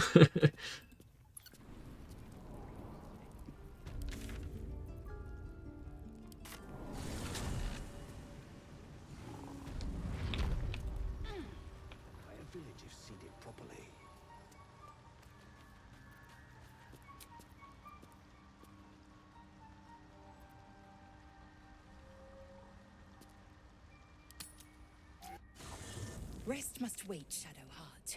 No. I know the Gith heirloom you possess must be important to my kin, as I know they would not yield it willingly to you. Tell me what you are doing with it.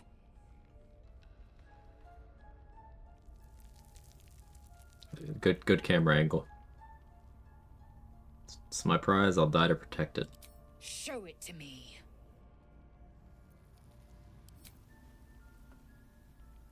So if anyone thinks Lae'zel's the one being unreasonable in this encounter.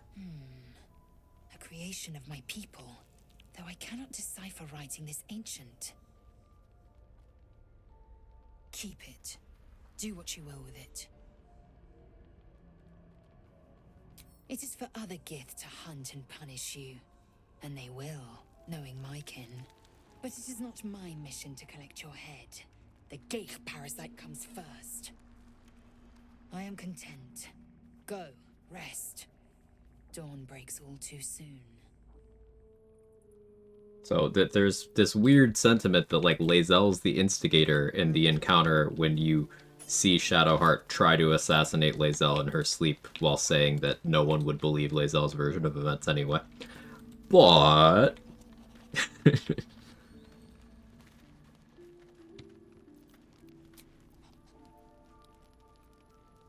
just show her the artifact for 2 seconds and she's chill.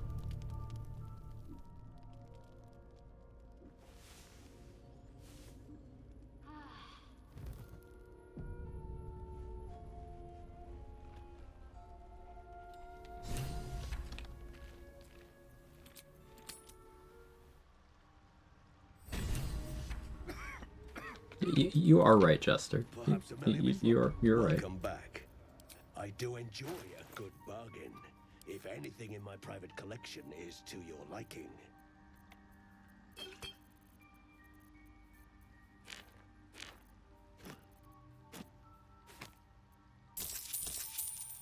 Very well. To be clear, I don't want to be right here. But no, I get it. Your position is understood.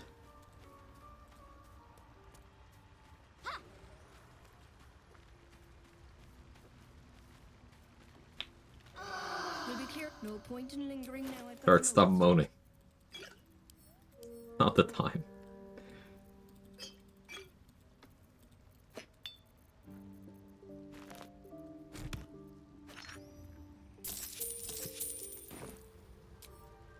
Have I got everything then?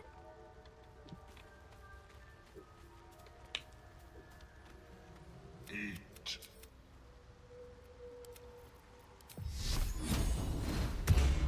What's next, I wonder? Eat. On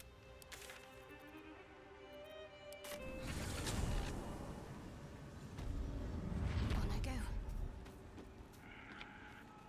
Worth a shot? Gonna get the well HP here. Fetid smell the war.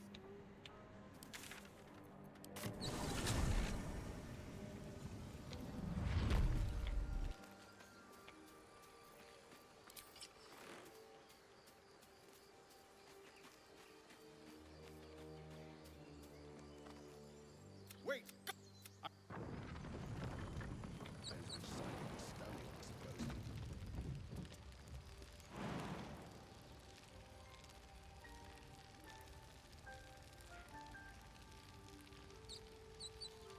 Hard to get up from this side right now. Let's go up from this side. It shall be done.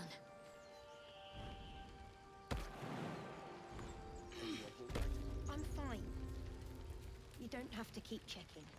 It's this or sitting and waiting. It's not bad. That's all I say to you.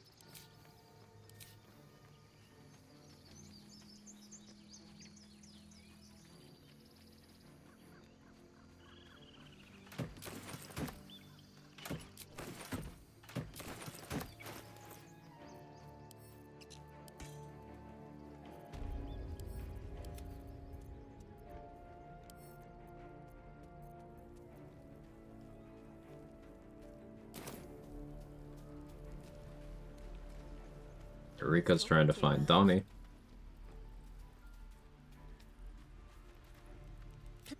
We need to get him into. Donnie is trying to get let into the Inner Sanctum, where, you know, all of the spellcasters are hiding.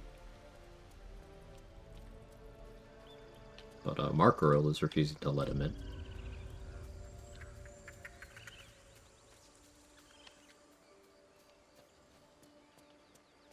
Yet another example of why the appropriate response to the Druids of the Emerald Grove is to kill them all.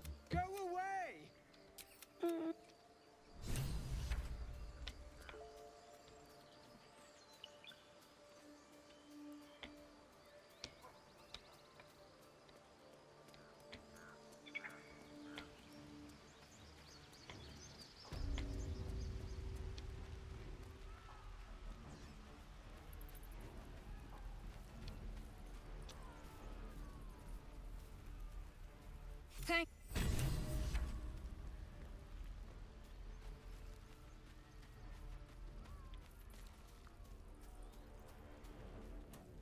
As if I knew to explain. Hey, sometimes I do. Some people who aren't used to noticing certain behaviors, they're like, "Why do you hate Nettie?" It's like, how much time you got? But what did Findal do?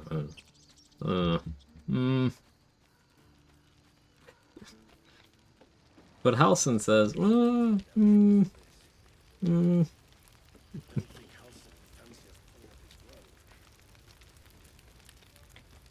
Yeah, only Wrath gets to live. This includes Halson. Emerald Grove Nuremberg trials when? Oh, please.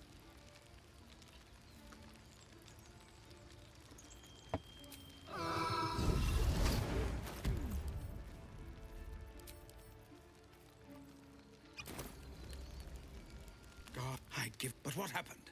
We've seen them massing in the woods. True. We threw them back once. We'll blow the horn to draw them in. Make. Sounds exactly the same.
This house we believe rogue is strong, ASI is trash, druids are war criminals, and I don't know, something else, someone finish it.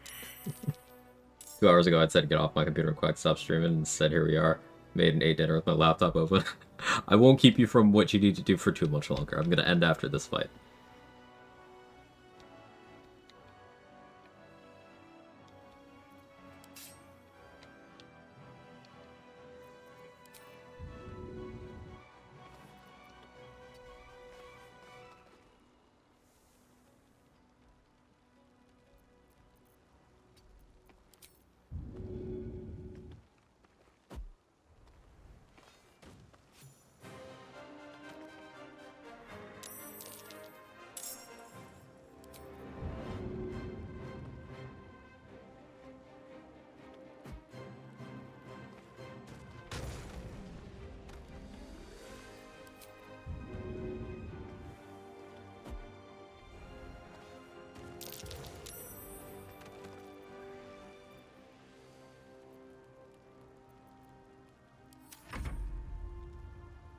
Wisdom overrated? Yep, yep.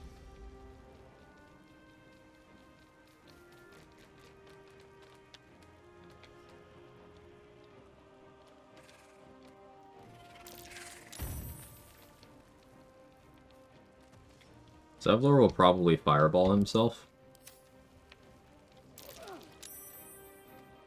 we'll have to see how that goes for him.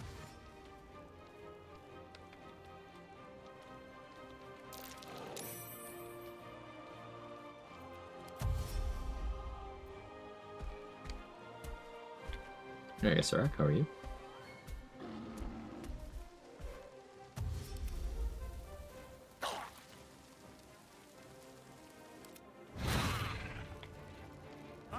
No, he didn't fireball himself. He went for the sapper. That's my goat. You know, you tried.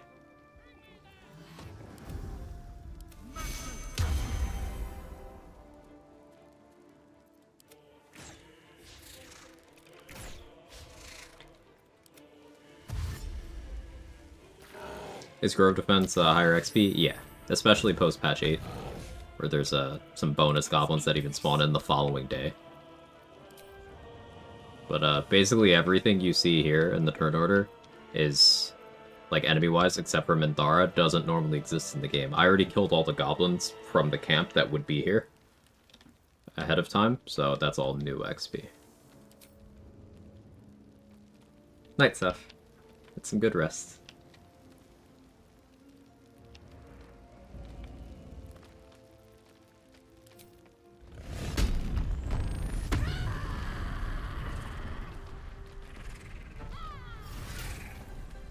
Alright, keep my concentration on the wall of fire.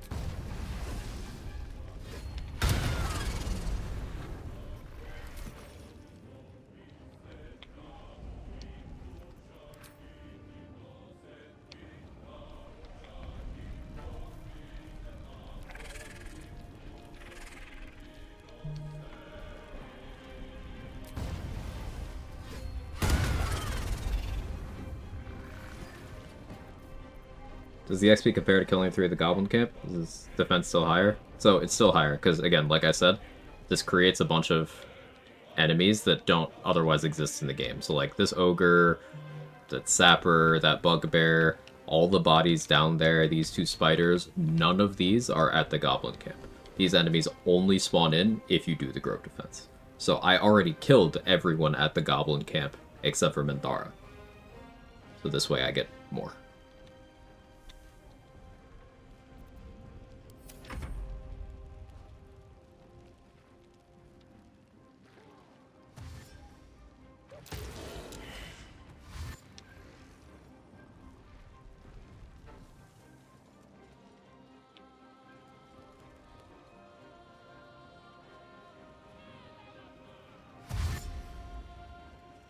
Yeah, the boom sound, it does work. Must admit.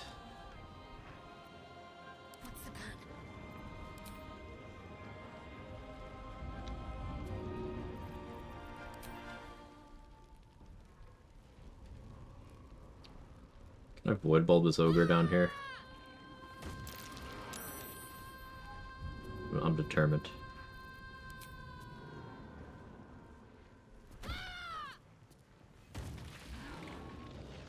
Oh, he failed. I think I've actually made that mistake before.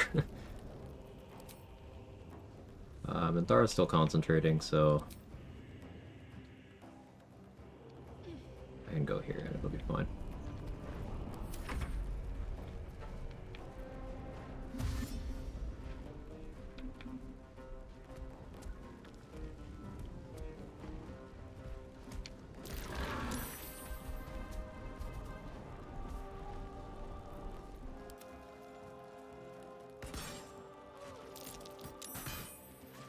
Alright, Zevlor. You know, worst case was actually him breaking her concentration and her just turning and clicking hold person at me. That would have been funny. Can't afford to let up.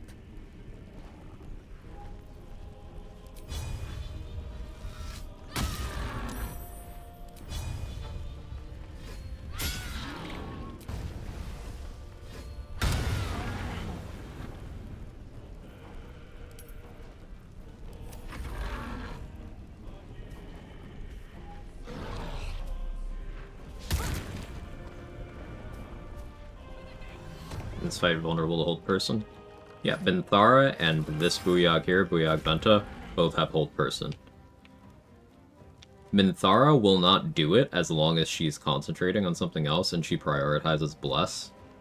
So, like, that gives you plenty of wiggle room to play around it, but this Booyog, the reason why I committed a bomb to just this enemy by itself is because this is the other hold person user here. I'm ready.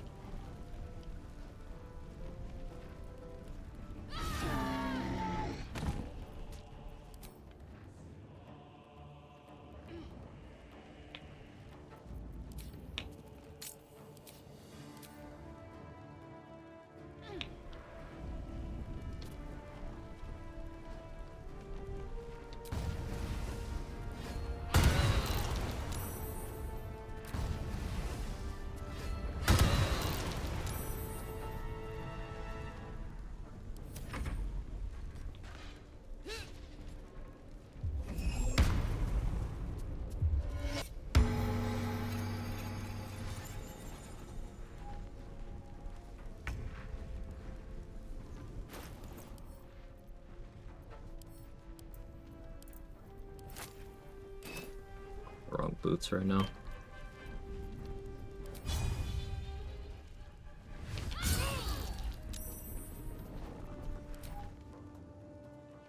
Hit me.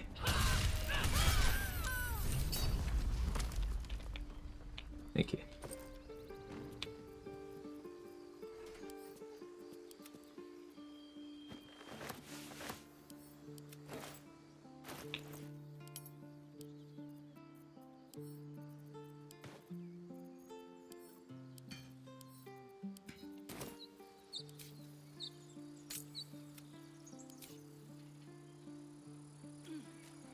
The definition of knock yourself out. I really like Fire Shield for knocking out Minthara, because yeah. Any unique gear for defeating the Raid in the Grove? No.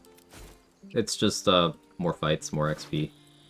If anything, you get less gear because the that hat that Zevlor gives you for killing the leaders, you don't get in this route.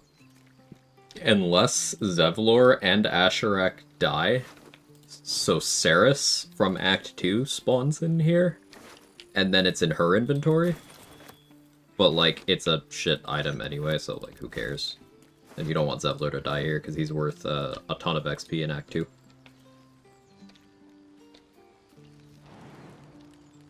I had no idea Fire Shield could be non-lethal, but it makes sense, yeah. All of the, retaliations can be non-lethal if the thing causing them is melee. That's...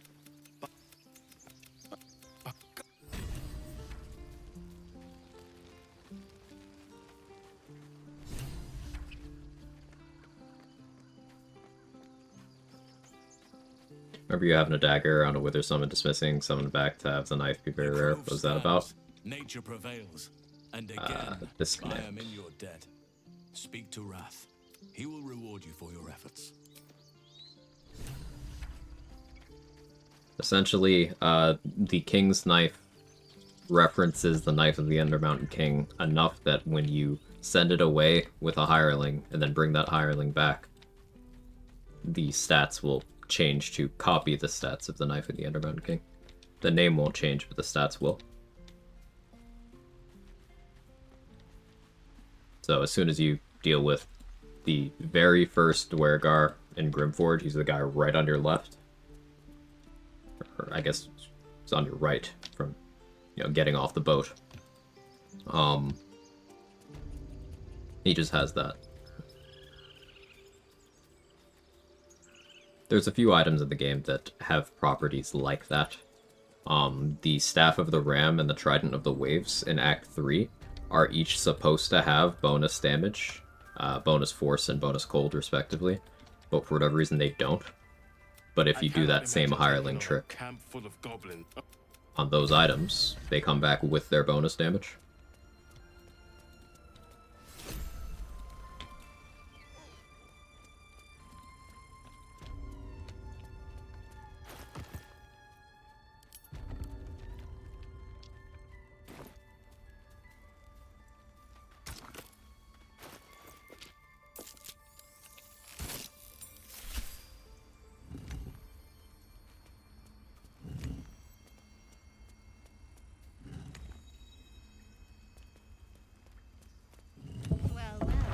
What have we here?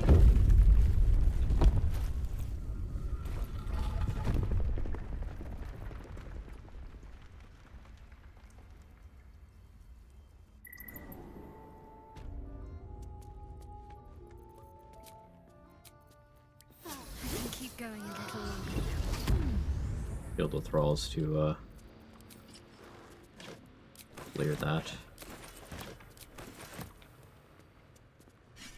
There's something off about this glaive. Ooh, Sorrow could be fun to use.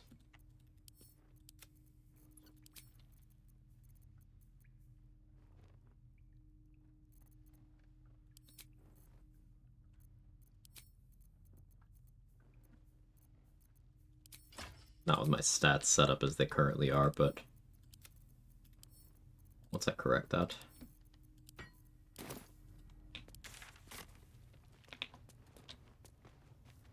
Off to sleep. Good night, Viper. You won't be missing much. I just want to show off the rest of the XP associated with the Grove Defense route, and then we'll call it.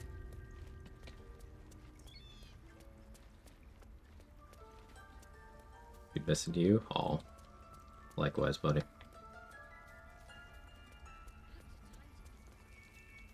A Lady Sar's spear. Where's my Lady Githyanki's spear? Is she safe? Is she alright?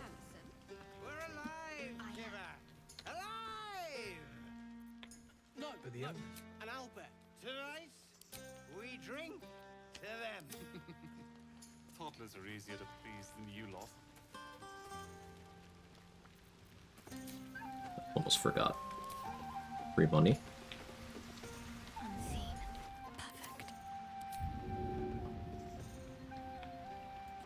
Down with you.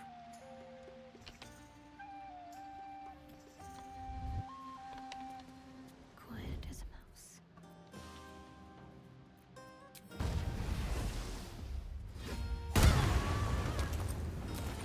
Free money.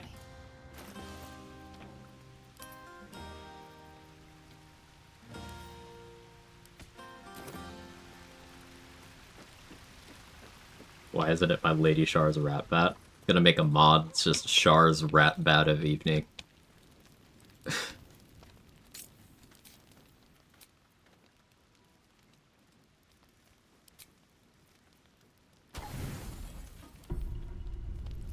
Buzz of celebration. You've picked up a few. Your body. Never thought Rat Bat could get even more classy. Silver Rat Bat of the Astral Plane. Enjoyed your evening. After all your efforts, it was well. With luck and the Now, maybe it wouldn't be a shit item if it was Balduran's Rat Bat.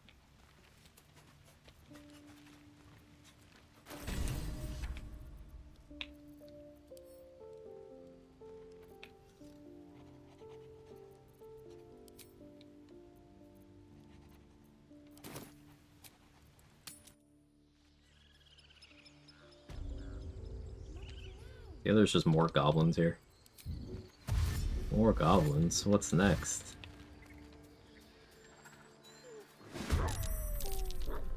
Yeah, these spawn in the next day after Grove Defense since patch 8.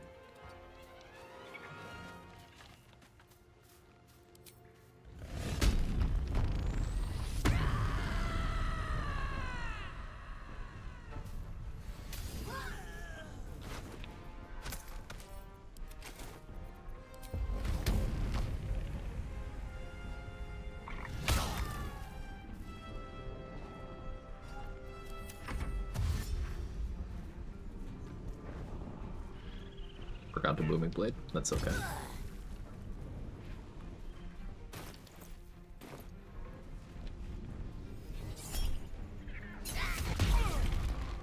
Hey, don't kill my vendor. Good job, Silver. No, don't kill Silver. Frightened. I'm scaled. Web, thank you for your contribution. That's very, very helpful.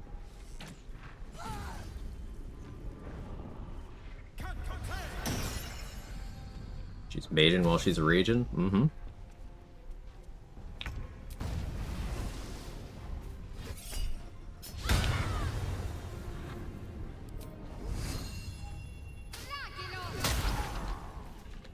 Like that.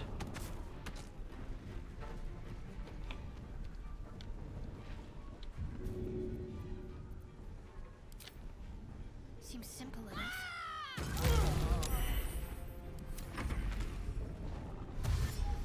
Sorrow is kind of a really cool pick for this because it just gives me that spell I can use on my bonus action. It's a melee spell, so Reckless Attack will also work on it.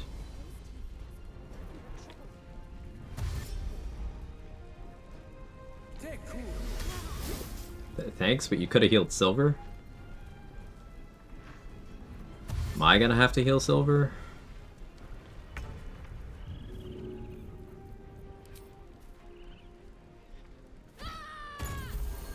Got you, little bro. Have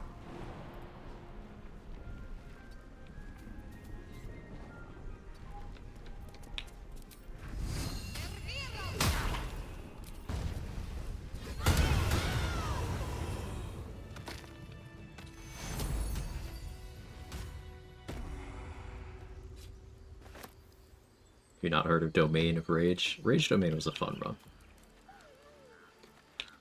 That's more applicable to if you're doing other subclasses. I've not found a way to apply this tech outside of Wild Magic subclass.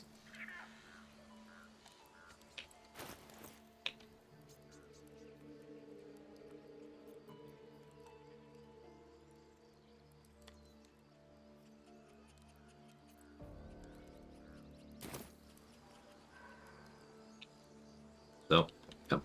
That's it for today. We pretty close to level 7. We'll hit 7 inside of, like, I don't know, the first 20 minutes of stream.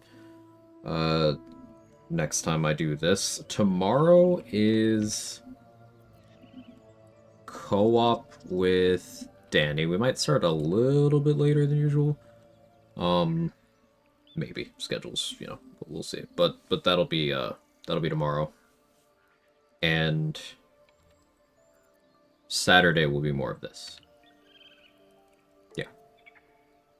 But thank you very much, everyone, for hanging out. Hope you had fun. I certainly did. Who's live? Where can we go?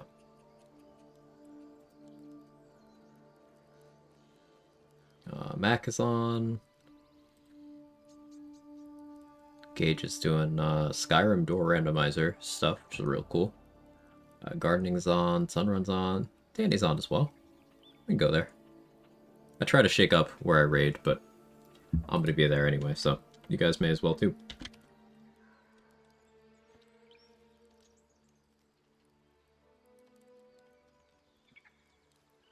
If you got my emails, feel free to jiggle. If not, that's okay too. Again, thank you very much, everyone, for hanging out. I appreciate it. It's really cool to me that we're still coming up with all sorts of different runs, different tech to build around. in different runs, and this game has an insane amount of longevity. I just, yeah, I continue to be impressed by it. If you're not already following and stuff, click all that. It'll let you know when I'm live, etc., etc., etc. Actual streamer talk. Say hi to Danny. Bye. Once per day.